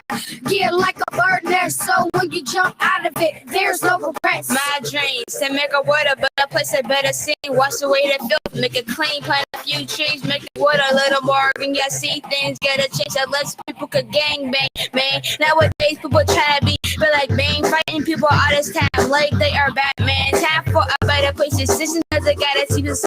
There's always a different day to do what you gotta do to make money. To do as you need to get a payday, to support your family and enjoy life. Another thing to do as you say, you will live life lovely. I'm not saying this time to be peaceful, like to jump another rate. Lesson the pain. People need to calm down and stop going up the chain. Time to be cool through the whole entire way. I got dreams that are bigger than me. I had the power to be exceptionally on top of my game. Remember, my name is Swagger Sky. However, I will never be plain. I dream big from sleep or awake, cause I know I could do what it takes to be a star. Drive a nice car, have a big home that's not too far. Success is what I scream. You'll succeed too if you're on my team. So if you really want to get the crop scream, then dream big, cause everybody dreams. I had a dream that I wanted so bad. A dream I felt could never be had. With a little hard work and the strength to believe my dreams will be reality. I had a dream that I wanted so bad. A dream I felt could never be had. With a little hard work and the strength to believe my dreams will be reality. Hey,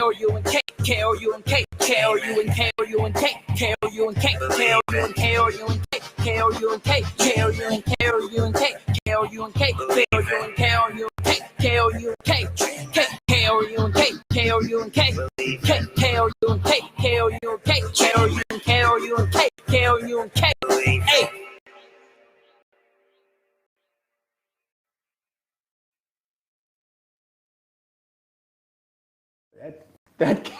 That was the blind side.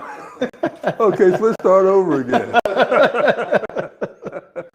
Wow, thank you. What what if we have a $20,000 match? Wow. That we will, we will match up to $20,000. Right. That the great, the lovely people will give, so that's what, great. That's what we'll do, with Doc and myself with Super Bakery. We'll match, you can call the match the time you want to call the match, and we're going to match it up to $20,000. Well, thank you so much, Franco. I mean, that means everything. We certainly appreciate it. If you have, hey, listen, if you have any other friends that can do things like that, there's a lot of people watching this right now, people will laugh at me. Every time I tell them, I said, well, I want to raise $20 million. And they'll look at me like real funny. I'll say, well, I remember when we were just starting Center of Life, maybe we were a few years in, and I said to somebody, I want to raise $1 million. And they all looked at me crazy, I said, I want to raise $1 million. Now I think they had a whole budget of about $15,000, So, but over time, with the work, you mentioned hard work. And one of our models here is hard work beats talent. We have a lot of talent. We have a ton of talent, but what we try to show kids is that, your natural talent, your natural ability can only go but so far. But when you connect that to education, you turn that talent into a skill, and then you can do it anytime you want to do it. It's not like you have to get lucky or you have to feel a certain way a certain day. But when you really understand how to do it, it becomes a skill, Yeah, absolutely right. I mean, a lot of us have talent in sports, right? And it wasn't until I learned how to work hard did my career go to a whole new level. You said I always had talent. I could do things naturally and sure you make things happen. But once I learned how to work hard and put my time and focus into the things I was supposed to focus on to get ready to prepare myself, it made a world of difference. Made a world of difference physically and mentally. And it took my career to be on levels that I didn't even see myself, that I didn't envision myself. Wow. But, it was hard. As you said, it's hard work. Yeah. And day in and day out, it's tough. It is. But, kept at it, and it paid off. So I just want, people to know that, we have a $20,000 match, but that means I'm going to match that $1 that you give. You give $1, I'm going to match that. You give $5, I'm going to match that. We're not looking for you to give big sums. If you can, I mean, that's great, and thank you. But, $1, $5, whatever you can give would be much appreciated. And if you give $1, now Center of Life will have $2. That's right. So you can make a difference with $1. Absolutely. Wow, this is amazing.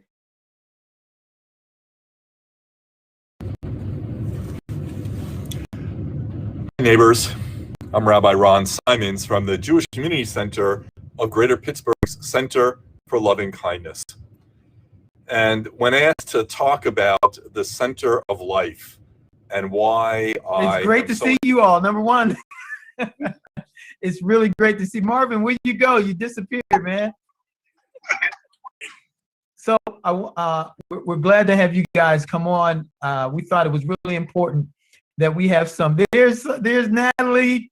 We thought it was really important to have some crunk movement representation and to talk a little bit about the roots of crunk, you know, the rhythm of crunk, where Milan and Marvin are concerned, and then the road ahead for crunk, because you guys have you've come a long way. You've done a lot of work, but let me start with Natalie. So we have Natalie Solomon just under me, at least on my Zoom squares. just for your information, folks, the ones that are on here, the crunk movement students that are on here, Natalie Solomon was a part of the actual original putting together of the crunk movement way back in 2004 when she was a student in the University of Pittsburgh's Graduate School of Public Health. Did I get that right? Yes, you did, Tim. Thank you. You did. So, you know what? If there was no Natalie, there would be no crunk, because Natalie was a big part of making that happen. And, you know, I remember Natalie came over with at least 2 other students, and those other 2 students didn't make the distance, but Natalie stayed with us all the way. And she literally went through us. She took us through that whole summer, you know, pulling everything together, storyboarding with the students, you know, coming up with nice, cool terminologies and everything else, you know, and so they could build the production company as a business. And Natalie, you'll just be, you should be, you know, proud of some of the work that you did, because crunk has come a long way. I mean, there's videos, there's unbelievable videos that are everywhere on crunk.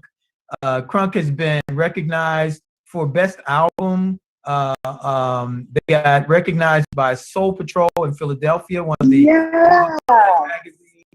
magazines. You know, I mean, they've done some phenomenal work, and but I thought it was just important that people know, because a lot of people don't know that you were the one that was working them through that first year, and that's when Julian and Jordan were little 9th graders or 8th graders or something. Oh my goodness. We were in high school. So Natalie, tell us about what that was like for you back then. You know, it was so interesting that you mentioned that, you know, I came as 2, as became 3, and then I stayed. And I think it was an organic experience. It just felt right. It felt like it needed to happen. It needed to work through where we were. Looking in the field of, I'm in public health, and looking at how can public health speak to the young people as far as being aware of how you can control and what areas of your life you can control to embrace taking care of yourself, mentally, physically, spiritually, and what is the best mechanism for you to talk to each other and communicate with one another so it resonates with y'all and in your language, in the way that you can understand and appreciate, instead of, you know, some adults coming through telling you what you should do and how you should do it and when you should do it, and it's not in the language that you speak. So it was fun. I really enjoyed it. You guys are so talented. I mean, it was amazing. Sorry, let me take my glasses off. It was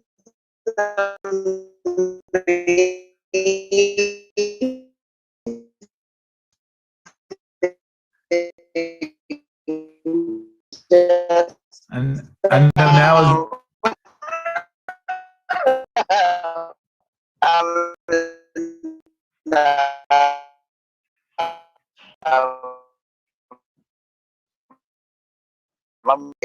to their kids, and it was just amazing for kids. I lose you guys. And my house. So our reception, we know you're driving, so we know that you're probably going through the different hills and mountains and everything else. But let's hear. Let me hear from some of you Crunk students. Probably go to you, Julian, because you knew Natalie when Natalie was with us, and tell us what it was like when we were first getting started. When it's first getting started, that was a journey in itself. But yeah, I remember Natalie from back in the day. I don't remember a whole lot of people, but after seeing your face, definitely clicked. Yeah, I used to have a lot of energy, so I moved around a lot. So, but when we first got started, the best part about it was we all had a common goal. We all were excited about creating music, and we were really young. And you were willing to pay us, and so at first it was just all about like, yo, let's get paid, right? He's like, yo, he's handing out like cash money, like, you know what I'm saying? But then it really turned into like a career for me and everybody who was a part of that a generation of Crunk. All of us still to this very day are musicians and bring home money. I love it. You know what I'm saying? I eat and my kids play drums and rap, and the same things that I learned when I was 13, 14 in the beginning of Crunk, and the same things that I'm teaching right now. I come home and I teach it to my kids. My kids are learning how to rap, how to use production studio equipment, all that kind of stuff. You know what I'm saying? Play drums. I got like 10 drum sets upstairs. Like that's the point of it. Like where I'm at right now, all started and all came from back then. Just it all started like, PT having a vision, and we were kids excited to work, and it turned into a career for a majority of all of us. For the majority of us. Yeah, I'm excited. It's actually really good to see you again, Natalie. Yeah, it's great to see you too. Great to see you too. I'm so excited for you guys. We're definitely gonna have to reconnect after the call, because I would love to do something and circle back with the School of Public Health to highlight where it's then and now for you all. I mean, and seeing how public health is, how a different approach and how it has infused you all life and career and kids and generational. That's awesome. That's a beautiful thing. Oh yeah, I'm down for it. So let's hear from some of the newer Crunk, the newer. So there's some other cohorts, Natalie, that have come together. So I think Marvin, you were a little bit before. Who was first, Marvin or Milan? I don't know, because I did COL Jazz before I came to Crunk. Right. So I also did COL Jazz. But Milan also did jazz. So Yeah, I think we came around the same time. That's right. I came to jazz when it was like the summer of me going to 7th grade. That's when I came to Center of Life. Okay. So I don't know when Marvin came. Yeah, I don't really remember when I came. So tell us about what it was like to be in jazz, and then also transfer over from jazz to Crunk. Ooh, Marvin, you want to start or me? Yeah, I'll start. Jazz was when I joined COL Jazz, I think I was 9th grade going into 10th grade, I believe. That's when I did COL Jazz. But at the time that I had joined, it was kind of like that's when I finally had just like, I want to say finally got introduced to like the jazz world. I think I just started gigging around that time. Plus I was in Mr. Thompson's jazz ensemble. So it was like, I was like, oh yeah, jazz, this is kind of cool. Like this is cool. And I joined Center Life just because like I knew Skylar was there, Milan. So I was like, oh, my friends are there too. So it was kind of like, oh yeah, let's do this. I get to make music with my friends. But as time went on, I was kind of like, yeah, I don't really think jazz drumming's for me. I don't think that's my area of expertise. And I kind of like shied away from it. And at the time, I think it was either Milan or Skylar, but they were like, yeah, Crunk's starting a hip hop band. And I'm like, no, they're not. No way. There's no way. Like, that sounds like a dream come true. And they're like, yeah, they're holding auditions. And I think at the time it was just me, you, Sydney, and Skylar. Yep. Yeah, this is like before Jules, and it was just like, oh yeah, we're playing like hip hop music, but it was kind of like we weren't. I don't think any of us were taking the music as seriously as it was when we were actually like given direction and given focus, and where I think that's why I really like thank Jules, because I think that was the summer of 2017, I believe. Milan, am I right? I think so. Yeah, because at that time I was in the mix of both. I was doing both jazz and crunk, which was definitely an experience. But yeah, no, it definitely was the summer of 2017.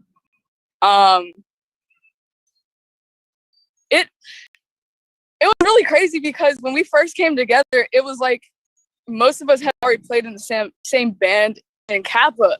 And so we were like, oh, we got this in the bag. We're good. And then Jules came and it was like, oh, we really don't have this like at all. We didn't have anything.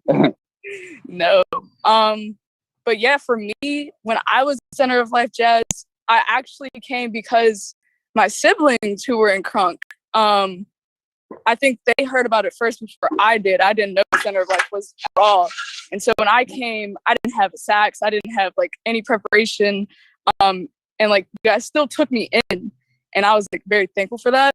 But jazz was also not for me. Like I love jazz. I love listening to jazz, even playing jazz from time to time, but it's not my forte. And then I think I was the one who told you that crunk was holding auditions, because somebody else, I can't remember who told me, but they were like, yeah, I think it was Jizzle actually. He was like, yeah, we were thinking of starting a band. Jizzle told y'all, because Jizzle's the one who came up with the idea first, and then that's when he called me. So Natalie, Jizzle is Jordan. Mm-hmm. Jordan Martin. My boy.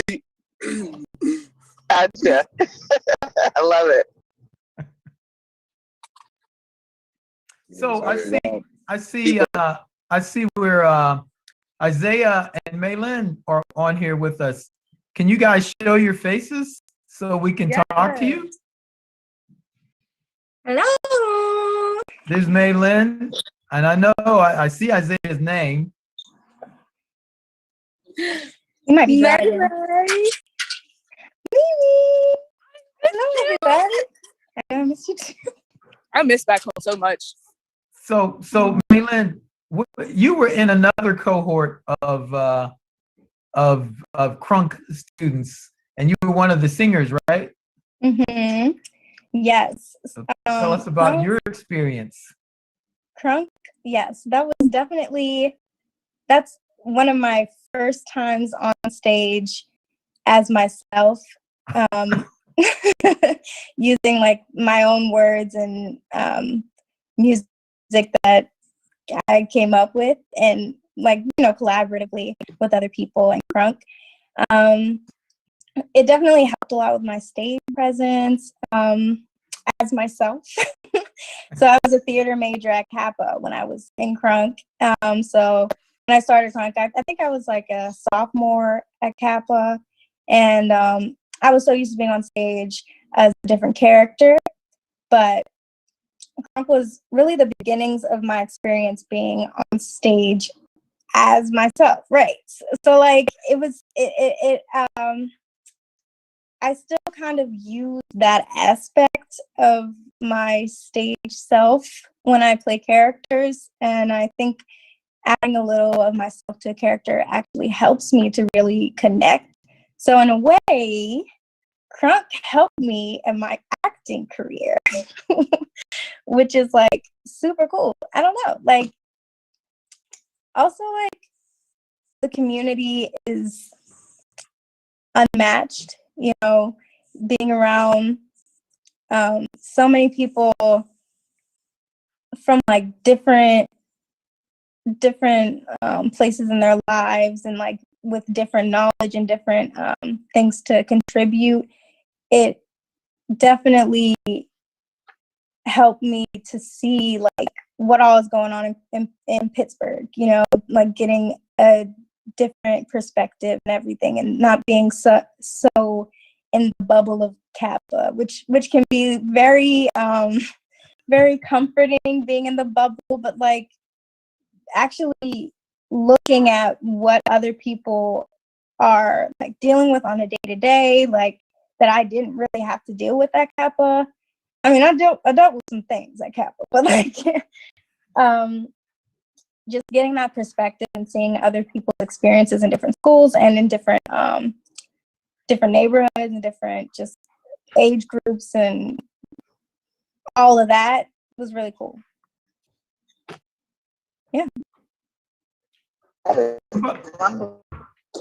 Isaiah, can you hear us? I'm loving these stories. He said he has a bad connection.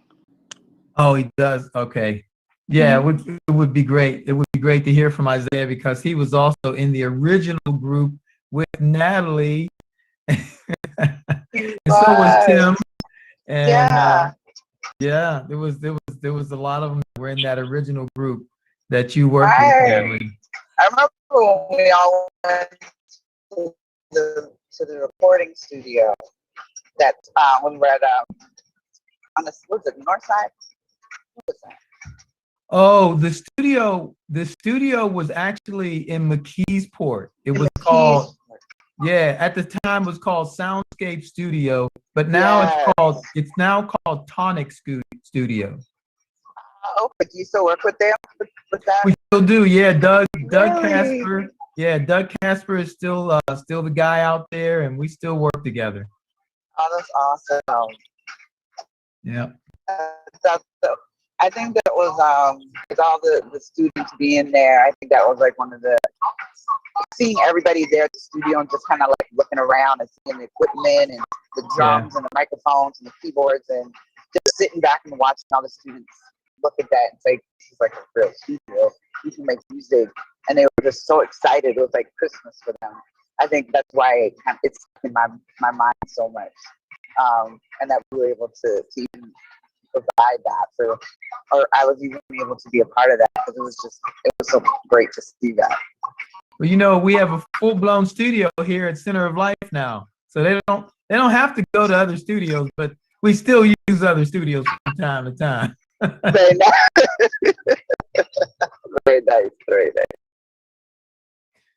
Well, look, you know, we just wanted to just kind of hear some of the crunk movement's perspectives on things and just celebrate, share with you all as we celebrate the 20 years of doing this work. And Natalie, it's just so special to have you, you know, in the mix with us because you played a major role in actually putting the crunk movement together. You made sure that it was student-led, that it was the students' voices, that it was their ideas. You just made sure of all of those things. And we can't thank you enough for being that person, you know, that stuck it out, even when your colleagues gave it up, you know, you stuck it out. And now, you know, there's been several cohorts of kids that have come through crunk. They've gone on to universities, they've graduated, gotten their degrees, just on and on and on. I mean, it's just, it's amazing to see what has happened, you know, and yeah. So I am so honored to be a part of all that, to be involved. You all were the ones with the talent to propel this, so I'm just a little part to, you know, to orchestrate some of this for all of that. But I'm really happy that everyone has progressed and done well. It's exciting to see where you all have come. Well, we want you to come back and visit, Natalie. We have definitely. You have to come back and visit so we can see you. And I would love to. Yeah, absolutely. We want to see you, and we want you to come back. I want you to meet the new students, ones who are taking it to a whole nother level now. You know, everybody has their own vibe. You know. That's That's awesome. That's awesome. Well, I definitely will look forward to it. Wendy Torbert. Yeah. Yeah, so she's my Pittsburgh mom. Okay. And so I know her daughter moved down here for a little bit, and now she's back up there. So depending sometime this summer, I'll let you know if I'm gonna come up and we can connect. That'd be great To see you all. That would be great. Well, it was great to see you all.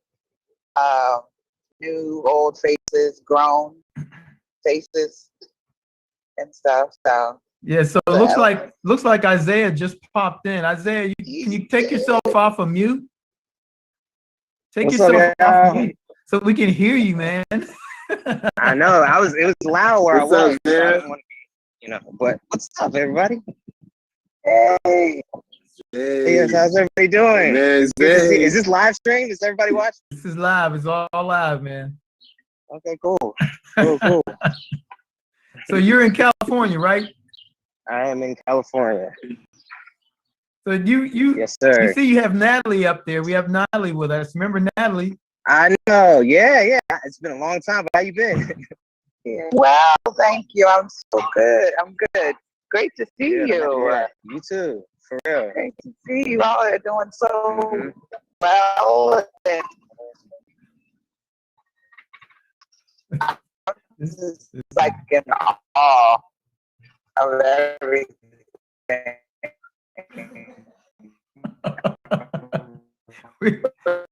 Good old Zoom.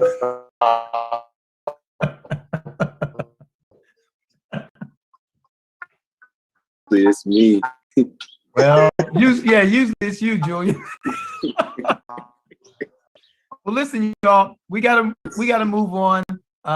But thank you all so much for all joining us. Thank you, Natalie. Thank you, former and present Crunk Movement students. We're going to continue with this rhythm. I'm sorry, I'm starting to get confused now. We're going to continue with our roots, our rhythm, and the road ahead as we move forward. And listen, y'all call your friends. Tell them to stay with us until 12 midnight. We're going all the way until 12 midnight, you all. So call your friends, whether they have money or not, call your friends, but especially the ones with money. Just in case they want to donate to the cause. I'm gonna call Marvin. That's my friend.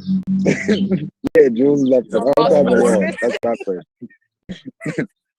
Malone, I want to call Sydney, my friend. PT, I'm gonna call you. Give me a call. Give me a call. Yeah, I'm gonna call PT. Alright. I would just like to say, I think Trump needs a Millennium Tour. Yes.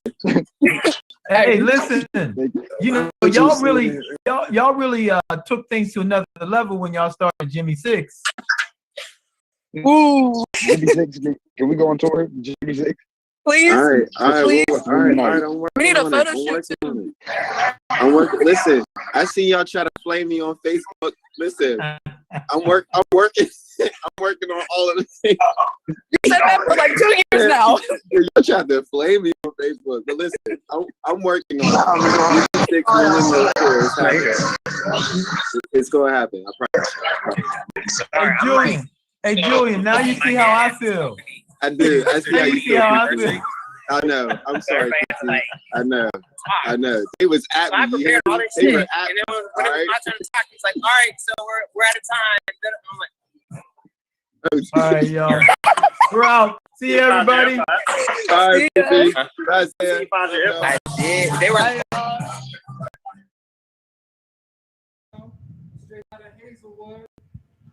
412 is where we come from, right, Bird? Yeah.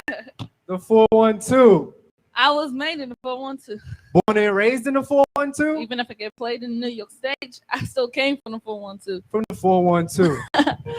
Let's go, Scoop. Yeah. Yeah.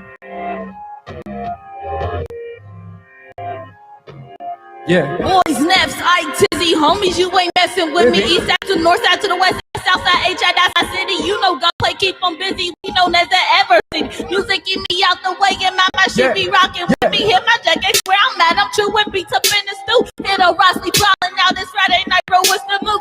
You know all the youngest out there probably end up hitting the rock. Call my phone, they bird you hoe, and no less is coming through. If you looking for me, you can find me on the HI. They show love for 412, but all they do is hate. I know nothing but great. Birdie from the early days, I killed this since like yay. Ha. Hold up. Yo, Luke, just let me finish, K. Baby, now I ain't heard it up, bro. Just let me speed up. No acting with this rap on snacking. I'm captain in the crush on slacking. I happen to be snacking two pieces of testing with this white pen to be made in a 412. Pulling the race in a 412. Even if it get played in New York State, I still came for the 412. That's where I came up. Where I build my name up. Even if I get famous, I still know where I came from. Yeah, I was made in the 412. Pulling and raising the 412. Even if it get played on New York State, I still came for the 412. That's where I came up. Where I'm building my name up. Even if I get famous, I still know where I came from. Yeah. 412. Yeah. If you from the 412, put your hand in the air one time.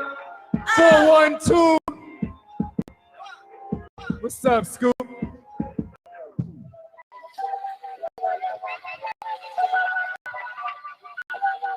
Yeah. Tell me. Yo. Yeah. I said, tell me about this lifestyle that you don't know. Tell me about this lifestyle that you won't know. Never ever gon' know, even if you want to. Keep it 100, that's the truth. Huh? Tell me about this lifestyle that you don't know. Tell me about this lifestyle that you won't know. Never ever gon' know, even if you want to. We keep it 100, that's the truth. Huh? Got cheese, macaroni, single stacks, never acting on flow me. Some Mosley, 2 twins, Zach Cody, cheese, color provolone, 2 stacks of a home alone. And my exes watching on chromosomes, and I run the city, ducks in my dome. Just playing, I ain't nothing yet. White girls from Somerset over sunny y'all to Somerset, no we eating good, green eggs and ham. Go hard and I'm so on, y'all don't get what I'm saying, like I'm go on. Y'all all jokes, we can go on. I got rap for days, I can go on. You still wanna be like them ugly dudes, rock teeth up from where they tweak Wiz Khalifa, 1,000 features. If you can't find me, I'm watching Soul Eater, eating pizza. My word is art, y'all just like y'all couldn't be as total. Beast mode, there's levels to this game. I have to play and use my Chico solo. Beast mode, there's levels to this game. I have to play and use my Chico solo. Tell me about this lifestyle that you don't know.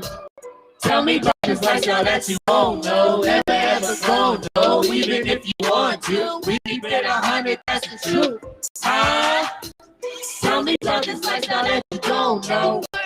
Tell me about this lifestyle that you won't know. Never ever gon' know, even if you want to. We keep it 100, that's the truth. You wanna talk about life? Well, tell me about the life that you live. Go ahead and tell me about your hustle, how you stacking your bread. Why don't you tell me that it's perfect and it can't get no better? Got all the shorty statement clothes. What you doing with your cheddar?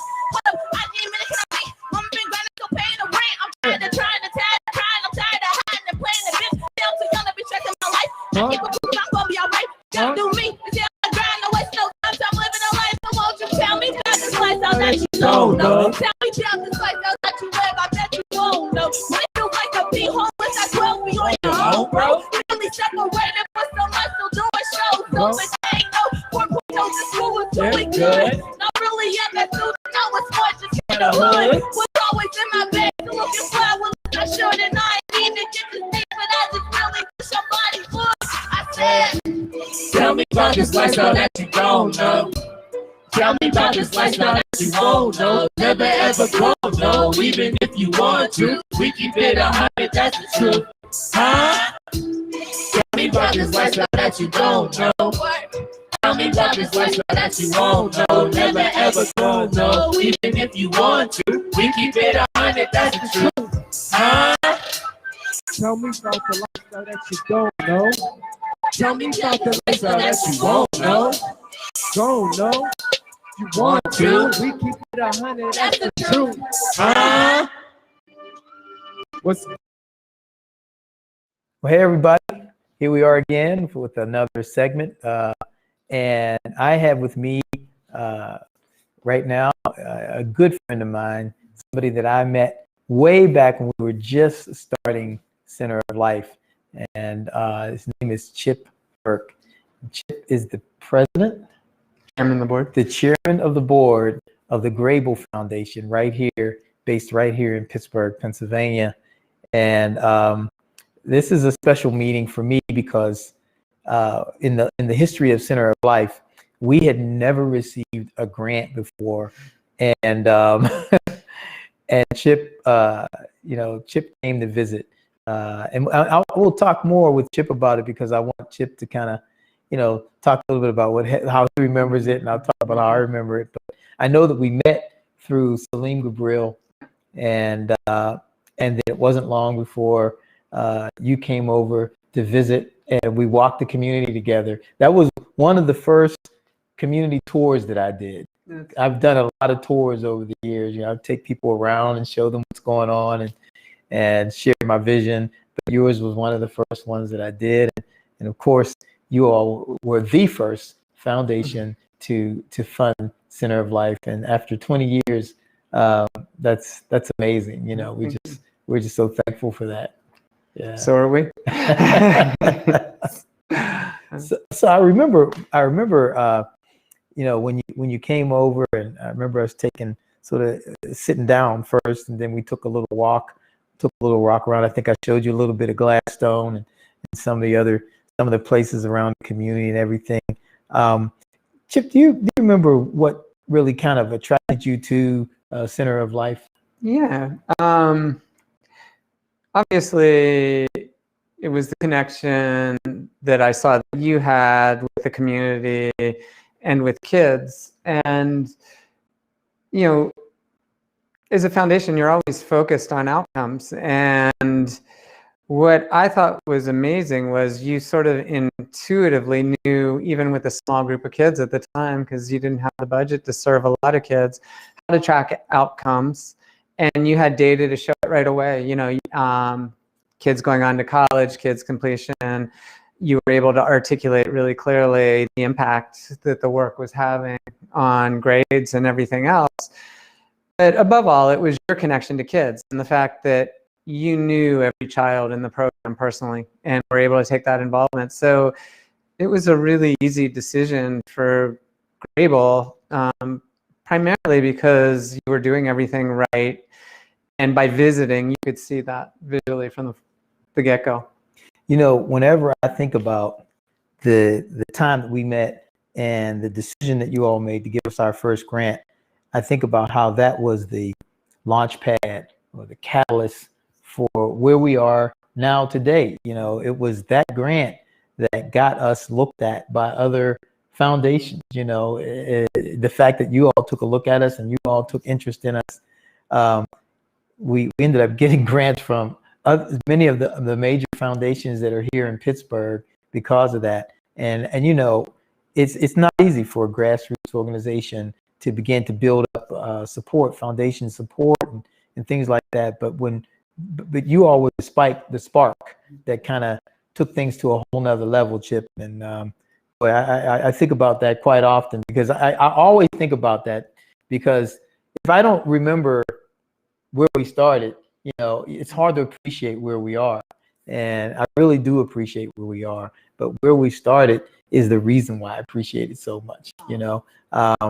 I recall, coming to the Grable Foundation and you and I sitting down around some of my reports that I would put together, and they weren't the best reports, but I tried to give you the kind of information that I knew you needed in order to help us to get more funding.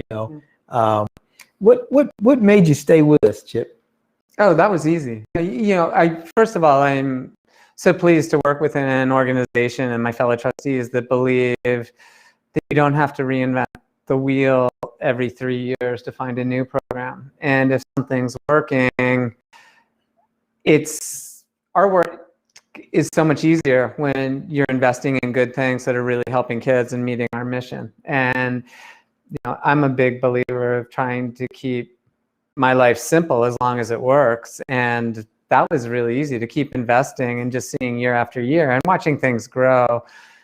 And you always, like I said, intuitively understood how to collect data, how to track your children or students, and then as they became adults.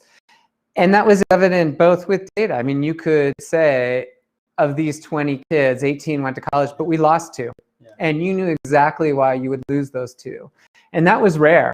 But I was always struck that you knew the 2 that you lost as well as the 18 that succeeded, because you still were there in their lives and still trying to make that work. So that, you know, was just beyond compelling. It was inspiring. You know, that's funny because I did report on the failures and the successes. And I recall, Chip, you never told us not to report on that stuff. But I remember a person that said to me, hey, that's too much information. You don't want to give us that kind of information. But I always thought, well, wait a minute, if I don't give you this information, you won't know whether or not we're being successful or not. You wouldn't know how much, you know, accomplishments or ground we're able to cover. And so there were some people who felt like it was too much information, because I would give them all of the, you know, all the information.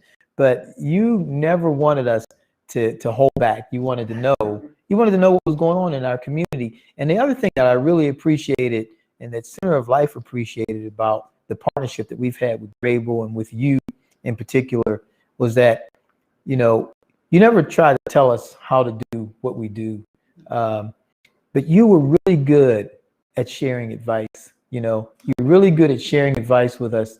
And I appreciated that. I mean, the way you shared the advice really showed the respect that you had for us, and really the compassion that you had for the community, you know, and wanting your desire to see the community come to a better place. You know, that was hugely important.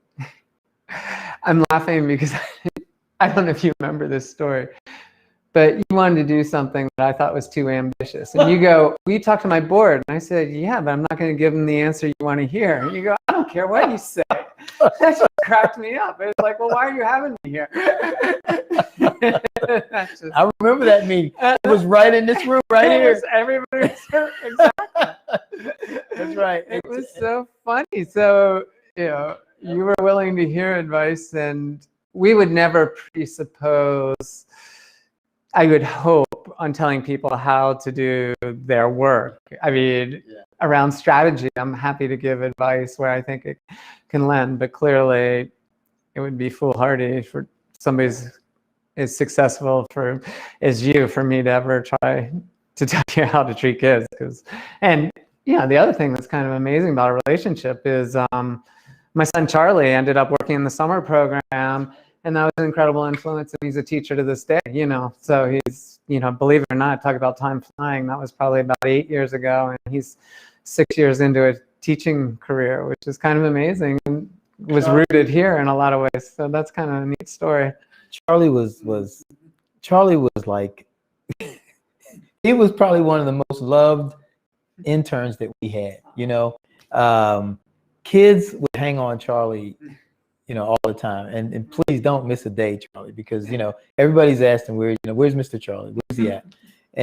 But when I would go and I would do my site visits and everything, and I would see the kids, I would literally see kids hanging on Charlie, like his pants leg, his arms, you know, everything.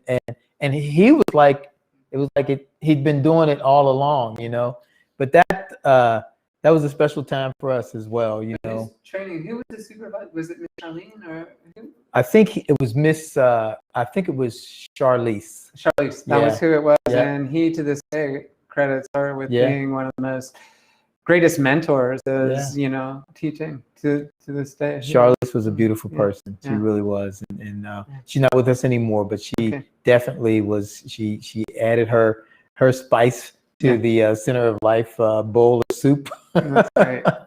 And, you know, just kind of going back to one of the things that you had mentioned earlier, when we had you at that meeting where you came here and you sat down, it was so important for me that you be at that meeting, because we have a board of directors that, you know, that is diverse.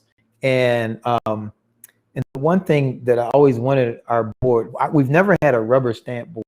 We, you know, our board really led, and they really did govern, me and what, and so they would not have been happy if I would have just had people there saying, "Oh yeah, he should do that. You should go for that." So it was great that you were there to say, and it turns out that particular initiative didn't work out anyway. So you were one of the people that was right in that room. I think Celine was like kind of on your side too. Yes, we were both there. And I still have it. Tell them whatever you want to tell. I said it's not what you're going to want to hear. I don't care what you say. Yeah. It was great. And they were great. And they asked all the right questions. And it's been a good mix for your board from the beginning and the people I've met. But that's how relationships should be anyway. We should be very honest with each other, and I think that's why we have that mutual respect, Chip. I just have appreciated the professional side of our relationship as well as the personal side. Meeting and spending time with your wife, with Carol, Dawn, and I. It's been very rewarding, and we continue to do so. Yeah. And I want us to continue to do that. It will happen. And Absolutely. For Carol and me too. Absolutely. Well, once again, I want to thank you. I want to thank you for being here. Thank you for sharing your time today, and thank you for being a partner with us for 20 years. It's like super hard to believe, man. I'm sitting here thinking 20 years. But 20 years ago, we took a walk in this community, man, and here we are. Here we are. Yeah, it's been wonderful. Thank you so much, and thank you, everybody. Stay with us. We got a long day ahead of us, but a lot of exciting stuff that we're going to be showing you, as well as performances and other testimonials. Stick with us. We're going to have a great time.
We're back again, and we have with us today a very good friend of mine who goes back to some of the mid-years of Center of Life, Miss Carol King.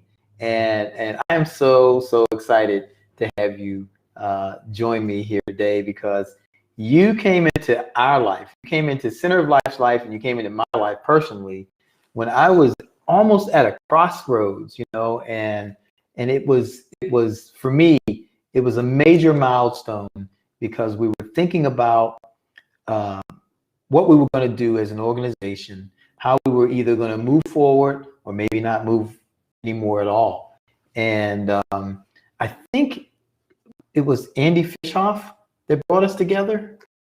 Actually, I think I brought in Andy, but when we met, I didn't realize that it was such a pivot point for you, and I was just so impressed with what you were doing, and couldn't believe talking about all of your programs, and you did this, and then you did that, and you did this, and it was really just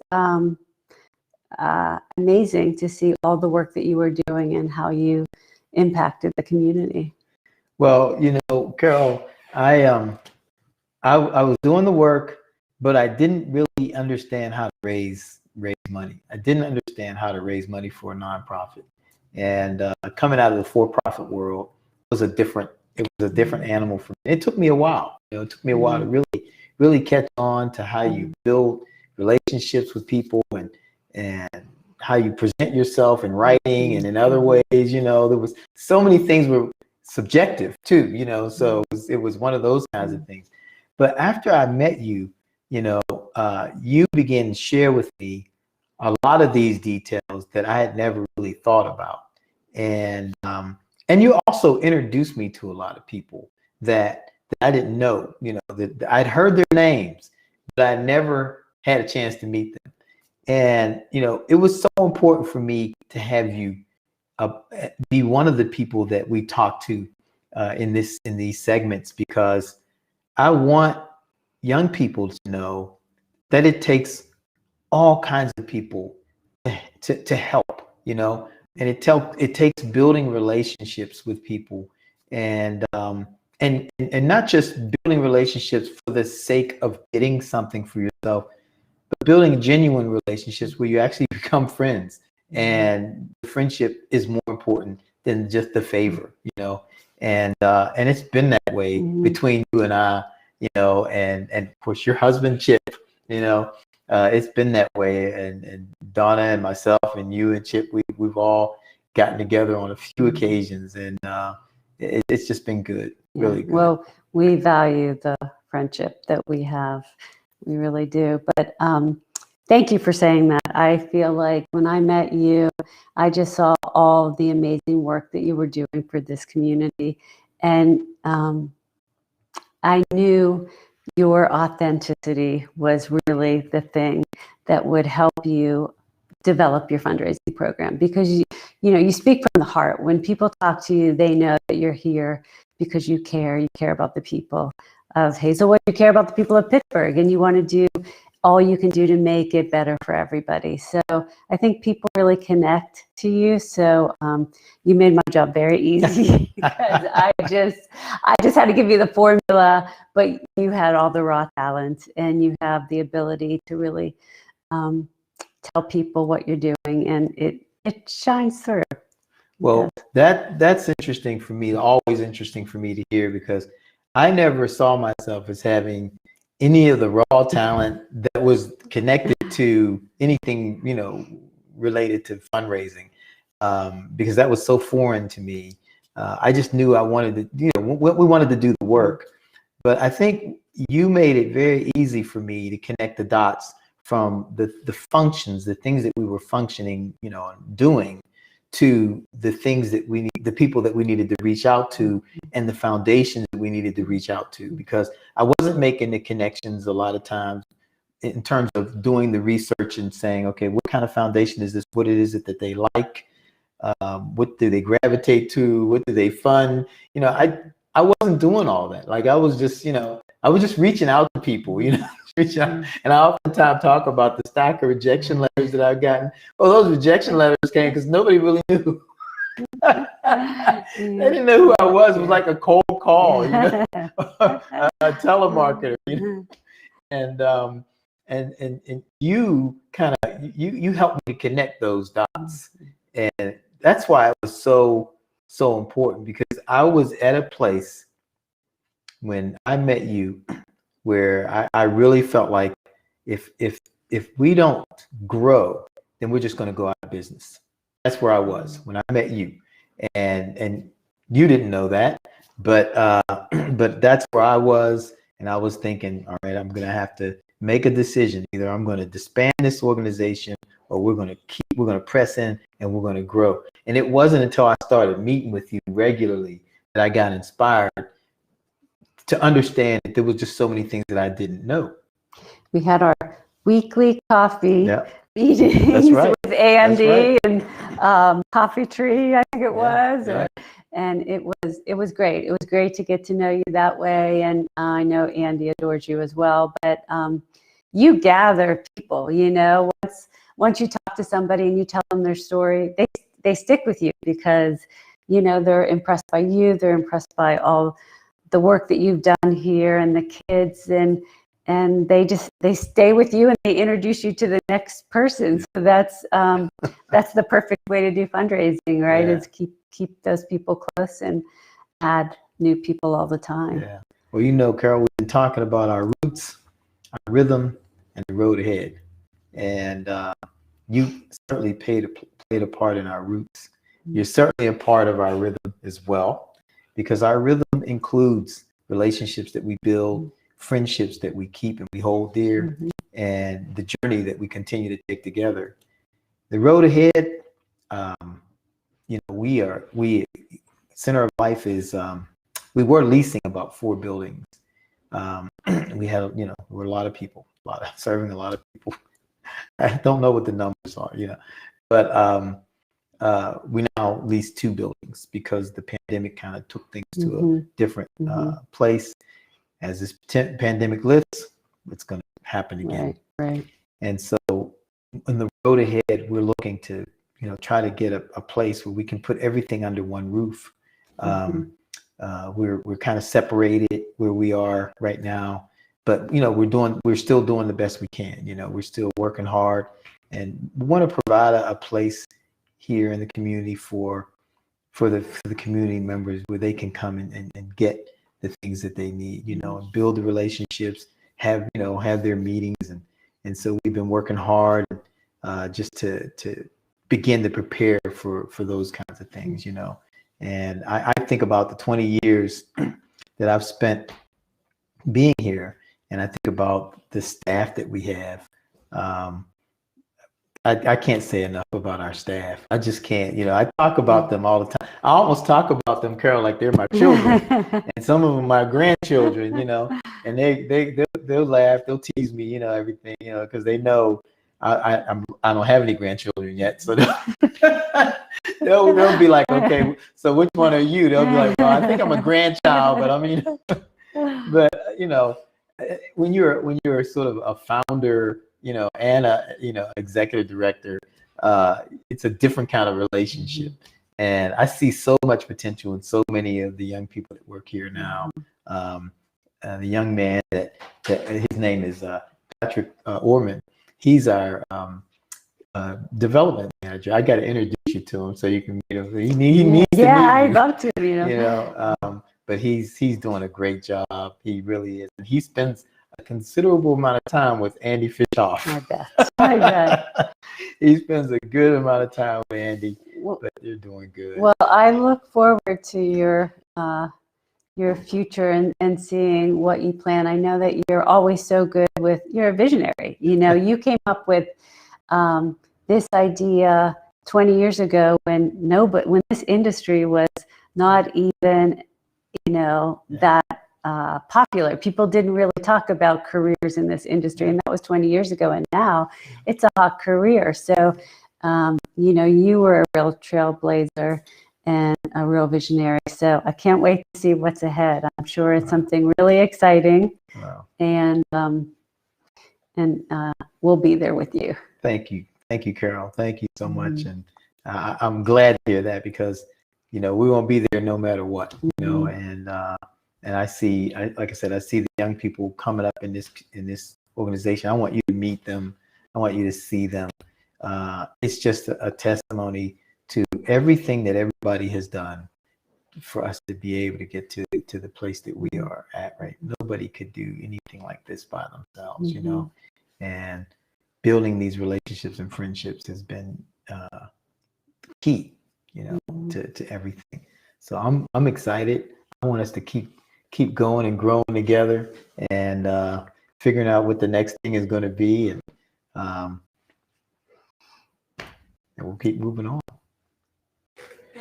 And you all stay with us as well, because we are, we always hope you're enjoying the music and the talent that you're seeing. We hope that you're enjoying the testimonials and all the pictures from way back in 2001.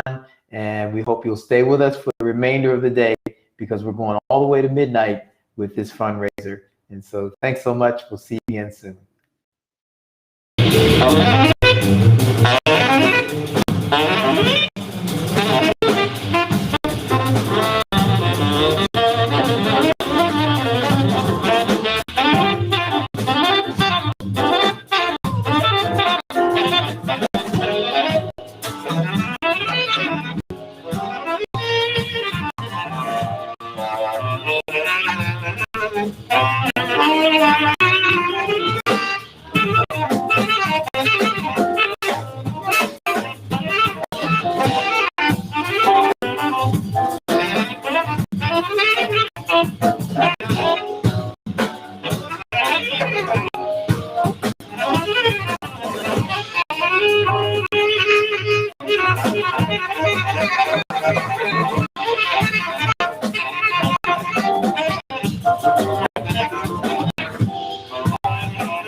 Center of Life Jazz Band, Pittsburgh, Pennsylvania. One more time. Executive Director, Mr. Tim Smith. Monterey Jazz Festival, Next Generation. That was the COL Jazz Band that won the 2012 Monterey Jazz Next Generation competition. And they competed against some serious students from all over the world, you know, and it was just amazing. I'm so proud of all of those guys. You had Brett Williams on piano, you had Anton DeFade on the bass, you had Mike Stephenson on saxophone, you had Benny Benack III on the trumpet, and you had George Hyde III on drums. This was a stellar group of young people. These guys, they had such a great vibration and such a mix of energy that when they brought together, and all of them, in my opinion, all of them had what I call the X factor. It's something that you can't teach. Either you have it or you don't. And what they had was just enough. It was enough for them to win the first place at the Monterey Jazz Festival Next Generation. So we're thankful that you had a chance to see that. We are still here. We're still working. And remember, we're working hard to raise money for our organization. We're working hard also to show you what the depth and the breadth of our organization is. It's been 20 years, and we can hardly believe it. But in that 20 years, we have met some phenomenal people. And one of the people that I've had the pleasure of meeting and spending a considerable amount of time with, one of who I call my colleague, but also one of the professors in the University of Hazelwood. That is Terry Shields. Terry Shields is the founder and the executive director of Jada House International, a community-based organization based right here in the Hazelwood community that serves women and girls and children and, you know, anybody really that needs to be served. I mean, the organization has been such a blessing to our community with respect to bringing people together, with respect to taking time to listen to people, gathering folks for fellowship. And my favorite part is the eating part. I mean, they eat like it's Thanksgiving every time they come together. And, you know, I had to stop going because I was gaining weight. But I tell you, the food is excellent, but the fellowship is even more excellent. And some of the young people that have been in that program are continuing to do well in our community. If it wasn't for the Jada House International, I think our community would not be doing as well as it's doing. And we're so thankful to you, Terry, first of all, for coming to be with us. And we're thankful for the vision that you had, you know, to start Jada House, because we needed it. We needed all the help we could get in our community. And thank God that you were born here, you were raised here, and now you are working out your vision in this community. Thank you for being with us. Thank you for having me. Thank you, thank you, thank you. Absolutely. So, you know, we've had a chance, you and I have had a chance to do several things together. First of all, I want to be clear that at one point you were one of my bosses. You were on our board. Terry was on our board of directors, and you heard from our board chair earlier. And Terry offered leadership to Center of Life for a few years, and she continued to work with us. She was a very faithful board member. She helped us in so many different ways. She supported the programs. She understood what the programs were about, and she was doing all of that while she was still working full-time and running a nonprofit herself. And I remember when you were first starting Jada House. Right. Want to talk a little bit about that? Yes, I do. I remember my friend Terry Fuller had told me, you have to talk to Pastor Tim. You have to talk to Pastor Tim.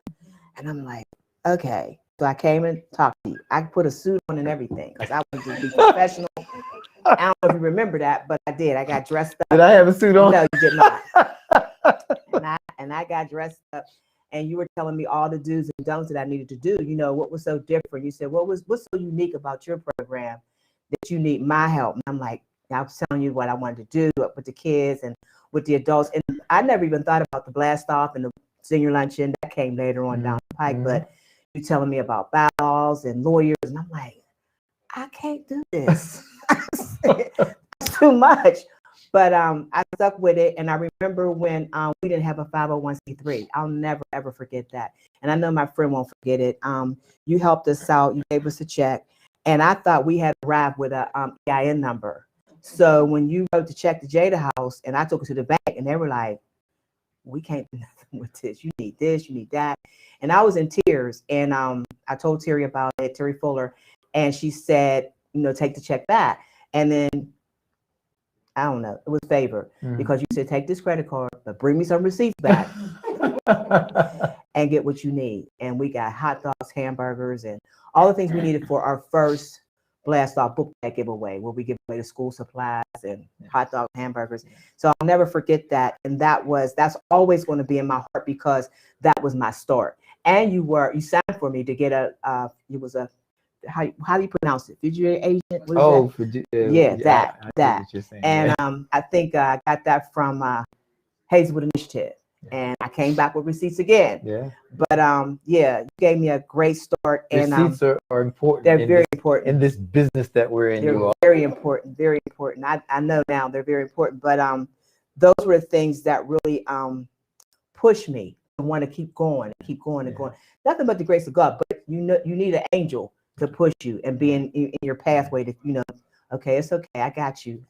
Just keep doing what you're doing. I got you. So yeah. So tell us more about what Jada House does.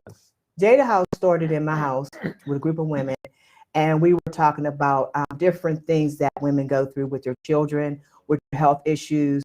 And it started with just about 3 or 4 of us. And it eventually grew. And my friend Terry, she was like, you told me you wanted to start something a long time ago, and I was going to be in it, and you never called me. And then I ended up calling her. And she helped me out too because her sister Renee came, then Carol came, and her mom even came, and my mom came, and it was family. And then it was outside people in the community that came, and some people outside the community came. And I would cook these meals because that was my hook. Yeah, it was a hook. So I would cook the meals so we could fellowship more. And we would talk about kids that died of gun violence, or, you know, like I said, chronic illnesses, or just, you know, just trying to help you or encourage each other to continue with whatever tragedies or whatever traumas we were going through. So I had grandkids, and they watched me every Monday set up in my house and cook all this food. And they said, well, can you do something for us like that? I'm like, I'm already working a full-time job, setting up on Monday. So then we started teen night. And I did the same thing for them. It started with just 3 grandkids, me and my 2 granddaughters. They invited their friends, and then it was a house full of kids on Thursday, house full of women on Monday. And then I had juniors on Saturday. And that didn't last long, but I had juniors. So they come in the Jada House on Thursdays too as well. Not as young as they were, but at least 11 all the way up to 18. Yeah. So that's how that started. And it, like I said, it started with a seed, and with me being obedient to the call and working. And I'm thinking, Lord, I mean, why you wait this late? Because I'm getting old, like I'm tired. But I was persistent with it. And then we ended up getting a grant from Heinz Endowment, and we moved into a building, and it just kept flourishing. But there was a lot of angels along the way that helped me to get different things accomplished. So that's how we started. And it's just been on fire. And we're like doing a lot of things like right now. And we were known like a lot of places. So that's a good thing. And, you know, I try to stay behind the scenes, but I'm not allowed to no more. Well, you know, I want to encourage everybody that's watching to support and also to follow Jada House International, because they're doing some great stuff. You know, I remember when I first came to one of your meetings, when you were meeting with a group of women at your house, and the conversations that you all had that were really, in essence, healing conversations. Absolutely. It was things that people needed to talk about, and it was in a setting where there was a lot of grace to be able to share. And it really kind of touched me, you know, because, you know, I had been meeting with a group of women like that, you know, and that was you know, I felt like I knew women that needed to be in that room with you, you know, and like that's why I was so touched because I knew women that needed to be in that room with you. And actually, I started sending people. When people would call me, I would say, you know what? There is a group of women that are meeting on a regular basis, and I would tell them about Jada House. And that's when you became my hero.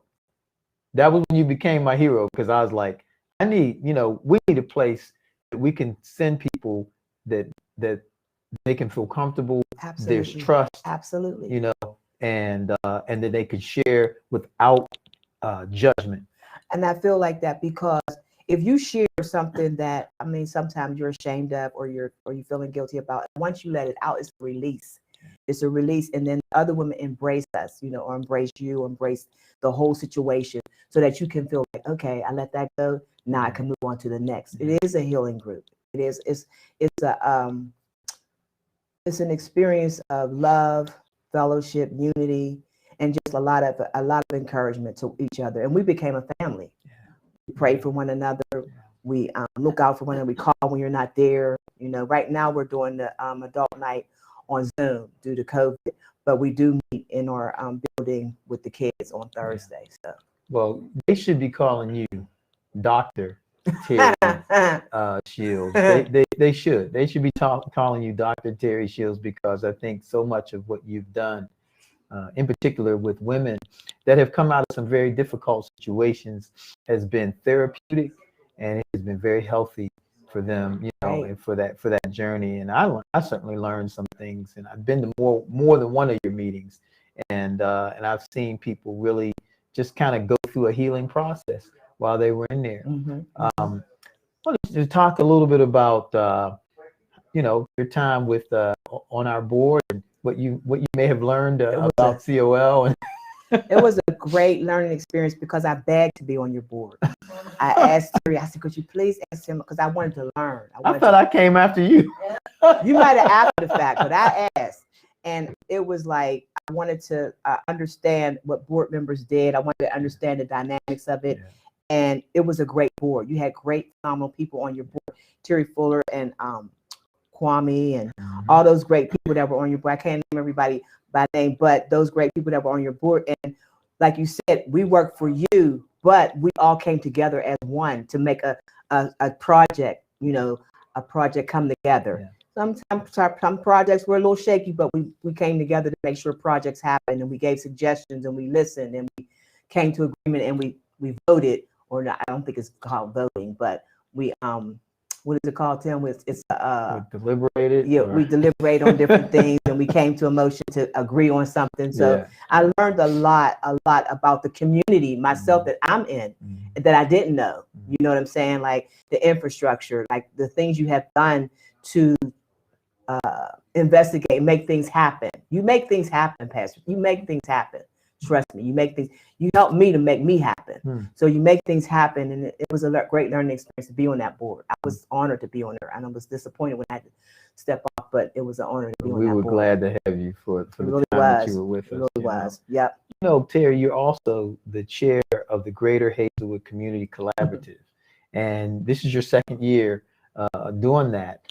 You've been a member of the GHCC anyway, right? But you kind of elevated to being on the chair, and you've been providing really good leadership, Terry.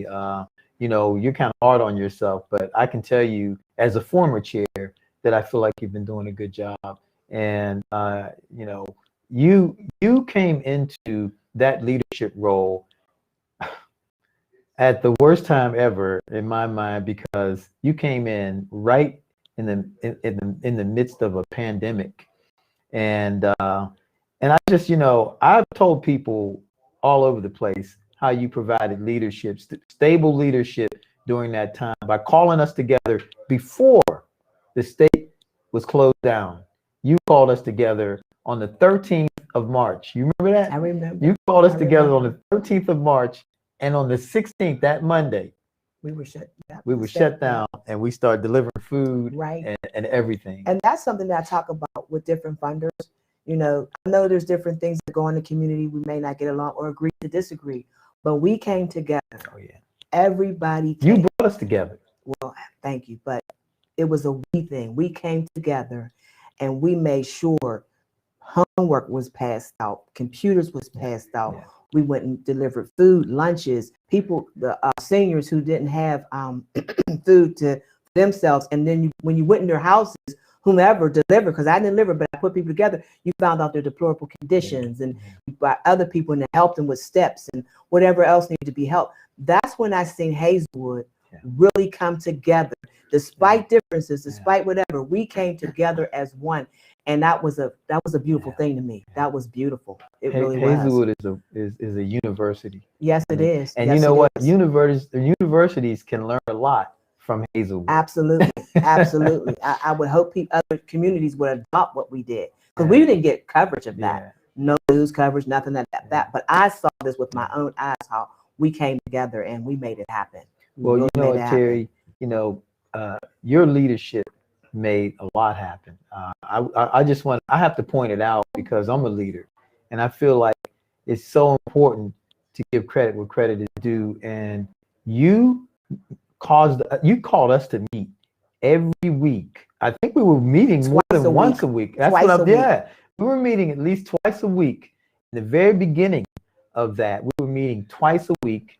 You were sending out there was no reason for anybody in this community to not be informed about the rules and regulations from the CDC, about the resources that were being available. You were sending stuff out every day, working full time, running a nonprofit, you know, dealing with kids and different things like that. But you were taking care of your dad as well, right? And I tell you, it impressed the heck out of me. I'll put it like that, because I was like, look, she hit the ground running. I mean, how many people could hit the ground running like that in the middle of a pandemic, and you'd never been the chair of the GHCC before? This was your first time, and you came in the midst of a pandemic, but you led. Yeah, I give credit to UPMC and working corporate, because them emails, I felt they were necessary and they had to go out. They were resources, and we needed those resources, regardless of who might have threw the email, deleted the email, or whatever. Somebody needed that resource to know where to get help with rent, to know where to get help with light and gas, utilities, and all that. They needed those things, and that wasn't nothing you sleep on and wait till the next day. As soon as I got it, I sent it. As soon as I got it, I sent it. And it was like, they need this. And that's why I say, when all those things came in together, we helped the community survive, or we flourished during that time where, you know, everybody was grateful, thankful just for a meal. Didn't matter who delivered it, they got it. Right. They got it. You know what I mean? So yeah, that was new, but it was something that was needed. It was needed. You know, I watched you also, you know, when in times of conflict within the GHCC, you know, because we have our ups and downs, because we're all human. None of us are perfect. And I watched you navigate that, you know, with grace and with dignity and giving respect to everybody. You know, you did that. You did that, and I'm gonna tell you something. But you did. There's a side, but I don't want that side. There's a side to all of us. But no, you have to set the tone. You have to set the tone.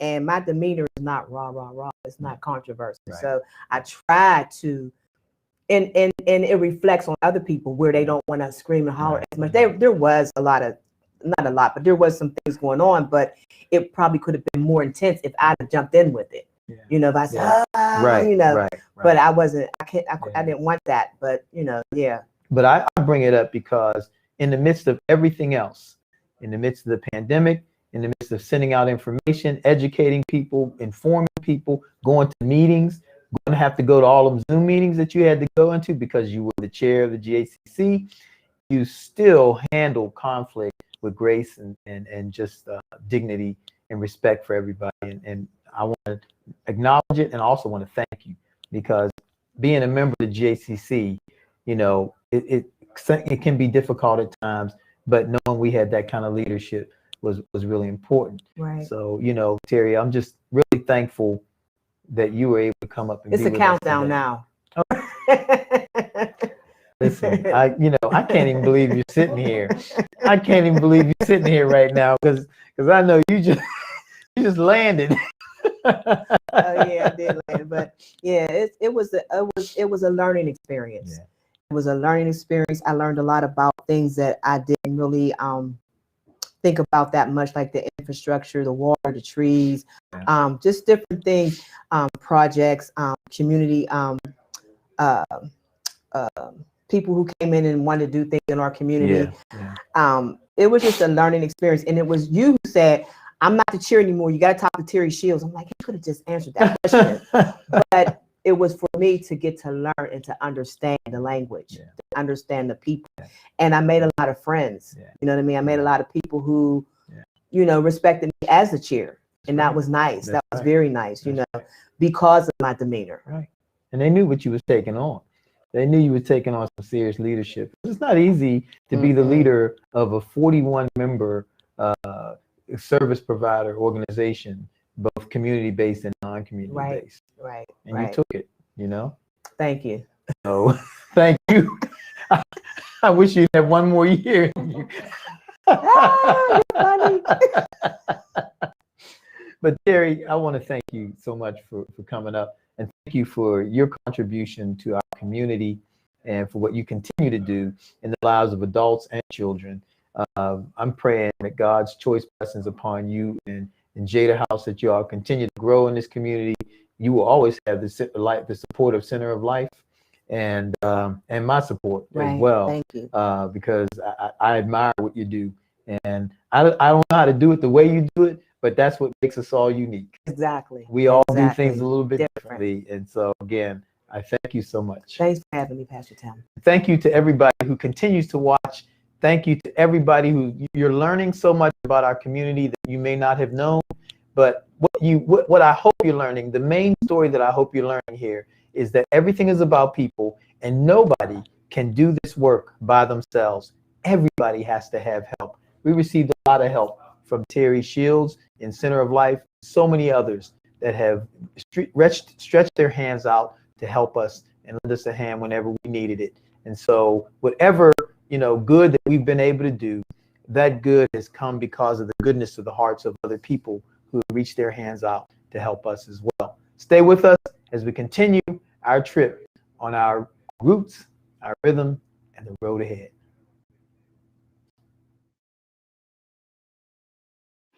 Hi, everyone. It's COL. I'm an alumni of being in the COL Jazz Band and also being an instructor of the jazz band over the years.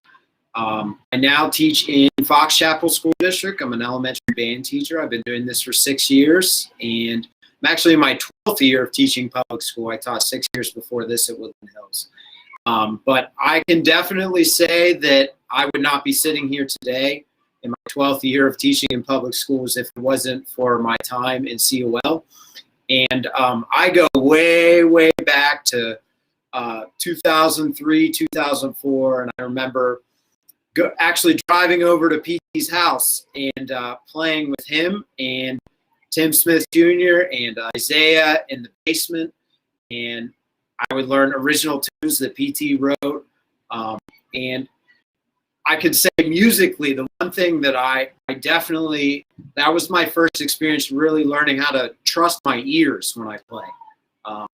I was so used to having music in front of me, and we would just be in the basement together, and PT be on his keyboard teaching us tunes, saying, "Oh, just play this, just play that, just play this," and I would be struggling, but I had a great time playing with those guys, and eventually, I would get the tunes down, and PT definitely, you definitely taught me how to use my instincts and trust my ears and listen to the people around me more and rely less on the music that was sitting in front of me.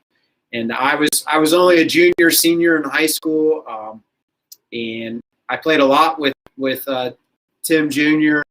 in those days, and Isaiah was playing flute. And I remember I see Isaiah now, but I remember Isaiah was super quiet back then. It was a great time. And then I went off to school. I came back, and you had the summer program going there. So I came back to play and work alongside with Brett Williams and George Hyde and Anton DeFade, Jamar Cromwell, Benny Benak was around when he was in town, and we played all the time, all summer long, traveled around. There were so many. I don't know if I can nail down one specific memory, but it was just such a good experience playing with those guys. And, I can call them my friends, because of that time I spent with them. And they were like I was 4 or 5 years earlier, coming right out of high school, going to college, getting ready to go off to school and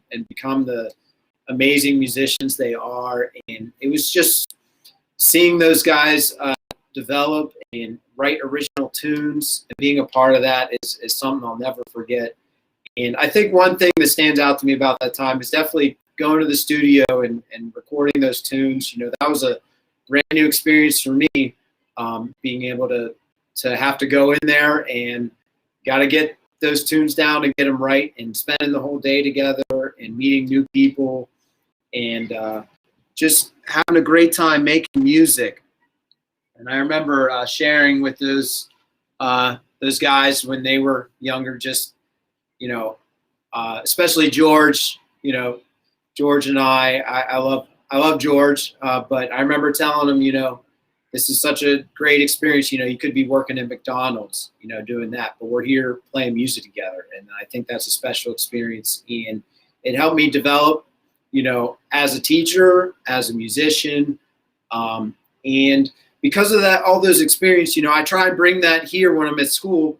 I work with all my students on improvising right the first year they start playing their instrument, just small things, trying to get them to do the same things I did. Trust their ears, think a little outside the box, and just develop their own sound on their instrument. It's never too early to kind of explore your instrument in a way that you may not feel comfortable doing, and I see the kids play a little short solo, just using a pentatonic scale or something real simple, maybe even 2 or 3 notes.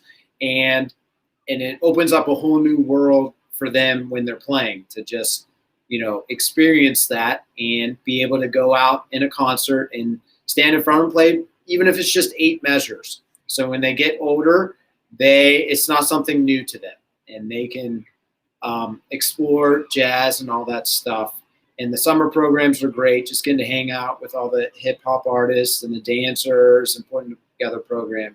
I have nothing but thankfulness for my time in COL. And I hope everybody has experienced what I experienced. And looking back now, I have a baby daughter that's due in about 2 weeks here. So, I definitely wouldn't be the person I am without PT and all of the musicians that I spent time with at COL and getting that experience so I could be a successful adult. So I hope everyone's doing well. Take care, everyone at COL. And I just wanted to say thank you for everything. We're back again, and I have the distinct pleasure and honor and privilege of having with me another very, very good friend, and somebody, again, that I admire and has supported Center of Life and has supported me personally for many, many years. A person that I've had the opportunity to watch do so much good in our community and not really ask for anything in return. And I've seen her in so many different areas, helping so many different people. And I have the honor and the privilege of also having her as the vice chair of the board of directors for Center of Life. And I am so thankful to have with us here today, Miss Terry Fuller. And Terry is an amazing person. So thank you for being here with us, Terry. Thank you. I'm so glad that you were able to do this interview. I said, if I have to wait until midnight, I'm going to get this interview. But I am so glad that you were able to do this. And, I was thinking back on, the time when I first approached you and asked you to come to be on the board of directors. And the reason why I approached you to be on the board of directors was because of what I saw in your life, the example that you were in this community. So as you know, I've done, a lot of church services in this community, or funerals or different things, events and things like that. And I would see you at every single one of these events, or I would see you helping somebody, you know, whether it was food, delivering the food or cooking the food or this or that, you know, or riding somebody somewhere. I would see you doing all these things and you'd be so quiet about it. You know, you never said anything. And I'm telling you, it seemed like every single thing that I went to in Hazelwood, you were there and you were helping and not making no noise. And I watched you. And so I said, you know, I called Lisa. I said, hey, Lisa, you know, I'm thinking about asking Terry to be on my board of directors. And she was like, yeah, you should, you know? And so she threw you under the bus. But you know, I am so glad that you said yes, you know, because you have been an asset to the board of directors. You've certainly been an asset to the Center of Life, to the people of Center of Life, and to the work of Center of Life. And I'm just so thankful that you're with us. Thank you. Absolutely. So tell us what it's been like to be on the board of Center of Life and just to be in around the work of Center of Life. So it's been an experience being around the work of Center of Life and also on the board. I remember when I first became a member of the board, like I didn't know anything about nonprofit organizations. I just knew that you were Pastor Tim in the community and you did what you can do for anyone. So I guess I learned a lot about urban grassroots nonprofit organizations, and I learned a lot about my community also. Yeah. So it's been a great pleasure being a part of the board. Yeah, you know, Terry, you also have provided a lot of invaluable advice to the board in few words, you know, just helping us to understand the history. You know, when we were going after certain properties, you gave us good background information to help guide the process for us. And that's something that we really benefited from, especially as we move forward. The other thing that I want to bring up is the exhibit.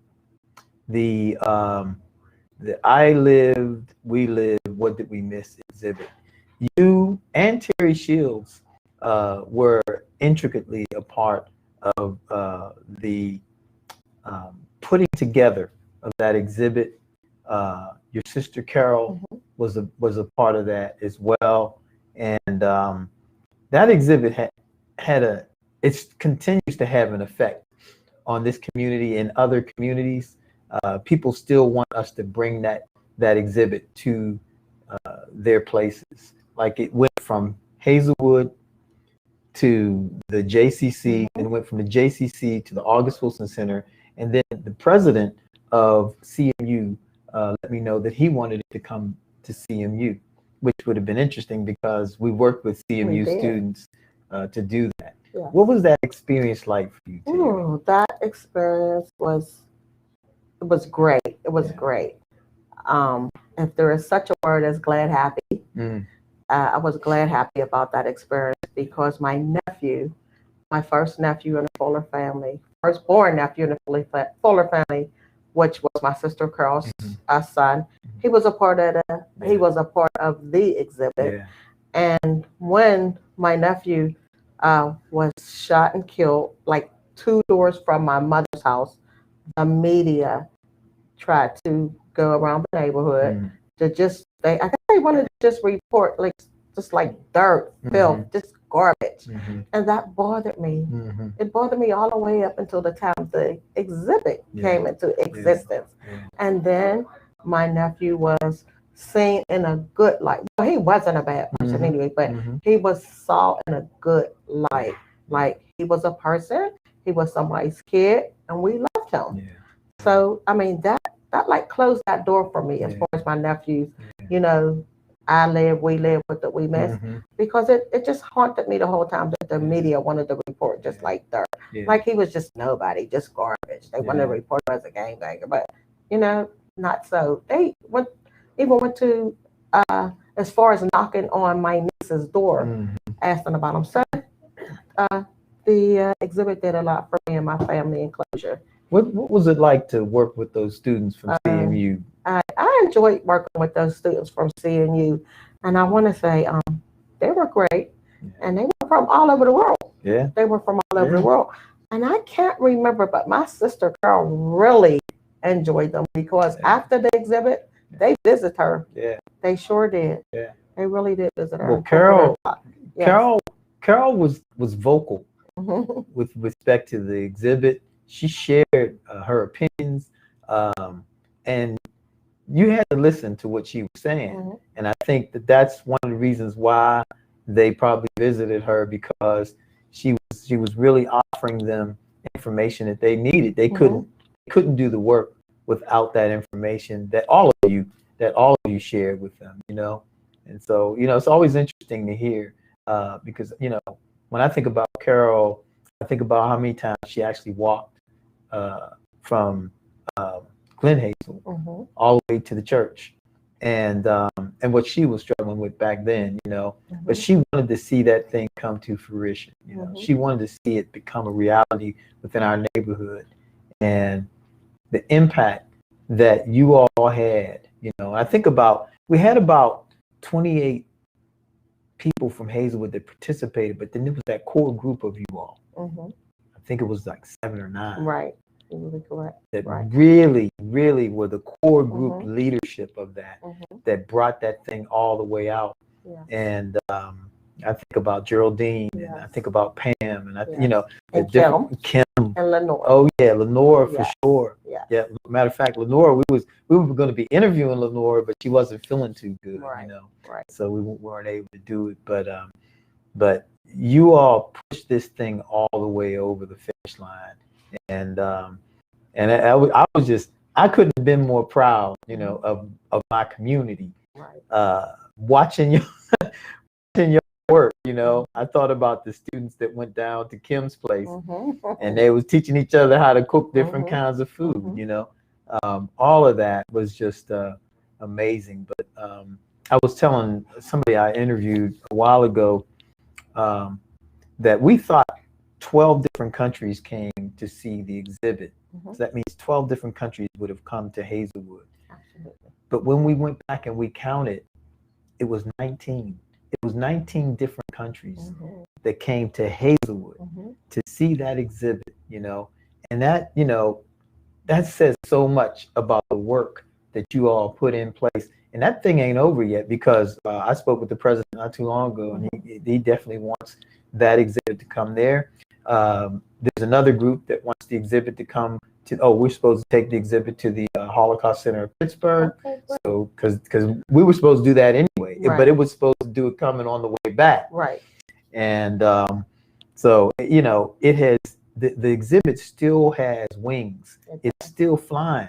And that means that the memory and the acknowledgement of the life of Vincent and so many of the other young men and women that we lost, their lives have significance, and we are recognizing that they lived.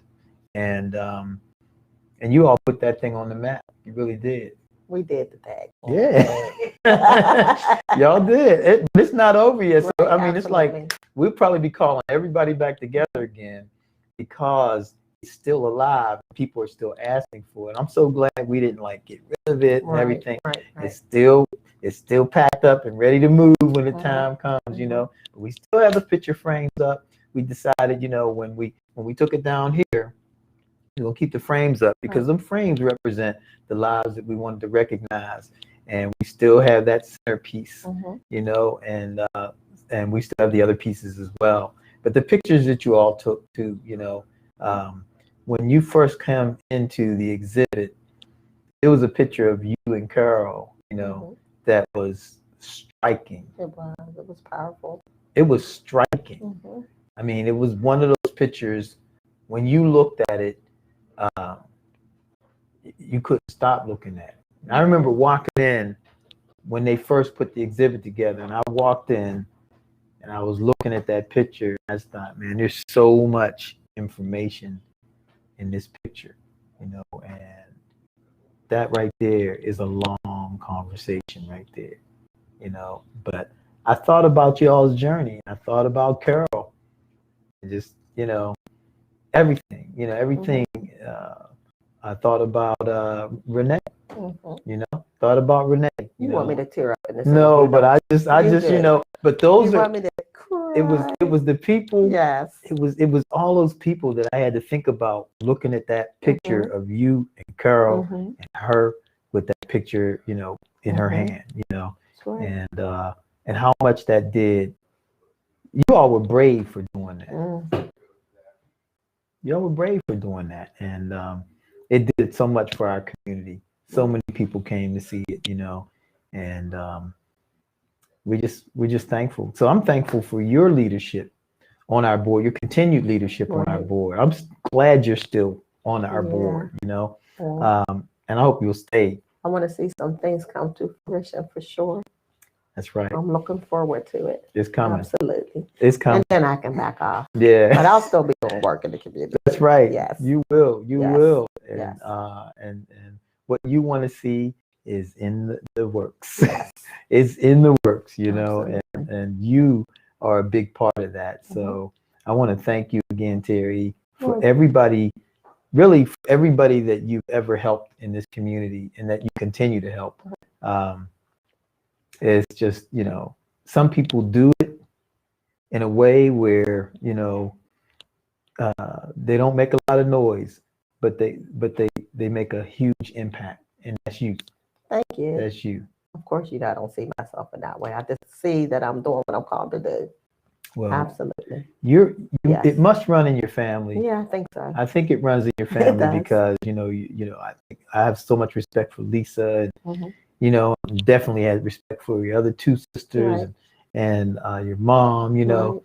So I mean, it just runs in the family. And thank God for that heart, you know, the kind of heart that you all have, and that is what makes Hazelwood the University of Hazelwood. That's what makes you one of the professors, and I'm glad to have had an opportunity to sit under your tutelage, you know, wow. and Thank learn you. from you, because I've learned a lot from you. You know, I've learned how I can adjust my leadership style from you. I learned that from Terry Shields too, but she's gone now.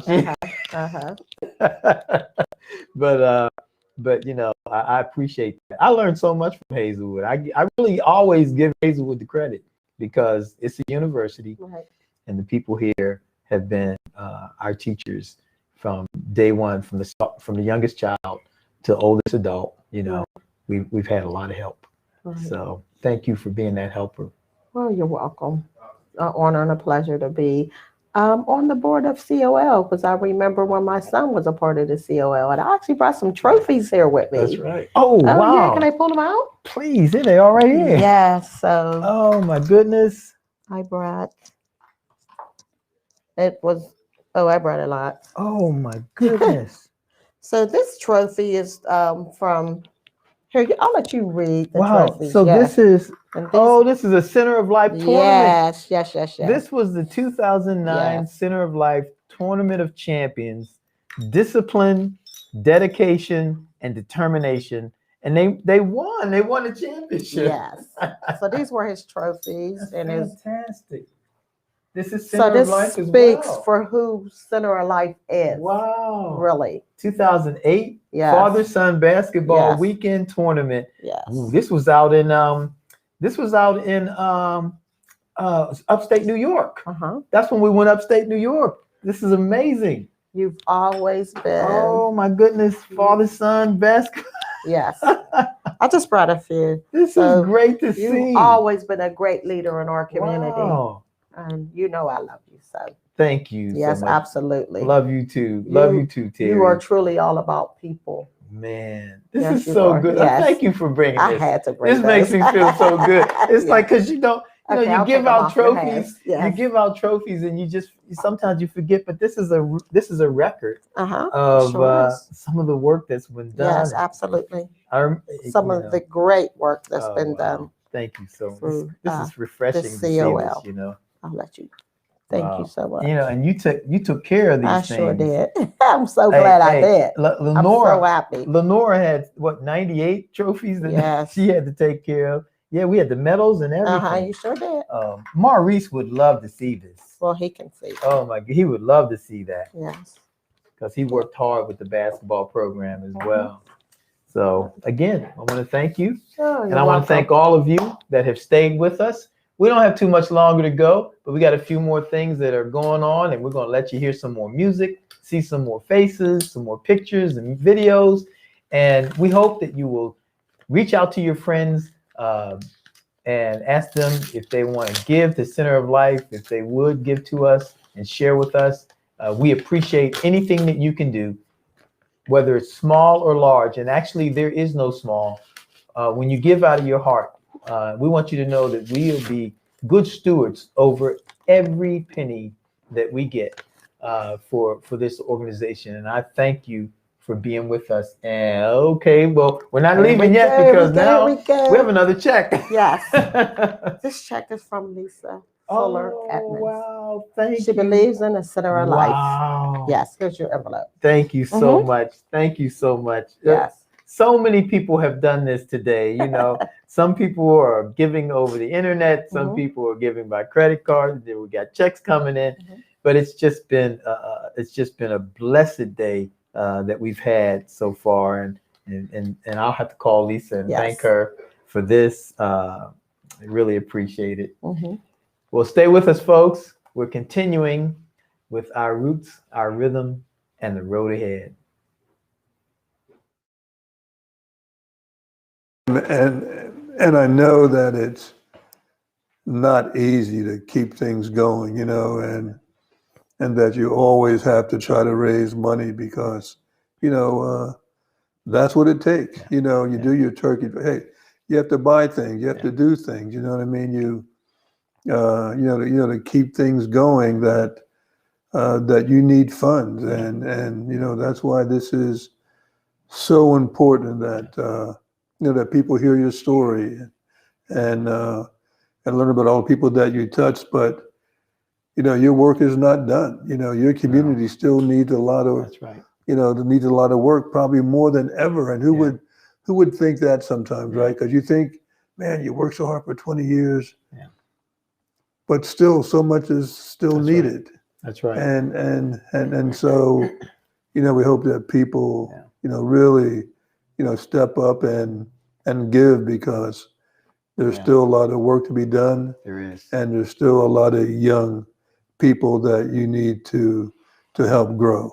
Absolutely. Yeah, I'm glad you said that, Franco, because there's some new things that are happening in the community, but I always tell people, you know, new buildings and new streets and street lights and things look nice, but it doesn't change the fact that we still have a high percentage of people who live either at or below the poverty level in this community.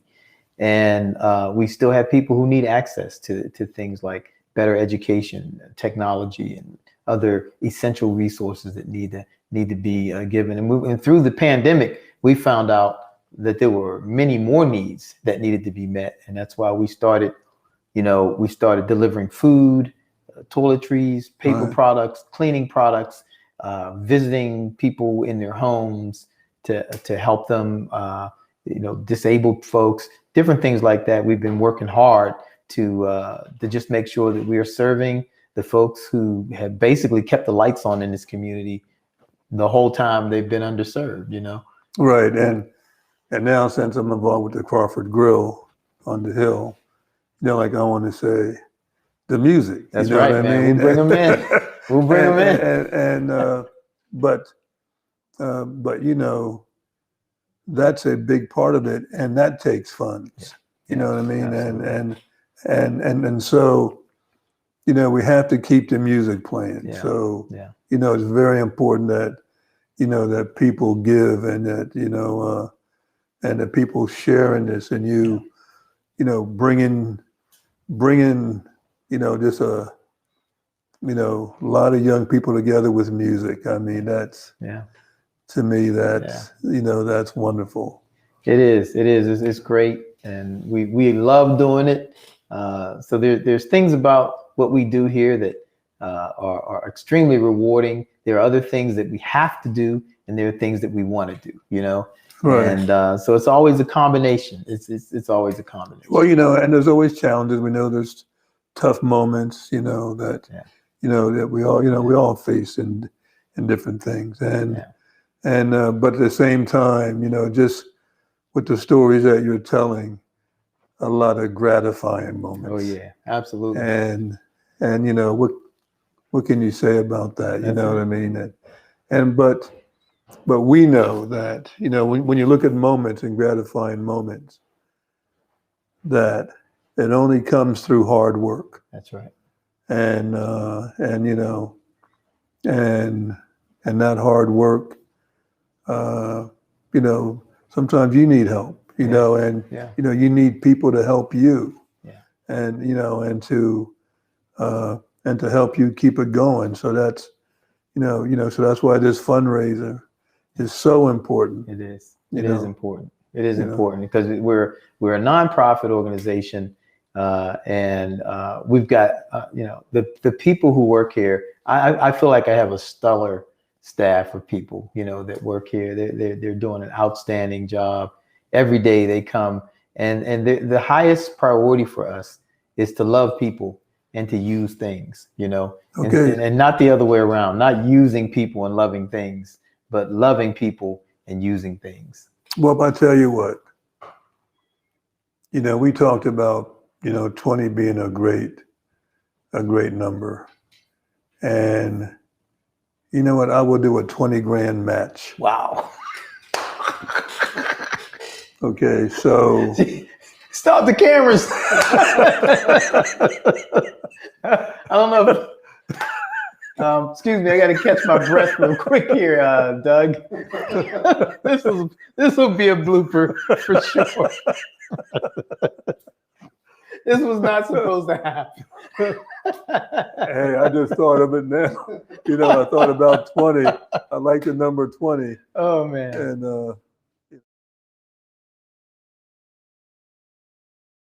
this journey, it has been an amazing journey. I'm not sure what time it is in some of the other countries that are tuning in, but we want to thank you all for tuning in, and we want to thank everybody that has been participating in this this celebration of 20 years and this fundraiser as well. We want to talk to you about some of the great opportunities that we have now with respect to giving. We have some challenges that are on board now, and I wanted to bring Pat back to talk to you more about where we are in that regard. Well, as you can see, dressed a little bit differently than when you last saw me. I got my pajamas on now. It's been a pretty long day since we've been live here for about, I guess, about 13 hours here. But I have some great news and a great opportunity for you donors. One of our anonymous, generous donors decided to do a $25,000 match. So what that means for you is your dollar goes twice as far. So if you give $50, it's like giving $100. If you give $100, it's like giving $200. And if you give $1,000, it's like giving $2,000. And they said that every dollar will be matched up to $25,000. So we really want to get every dollar matched, because we're only going to get as much as, you know, as much as comes in. So we need 25,000 to unlock that full 25,000 tonight. And it's very time sensitive. So we only have about 3 more hours here. And we really want to get it, you know, get all that money so that we can really continue to help families and children, you know, throughout the end of this pandemic and into the next school year and beyond, because it's a really critical time for families. Kids aren't used to being in school or aren't used to being around other kids in that type of group. It's going to be a struggle for parents. You know, they've kind of adapted to this new schedule. Now it's going to get switched back to kind of the old normal. And we just want to help them navigate through that process. So, you know, it's time sensitive. We have 3 more hours. You know, in any way you want to donate, again, you can go to www.centeroflife.net/COL20. You can call here at 412-521-3468. And as long as you date your check, you can send it here and it will be matched by our generous donor. Our address here is 161 Hazelwood Avenue, Pittsburgh, PA, 15207. So please, you know, I know it's Friday night. I know there's 3 more hours left in Friday night, and we're trying to raise as much money as possible. So, you know, find it in your heart and just think about all the other people who need you right now and make your most generous gift today, please. Thank you so much. And thank you from the bottom of our hearts. We want to thank you so much for staying with us, for taking this trip with us. It's been an amazing, amazing journey. And even in these 3 hours, we have so much material that we've been going through because so much has been done. And as we reflect on it, as we're going through this whole, you know, the run of show, so to speak, it's just amazing for us to find out all the lives that we've touched and all the things that we've been able to accomplish in 20 years. 20 years is not a drop in the bucket. It is quite a while. And certainly I have seen a lot of kids grow up in this program and go on to be responsible adults and take their place in society. And this is what we want to see continue to happen. We believe that every round goes higher and higher. We believe that that people, that what we do at Center of Life should get better and better and better and take it to a higher level. And I can tell you that that is happening in this organization, that we have young people that are working in this organization that are professional at the highest level, and they're doing an absolute stellar job in this organization. And I am proud. I am proud to be able to say that we have a staff that really cares about people and that works with people and that works for this community 100%, 100%. They care about what happens in this community. And, you know, to be in this organization, to be in Center of Life, you have to care about Hazelwood, and you absolutely have to care about people because everything is about people. So stay with us. We're almost there. We're almost at the finish line. I hate to even say it because I hate for it to end, but we're almost there. But we're going to continue for these next 3 hours to work to get through our roots, our rhythm, and the road ahead.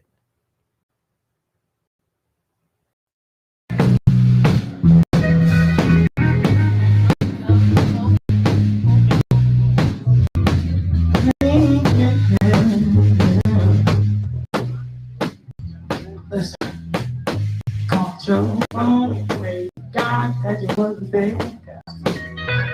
With every ring, I died and all.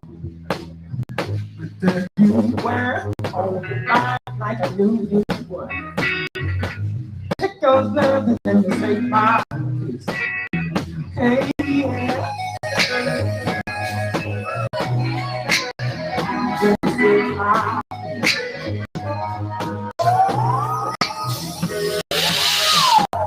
little small talk, how you feeling, what you doing, don't you say love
That song was called Yesterday. It's actually, that's the name of our album, actually. So definitely make sure you we got CDs available. Maybe go check them out. Also, I should have said this in the beginning. Facebook, Instagram, if you got any videos, anything you want to tag us in, @FollowFreeman.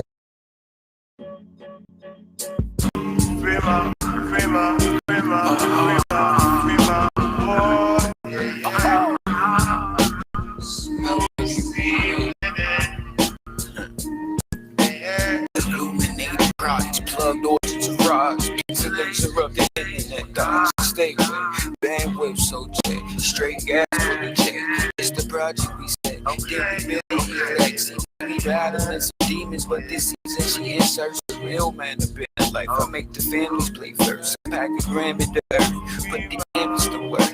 Make another brother sister, cause it famous off merch. From a walk to an author, grab the bag and I go. The breaks be core with my soul.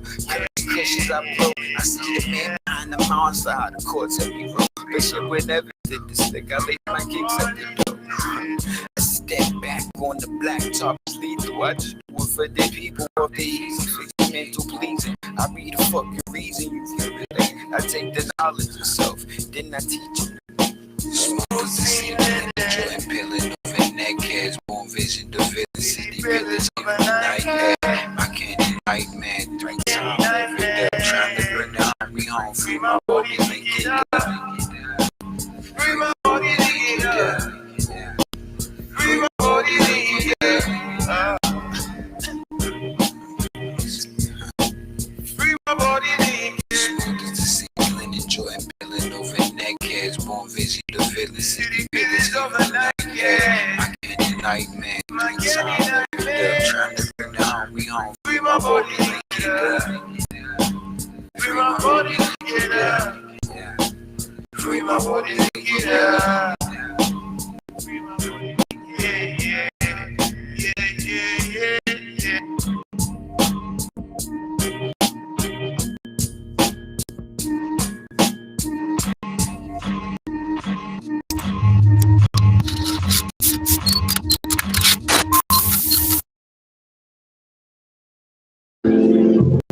Upgrades are in the box. Upgrades are in the box. Upgrades are in the box. Upgrades are in the box. Upgrades are in the box. Upgrades are in the box. Upgrades are in the box. Upgrades are in the box. What say you? What say you? What say you? Then we know what to do.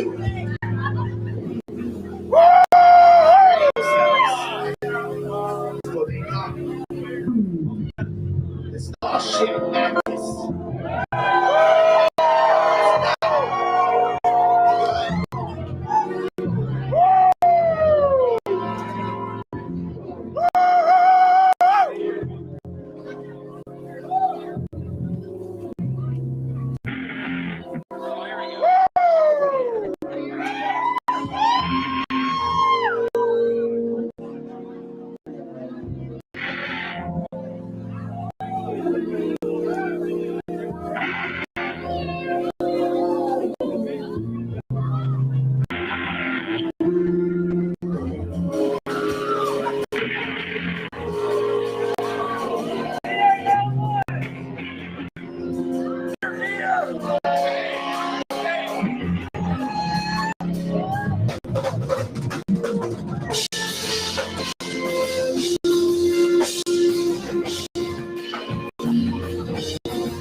Got the pressure starts to build from the steam of our temptation and desire.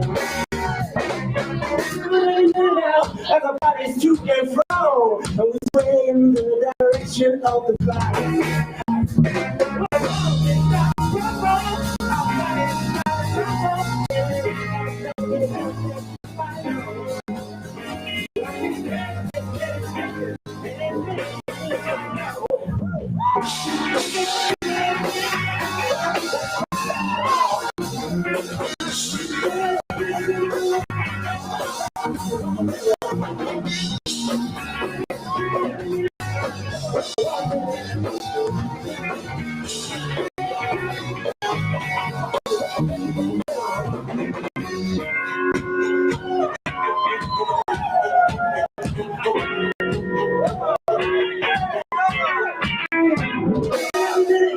Till our bodies hit the floor, when I wanna explore that curiosity.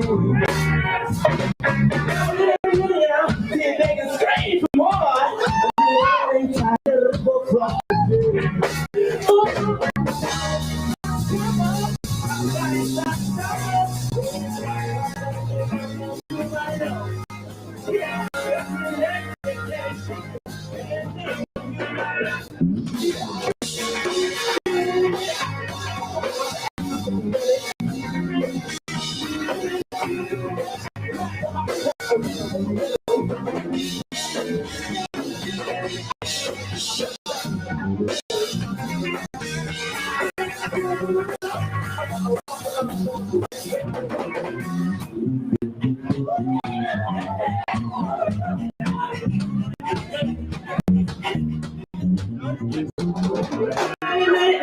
Till the sun goes back once more, but believe me when I said we still got time. Now, as I knock upon your door, requested, but the bells begin to chime.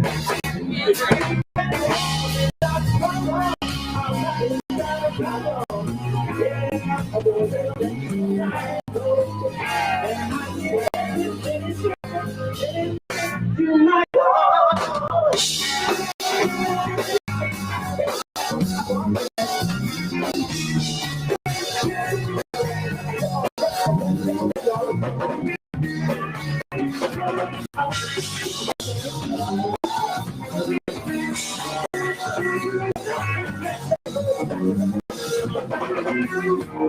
your drumstick. Let me be your drumstick. Let me be your drumstick. Let me be your drumstick. Won't you let me be your drumstick? Let me be your drumstick. Baby, won't you let me be your drumstick? Let me be your drumstick. Now, as the pressure starts to build, from the steam of our temptation and desire. Folks, thanks again for joining us. I hope you're enjoying everything that you've been seeing, hearing the music and all the good stuff that's been going on for the last 20 years. And here I'm sitting with a very good friend of mine for whom I have so much respect. We go back, I don't know, 8, 9 years? Yeah, I think it was 2021, right? So yeah, it's got to be, it could be 10 or so, something like that. Somewhere in the range. Well, 8 years, something like that. I have sitting with me right here today, Mr. Justin Lane, a good brother, and we'll talk more about some of the work that he does, but I met Justin when he was a program officer at the Heinz Endowments. As a matter of fact, the Center of Life entrance into the Heinz Endowments came through Justin Lane. And I'm just thankful for that. You know, some people have heard me talk about the stack of rejection letters that we got when we first started trying to get money. Well, you know, I got one from Heinz too, you know. But it was the relationship building. It was the care and concern that Justin had for seeing the real work, the work that was being done on the ground, and him coming out to visit with us, walking the community with me, and then taking our case back to the Heinz Endowments so that we could begin to get some funding from Heinz. And it's been a good relationship all the way. I appreciate it, man. Thanks for being with us. Oh yeah, I'm honored. I'm honored to be able to talk with you. The work you're doing is amazing, and just to be even any part of the overall story is you know, a great pleasure. Tell us about a little bit about your position when you were at Heinz. Yeah, I was a program officer in the arts and culture program there, and been there. I guess I got there around 2006. My work was around arts education and small, mid-sized arts organizations, and then I also worked a little bit on advancing Black arts. So that was really the portfolio, so to speak. Yeah. So 2006, I think we probably got that grant in 2007 or 8. Okay. Wow. Yeah. It was probably around that time. Yeah. And you know, the work that you did at Heinz actually took on several levels, because you were building relationships with like artists, like Black artists in particular, in underserved communities, and bringing us kind of into the mix where, you know, we were kind of being overlooked a little bit. We, you know, people didn't know we were out there. Right. And you were turning people on to the work that we were doing. Right. And how we were doing it within our communities. Yeah. Well, I mean, I came from that that same overlooked group of people. So I was you know, I worked with Nego Gatsu for like about 10 years and I remember, you know, my first grant application, I went back and looked at it later. I can't even believe it was funded. I mean, I can't believe that I ever wrote a college paper when I looked at what that was, you know what I'm saying? But I was grateful because people like Valerie Lawrence and Phyllis, what was Miss Phyllis's last name? Now it's just, oh shucks, that's just terrible. Yeah. But they were on the board of the Multicultural Arts Initiative, you know, and this goes back like 97. Yeah. So, you know, people looked out for me, Black people really, you know, looked out for me when I was doing that, and had patients, Miss Yvonne Cook, you know, Sharon Battles at the state. So when I got to Heinz, you know, I was going to do the same thing. You know, people had looked out, and I wanted to. That was the reason I was really there. Yeah. Well, you know, it meant a lot to me for sure, because we were struggling to raise money. We were doing some good work, working with a lot of kids. We were running basketball programs, music programs, family strengthening programs, on and on. We had all kinds of stuff going on, but we just weren't able to kind of break that wall of, you know, of getting more money from some of the major foundations, you know, and the relationships that we built made a huge difference, man. And the other thing that I want to just bring out was, you know, it wasn't just the work that you did, wasn't just the work through Heinz, but you were also building relationships with artists outside of the Heinz Endowments as well, because of your background in the arts. And because of that, you were basically the author of the Transforming Arts program, weren't you? Right. Yes. Yeah. Yeah. Yeah. That the Transforming Arts process. Well, you know, I want to say one thing. I remember I was thinking about this when I walked in the building here. You know, I pulled up and I hadn't been in Hazelwood very much. You know, we tend to stick in our various places. So this was really my introduction to Hazelwood. I really didn't know Hazelwood. You know, and so I came here and walked in. We went down to, I think, another floor below this, right? And had a conversation. And what was really, you know, what I remember being struck by right away, you were like documenting your work back then, you know what I mean? You were writing up your own annual reports, which is very rare, you know what I'm saying?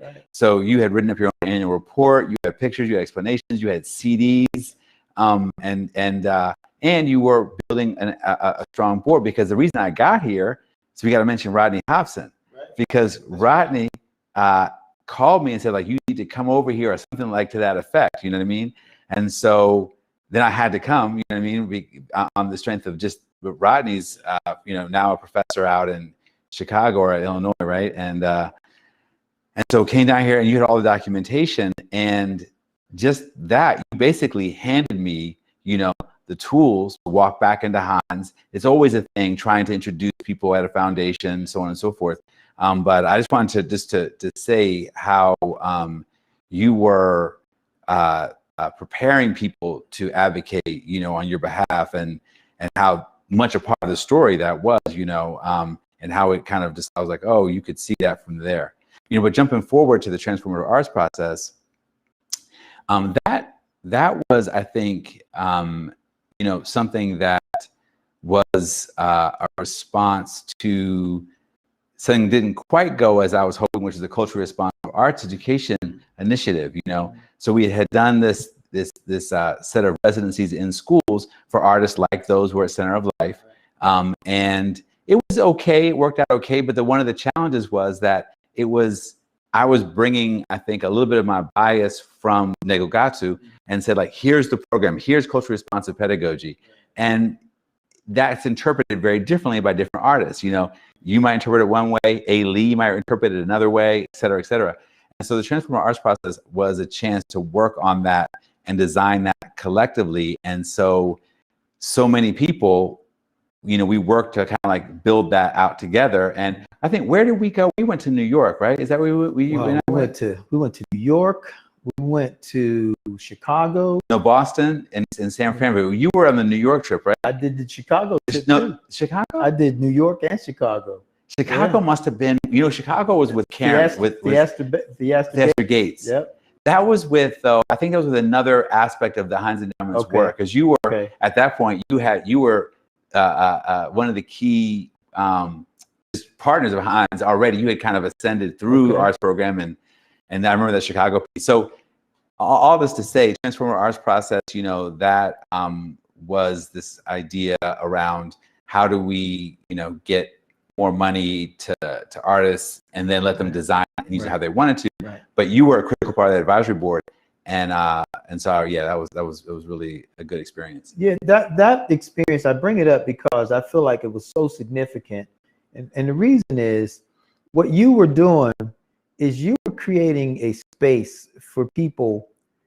It was actually ahead of the time, because people were talking about culturally responsive art and contextual art, that dealt with the community, but it wasn't happening on any real large scale until we started getting, through the work that you were doing, getting these young artists together and getting them into these different communities. And the next thing you know, little galleries were showing up, performances were showing up, shows were showing up, and people that kind of been underground were now on the internet. You see them on the internet. You see them being advertised. You see their shows were coming up.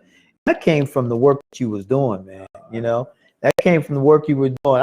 I talk about you a lot because you were a African-American young man working in a very old foundation, but you did not forget, number one, who you were, and you didn't forget who we were. And I mean, you came out, man. You came out, and you came out to grab, and then you encouraged us to reach out and go and find other African American artists as well, which kind of went in that direction, And it was to me that's a huge feather in your cap, man. For the work you uplifted so many from that, more than more than you know. But it's something that, I'm one of those people, I don't forget things like this. And I feel like it's the right thing is not to forget and to make sure that we give you those flowers, man, while we can, because you were that leader, bruh. Wow. We was following you. Well, I appreciate it. Like I said, it was a great honor, just to even be asked. And I think, the unfortunate piece in some way, I think, is that really even more could be done if we could just change the spending rate of the foundations, honestly, because there's this agreement of only spending 5% of the overall endowment across almost all the foundations across the country. It means that in order to really increase money to Black artists, they would have to shelve the grantees like the Cultural Trust, the Symphony, etc., from the people who gave the money to begin with. So of course that's never going to happen without a real other kind of fight. And I just hope that more foundations are starting to change the spending rate. And I keep bringing it up because I'd like that to be more part of the conversation, that the scarcity that we have is unnecessary. And we could really, what I used to describe for myself going through Negligence, and I feel like I see this with you as well, which is there's this like gauntlet that we go through. So you get in, they hit you with something and you have to keep going, and a lot of people just go out the side door. But if you're after 10 years, you get through the gauntlet and you're like you said, you have a stack of rejection letters, you got some wounds and this and that, but finally your work is seen.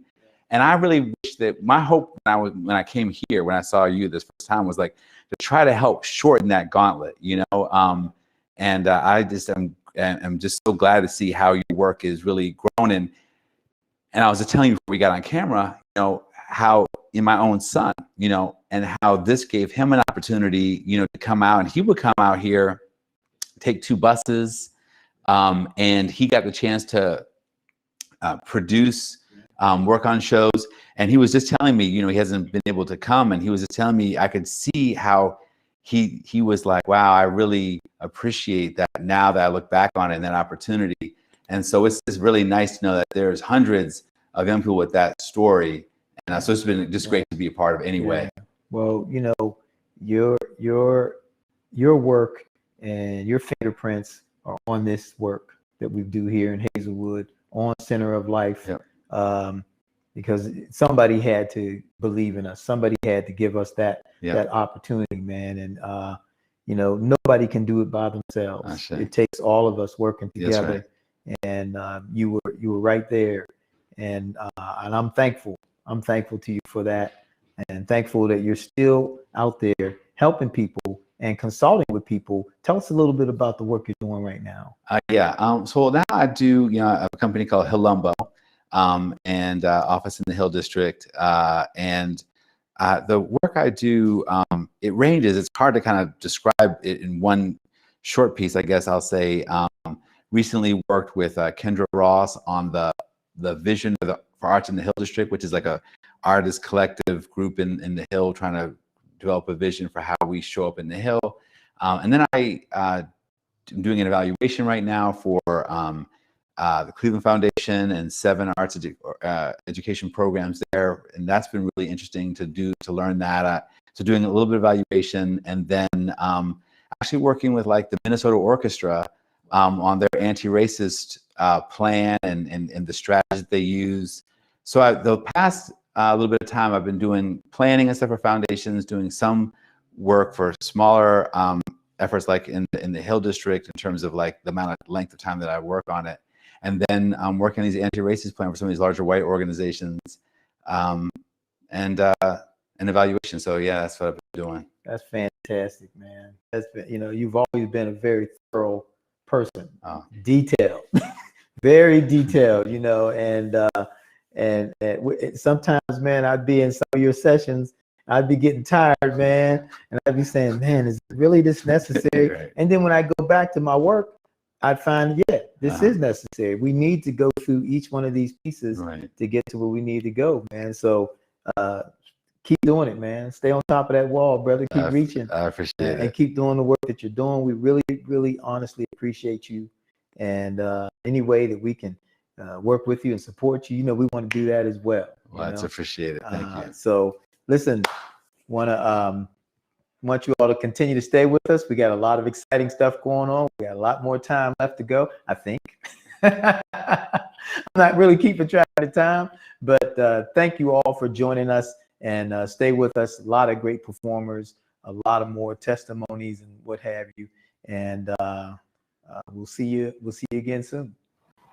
Hey, we're back again. and I am here. I'm here with absolutely two of my favorite people here at the Center of Life. Not that they get favoritism, but they are the leadership of this organization. I have a two-person management team. Actually have one other person that works very closely with the management team, and her name is Danielle Tchaikovsky.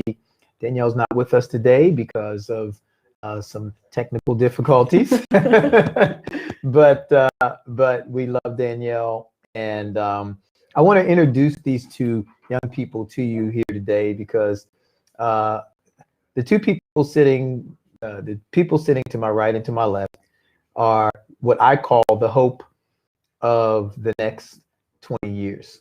And I am thankful that I am able to sit here and actually say this to you because you have told me about how important the work of Center of Life is.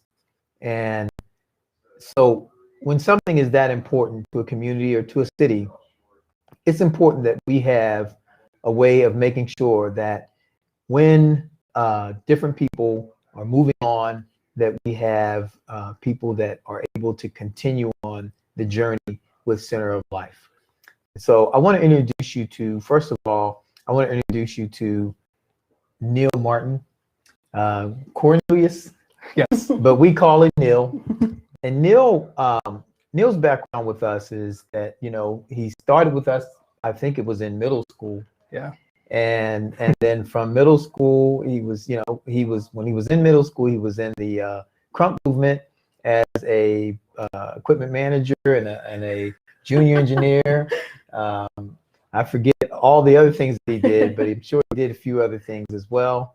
He was this size when he was in middle school, and then, you know, then Neil went on and to graduate from high school. After that, he went to Michigan.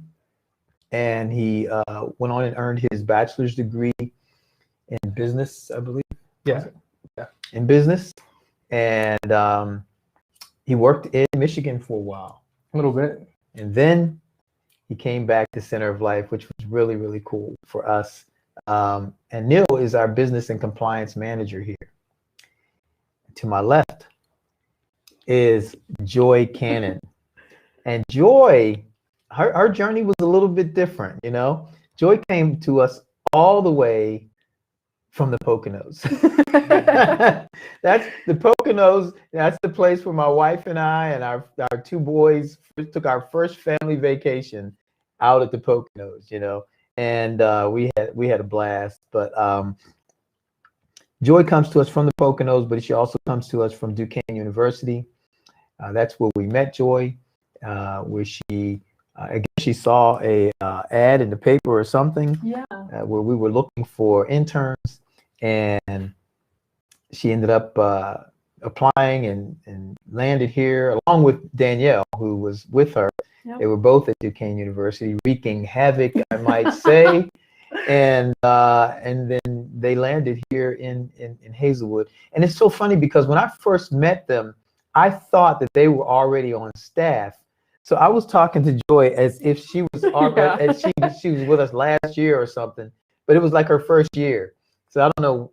I think that was the beginning of my decline. And so but Joy has come up through the ranks, coming in as a summer worker with us, and then she came into the after school program and started doing after school program work with us.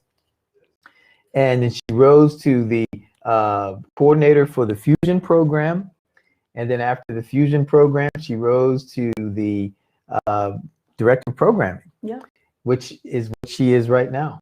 Yep. And, you know, and the reason why these two young people are in the positions that they're in is because they have exhibited great, outstanding work ethic. And they have proven to be trustworthy. They have absolutely covered the first and most important priority of Center of Life, and that is to love people. They love people. They love on the people that they work with.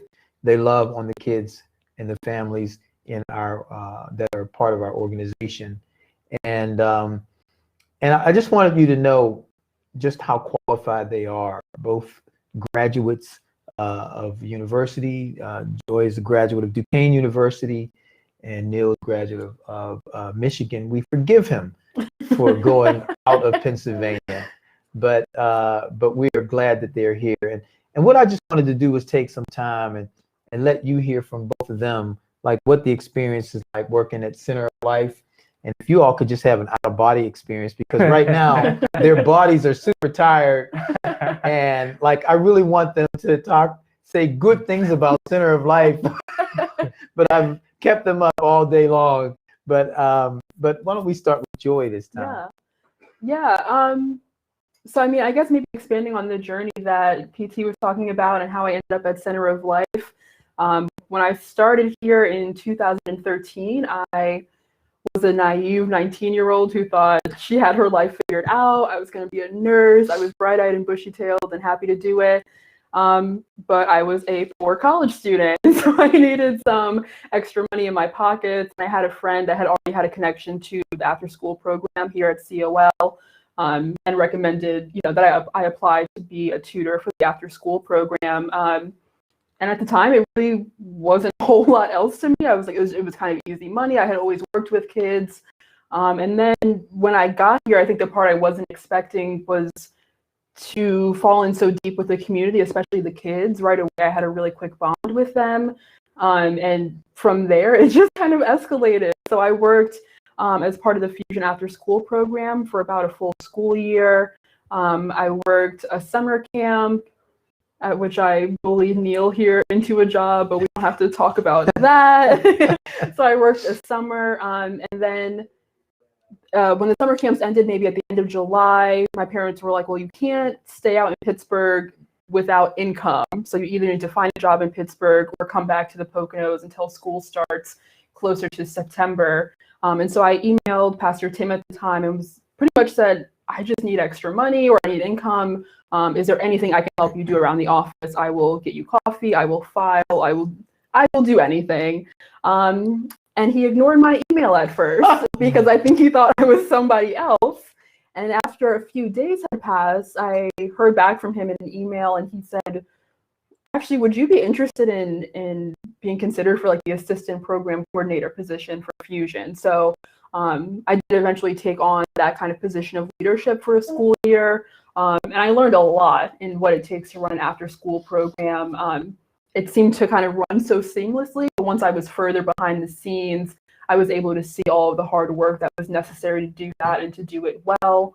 So I did that for about a year or so, and then eventually moved up to be the program coordinator of the Fusion program, and was what was once the Voices summer camp. And then once I graduated in 2016, a little bit after, I was promoted to the director of programming, which is my current role. It's definitely my favorite role that I've had here at Center of Life out of the many that I've had. And I like it so much because it allows me to work with pretty much every part of the organization. And so I'm getting a really great behind the scenes look at what it takes to run a community empowerment organization. But probably what I value so much, I mean, there are lots of nonprofits, there are lots of after school programs, there are lots of places in the city of Pittsburgh to work that attempt to meet that need.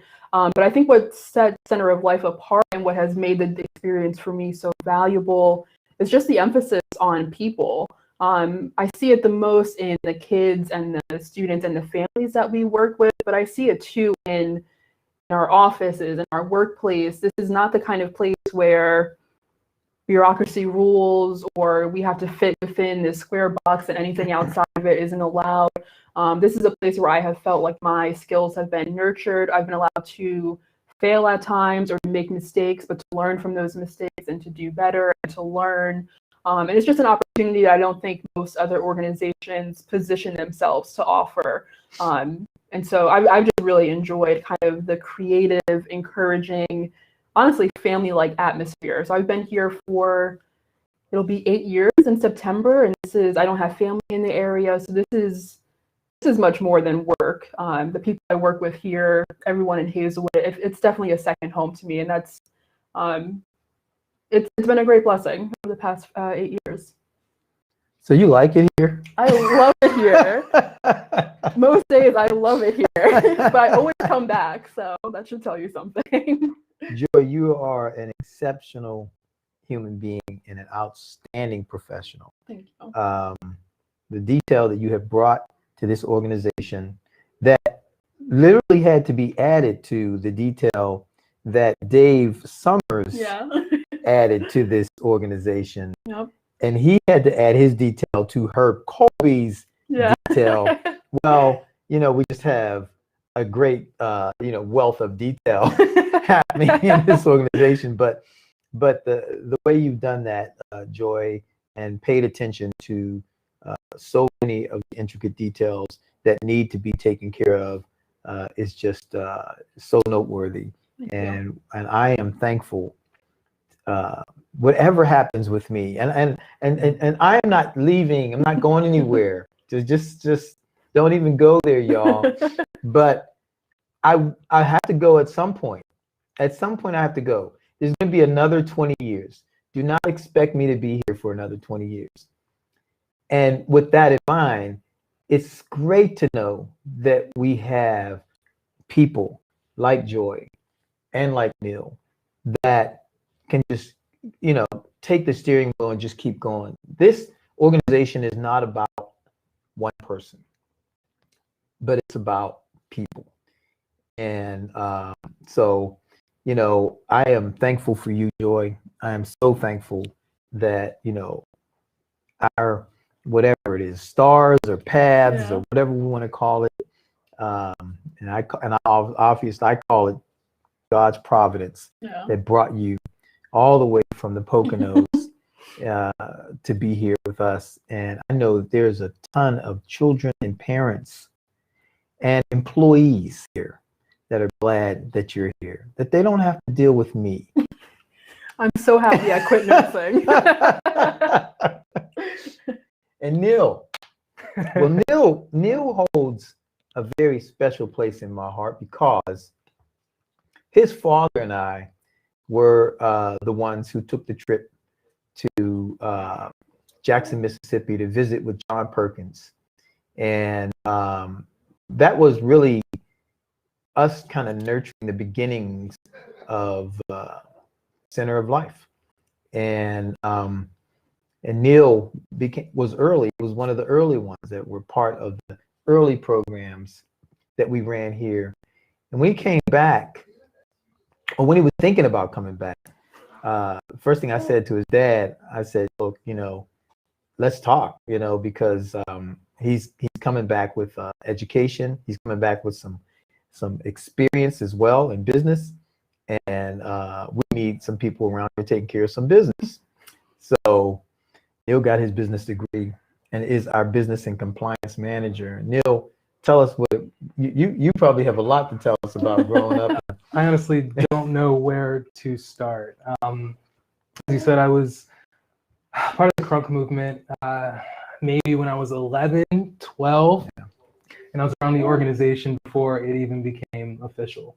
So I was over Gladstone playing basketball. I would go to some of the impromptu community events and whatnot. It wasn't impromptu to you. To me, I just showed up and there were events, so it was impromptu to me.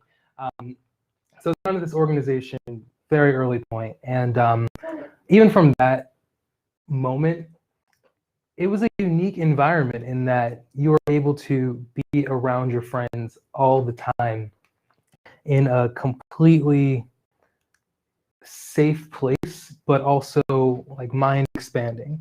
And there are so many field trips that we took outside the city. There are so many important meetings that we were brought to, and just that exposure kind of just like let us know that we were allowed to be in the room as a teenager, as a young adult.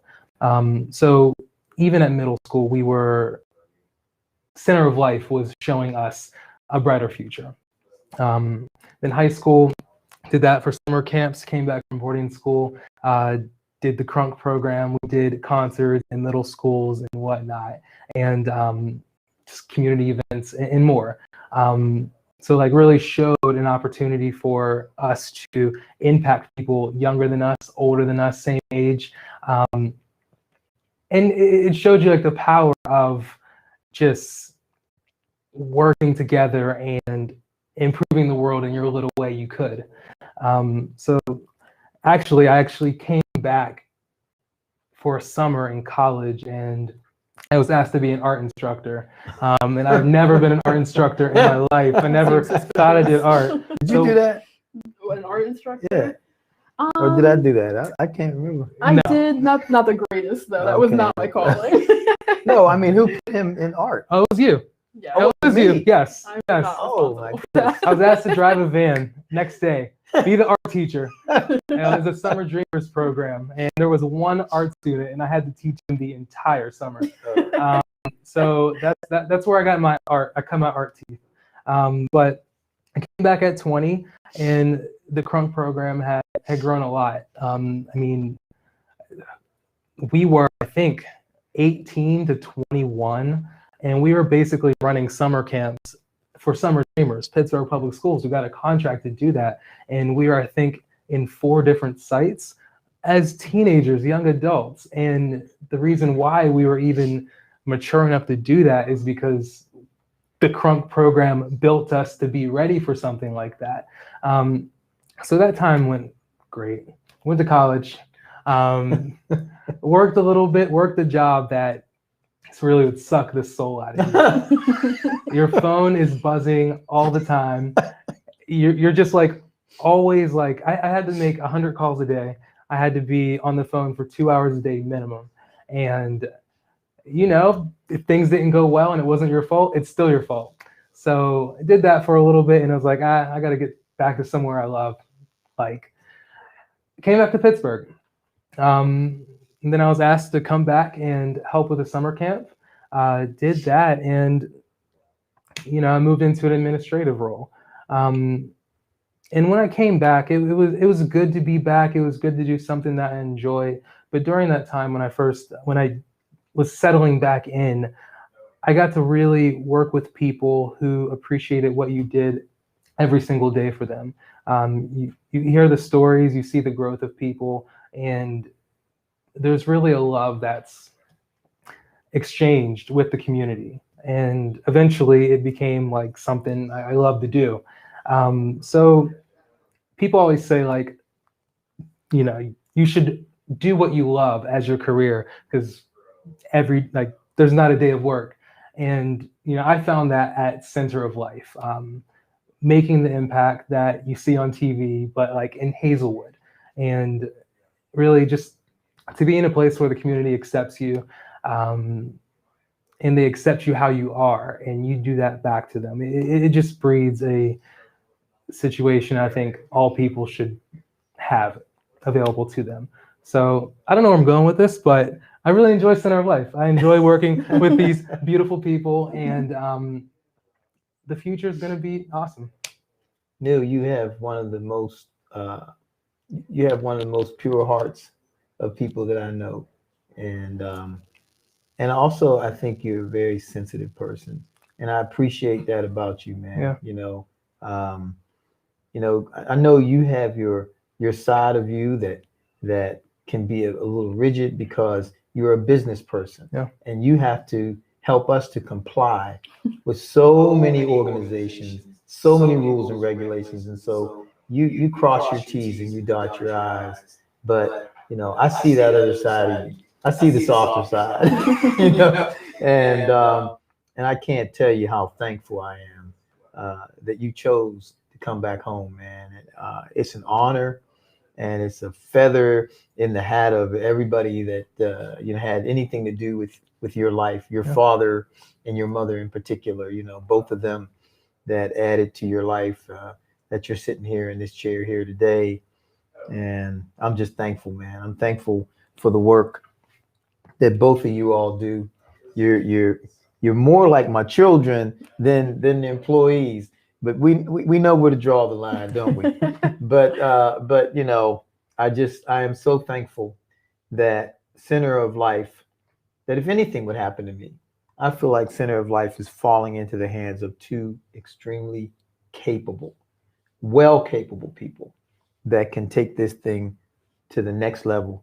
So 20 years is nothing for you all. It would be 40 or more, you know, and I would expect that it's going to be much, much better than we've ever done at any point. And the reason why I'm saying that is because since you all have been here, since the two of you have been here, this organization has risen to a much higher place, management wise, you know, operationally, financially, all of those things. This organization has grown because of you all. And I thank you. And I wanted to say it publicly in front of all these people that are watching, okay. you know. So just know that, you know, the organization is in good hands. And I'm not going anywhere. I'm still here. I still have a few things that I have to accomplish before anything else happens. So Tim Smith is still here, but it's about Center of Life. It's about Center of Life. It's not about Tim Smith.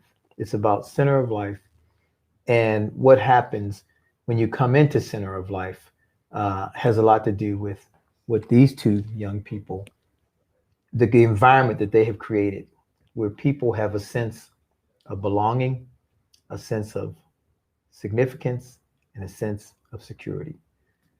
So thanks for joining us.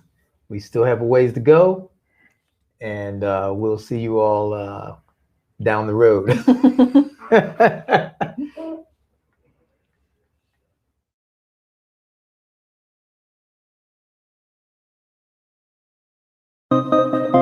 PTRs to the team is pre-teen rappers, keep it the cleanest. Crunk movement, rapping in a day, yo. And if you rockin' with us, let me hear you say, oh. PTRs to the team is pre-teen rappers, keep it the cleanest. Crunk movement, rapping in a day, yo. And if you rockin' with us, let me hear you say, oh. My name is PTR, and you know we go ham.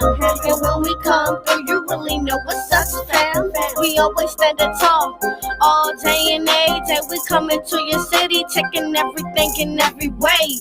And this is what we gotta say it, cause you know we about to be famous. PTR and they will never be tainted. Rap so clean, I'll never be rated.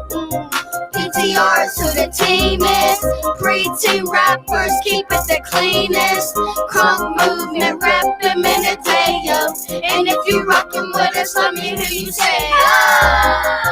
PTRs to the team is pre-teen rappers, keep it the cleanest. Crunk movement, rapping in a day, yo. And if you rockin' with us, let me hear you say, oh. My name is DK, I'm in PTR. No one's gonna stop me from going far. I'ma rap my heart out and give you a show. No one's gonna ever tell me how to go. I'm in PTR and I'm never gonna leave it. Don't tell me no, cause I'm not gonna believe it. Rap is my thing, don't tell me how to do it. I'ma do my thing and you will dance to it. PTRs to the team is pre-teen rappers, keep it the cleanest. Crunk movement, rapping in a day, yo. And if you rockin' with us, let me hear you say, oh. PTRs to the team is pre-teen rappers, keep it the cleanest. Crunk movement, rapping in a day, yo. And if you rockin' with us, let me hear you say, oh. PTR, we the cleanest, you'll be amazed if you seen us. The way I chew this beat, you wanna be a crew. We the boys with the girls, that's how we do. And when you see my swag, you be like, PTR off the grid, boulders in my pocket, money on my mind, so I'm never gonna stop it. Pre-teen rappers, yeah, we gon' get it, and we always win it, cause my whole team with it. PTRs to the team is pre-teen rappers, keep it the cleanest. Crunk movement, rapping in a day, yo. And if you rockin' with us, let me hear you say, oh. PTRs to the team is pre-teen rappers, keep it the cleanest. Crunk movement, rapping in a day, yo. And if you rockin' with us, let me hear you say, oh.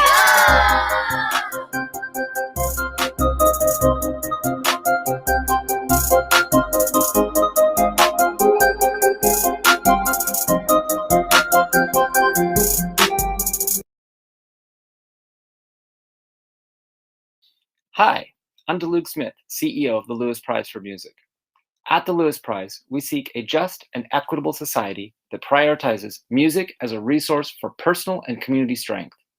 We believe that combining music programs from an early age with mentorship, social and material support, and economic opportunity enables young people to thrive and contribute to their community's health and well-being. All who have known Tim Smith and the Center of Life for any period of time will recognize that we have a strong affinity. We were honored to give Center of Life a COVID-19 Community Response Fund grant last June. They were one of only 32 recipients from among over 600 applicants across the country. The immediate and extraordinary adaptations the center's team made in a matter of weeks last spring demonstrated the aptitude of its leadership and responsive dedication to children and families. Center of Life stood out to us because it simultaneously distributed technology tools and shifted all after-school programs to virtual experiences, including music lessons and academic tutoring, used its transportation resources to deliver daily meals, created a new website to serve as a community resource portal and online instructional hub, initiated entirely new services dedicated to supporting the social and emotional resilience of youth and families, and partnered with school district and other nonprofits to ensure Hazelwood children and families received equitable access to their resources. As we've gotten to know the Center of Life more deeply, we've only grown more impressed. Opening its community learning hub at the beginning of this school year showed us how closely and carefully they have monitored the evolving needs of students throughout the pandemic. Likewise, Center of Life's expansion of food security support and partnerships over the past year is countering a chronic food desert crisis. The impact Center of Life is having today is a testament to Tim Smith's inspiration to provide neighborhood children and teens with music and other learning enrichment programs 20 years ago. We are convinced that music's power to build relationships and trust is an essential ingredient at Center of Life. Music is collaborative and responsive. It is improvisational and adaptive, and music is heartfelt and genuine. These same words describe Center of Life. It's with humility that we join everyone who has supported Center of Life for far longer than we have in marking this fantastic anniversary milestone. Please believe in the Center of Life now more than ever with your contributions so they can continue to provide young people, families, and all of Hazelwood with stability, opportunity, and aspiration.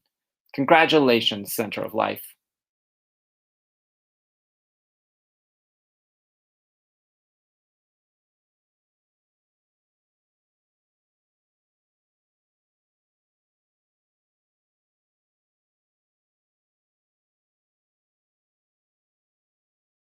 To me, what I think of is a place that allows youth to freely express themselves. You know, it allows them to do positive things when it comes to health, when it comes to mental, physical health. It allows youth to put out positive messages, but also to express themselves. Because a lot of times there's a lack of an outlet for youth to really discuss their views, discuss what, you know, made them who they are, right?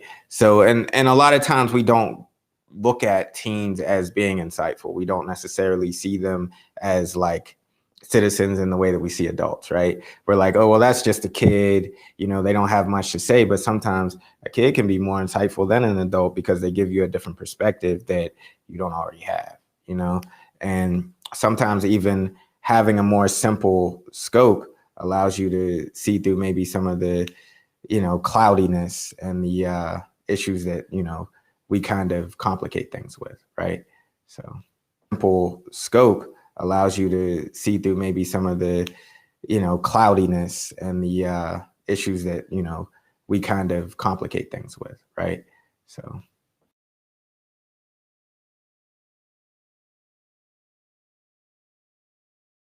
So some of my memories, I would definitely say like getting to go to some of the different schools and having the kids actually treat us as though we were almost, you know, celebrities. You know, they didn't know all of the words to our songs, but they were, you know, really excited just to hear some of the music and the positive messages that we brought.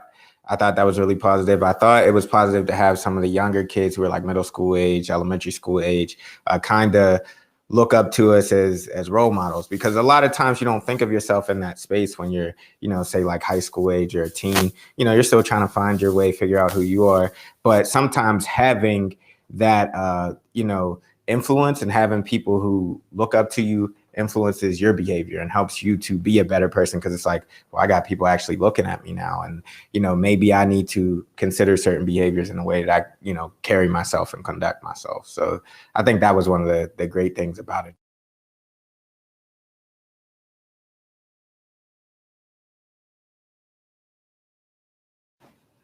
That's an interesting question. Yeah, I would say that it taught me. It definitely taught me that every single person has a creative thing. They just have to unlock it. I feel as though every single person has a certain skill or ability. It may not be drawing, right? It may not be painting. It may not be dancing. It may not be singing. But every person has a way in which they can have a creative outlet. And Crunk just kind of taught me that and taught me how vital it is to have that, whether it be for, we're talking about physical, we're talking about mental health, but it actually is also therapy for you, as the person who creates the art. So I feel like it teaches you the importance of keeping that element in your life. And, for me, like now, I'm working for a company where I'm doing a lot of very, very repetitive work. There's definitely some project task things, but like, I still use my art form for kind of like a side thing that I do, a side business. And it's also, for me, kind of like cathartic sometimes, just to be able to sit down and, I do graphic design, sit down and create different things and kind of like actually just have an outlet where it's not so like stringent and like very restricted, so it's the importance of having an outlet, I think.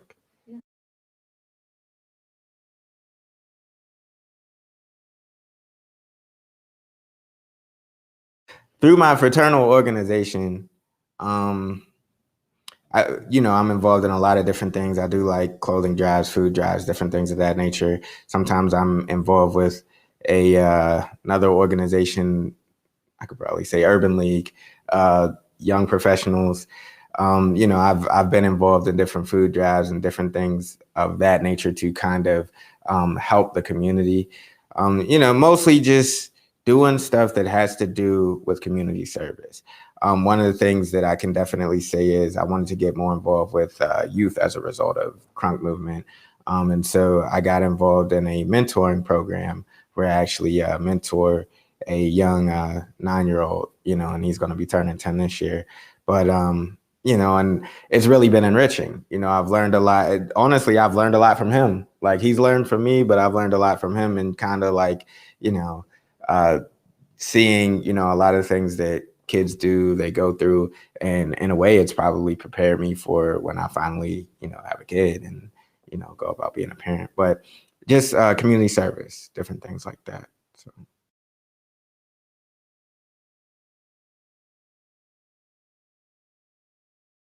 Just, I would say Center of Life in general is a great opportunity to have a creative outlet, to build yourself in terms of being able to operate in a team environment. It's also a great place just to be able to, hone your craft, whatever that craft may be, whether it be that you're an artist, musician, whether it be a dancer, et cetera. It's somewhere where you can kind of learn about, the way other people take approaches to things, and maybe even you can be inspired by them and you can bounce ideas off of each other. And I feel like it's also a place where kids who may have a different perspective or even like a different disposition, it's a place where they can come together and feel normal.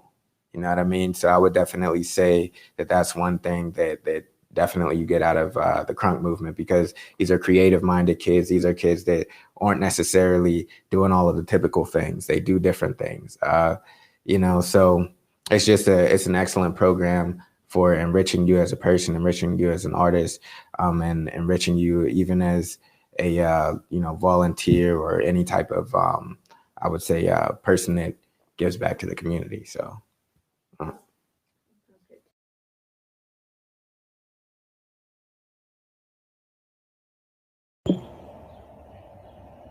Hi everyone, this is Christine Gordon, Vice President for Education at Planned Parenthood of Western Pennsylvania. And I'm sharing this video today to congratulate Center of Life on their 20-year anniversary. It's amazing, and I am so proud and honored that we've been able to work with Center of Life so closely, especially in the past couple of years since we opened a drop-in center in Hazelwood.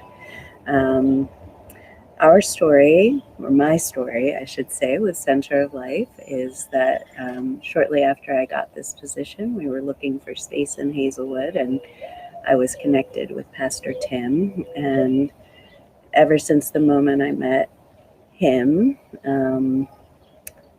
he was very generous in connecting us and supporting us as we got to know people and build community relationships, which is really a story about Center of Life, even though I'm specifically talking about Pastor Tim, because what I've noticed and what has always drawn me to the organization is that everybody who works for Center of Life is fully committed to supporting the community there.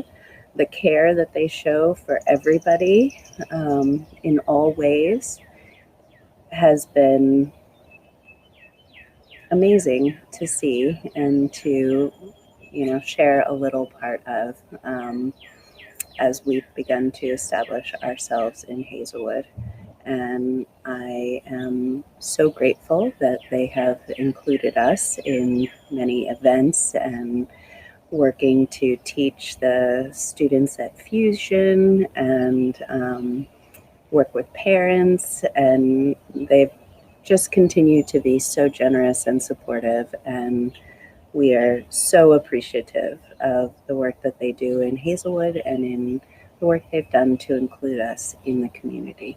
So congratulations, Center of Life, an amazing 20 years, and here's to your next amazing 20. Thanks so much.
On behalf of Carnegie Mellon University, I wish to extend my warm congratulations to Reverend Tim Smith and the entire Center of Life community on this 20th anniversary milestone. The center's work with the children and families of the historic Hazelwood neighborhood is truly inspirational. Your leadership has made our entire region a better place to live, and your programming will continue to have an extraordinary impact on this and future generations. I know that our students, faculty, and staff have gotten so much joy out of their collaborations with the Center of Life over the years. And as CMU continues to engage with our neighbors in Hazelwood, we look forward to more opportunities for partnership in the years ahead.